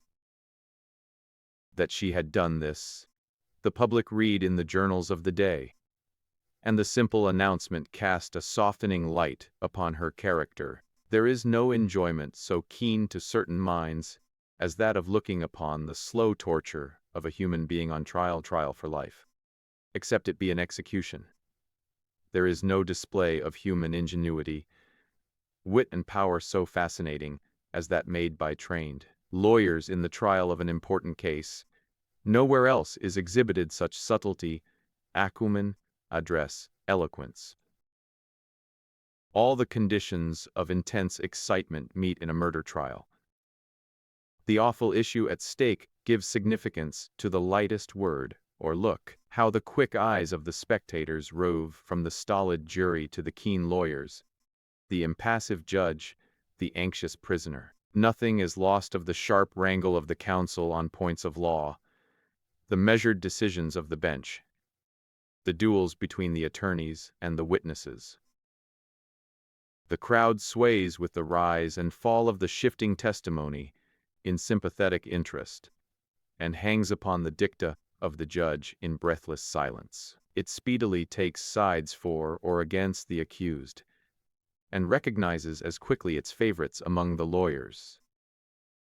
Nothing delights it more than the sharp retort of a witness and the discomfiture of an obnoxious attorney. A joke, even if it be a lame one, is nowhere so keenly relished or quickly applauded as in a murder trial. Within the bar, the young lawyers and the privileged hangers-on filled all the chairs except those reserved at the table for those engaged in the case. Without, the throng occupied all the seats, the window ledges, and the standing room. The atmosphere was already something horrible. It was the peculiar odor of a criminal court, as if it were tainted by the presence, in different persons, of all the crimes that men and women can commit. There was a little stir when the prosecuting attorney, with two assistants, made his way in, seated himself at the table, and spread his papers before him. There was more stir when the counsel of the defense appeared. They were Mr. Braham, the senior, and Mr. Quiggle and Mr. O'Keefe, the juniors. Everybody in the courtroom knew Mr. Braham, the great criminal lawyer, and he was not unaware that he was the object of all eyes as he moved to his place, bowing to his friends in the bar. A large but rather spare man, with broad shoulders and a massive head, covered with chestnut curls, which fell down upon his coat collar, and which he had a habit of shaking as a lion is supposed to shake his mane. His face was clean-shaven, and he had a wide mouth and rather small dark eyes, set quite too near together. Mr. Braham wore a brown frock-coat buttoned across his breast, with a rosebud in the upper buttonhole, and light pantaloons. A diamond stud was seen to flash from his bosom, and as he seated himself and drew off his gloves, a heavy seal ring was displayed upon his white left hand. Mr. Braham, having seated himself, deliberately surveyed the entire house, made a remark to one of his assistants, and then taking an ivory-handled knife from his pocket began to pare his finger-nails, rocking his chair backwards and forwards slowly. A moment later Judge O'Shaughnessy entered at the rear door and took his seat in one of the chairs behind the bench. A gentleman in black broadcloth, with sandy hair, inclined to curl, a round, reddish, and rather jovial face, sharp rather than intellectual, and with a self-sufficient air. His career had nothing remarkable in it. He had, in fact, descended so far and so low that he found himself, when a boy, a sort of street Arab in that city. But he had ambition and native shrewdness, and he speedily took to boot polishing and newspaper hawking, became the office and errand boy of a law firm, picked up knowledge enough to get some employment in police courts, was admitted to the bar, became a rising young politician, went to the legislature, and was finally elected to the bench which he now honored. In this democratic country, he was obliged to conceal his royalty under a plebeian aspect. Judge O'Shaughnessy never had a lucrative practice nor a large salary, but he had prudently laid away money, believing that a dependent judge can never be impartial. And he had lands and houses to the value of $300,000 or $400,000. Had he not helped to build and furnish this very courthouse? Did he not know that the very spittoon which his judgeship used cost the city the sum of $1,000? As soon as the judge was seated, the court was opened with the oyes of the officer in his native language, the case called, and the sheriff was directed to bring in the prisoner. In the midst of a profound hush, Laura entered, leaning on the arm of the officer, and was conducted to a seat by her counsel. She was followed by her mother and by Washington Hawkins, who were given seats near her. Laura was very pale, but this pallor heightened the luster of her large eyes and gave a touching sadness to her expressive face. She was dressed in simple black, with exquisite taste, and without an ornament. The thin lace veil which partially covered her face did not so much conceal as heighten her beauty. She would not have entered a drawing-room with more self-poise, nor a church with more haughty humility. There was in her manner or face neither shame nor boldness, and when she took her seat in full view of half the spectators, her eyes were downcast. A murmur of admiration ran through the room. The newspaper reporters made their pencils fly. Mr. Braham again swept his eyes over the house as if in approval. When Laura at length raised her eyes a little, she saw Philip and Harry within the bar, but she gave no token of recognition. It charged Laura Hawkins, in effect, with the premeditated murder of George Selby by shooting him with a pistol, with a revolver, shotgun, rifle, repeater, breech-loader, cannon, six-shooter, with a gun, or some other weapon, with killing him with a slung-shot, a bludgeon, carving knife, bowie knife, pen knife, rolling pin, car, dagger, hairpin with a hammer, with a screwdriver, with a nail, and with all other weapons and utensils whatsoever, at the Southern Hotel, and in all other hotels and places wheresoever, on the 13th day of March, and all other days of the Christian era wheresoever. Laura stood while the long indictment was read, and at the end, in response to the inquiry of the judge, she said in a clear, low voice, "Not guilty." She sat down, and the court proceeded to impanel a jury. The first man was Michael Lanigan, saloon keeper. "Have you formed or expressed any opinion on this case, and do you know any of the parties?" "Not any," said Mr. Lanigan. "Have you any conscientious objections to capital punishment?" "No, sir, not to my knowledge." "Have you read anything about this case?" "To be sure, I read the papers, your honor." Objected to by Mr. Braham, for cause, and discharged. Patrick Coughlin, what is your business? "Well, I haven't got any particular business." "Haven't any particular business, eh? Well, what's your general business? What do you do for a living?" "I own some terriers, sir." "Own some terriers, eh? Keep a rat pit? Gentleman comes there to have a little sport." "I never fit 'em, sir." "Oh, I see you are probably the amusement committee of the city council. Have you ever heard of this case?" "Not this morning, sir." "Can you read?" "Not fine print, your honor." The man was about to be sworn, when Mr. Braham asked, "Could your father read?" The old gentleman, mighty handy at that, sir. Mr. Braham submitted that the man was disqualified. Judged not Point argued, challenged peremptorily, and set aside. Ethan Dobb, cart driver. Can you read? Yes, but haven't a habit of it. Have you heard of this case? I think so, but it might be another. I have no opinion about it. Dist. There. Hold on a bit. Did anybody tell you to say you had no opinion about it? No, sir. Take care now, take care. Then what suggested it to you to volunteer that remark? They've always asked that when I was on juries. All right, then. Have you any conscientious scruples about capital punishment? Any which? Would you object to finding a person guilty of murder on evidence? I might, sir, if I thought he wa'n't guilty. The district attorney thought he saw a point. Would this feeling rather incline you against a capital conviction? The juror said he hadn't any feeling and didn't know any of the parties. Accepted and sworn. Dennis Lafin, laborer.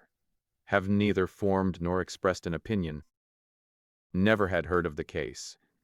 Believed in hangin' for them that derved it. Could read if it was necessary. Mr. Braham objected. The man was evidently bloody-minded.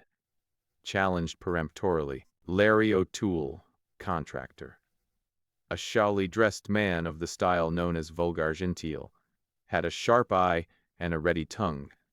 Had read the newspaper reports of the case, but they made no impression on him. Should be governed by the evidence. Knew no reason why he could not be an impartial juror. Question by District Attorney. How is it that the reports made no impression on you? Never believe anything I see in the newspapers. Laughter from the crowd, approving smiles from His Honor and Mr. Braham. Juror sworn in. Mr. Braham whispered to O'Keefe, "That's the man. Avery Hicks, peanut peddler. Did he ever hear of this case?" The man shook his head. Can you read? No. Any scruples about capital punishment? No. He was about to be sworn, when the district attorney, turning to him carelessly, remarked, "Understand the nature of an oath?" "Outside," said the man, pointing to the door. "I say, do you know what an oath is?" 5 cents, explained the man. "Do you mean to insult me?" roared the prosecuting officer. "Are you an idiot?" "Fresh-baked. I'm deaf. I don't hear a word you say." The man was discharged. He wouldn't have made a bad juror, though, whispered Braham. I saw him looking at the prisoner sympathizingly. That's a point you want to watch for. The result of the whole day's work was the selection of only 2 jurors. These, however, were satisfactory to Mr. Braham. He had kept off all those he did not know. No one knew better than this great criminal lawyer that the battle was fought on the selection of the jury, the subsequent examination of witnesses, the eloquence expended on the jury, are all for effect outside. At least that is the theory of Mr. Braham. But human nature is a queer thing, he admits. Sometimes jurors are unaccountably swayed. Be as careful as you can in choosing them. It was 4 weary days before this jury was made up. But when it was finally complete, it did great credit to the counsel for the defense. So far as Mr. Braham knew, only 2 could read, one of whom was the foreman, Mr. Braham's friend, the showy contractor. Low foreheads and heavy faces they all had. Some had a look of animal cunning, while the most were only stupid. The entire panel formed that boasted heritage commonly described as the bulwark of our liberties. The district attorney, Mr. McFlynn, opened the case for the state. He spoke with only the slightest accent, one that had been inherited but not cultivated. He contented himself with a brief statement of the case. The state would prove that Laura Hawkins, the prisoner at the bar, a fiend in the form of a beautiful woman, shot dead George Selby, a Southern gentleman, at the time and place described. That the murder was in cold blood, deliberate, and without provocation. That it had been long premeditated and threatened. That she had followed the deceased from Washington to commit it. All this would be proved by unimpeachable witnesses. The attorney added that the duty of the jury, however painful it might be, would be plain and simple. They were citizens, husbands, perhaps fathers. They knew how insecure life had become in the metropolis. Tomorrow our own wives might be widows, their own children orphans, like the bereaved family in yonder hotel, deprived of husband and father by the jealous hand of some murderous female. The attorney sat down, and the clerk called Henry Brierly. Chapter 55. Henry Brierly took the stand. Requested by the district attorney to tell the jury all he knew about the killing, he narrated the circumstances substantially as the reader already knows them. He accompanied Miss Hawkins to New York at her request, supposing she was coming in relation to a bill then pending in Congress to secure the attendance of absent members. Her note to him was here shown. She appeared to be very much excited at the Washington station. After she had asked the conductor several questions, he heard her say, "He can't escape." Witness asked her who, and she replied nobody, did not see her during the night. They traveled in a sleeping car. In the morning she appeared not to have slept, said she had a headache. In crossing the ferry she asked him about the shipping in sight. He pointed out where the Cunarders lay when in port. They took a cup of coffee that morning at a restaurant. She said she was anxious to reach the Southern Hotel where Mr. Simons, one of the absent members, was staying. Before he went out, she was entirely self-possessed, and beyond unusual excitement did not act unnaturally. After she had fired twice at that call, she turned the pistol towards her own breast, and Witness snatched it from her. She had been a great deal with Selby in Washington, appeared to be infatuated with him. Braham had in perfection this lawyer's trick of annoying a witness by drawling out the Mr., as if unable to recall the name, until the witness is sufficiently aggravated, and then suddenly, with a rising inflection, flinging his name at him with startling unexpectedness. "Mr. Brierly, what is your occupation?" "Civil engineer, sir." "Ah, civil engineer," with a glance at the jury. "Following that occupation with Miss Hawkins?" Smiles by the jury. "No, sir," said Harry, reddening. "How long have you known the prisoner?" "2 years, sir. I made her acquaintance in Hawkeye, Missouri." Mr. Brierly, were you not a lover of Miss Hawkins?" "Objected to. I submit, Your Honor, that I have the right to establish the relation of this unwilling witness to the prisoner." "Admitted." "Well, sir," said Harry hesitatingly, "we were friends." "You act like a friend," sarcastically. The jury were beginning to hate this neatly dressed young sprig. "Mr. Brierly, didn't Miss Hawkins refuse you?" Harry blushed and stammered and looked at the judge. "You must answer, sir," said His Honor. She didn't accept me." "No, I should think not." "Brierly, do you dare tell the jury that you had not an interest in the removal of your rival, Selby?" roared Mr. Braham in a voice of thunder. "Nothing like this, sir, nothing like this," protested the witness. "That's all, sir," said Mr. Braham severely. "One word," said the district attorney. "Had you the least suspicion of the prisoner's intention up to the moment of the shooting?" "Not the least," answered Harry earnestly. "Of course not, of course not," nodded Mr. Braham to the jury. The prosecution then put upon the stand the other witnesses of the shooting at the hotel, and the clerk and the attending physicians. The fact of homicide was clearly established. Nothing new was elicited, except from the clerk, in reply to a question by Mr. Braham, the fact that when the prisoner inquired for call, Selby, she appeared excited, and there was a wild look in her eyes. The dying deposition of call. Selby was then produced. It set forth Laura's threats. But there was a significant addition to it. which the newspaper report did not have. It seemed that after the deposition was taken as reported, the colonel was told, for the first time, by his physicians that his wounds were mortal. He appeared to be in great mental agony and fear, and said he had not finished his deposition. He added, with great difficulty and long pauses, these words, "I have not told all. I must tell, put it down, I wronged her. Years ago, I can't see, oh God, I deserved. That was all." He fainted and did not revive again. The Washington railway conductor testified that the prisoner had asked him if a gentleman and his family went out on the evening train, describing the persons he had since learned were Call, Selby and family. Susan Cullum, colored servant at Senator Dilworth's, was sworn. Knew Call, Selby, had seen him come to the house often and be alone in the parlor with Miss Hawkins. He came the day but one before he was shot. She let him in. He appeared flustered like, she heard talking in the parlor, appeared like it was quarrelin'. Was afeard somethin' was wrong. Just put her ear to the keyhole of the back parlor door. Heard a man's voice. I can't, good God. Quite beggin' like. Heard young Miss's voice. Take your choice, then. If you abandon me, you knows what to spect.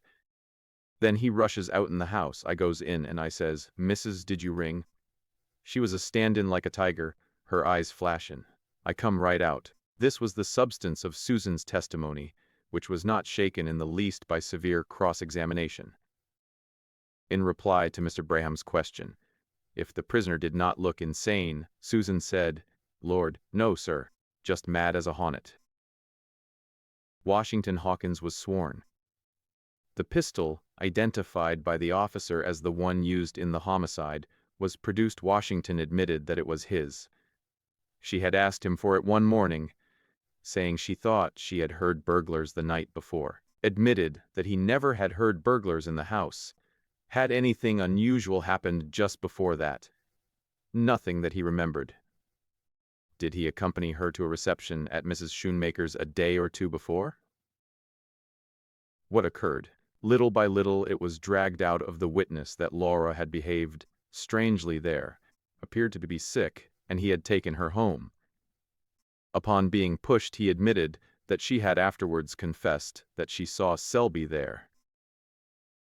And Washington volunteered the statement that Selby was a black-hearted villain. The district attorney said, with some annoyance, "There, that will do." The defense declined to examine Mr. Hawkins at present.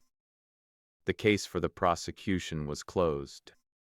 Of the murder there could not be the least doubt, or that the prisoner followed the deceased to New York with a murderous intent. On the evidence the jury must convict, and might do so without leaving their seats.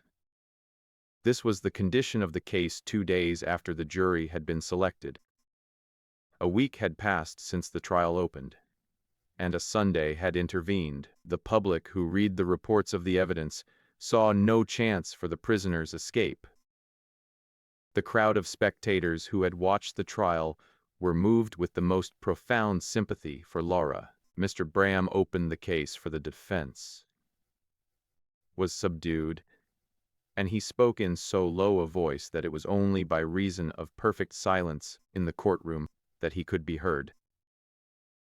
He spoke very distinctly, however, and if his nationality could be discovered in his speech, it was only in a certain richness and breadth of tone. He began by saying that he trembled at the responsibility he had undertaken, and he should altogether despair if he did not see before him a jury of 12 men of rare intelligence, whose acute minds would unravel all the sophistries of the prosecution, men with a sense of honor, which would revolt at the remorseless persecution of this hunted woman by the state, men with hearts to feel for the wrongs of which she was the victim. Far be it from him to cast any suspicion upon the motives of the able, eloquent, and ingenious lawyers of the state. They act officially. Their business is to convict. It is our business, gentlemen, to see that justice is done. I shall have to show you a life. the sport of fate and circumstances, hurried along through shifting storm and sun, bright with trusting innocence and anon black with heartless villainy.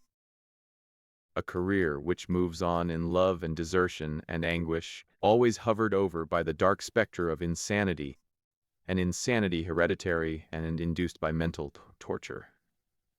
Until it ends, if end must, in your verdict, by one of those fearful accidents, which are inscrutable to men and of which God alone knows the secret. Gentlemen, I shall ask you to go with me away from this courtroom and its minions of the law, away from the scene of this tragedy, to a distant, I wish I could say a happier day. The story I have to tell is of a lovely little girl, with sunny hair and laughing eyes, traveling with her parents, evidently people of wealth and refinement, upon a Mississippi steamboat. There is an explosion, one of those terrible catastrophes which leave the imprint of an unsettled mind upon the survivors. Hundreds of mangled remains are sent into eternity. When the wreck is cleared away, this sweet little girl is found among the panic-stricken survivors in the midst of a scene of horror enough to turn the steadiest brain. Her parents have disappeared.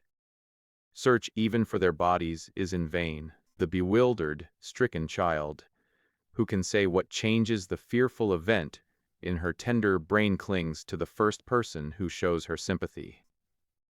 It is Mrs. Hawkins, this good lady who is still her loving friend. Laura is adopted into the Hawkins family. Perhaps she forgets in time that she is not their child. She is an orphan. No, gentlemen, I will not deceive you. She is not an orphan. Worse than that. There comes another day of agony. She knows that her father lives. Who is he? Where is he? Alas, I cannot tell you. Through the scenes of this painful history he flits here and there, a lunatic. If he seeks his daughter, it is the purposeless search of a lunatic, as one who wanders bereft of reason, crying, "Where is my child?" Laura seeks her father. In vain. Just as she is about to find him, again and again, he disappears. He is gone. He vanishes. But this is only the prologue to the tragedy. Bear with me while I relate it. Mr. Bram takes out a handkerchief, unfolds it slowly, crashes it in his nervous hand, and throws it on the table. Laura grew up in her humble southern home, a beautiful creature, the joy of the house, the pride of the neighborhood, the loveliest flower in all the sunny South. She might yet have been happy. She was happy. But the destroyer came into this paradise. He plucked the sweetest bud that grew there, and having enjoyed its odor, trampled it in the mire beneath his feet. George Selby, the deceased, a handsome, accomplished Confederate colonel, was this human fiend. He deceived her with a mock marriage. After some months, he brutally abandoned her and spurned her as if she were a contemptible thing. All the time he had a wife in New Orleans. Laura was crushed. For weeks, as I shall show you by the testimony of her adopted mother and brother, she hovered over death in delirium. Gentlemen, did she ever emerge from this delirium? I shall show you that when she recovered her health, her mind was changed. She was not what she had been. You can judge yourselves whether the tottering reason ever recovered its throne. Years pass. She is in Washington, apparently the happy favorite of a brilliant society. Her family have become enormously rich by one of those sudden turns in fortune that the inhabitants of America are familiar, the discovery of immense mineral wealth in some wild lands owned by them. She is engaged in a vast philanthropic scheme for the benefit of the poor, by the use of this wealth. But, alas, even here and now, the same relentless fate pursued her. The villain Selby appears again upon the scene, as if on purpose to complete the ruin of her life. He appeared to taunt her with her dishonor. He threatened exposure if she did not become again the mistress of his passion. Gentlemen, do you wonder if this woman, thus pursued, lost her reason, was beside herself with fear, and that her wrongs preyed upon her mind until she was no longer responsible for her acts. I turn away my head as one who would not willingly look even upon the just vengeance of heaven. Mr. Braham paused as if overcome by his emotions. Mrs. Hawkins and Washington were in tears, as were many of the spectators also. The jury looked scared. Gentlemen, in this condition of affairs it needed but a spark, I do not say a suggestion. I do not say a hint from this butterfly Brierly, this rejected rival, to cause the explosion. I make no charges. But if this woman was in her right mind when she fled from Washington and reached this city in company with Brierly, then I do not know what insanity is. When Mr. Braham sat down, he felt that he had the jury with him. A burst of applause followed, which the officer promptly suppressed. Laura, with tears in her eyes, turned a grateful look upon her counsel. All the women among the spectators saw the tears and wept also. They thought, as they also looked at Mr. Braham, "How handsome he is." Mrs. Hawkins took the stand. She was somewhat confused to be the target of so many eyes, but her honest and good face at once told in Laura's favor. "Miss Hawkins," said Mr. Braham, "will you be kind enough to state the circumstances of your finding Laura?" "I object," said Mr. McFlynn, rising to his feet. "This has nothing whatever to do with the case, Your Honor.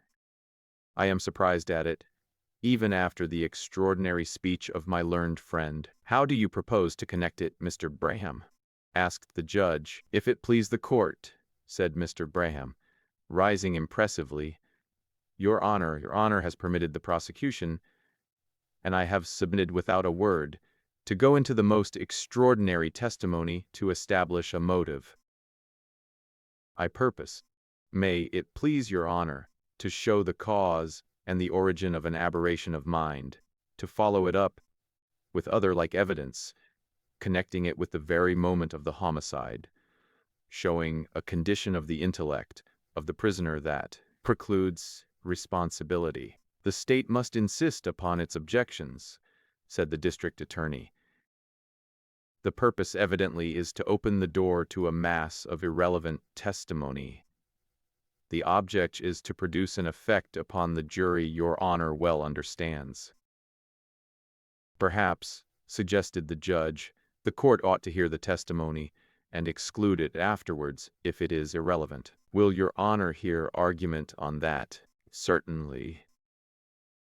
And argument His Honor did hear, or pretend to, for 2 whole days, from all the counsel in turn, in the course of which the lawyers read contradictory decision enough to perfectly establish both sides, from volume after volume, whole libraries in fact, until no mortal man could say what the rules were. The question of insanity in all its legal aspects was of course drawn into the discussion, and its application affirmed and denied. The case was felt to turn upon the admission or rejection of this evidence. It was a sort of test trial of strength between the lawyers. At the end the judge decided to admit the testimony, as the judge usually does in such cases, after a sufficient waste of time in what are called arguments. Mrs. Hawkins was allowed to go on.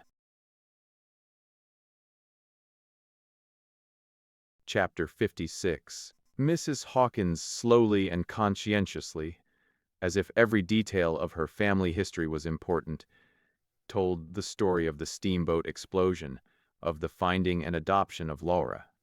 Silas, that is Mr. Hawkins, and she always loved Laura, as if she had been their own child.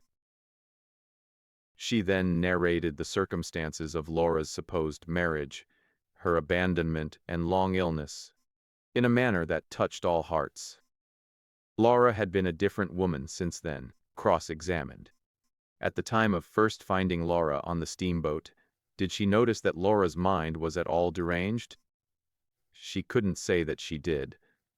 After the recovery of Laura from her long illness, did Mrs. Hawkins think there were any signs of insanity about her. Witness confessed that she did not think of it then. Redirect examination. But she was different after that. Oh, yes, sir. Washington Hawkins corroborated his mother's testimony as to Laura's connection with Call Selby. He was at Harding during the time of her living there with him. After Call Selby's desertion, she was almost dead, never appeared to know anything rightly for weeks. He added that he never saw such a scoundrel as Selby. Checked by district attorney. Had he noticed any change in Laura after her illness? Oh yes. Whenever any allusion was made that might recall Selby to mind, she looked awful, as if she could kill him. You mean, said Mr. Braham, that there was an unnatural, insane gleam in her eyes? Yes, certainly, said Washington in confusion. All this was objected to by the district attorney, but it was got before the jury, and Mr. Braham did not care how much it was ruled out after that. Beriah Sellers was the next witness called. The colonel made his way to the stand, majestic, yet bland deliberation. Having taken the oath and kissed the Bible, with a smack intended to show his great respect for that book, he bowed to his honor with dignity, to the jury with familiarity, and then turned to the lawyers and stood in an attitude of superior attention. Mr. Sellers, I believe, began Mr. Braham. Beriah Sellers, Missouri, was the courteous acknowledgment that the lawyer was correct. Mr. Sellers, you know the parties here. You are a friend of the family, know them all, from infancy. It was me, sir, that induced Silas Hawkins, Judge Hawkins, to come to Missouri and make his fortune. It was by my advice and in company with me, sir, that he went into the operation of— Yes, yes. Mr. Sellers, did you know a Major Lackland? Knew him. Well, sir, knew him and honored him, sir. He was one of the most remarkable men of our country, sir. A member of Congress. He was often at my mansion, sir, for weeks. He used to say to me, Call Sellers, if you would go into politics, if I had you for a colleague, we should show Calhoun and Webster that the brain of the country didn't lie east of the Alleghenies. But I said, yes, yes, I believe Major Lackland is not living, Colonel. There was an almost imperceptible sense of pleasure betrayed in the colonel's face at this prompt acknowledgment of his title. Bless you, no. Died years ago. A miserable death, sir. A ruined man, a poor sot. He was suspected of selling his vote in Congress, and probably he did. The disgrace killed him. He was an outcast, sir, loathed by himself and by his constituents, and I think, sir— The judge. You will confine yourself, Cole Sellers, to the questions of the counsel. Of course, Your Honor. This, continued the colonel in confidential explanation, was 20 years ago. I shouldn't have thought of referring to such a trifling circumstance now. If I remember rightly, sir, a bundle of letters was here handed to the witness. Do you recognize that handwriting? As if it was my own, sir. It's Major Lackland's. I was knowing to these letters when Judge Hawkins received them. The colonel's memory was a little at fault here. Mr. Hawkins had never gone into details with him on this subject. He used to show them to me and say, Cole Sellers, you've a mind to untangle this sort of thing. Lord, how everything comes back to me. Laura was a little thing then. The judge and I were just laying our plans to buy the pilot knob, and— Colonel, one moment. Your Honor, we put these letters in evidence. The letters were a portion of the correspondence of Major Lackland with Silas Hawkins. Parts of them were missing and important letters were referred to that were not here.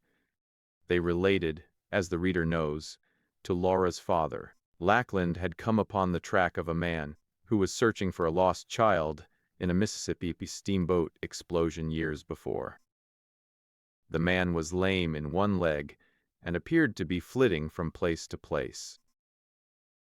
It seemed that Major Lackland got so close track of him that he was able to describe his personal appearance and learn his name. But the letter containing these particulars was lost. Once he heard of him at a hotel in Washington, but the man departed, leaving an empty trunk the day before the major went there. There was something very mysterious in all his movements. Cole Sellers, continuing his testimony, said that he saw this lost letter, but could not now recall the name.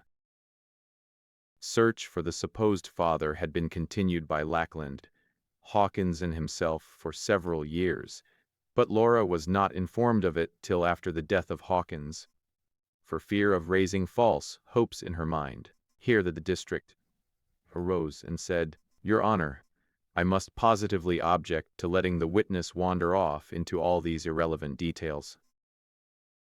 Mr. Braham, I submit, Your Honor, that we cannot be interrupted in this manner. We have suffered the state to have full swing. Now here is a witness who has known the prisoner from infancy, and is competent to testify upon the one point vital to her safety. Evidently he is a gentleman of character, and his knowledge of the case cannot be shut out without increasing the aspect of persecution which the state's attitude towards the prisoner already has assumed." The colonel, seeing the attention of the council and court entirely withdrawn from him, thought he perceived here his opportunity. Turning and beaming upon the jury, he began simply to talk. But as the grandeur of his position grew upon him, his talk broadened unconsciously into an oratorical vein. "You see how she was situated, gentlemen. Poor child, it might have broken her heart to let her mind get to running on such a thing as that. You see, from what we could make out, her father was lame in the left leg, and had a deep scar on his left forehead. And so ever since the day she found out she had another father, she never could run across a lame stranger without being taken all over with a shiver and almost fainting where she stood. And the next minute she would go right after that man. Once she stumbled on a stranger with a game leg, and she was the most grateful thing in this world. But it was the wrong leg, and it was days and days before she could leave her bed. Time and time again, gentlemen of the jury, has this poor suffering orphan flung herself on her knees, with all her heart's gratitude in her eyes, before some scarred and crippled veteran, but always, always to be disappointed, always to be plunged into new despair. If his legs were right, his scar was wrong. If his scar was right, his legs were wrong. Never could find a man that would fill the bill. Gentlemen of the jury, if I had time, if I had the opportunity, if I might be permitted to go on and tell you the thousands and thousands and thousands of mutilated strangers this poor girl has started out of cover and hunted from city to city, from state to state, from continent to continent, till she has run them down and found they want the ones. I know your hearts. By this time the colonel had become so warmed up that his voice had reached a pitch above that of the contending counsel. The lawyers suddenly stopped, and they and the judge turned towards the colonel and remained for several seconds too surprised at this novel exhibition to speak. In this interval of silence, an appreciation of the situation gradually stole over the audience, and an explosion of laughter followed, in which even the court and the bar could hardly keep from joining. Sheriff, order in the court. The judge. The witness will confine his remarks to answers to questions. The colonel turned courteously to the judge and said, "Certainly, Your Honor, certainly. I am not well acquainted with the forms of procedure in the courts of New York, but in the West, sir, in the West." The judge. There, that will do, that will do. You see, Your Honor, there were no questions asked me, and I thought I would take advantage of the lull in the proceedings to explain to the jury a very significant train of. The judge. That will do, sir. Proceed, Mr. Braham. Cole Sellers, have you any reason to suppose that this man is still living? Every reason, sir, every reason. State why. I have never heard of his death, sir. It has never come to my knowledge. In fact, sir, as I once said to Governor, will you state to the jury what has been the effect of the knowledge of this wandering and evidently unsettled being, supposed to be her father, upon the mind of Miss Hawkins for so many years? Question objected to. Question ruled out. Cross-examined. Major Sellers, what is your occupation? The colonel looked about him loftily, as if casting in his mind what would be the proper occupation of a person of such multifarious interests, and then said with dignity, "A gentleman, sir. My father used to always say, sir, Capt. Sellers, did you ever see this man, this supposed father? No, sir. But upon one occasion, old Senator Thompson said to me, it's my opinion, Colonel Sellers. Did you ever see anybody who had seen him? No, sir. It was reported around at one time that is all." The defense then spent a day in the examination of medical experts in insanity, testified, on the evidence heard, that sufficient causes had occurred to produce an insane mind in the prisoner. Numerous cases were cited to sustain this opinion. There was such a thing as momentary insanity, in which the person, otherwise rational to all appearances, was for the time actually bereft of reason, and not responsible for his acts. The causes of this momentary possession could often be found in the person's life. It afterwards came out that the chief expert for the defense was paid $1,000 for looking into the case. The prosecution consumed another day in the examination of experts, refuting the notion of insanity. These causes might have produced insanity, but there was no evidence that they have produced it in this case, or that the prisoner was not at the time of the commission of the crime in full possession of her ordinary faculties. The trial had now lasted 2 weeks. It required 4 days now for the lawyers to sum up. These arguments of the counsel were very important to their friends, and greatly enhanced their reputation at the bar, but they have small interest to us. Mr. Braham in his closing speech surpassed himself. His effort is still remembered as the greatest in the criminal annals of New York. Mr. Braham redrew for the jury the picture of Laura's early life. He dwelt long upon that painful episode of the pretended marriage and the desertion. Call, Selby, belong, gentlemen, to what is called the upper classes. It is the privilege of the upper classes to prey upon the sons and daughters of the people. The Hawkins family, though allied to the best blood of the South, were at the time in humble circumstances. He commented upon her parentage. Perhaps her agonized father, in his intervals of sanity, was still searching for his lost daughter. Would he one day hear that she had died a felon's death? Society had pursued her, fate had pursued her, and in a moment of delirium she had turned and defied fate and society. He dwelt upon the admission of base wrong in Call, Selby's dying statement. He drew a vivid picture of the villain, at last overtaken by the vengeance of heaven. Would the jury say that this retributive justice, inflicted by an outraged and deluded woman, rendered irrational by the most cruel wrongs, was in the nature of a foul, premeditated murder? Gentlemen, it is enough for me to look upon the life of this most beautiful and accomplished of her sex, blasted by the heartless villainy of man, without seeing, at the end of it, the horrible spectacle of a gibbet. But I do not ask mercy of you who are the guardians of society and of the poor waifs, its sometimes wronged victims. I ask only that justice which you and I shall need in that last, dreadful hour, when death will be robbed of half its terrors if we can reflect that we have never wronged a human being. Gentlemen, of this lovely and once happy girl, this now stricken woman, is in your hands. The jury were visibly affected. Half the courtroom was in tears. If a vote of both spectators and jury could have been taken then, the verdict would have been, "Let her go, she has suffered enough." Laura's character as a lobbyist in Washington, which had been made to appear incidentally in the evidence, was also against her. The whole body of the testimony of the defense was shown to be irrelevant, introduced only to excite sympathy and not giving a color of probability to the absurd supposition of insanity.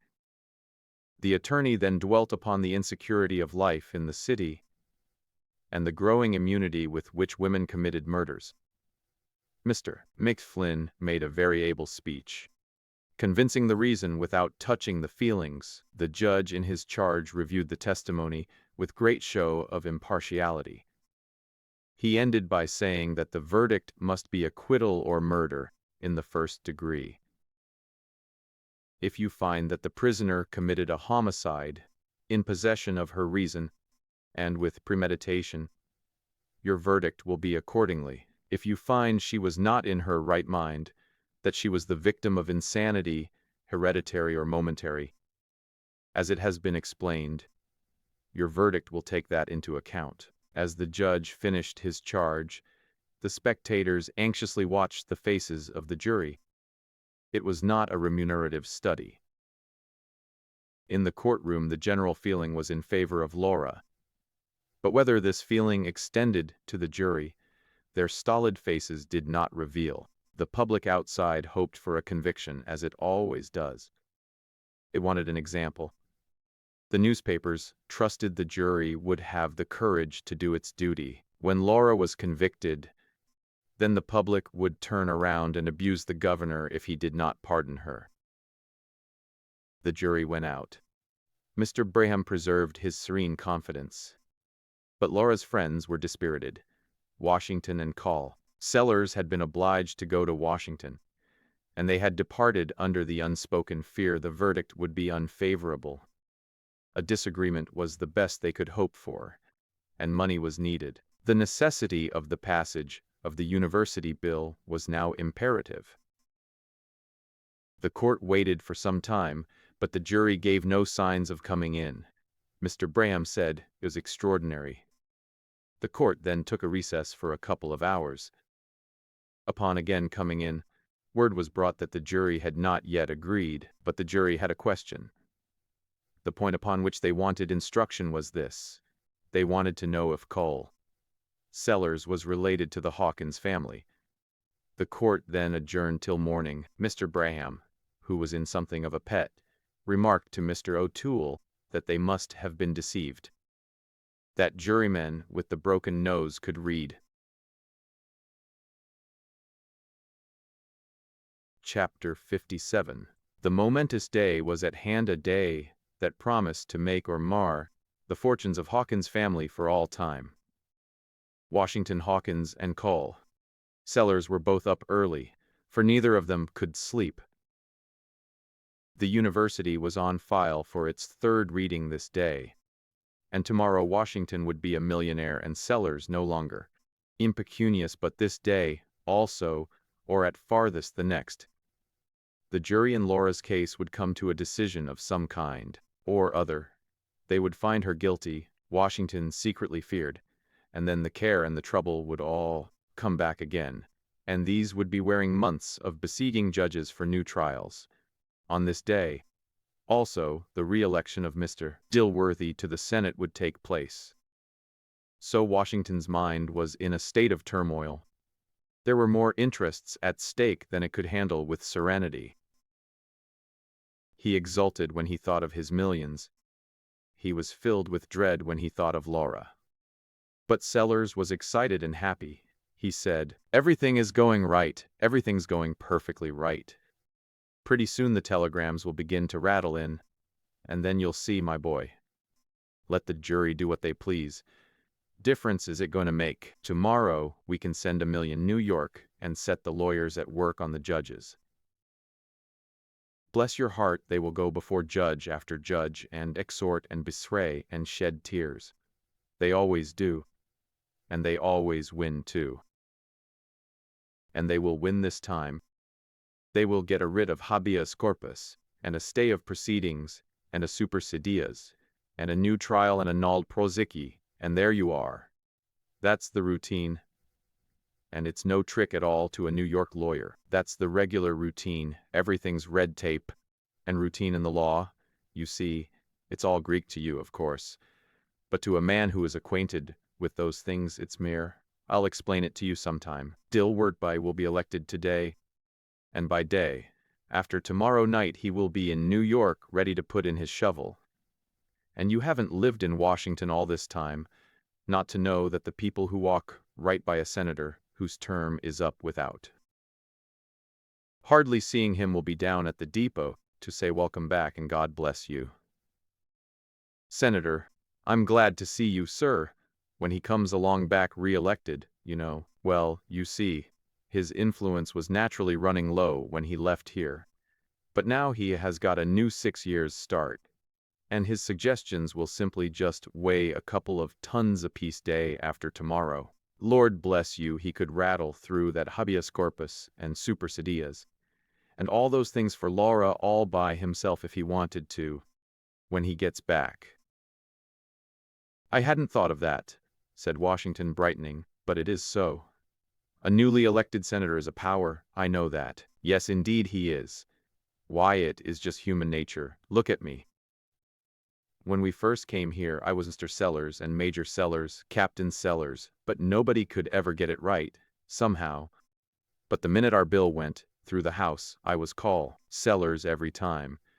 And nobody could do enough for me, and whatever I said was wonderful, sir. It was always wonderful. I never to say any flat things at all.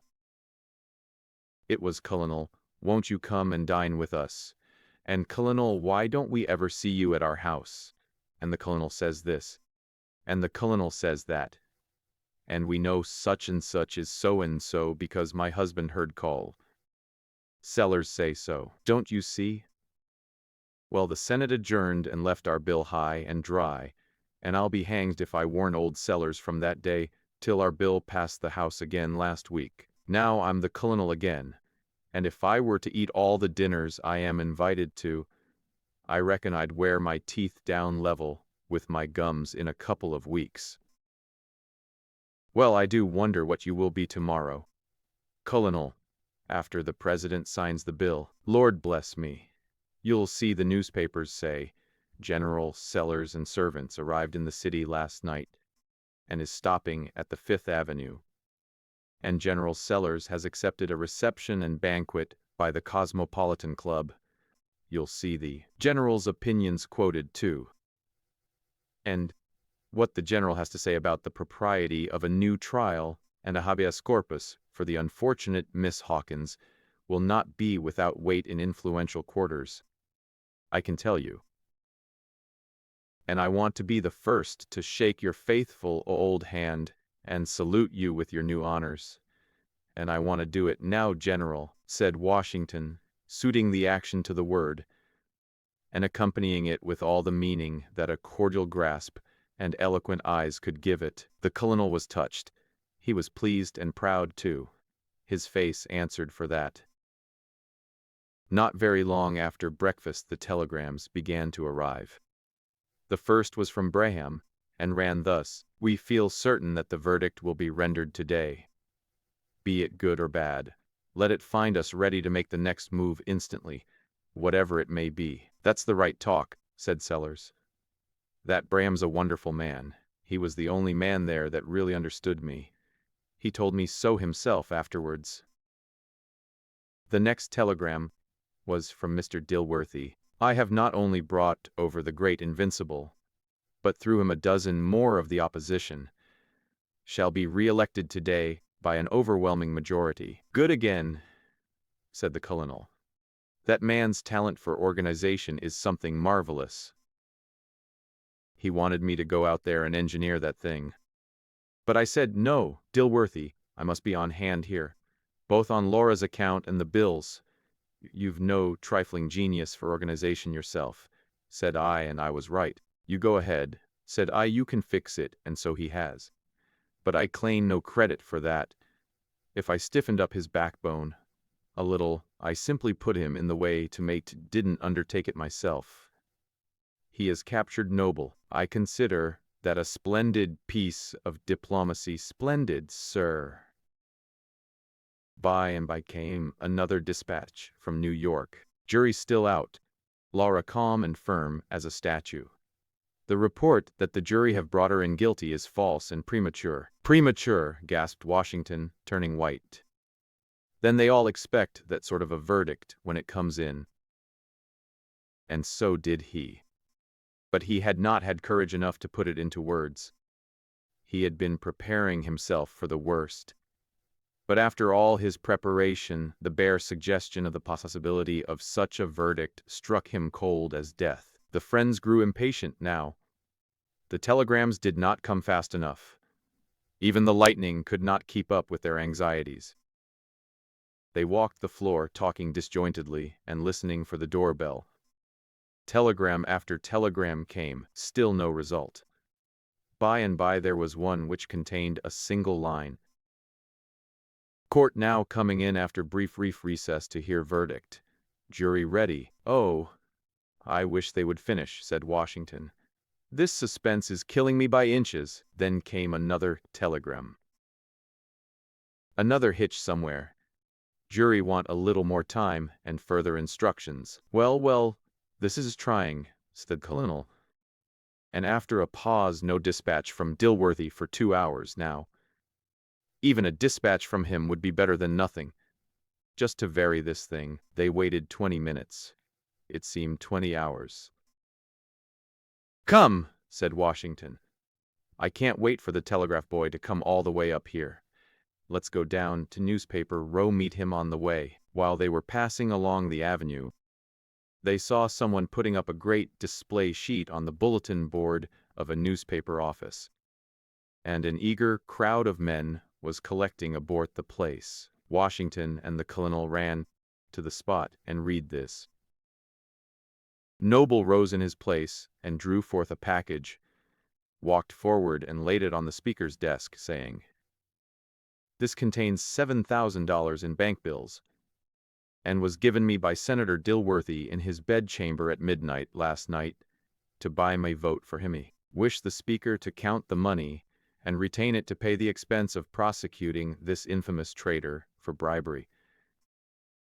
The whole legislature was stricken speechless with dismay and astonishment. Noble further said that there were 50 members present in their pockets, placed there by Dilworthy to buy their votes. Amidst unparalleled excitement the now taken, and J. Smith elected U.S. Senator, Dilworthy receiving not one vote. Noble promises damaging exposures concerning Dilworthy and certain measures of his now pending in Congress. Good heavens, earth, exclaimed the colonel. To the Capitol, said Washington. Fly. And they did fly. Long before they got there, the newsboys were running ahead of them with extras, hot from the press, announcing the astounding news. Arrived in the gallery of the Senate, the friends saw a curious spectacle. Every senator held an extra in his hand and looked as interested as if it contained news of the destruction of the earth. Not a single member was paying the least attention to the business of the hour. The secretary, in a loud voice, was just beginning to read the title of a bill. House Bill No. 2031, an act to found and incorporate the Knobs Industrial University. Read first and second time, considered in committee of the whole, ordered, engrossed, and passed to third reading and final passage. The President, third reading of the bill. The two friends shook in their shoes. Senators threw down their extras and snatched a word or two with each other in whispers. Then the gavel rapped to command silence, while the names were called on the ayes and nays. Washington grew paler and paler, weaker and weaker, while the lagging list progressed. And when it was finished, his head fell helplessly forward on his arms. The fight was fought, the long struggle was over, and he was a pauper. Not a man had voted for the bill. Cole. Sellers was bewildered and well-nigh paralyzed himself. But no man could long consider his own troubles in the presence of such suffering as Washington's. He got him up and supported him, almost carried him indeed out of the building and into a carriage. All the way home Washington lay with his face against the colonel's shoulder and merely groaned and wept. The colonel tried as well as he could under the dreary circumstances to hearten him a little, but it was of no use. Washington was past all hope of cheer now. He only said, "Oh, it is all over for Gunnel. We must beg our bread, now. We never get up again, it was our last chance, and it is gone. They will hang Laura. My God, they will hang her. Nothing can save the poor girl now. Oh, with all my soul they would hang me instead." Arrived at home, Washington fell into a chair and buried his face in his hands and gave full way to his misery. The colonel did not know where to turn nor what to do. The servant maid knocked at the door and passed in a telegram, saying it had come while they were gone. The colonel tore it open and read, with the voice of a man-of-war's broadside, "Verdict of jury, not guilty, and Laura is free." Chapter 58. The courtroom was packed on the morning on which the verdict of the jury was expected, as it had been every day of the trial, and by the same spectators who had followed its progress with such intense interest. There is a delicious moment of excitement which the frequenter of trials well knows, and which he would not miss for the world. It is that instant when the foreman of the jury stands up to give the verdict, and before he has opened his fateful lips, the court assembled and waited. It was an obstinate jury. It even had another question, this intelligent jury, to ask the judge this morning.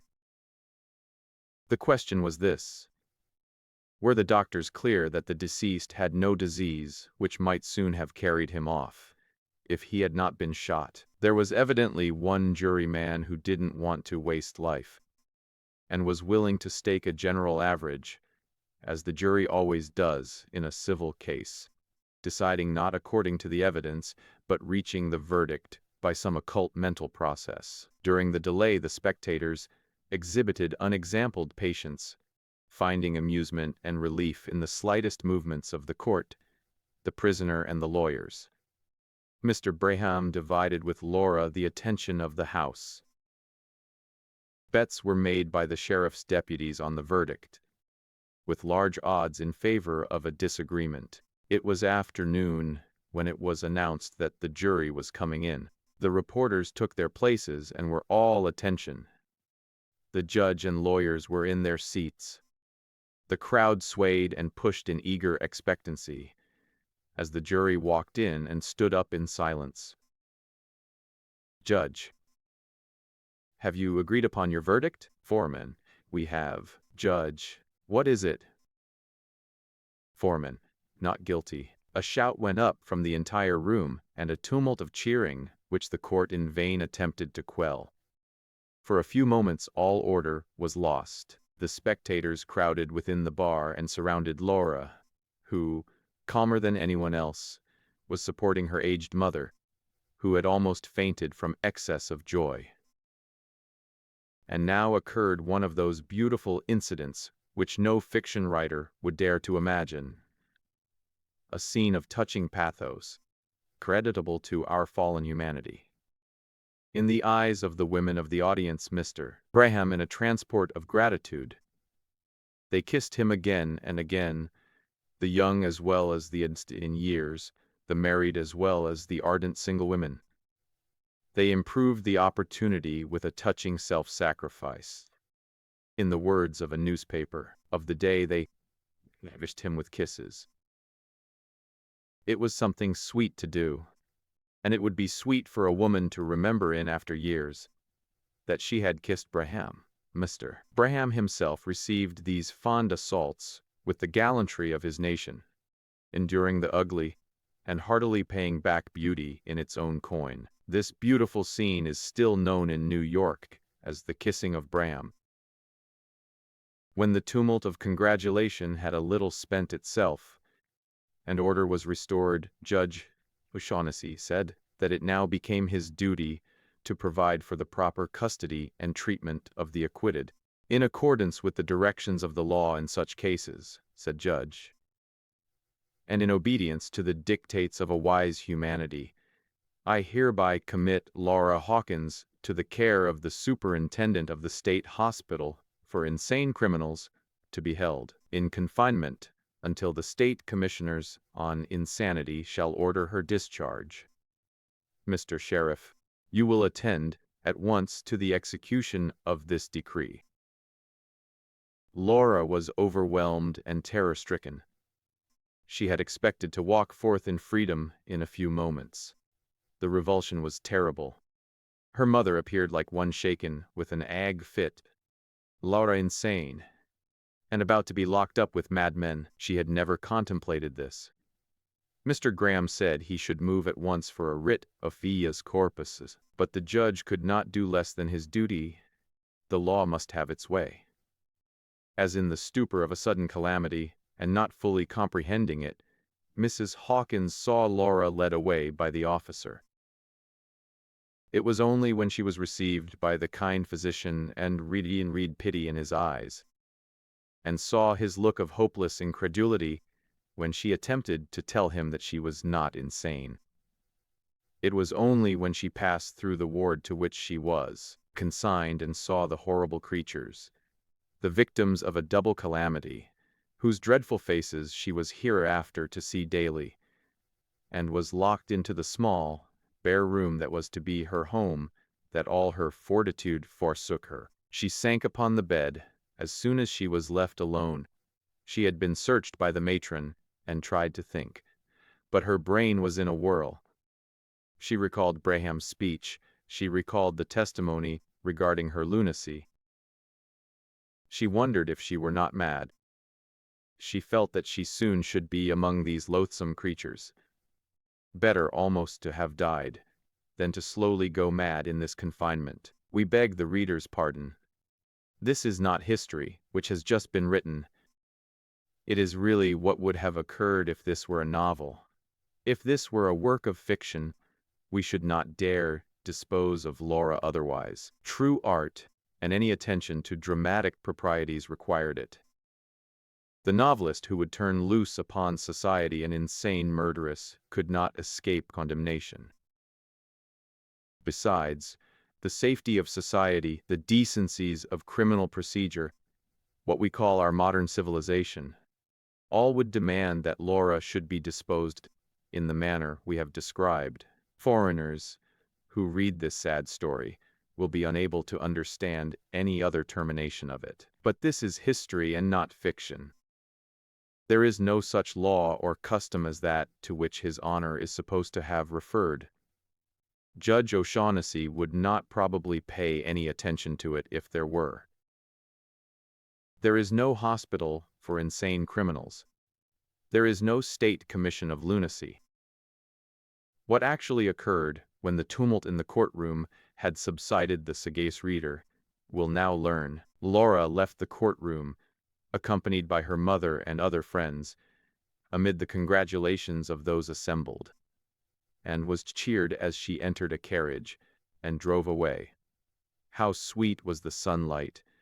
How exhilarating the sense of freedom! Were not these following cheers the expression of popular approval and affection?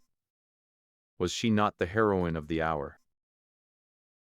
It was with a feeling of triumph that Laura reached her hotel, a scornful feeling of victory over society with its own weapons. Mrs. Hawkins shared not at all in this feeling. She was broken with the disgrace and the long anxiety. "Thank God, Laura," she said, "it is over. Now we will go away from this hateful city. Let us go home at once." "Mother," replied Laura, speaking with some tenderness, "I cannot go with you. There, don't cry. I cannot go back to that life." Mrs. Hawkins was sobbing. This was more cruel than anything else, for she had a dim notion of what it would be to leave Laura to herself. "No, mother, you have been everything to me. You know how dearly I love you, but I cannot go back." A boy brought in a telegraphic dispatch. Laura took it and read, "The bill is lost. Dilworthy ruined. Signed, Washington." For a moment the words swam before her eyes.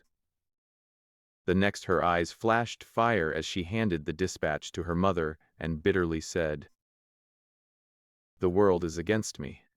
Well, let it be, let it. I am against it." "This is a cruel disappointment," said Mrs. Hawkins, to whom one grief more or less did not much matter now. "To you in Washington. But we must humbly bear it." "Bear it," replied Laura scornfully.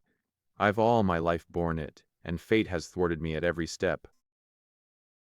A servant came to the door to say that there was a gentleman below who wished to speak with Miss Hawkins. J. Adolphe Griller was the name Laura read on the card. "You do not know such a person. He probably comes from Washington. Send him up." He was a small man, slovenly in dress, his tone confidential, his manner wholly void of animation, all his features below the forehead, particularly the apple of his throat hair without a kink in it, a hand with no grip, a meek, hangdog countenance. He was a falsehood done in flesh and blood. For while every visible sign about him proclaimed him a poor, witless, useless weakling, the truth was that he had the brains to plan enterprises and the pluck to carry them through. That was his reputation, and it was a deserved one.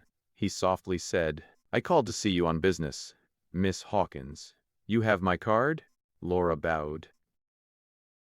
Mr. Griller continued to purr, as softly as before. "I will proceed to business.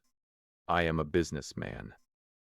I am a lecture agent, Miss Hawkins, and as soon as I saw that you were acquitted, it occurred to me that an early interview would be mutually beneficial." "I don't understand you, sir," said Laura coldly. "No? You see, Miss Hawkins, this is your opportunity. If you will enter the lecture field under good auspices, you will carry everything before you." "But, sir, I never lectured. I have any lecture. I don't know anything about it." "Ah, madam, that makes no difference, no real difference. It is not necessary to be able to lecture in order to go into the lecture tour.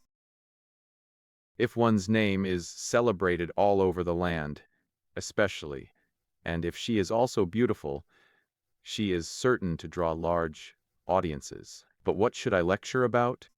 asked Laura, beginning in spite of herself to be a little interested as well as amused. "Oh, why, woman, something about woman, I should say. The marriage relation, woman's fate, anything of that sort. Call it the revelations of a woman's life. There's a good title. I wouldn't want any better title than that. I'm prepared to make you an offer, Miss Hawkins, a liberal offer. $12,000 for 30 nights. Laura thought. She hesitated. Why not? It would give her employment money. She must do something. "I will think of it, and let you know soon. But still, there is very little likelihood that however, we will not discuss it further now. Remember that the sooner we get to the better, Miss Hawkins. Public curiosity is so fickle.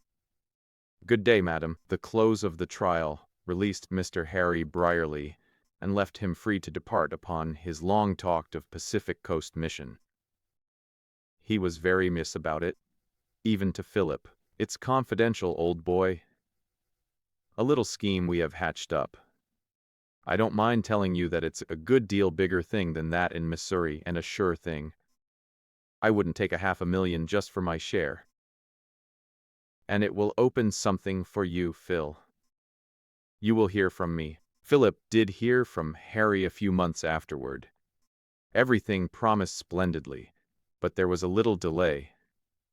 Could Phil let him have 100, say, for 90 days? Philip himself hastened to Philadelphia, and, as soon as the spring opened, to the mine at Ilium, and began transforming the loan he had received from Squire Montague into laborers' wages. He was haunted with many anxieties. In the first place, Ruth was overtaxing her strength in her hospital labors, and Philip felt as if he must move heaven and earth to save her from such toil and suffering. His increased pecuniary obligation oppressed him. It seemed to him also that he had been one cause of the misfortune to the Bolton family, and that he was dragging into loss and ruin everybody who associated with him. He worked on day after day and week after week, with a feverish anxiety. It would be wicked, thought Philip, and impious, to pray for luck. He felt that perhaps he ought not to ask a blessing upon the sort of labor that was only a venture. But yet in that daily petition, which this very faulty and nigh consistent young Christian gentleman put up, he prayed earnestly enough for Ruth, and for the Boltons, and for those whom he loved, and who trusted in him, and that his life might not be a misfortune to them, and a failure to himself. At a certain green age young gentlemen are sometimes afraid of being called milksops, and Philip's associates had not always been the most select, such as these historians would have chosen for him, or whom at a later period he would have chosen for himself. It seemed inexplicable, for instance, that his life should have been thrown so much with his college acquaintance, Henry Brierly. Yet, this was true of Philip, that in whatever company he had never been ashamed to stand up for the principles he learned from his mother, and neither raillery nor looks of wonder turned him from that daily habit he had learned at his mother's knees. Even flippant Harry respected this, and perhaps it was one of the reasons why Harry and all who knew Philip trusted him implicitly. And yet, it must be confessed that Philip did not convey the impression to the world of a very serious young man, or of a man who might not rather easily fall into temptation. One looking for a real hero would have to go elsewhere. The parting between Laura and her mother was exceedingly painful to both. It was as if two friends parted on a wide plain, the one to journey towards the setting and the other towards the rising sun, each comprehending that every step henceforth must separate their lives wider and wider. Chapter 59. When Mr. Noble's bombshell fell in Senator Dilworthy's camp, the statesman was disconcerted for a moment. For a moment, that was all. The next moment he was calmly up and doing. From the center of our country to its circumference, nothing was talked of but Mr. Noble's terrible revelation, and the people were furious. Perhaps it did not occur to the nation of good and worthy people, while they continued to sit comfortably at home and leave the true source of our political power, the primaries, in the hands of saloon keepers, dog fanciers, and hod carriers. They could go on expecting another case of this kind, and even dozens and hundreds of them, and never be disappointed. However, they may have thought that to sit at home and grumble would someday right the evil.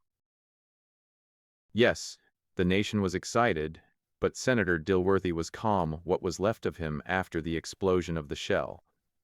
Calm and up and doing. What did he do first? What would you do first, after you had tomahawked your mother at the breakfast table for putting too much sugar in your coffee? You would ask for a suspension of public opinion. That is what Senator Dilworthy did. It is the custom. He got the usual amount of suspension. Far and wide, he was called a thief, a briber, a promoter of steamship subsidies, railway swindles, robberies of the government, in all possible forms and fashions.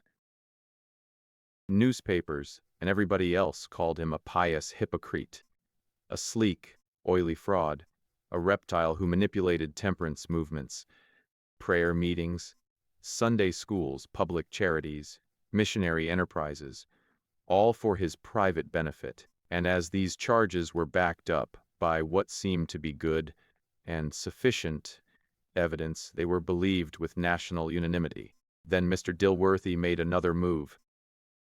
He moved instantly to Washington and demanded an investigation. Even this could not pass without comment. Many papers used language to this effect. Senator Dilworthy's remains have demanded an investigation. This sounds fine and bold and innocent. But when we reflect that they demand it at the hands of the Senate of the United States, it simply becomes matter for derision. One might as well set the gentlemen detained in the public prisons to trying each other.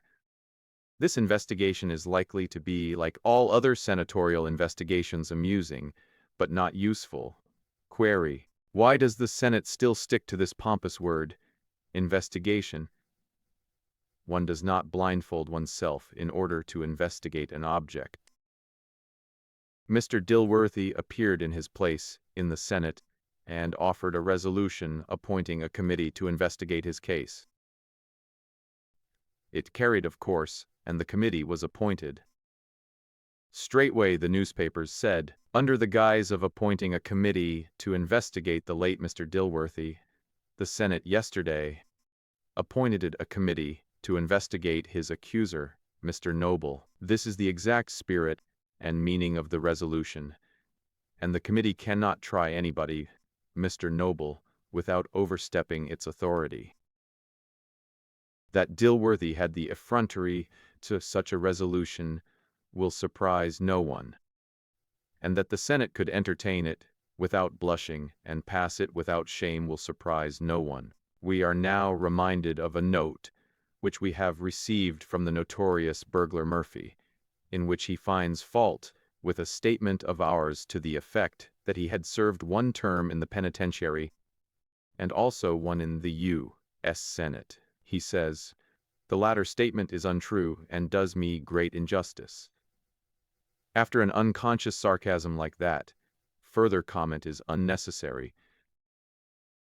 One senator, who was accused in the public prints of selling his chances of re-election to his opponent for $50,000, and had not yet denied the charge, said that the presence in the Capitol of such a creature as this man Noble, to testify against a brother member of their body, was an insult to the Senate. Another senator said, let the investigation go on, and let it make an example of this man Noble.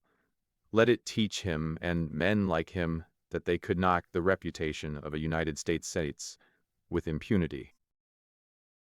Another said he was glad the investigation was to be had, for it was high time that the Senate should crush some cur like this man Noble, and thus show his kind that it was able and resolved to uphold its ancient dignity. P. 532-27. A bystander laughed at this finely delivered peroration, and said, why, this is the senator who franked his baggage home through the mails last week registered at that.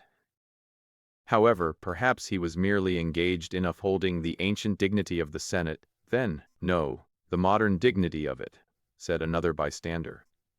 It don't resemble its ancient dignity, but it fits its modern style like a glove, there being no law against making offensive remarks about U.S. senators.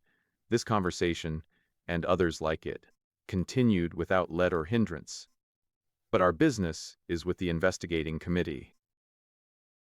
Mr. Noble appeared before the committee of the Senate and testified to the following effect. He said that he was a member of the state legislature of the happy land of Canaan, that on the day of, he assembled himself together at the city of Saints' Rest, the capital of the state, along with his brother legislators, that he was known to be a political enemy of Mr. Dilworthy and bitterly opposed to his re-election, that Mr.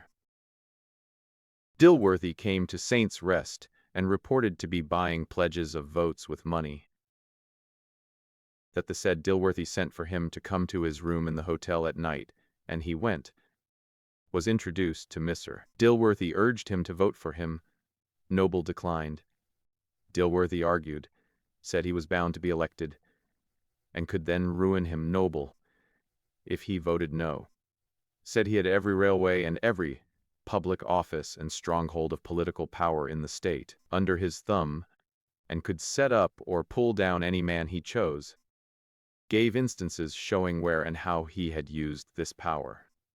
If Noble would vote for him, he would make him a representative in Congress. Noble still declined to vote, and said he did not believe Dilworthy was going to be elected. Dilworthy showed a list of men who would vote for him.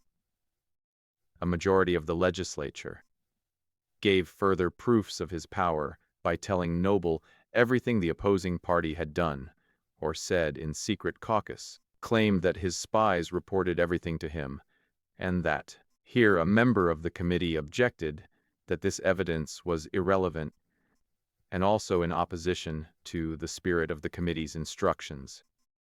Because if these things reflected upon anyone, it was upon Mr. Dilworthy. The chairman said, "Let the person proceed with his statement." The committee could exclude evidence that did not bear upon the case. Dilworthy said that that would inure to his benefit, because he would then be a recognized friend of his Dilworthy's, and he could consistently exalt him politically and make his fortune. Noble said he was poor, and it was hard to tempt him so. Dilworthy said he would fix that. He said, "Tell me what you want, and say you will vote for me." Noble could not say. Dilworthy said, "I will give you $5,000. A committee man said, impatiently, that this stuff was all outside the case, and valuable time was being wasted. This was all a plain reflection upon a brother senator. The chairman said it was the quickest way to proceed, and the evidence need have no weight. He said he told Dilworthy that $5,000 was not much to pay for a man's honor, character, and everything that was worth having. Dilworthy said he was surprised. He considered $5,000 a fortune for some men. Asked what Noble's figure was, Noble said he could not think $10,000 too little. Dilworthy said it was a great deal too much. He would not do it for any other man, but he had conceived a liking for Noble, and where he liked a man his heart yearned to help him. He was aware that Noble was poor and had a family to support, and that he bore an unblemished reputation at home. For such a man and such a man's influence he could do much, and feel that to help such a man act that would have its reward. The struggles of the poor always touched him. He believed that Noble would make a good use of this money, and that it would cheer many a sad heart and needy home. He would give the $1,000. All he desired in return was that when the balloting began, Noble should cast his vote for him. Dilworthy of bribery, corruption, and forwarding stealing measures in Congress, he had found them to be base calumnies upon a man whose motives were pure and whose character was stainless. He then took from his pocket $2,000 in bank bills and handed them to Noble, and got another package containing $5,000 out of his trunk and gave to him also. He, a committee man, jumped up and said, "At last, Mr. Chairman, this shameless person has arrived at the point. This is sufficient and conclusive. By his own confession, he has received a bribe, and did it deliberately. This is a grave offense, and cannot be passed over in silence, sir. By the terms of our instructions, we can now proceed to mete out to him such punishment as is meet for one who has maliciously brought disrespect upon a senator of the United States. We have no need to hear the rest of his evidence." The chairman said it would be better and more regular to proceed with the investigation according to the usual forms. A note would be made of Mr. Noble's admission. He said that it was now far past midnight, that he took his leave and went straight to certain legislators, told them everything, made them count the money, and also told them of the exposure he would make in joint convention. He made that exposure, as all the world knew. The rest of the $10,000 was to be paid the day after Dilworthy was elected. The senator wiped his mouth with his handkerchief, adjusted his white cravat, and said that, but for the fact that public morality required an example, for the warning of future nobles, he would beg that in Christian charity this poor misguided creature might be forgiven and set free. He said that it was but too evident that this person had approached him in the hope of obtaining a bribe. He had intruded himself time and again, and always with moving stories of his poverty. Some instinct had told him from the beginning that this was a bad man, an evil-minded man. But his inexperience of such had blinded him to his real motives, and hence he had never dreamed that his object was to undermine the purity of a United States. He grieved to say that one of those mysterious dispensations of an inscrutable providence which are decreed from time to time by his wisdom and for his righteous purposes had given this conspirator's tale a color of plausibility. But this would soon disappear under the clear light of truth, which would now be thrown upon the case. It so happened, said the senator, that about the time in question, a poor young friend of mine, living in a distant town of my state, wished to establish a bank. He asked me to lend him the necessary money. I said I had no money just then, but remembering my young friend, I said I would like a few thousands now, and a few more by and by. Whereupon he gave me 2 packages of bills said to $2,000 and $5,000 respectively. I did not open the packages or count the money. I did not give any note or receipt for the same. I made no memorandum of the transaction, and neither did my friend. That night this evil man Noble came troubling me again. I could not rid myself of him, though my time was very precious. He mentioned my young friend, and said he was very anxious to have the $7,000 now to begin his banking operations with, and could wait a while for the rest. Noble wished to get the money and take it to him. I finally gave him the 2 packages of bills. I took no note or receipt from him, and made no memorandum of the matter. I nor look for duplicity and deception in another man than I would look for it in myself. I never thought of this man again, until I was overwhelmed the next day by learning what a shameful use he had of the confidence I had reposed in him, and the money I had entrusted to his care. This is all, gentlemen. To the absolute truth of every detail of my statement, I solemnly swear, and I call him to witness, who is the truth and the loving Father of all, whose lips abhor false speaking. I pledge my honor as a senator that I have spoken but the truth. May God forgive this wicked man as I do. Mr. Noble, Senator Dilworthy, your bank account shows that up to that day, and even on that very day, you conducted all your financial business through the medium of checks instead of bills, and so kept careful record of every moneyed transaction. Why did you deal in bank bills on this particular occasion? The chairman.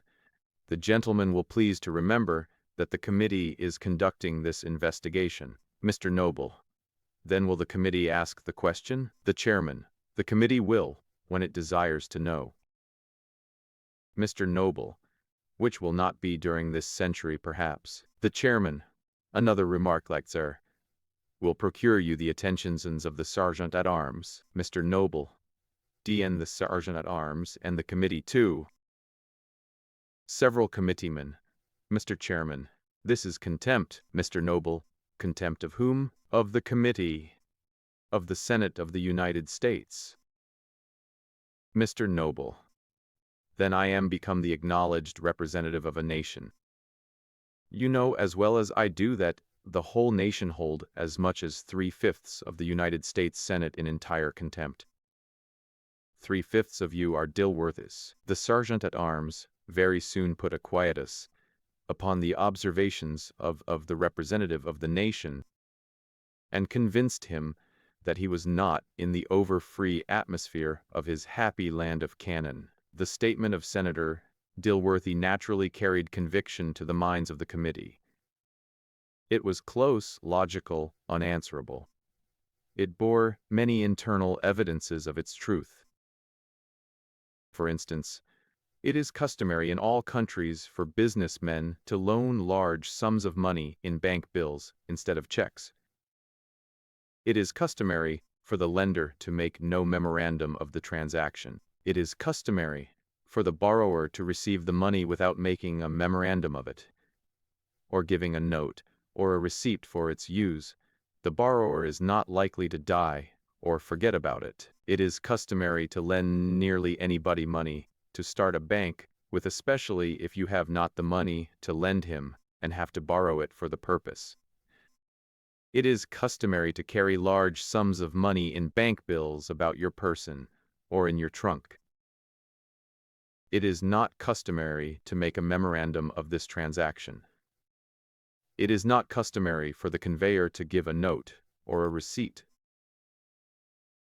It is not customary to require that he shall get a note or a receipt from the man he is to convey it to in the distant town. It would be at least singular in you to say to the proposed conveyor, "You might be robbed.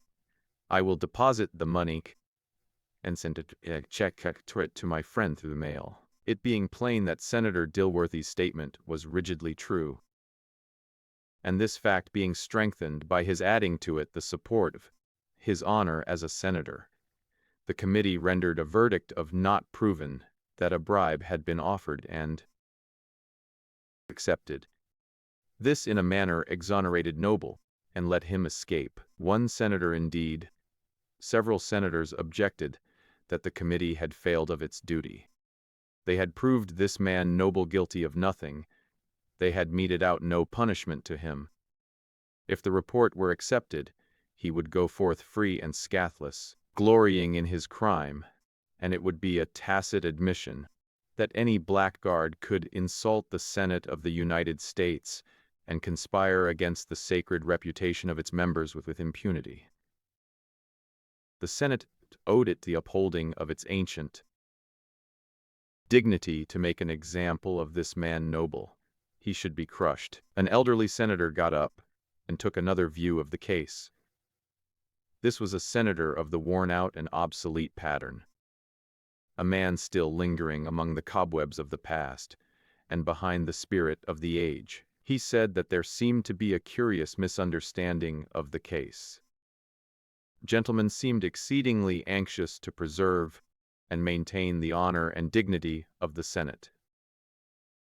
Was this to be done by trying an obscure adventurer for attempting to trap a senator into bribing him? Or would not the truer way be to find out whether the senator was capable of being entrapped into so shameless an act, and then try him? Why, of course. Now, the whole idea of the Senate seemed to be to shield the senator and turn inquiry away from him.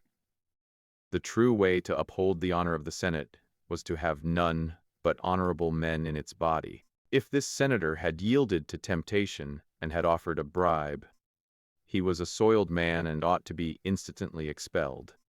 Therefore he wanted the senator tried, and not in the usual namby-pamby way, but in good earnest. For himself, he believed that the guilt of Senator Dilworthy was established beyond the shadow of a doubt, and he considered that in trifling with his case and shirking it the Senate was doing a shameful and cowardly thing, a thing which suggested that in its willingness to sit longer in the company of such a man, it was acknowledging that it was itself of a kind with him, and was therefore not dishonored by his presence. He desired that a rigid examination be made into Senator Dilworthy's case, and that it be continued clear into the approaching extra session if need be.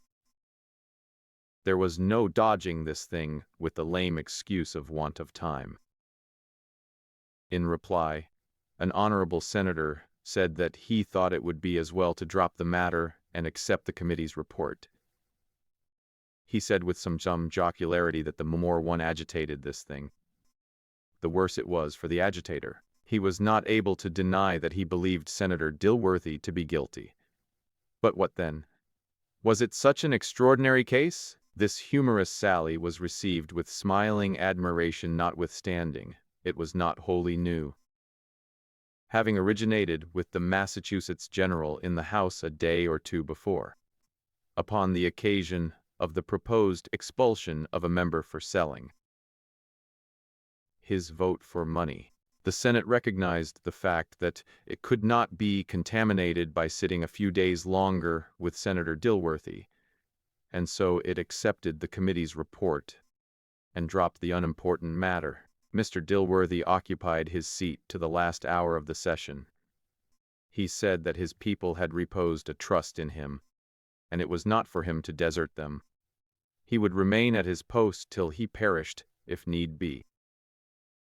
His voice was lifted up, and his vote cast for the last time, in support of an ingenious measure contrived by the general from Massachusetts, whereby the president's salary was proposed to be doubled, and every congressman paid several $1,000s extra for work previously done, under an accepted contract, and already paid for once and receipted for. Senator Dilworthy was offered a grand ovation by his friends at home, who said that their affection for him and their confidence in him were in no wise impaired by the persecutions that had pursued him, and that he was still good enough for them.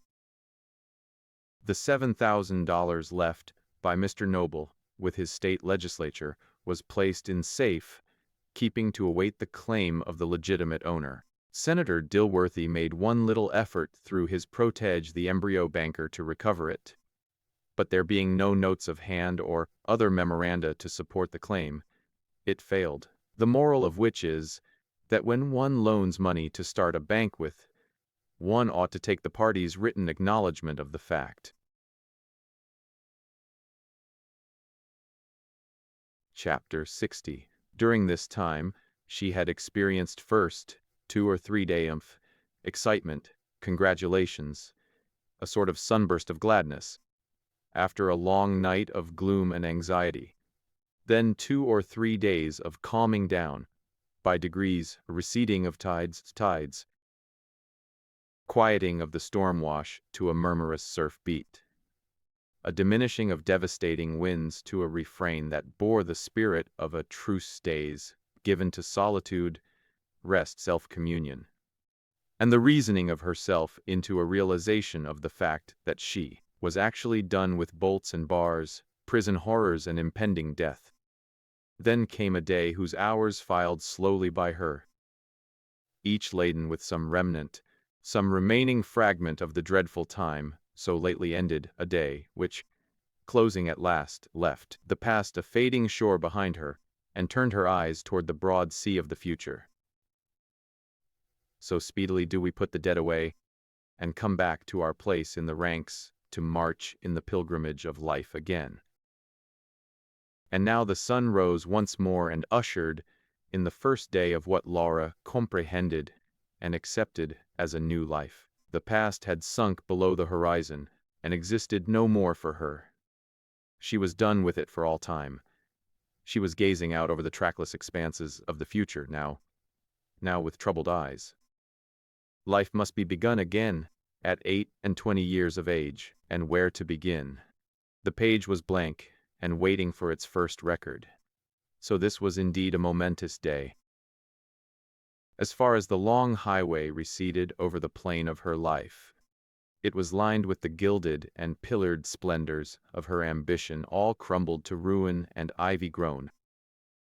Every milestone marked a disaster. There was no green spot remaining anywhere in memory of a hope that had found its fruition. The unresponsive earth had uttered no voice of flowers in testimony that one who was blessed had gone that road. Her life had been a failure. That was plain, she said. No more of that. She would now look the future in the face. She would mark her course upon the chart of life, and follow it. Follow it without swerving, through rocks and shoals, through storm and calm, to a haven of rest and peace or shipwreck. Let the end be what it might, she would mark her course now today, and follow it. They were from lovers, from some of the prominent names in the land. men whose devotion had survived even the grisly revealments of her character which the courts had uncurtained. Men who knew her now, just as she was, and yet pleaded as for their lives for the dear privilege of calling the murderous wife. As she read these passionate, these worshipping, these supplicating missives, the woman in her nature confessed itself. A strong yearning came upon her to lay her head upon a loyal breast and find rest from the conflict of life, solace for her griefs, the healing of love for her bruised heart. It was one of those mornings in early spring when nature seems just stirring to a half-consciousness out of a long, exhausting lethargy. When the first faint balmy airs go wandering about, whispering the secret of the coming change, when the abused, brown grass, newly relieved of snow, seems considering whether it can be worth the trouble and worry of contriving its green raiment again, only to fight the inevitable fight with the implacable winter and be vanquished and buried once more, when the sun shines out and a few birds venture forth and lift up a forgotten song, when a strange stillness and suspense pervades the waiting air. It is a time when one's spirit is subdued and sad, one knows not why. When the past seems a storm-swept desolation, life a vanity and a burden, and the future but a way to death. It is a time when one is filled with vague longings, when one dreams of flight to peaceful islands in the remote solitudes of the sea, or folds his and says, "What is the use of struggling and toiling and worrying any more? Let us give it all up." It was into such a mood as this that Laura had drifted from the musings which the letters of her lovers had called up. Now she lifted her head and noted with surprise how the day had wasted. She thrust the letters aside, rose up and went and stood at the window. But she was soon thinking again, and was only gazing into vacancy. By and by she turned. Her countenance had cleared. The dreamy look was gone out of her face. All indecision had vanished. The poise of her head and the firm set of her lips told that her resolution was formed. She moved toward the table with all the old dignity in her carriage, and all the old pride in her mien. She took up each letter in its turn, touched a match to it, and watched it slowly consume to ashes. Then she said, "I have landed upon a foreign shore, and burned my ships behind me. These letters were the last thing that held me in sympathy with any remnant or belonging of the old life. Henceforth that life, and all that appertains to it, are as dead to me, and as far removed from me as if I were become a denizen of another world." She said that love was not for her. The time that it could have satisfied her heart was gone by and could not return. The opportunity was lost, nothing could restore it. She said there could be no love without respect, and she would only despise a man who could content himself with a thing like her. Love, she said, was a woman's first necessity. Love being forfeited, there was but one thing left that could give a passing zest to a wasted life, and that was fame, admiration, the applause of the multitude. And so her resolution was taken. She would turn to that final resort of the disappointed of her sex, the lecture platform. She would array herself in fine attire. She would adorn herself with jewels, and stand in her isolated magnificence before massed audiences, and enchant them with her eloquence, and amaze them with her unapproachable beauty. Her life, during 1 hour of each day, upon the platform, would be a rapturous intoxication, and when the curtain fell and the lights were out, and the people gone, to nestle in their homes and forget her, she would find in sleep oblivion of her. Homelessness, if she could. If not, she would brave out the night in solitude, and wait for the next day's hour of ecstasy. So, to take up life and begin again was no great evil. She saw her way. She would be brave and strong. She would make the best of what was left for her among the possibilities. She sent for the lecture agent, and matters were soon arranged. The papers called down imprecations upon her head. They reviled her without stint. They wondered if all sense of decency was dead in this shameless murderess, this brazen lobbyist, this heartless seducer of the affections of weak and misguided men. They implored the people, for the sake of their pure wives, their sinless daughters, for the sake of decency, for the sake of public morals, to give this wretched creature such a rebuke as should be an all-sufficient evidence to her, and to such as her, that there was a limit where the flaunting of their foul acts and opinions before the world must stop, certain of them, with a higher art, and to her a finer cruelty, a sharper torture, uttered no abuse, but always spoke of her in terms of mocking eulogy and ironical admiration. Everybody talked about the new wonder, canvassed the theme of her proposed discourse, and marveled how she would handle it. Laura's few friends wrote to her or came and talked with her, and pleaded with her to retire while it was yet time, and not attempt to face the gathering storm.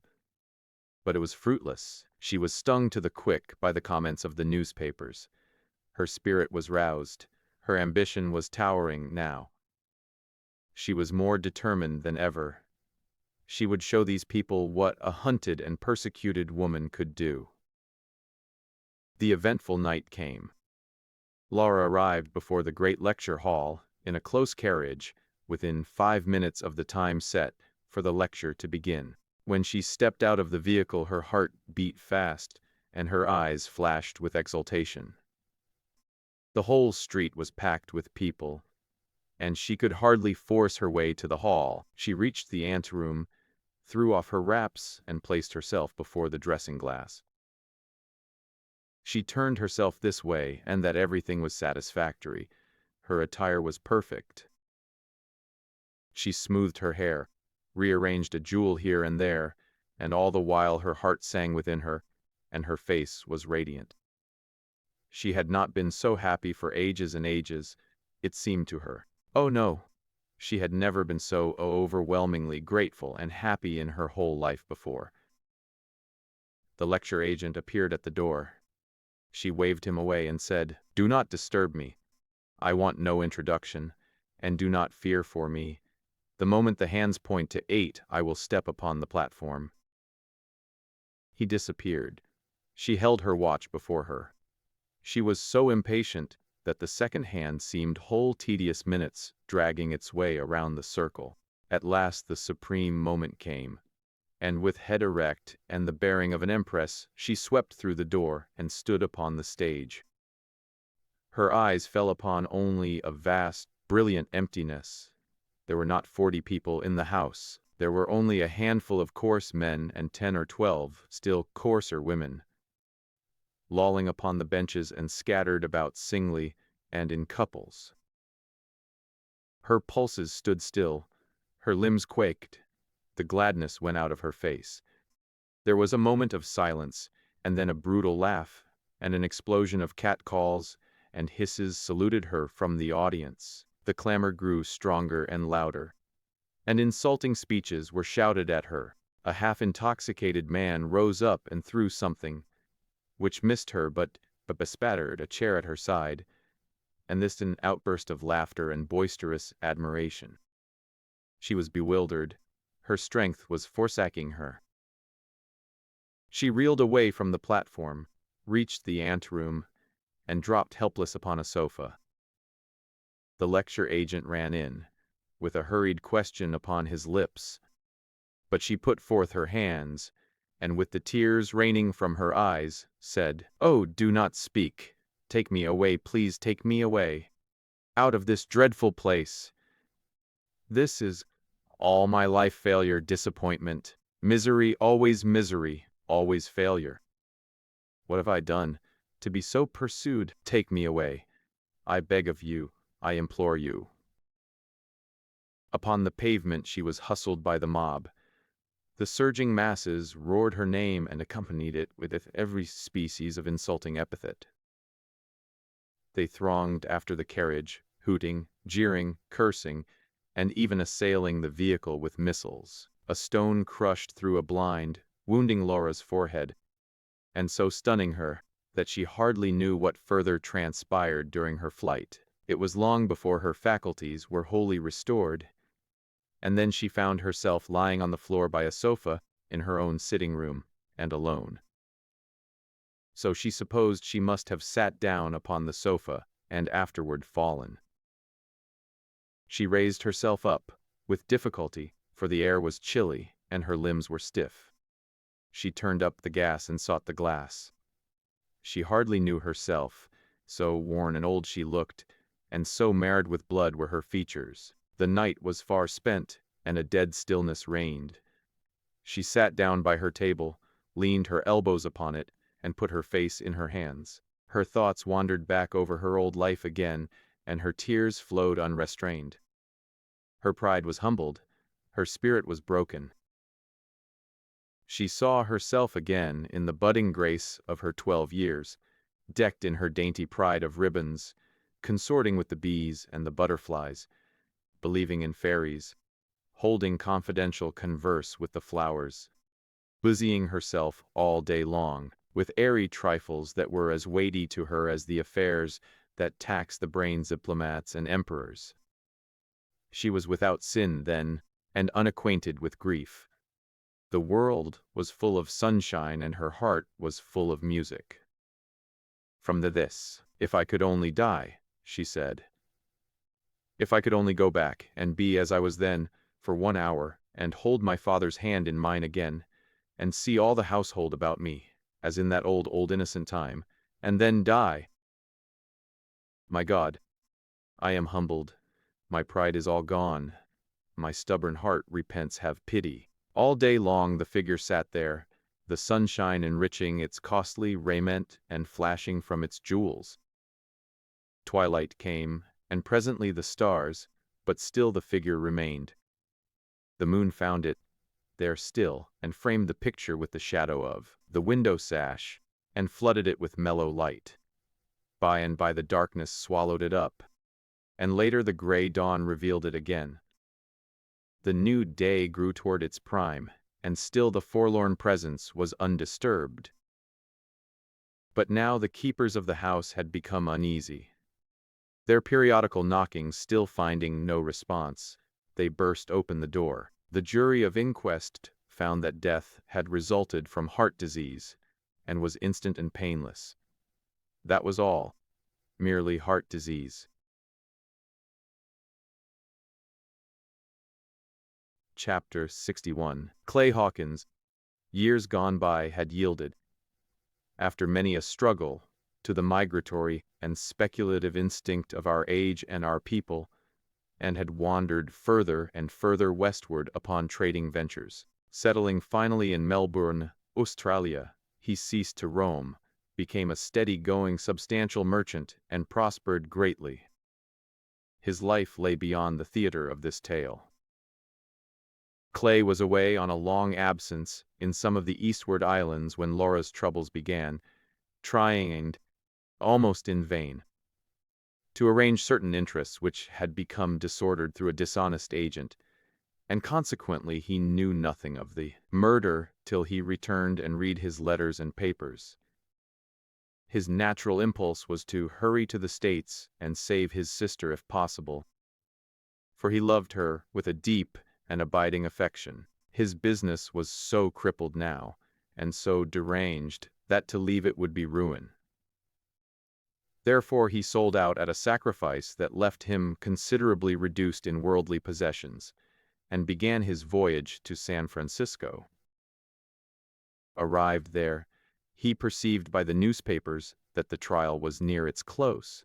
At Salt Lake later telegrams told him of the acquittal, and his gratitude was boundless, so boundless, indeed, that sleep was driven from his eyes by the pleasurable excitement almost as effectually as preceding weeks of anxiety had done it. He shaped his course straight for Hawkeye now, and his meeting with his mother and the rest of the household was joyful, albeit he had been away so long that he seemed almost a stranger in his own home.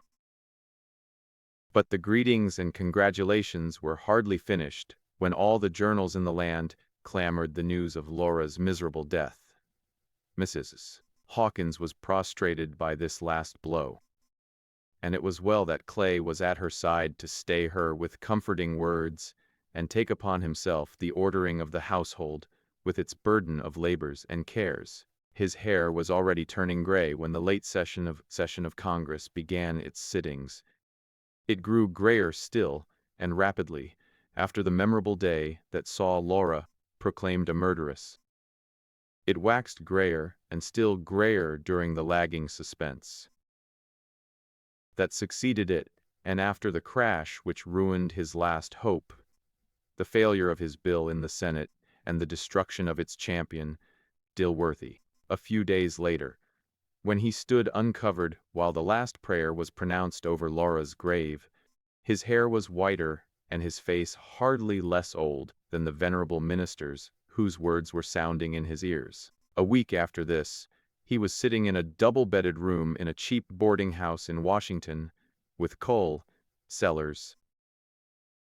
The two had been living together lately, and this mutual cavern of theirs the colonel sometimes referred to as their premises, and sometimes as their apartments, more particularly when conversing with persons outside. A canvas-covered modern trunk, marked G. W.H., stood on end by the door, strapped and ready for a journey.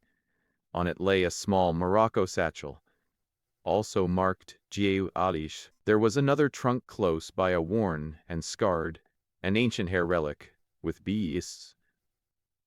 wrought in brass nails on its top. On it lay a pair of saddlebags that probably knew more about the last century than they could tell. Washington got up and walked the floor a while, in a restless sort of way, and finally was about to sit down on the hair trunk. "Stop, don't sit down on that," exclaimed the colonel. There, now that's all right, the chair's better. I couldn't get at another trunk like that, not another like it in America, I reckon." "I am afraid not," said Washington, with a faint attempt at a smile. "No, indeed. The man is dead that made that trunk and that saddlebags." "Are his great-grandchildren still living?" said Washington, with levity only in the words, not in the tone. "Well, I don't know. I hadn't thought of that. But anyway, they can't make trunks and saddlebags like that. If they are, no man can," said the colonel with honest simplicity. "Wife didn't like to see me going off with that trunk. She said it was nearly certain to be stolen." Why aren't trunks always being stolen?" "Well, some kinds of trunks are." "Very well, then. This is some kind of a trunk, and an almighty rare kind, too." "Yes, I believe it is." "Well, then, why shouldn't a man want to steal it if he got a chance?" "Indeed, I don't know. Why should he?" "Washington, I never heard anybody talk like you. Suppose you were a thief, and that trunk was lying around and nobody watching, wouldn't you steal it? Come now, answer fair, wouldn't you steal it?" "Well now, since you corner me, I would take it. But I wouldn't consider it stealing." "You wouldn't?" "Well, that beats me. Now, what would you call stealing?" "Why, taking property is stealing." "Property. Now, what a way to talk that is. What do you suppose that trunk is worth? Is it in good repair?" "Perfect. Hair rubbed off a little, but the main structure is perfectly sound." "Does it leak?" Leak. Do you want to carry water in it?" "What do you mean by does it leak?" "Why, do the clothes fall out of it when it is stationary?" "Confound it, Washington, you are trying to make fun of me. I don't know what has got into you today. You act mighty curious. What is the matter with you?" "Well, I'll tell you, old friend. I am almost happy. I am indeed. It wasn't St. Clay's telegram that hurried me up so and got me ready to start with you. It was a letter from Louise." "Good. What is it? What does she say?" "She says come home. Her father has consented at last." "My boy, I want to congratulate you. I want to shake you by the hand. It's a long turn that has no lane at the end of it, as the proverb says, or somehow that way. You'll be happy yet, and Beriah Sellers will be there to see. Thank God. I believe it. General Boswell is pretty nearly a poor man. The railroad that was going to build up Hawkeye made short work of him, along with the rest. He isn't so opposed to a son-in-law without a fortune now. Without a fortune, indeed. Why, that Tennessee land. Never mind the Tennessee land, Colonel. I am done with that, forever and forever. Why, no, you can't mean to say. My father, away back yonder, years ago, bought it for a blessing for his children, and, indeed he did, C. Hawkins said to me, it proved a curse to him as long as he lived, and never a curse like it was inflicted upon any man's heirs. I'm bound to say there's more or less truth. It began to curse me when I was a baby, and it has cursed every hour of my life to this day. Lord, Lord, but it's so, time and again, my wife. I depended on it all through my boyhood, and never tried to do an honest stroke of work for my living. Right again, but then I have chased it years and years, as children chase butterflies. We might all have been prosperous now. We might all have been happy, all these heartbreaking years, if we had accepted our poverty at first, and gone contentedly to work and built up our own wealth by our own toil and sweat. It's so, bless my soul, how often I've told C. Hawkins, instead of that, we have suffered more than the damned themselves suffer. I loved my father, and I honor his memory and recognize his good intentions. But I grieve for his mistaken ideas of conferring happiness upon his children. I am going to begin my life over again, and begin it and end it with good solid work. I'll leave my children no Tennessee land. Spoken like a man, sir. Spoken like a man. Your hand again, my boy. And always remember that when a word of advice from Beriah Sellers can help, it is at your service. I'm going to begin again, too. Indeed. Yes, sir. I've seen enough to show me where my mistake was. The law is what I was born for. I shall begin the study of the law, heavens and earth. But that Braham's a wonderful man, sir. Such a head, and such a way with him, but I could see that he was jealous of me. The little licks I got in the course of my argument before the jury. Your argument? Why, you were a witness. Oh, yes, to the popular eye, but I knew when I was dropping information, and when I was letting drive at the court with an insidious argument. But the court knew it, bless you, and weakened every time. And Braham knew it. I just reminded him of it in a quiet way, and its final result, and he said in a whisper, "You did it, Colonel, you did it, sir. But keep it mum for my sake, and I'll tell you what you do," says he. "You go into the law, call. Sellers, go into the law, sir. That's your native element, and into the law the subscriber is going. There's worlds of money in it, whole worlds of money. Practice first in Hawkeye, then in Jefferson, then in St. Louis, then in New York, in the metropolis of the Western world. Climb, and climb, and wind up on the Supreme Bench. Beriah Sellers, Chief Justice of the Supreme Court of the United States, sir. A made man for all time and eternity. That's the way I block it out, sir. And it's as clear as day, clear as the rosy morn." Washington had heard little of this. The first reference to Laura's trial had brought the old dejection to his face again, and he stood gazing out of the window at nothing, lost in reverie. There was a note saying that enclosed he would please find a bill for the current year's taxes on the 75,000 acres of Tennessee land belonging to the estate of Silas Hawkins, deceased, and added that the money must be paid within 60 days, or the land would be sold at public auction for the taxes, as provided by law. Was for $180, something more than twice the market value of the land, perhaps. Washington hesitated. Doubts flitted through his mind. The old instinct came upon him to cling to the land just a little longer and give it one more chance. He walked the floor feverishly, his mind tortured by indecision.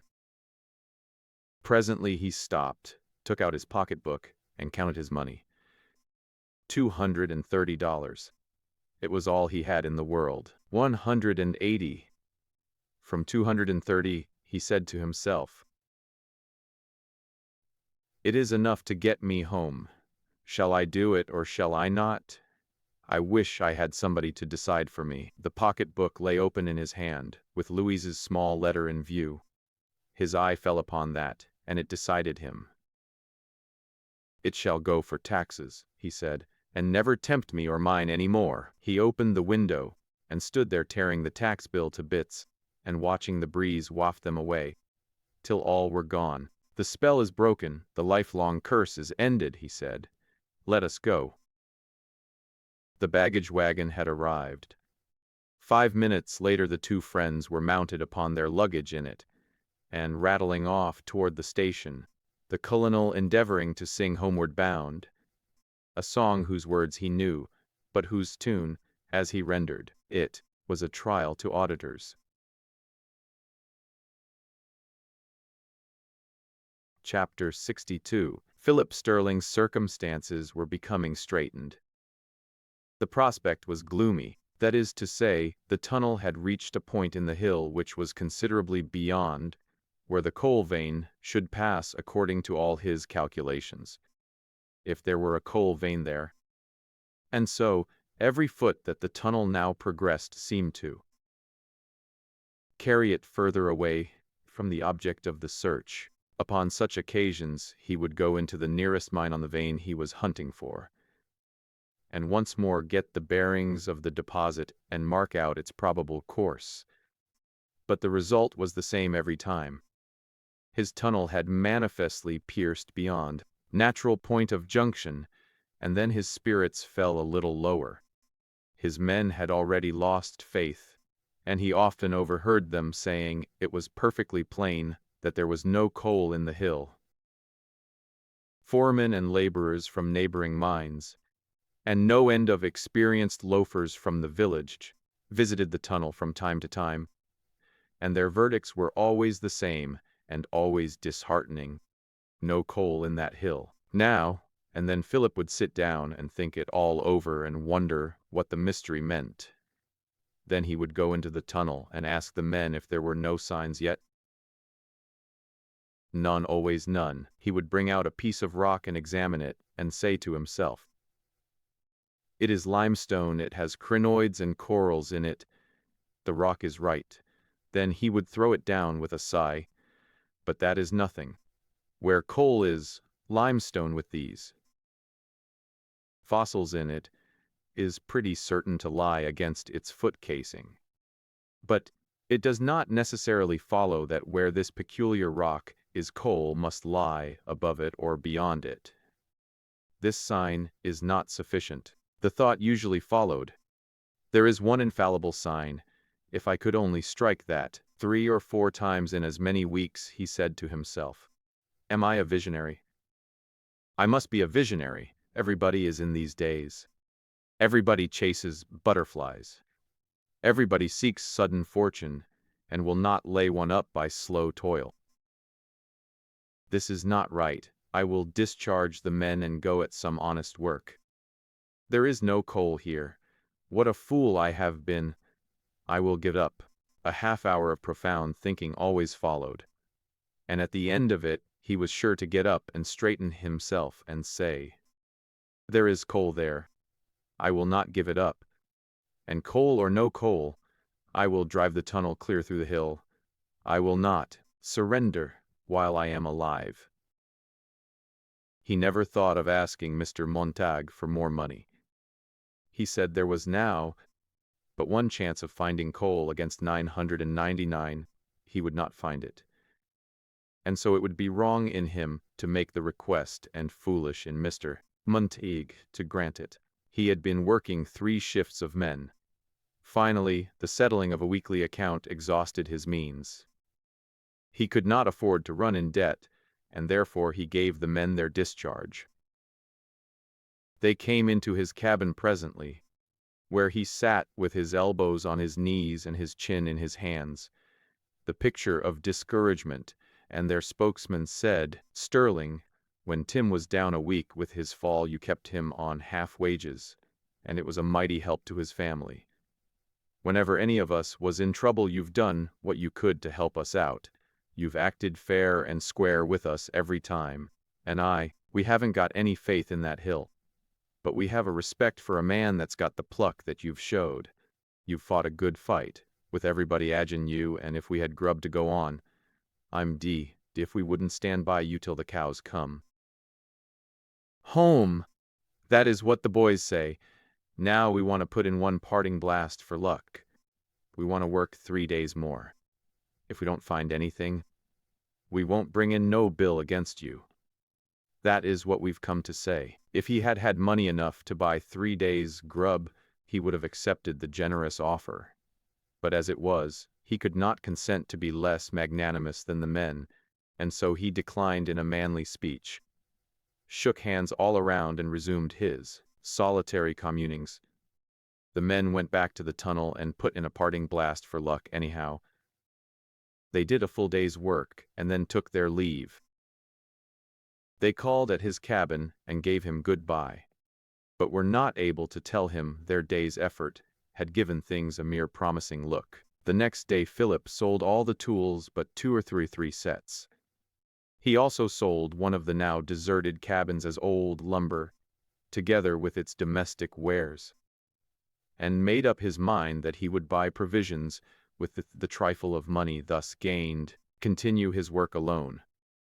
About the middle of the afternoon he put on his roughest clothes and went to the tunnel. He lit a candle and groped his way in. Presently he heard the sound of a pick or a drill, and wondered what it meant. A spark of light now appeared in the far end of the tunnel, and when he arrived there he found the man Tim at work. Tim said, "I'm to have a job in the Golden Brier mine by in a week or 10 days, and I'm going to work here till then. A man might as well be at something, and besides I consider that I owe you what you paid me when I was laid up." Philip said, "Oh no, he didn't owe anything." Tim persisted, and then Philip said he had a little provision now, and would share. So for several days Philip held the drill, and Tim did the striking. At first Philip was impatient to see the result of every blast, and was always back and peering the smoke the moment after the explosion. But there was never any encouraging result, and therefore he finally lost almost all interest, and hardly troubled himself to inspect results at all. He simply labored on, stubbornly, and with little hope. Tim stayed with him till the last moment, and then took up his job at the Golden Brier, apparently as depressed by the continued barrenness of their mutual labors as Philip was himself. After that, Philip fought his battle alone, day after day, and slow work it was. He could scarcely see that he made any progress. Late one afternoon he finished drilling a hole which he had been at work at for more than 2 hours. He swabbed it out, and poured in the powder, and inserted the fuse. Then filled up the rest of the hole with dirt and small fragments of stone, tamped it down firmly, touched his candle to the fuse, and ran. By and by the dull report came, and he was about to walk back mechanically and see what was accomplished. But he halted, presently turned on his heel and thought, rather than said, "No, this is useless, this is absurd.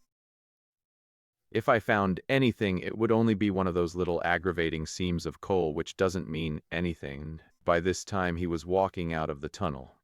His thought ran on. "I am conquered. I am out of provisions, out of money. I have got to give it up. All this hard work lost. But I am not conquered. I will go and work for money, and come back and have another fight with fate. Ah me, it may be years, it may be years." The Tums arrived at the mouth of the tunnel. He threw his coat upon the ground, sat down on a stone, and his eye sought the westering sun, and dwelt upon the charming landscape which stretched its woody ridges, wave upon wave, to the golden horizon.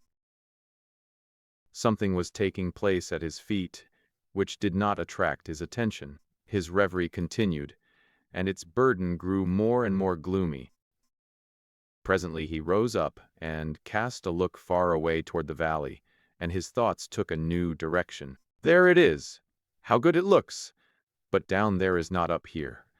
Well, we'll go home and pack up. There is nothing else to do. He had gone some distance before he thought of his coat. Then he was about to turn back. But he smiled at the thought, and continued his journey. Such a coat as that could be of little use in a civilized land. A little further on, he remembered that there were some papers of value in one of the pockets of the relic, and then with a penitent ejaculation he turned back, picked up the coat, and put it on. He made a dozen steps, and then stopped very suddenly. He stood still a moment, as one who is trying to believe something and cannot. He put a hand up over his shoulder and felt his back, and a great thrill shot through him. He grasped the skirt of the coat impulsively, and another thrill followed. He snatched the coat from his back, glanced at it, threw it from him, and flew back to the tunnel. He sought the spot where the coat had lain. He had to look close, for the light was waning.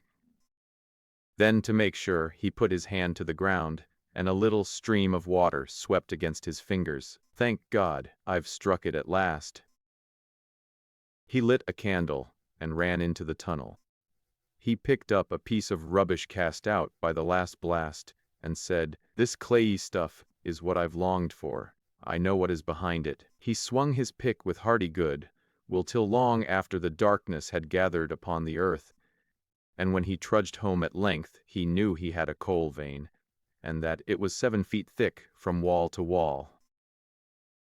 He found a yellow envelope lying on his rickety table, and recognized that it was of a family sacred to the transmission of telegrams. He opened it, read it, crushed it in his hand, and threw it down.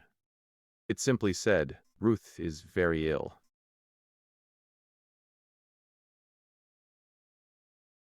Chapter 63. It was evening when Philip took the cars at the Ilium station. The news of his success had preceded him, and while he waited for the train, he was the center of a group of eager questioners who asked him 100 things about the mine and magnified his good fortune. There was no mistake this time. Philip, in luck, had become suddenly a person of consideration, whose speech was freighted with meaning, whose looks were all significant. The words of the proprietor of a rich coal mine have a golden sound, and his common sayings are repeated as if they were solid wisdom. Philip wished to be alone.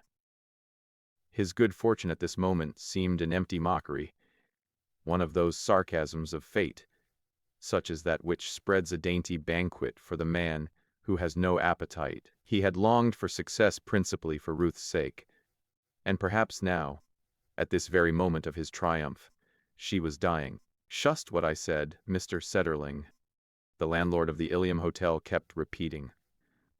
"I told Jake Schmidt he find him dear shust so sure as noting." "You ought to have taken a share, Mr. Dusingheimer," said Philip. "Yas, I know. But d'old woman, she say you sticks to your piziness, so I sticks to him, and I makes noting. Dat Mr. Prearly, he don't never come back here no more, ain't it?" "Why?" asked Philip. "Vell, dear is so many peers, and so many oder drinks, I got 'em all set down ven he cooms back." It was a long night for Philip, and a restless one. At any other time, the swing of the cars would have lulled him to sleep, and the rattle and clank of wheels and rails, the roar of the whirling iron, would have only been cheerful reminders of swift and safe travel. Now they were voices of warning and taunting. And instead of going rapidly, the train seemed to crawl at a snail's pace. And it not only crawled, but it frequently stopped. And when it stopped, it stood dead still, and there was an ominous silence. Was anything the matter, he wondered. Only a station, probably. Perhaps, he thought, a telegraphic station. And then he listened eagerly. would the conductor open the door and ask for Philip Sterling and hand him a fatal dispatch? How long they seemed to wait, and then slowly beginning to move. They were off again, pounding, screaming through the night. He drew his curtain from time to time and looked out. There was the lurid skyline of the wooded range along the base of which they were crawling.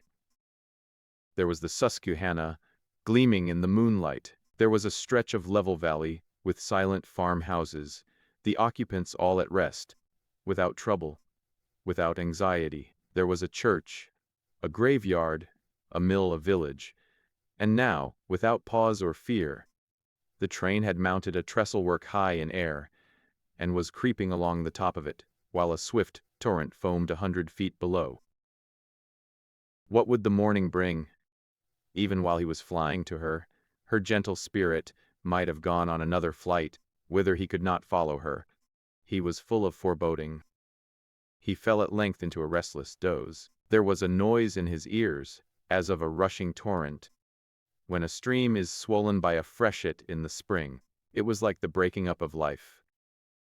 He was struggling in the consciousness of coming death, when Ruth stood by his side, clothed in white, with a face like that of an angel, radiant, smiling, pointing to the sky, and saying, "Come." He awoke with a cry. The train was roaring through a bridge, and it shot out into daylight. When morning came, the train was industriously toiling along through the fat lands of Lancaster, with its broad farms of corn and wheat, its mean houses of stone, its vast barns and granaries, built as if for storing the riches of Heliogabalus. Long trains of coal cars, laden and unladen, stood upon sidings. The tracks of other roads were crossed. The smoke of other locomotives was seen on parallel lines. Factories multiplied. Streets appeared.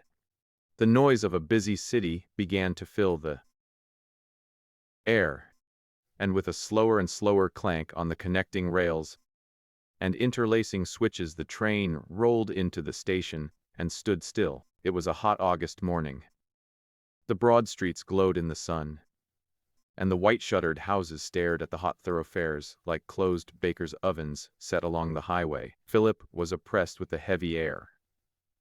The sweltering city lay as in a swoon.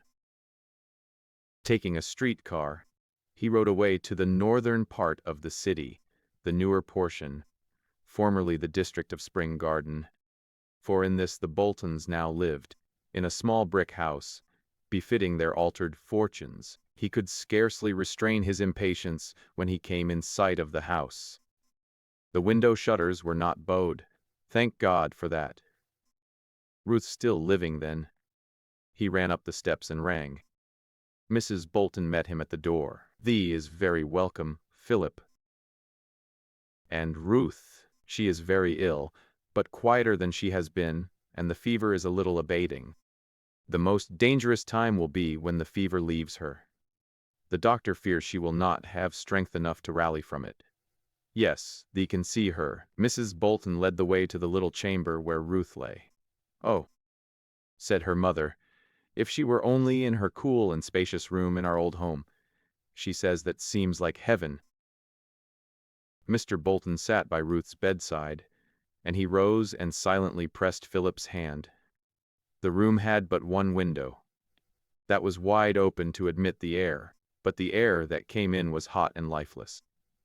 Upon the table stood a vase of flowers. Ruth's eyes were closed. Her cheeks were flushed with fever, and she moved her head restlessly as if in pain. "Ruth," said her mother, bending over her, "Philip is here." Ruth's eyes unclosed. There was a gleam of recognition in them. There was an attempt at a smile upon her face, and she tried to raise her thin hand, as Philip touched her forehead with his lips, and he heard her murmur, "Dear Phil." There was nothing to be done but to watch and wait for the cruel fever to burn itself out. Ducker. Longstreet told Philip that the fever had undoubtedly been contracted in the hospital, but it was not malignant, and would be little dangerous if Ruth were not so worn down with work, or if she had a less delicate constitution. It is only her indomitable will that has kept her up for weeks. And if that should leave her now, there will be no hope. You can do more for her now, sir, than I can." "How?" asked Philip eagerly. "Your presence, more than anything else, will inspire her with the desire to live." When the fever turned, Ruth was in a very critical condition. For 2 days her life was like the fluttering of a lighted candle in the wind. Philip was constantly by her side, and she seemed to be conscious of his presence, and to cling to him, as one borne away by a swift stream clings to a stretched-out hand from the shore. If he was absent a moment, her restless eyes sought something they were disappointed not to find. Philip so yearned to bring her back to life. He willed it so strongly and passionately that his will appeared to affect hers, and she seemed slowly to draw life from his. After 2 days of this struggle with the grasping enemy, it was evident to Dr. Longstreet that Ruth's will was beginning to issue its orders to her body with some force, and that strength was slowly coming back. In another day there was a decided improvement. As Philip sat holding her weak hand, and in watching the least sign of resolution in her face, Ruth was able to whisper, "I so want for you, Phil." "You will, darling, you must," said Philip in a tone of faith and courage that carried a thrill of determination, of command along all her nerves. Slowly Philip drew her back to life. Slowly she came back, as one willing but well-nigh helpless. It was new for Ruth to feel this dependence on another's nature, to consciously draw strength of will from the will of another. It was a new but a dear joy, to be lifted up and carried back into the happy world, which was now all aglow with the light of love. To be lifted and carried by the one she loved more than her own life. "Sweetheart," she said to Philip, "I would not have cared to come back but for thy love." "Not for thy profession? Oh, thee may be glad enough of that some day, when thy coal bed is dug out and thee and father are in the air again." When Ruth was able to ride, she was taken into the country, for the pure air was necessary to her speedy recovery. The family went with her. Philip could not be spared from her side, and Mr.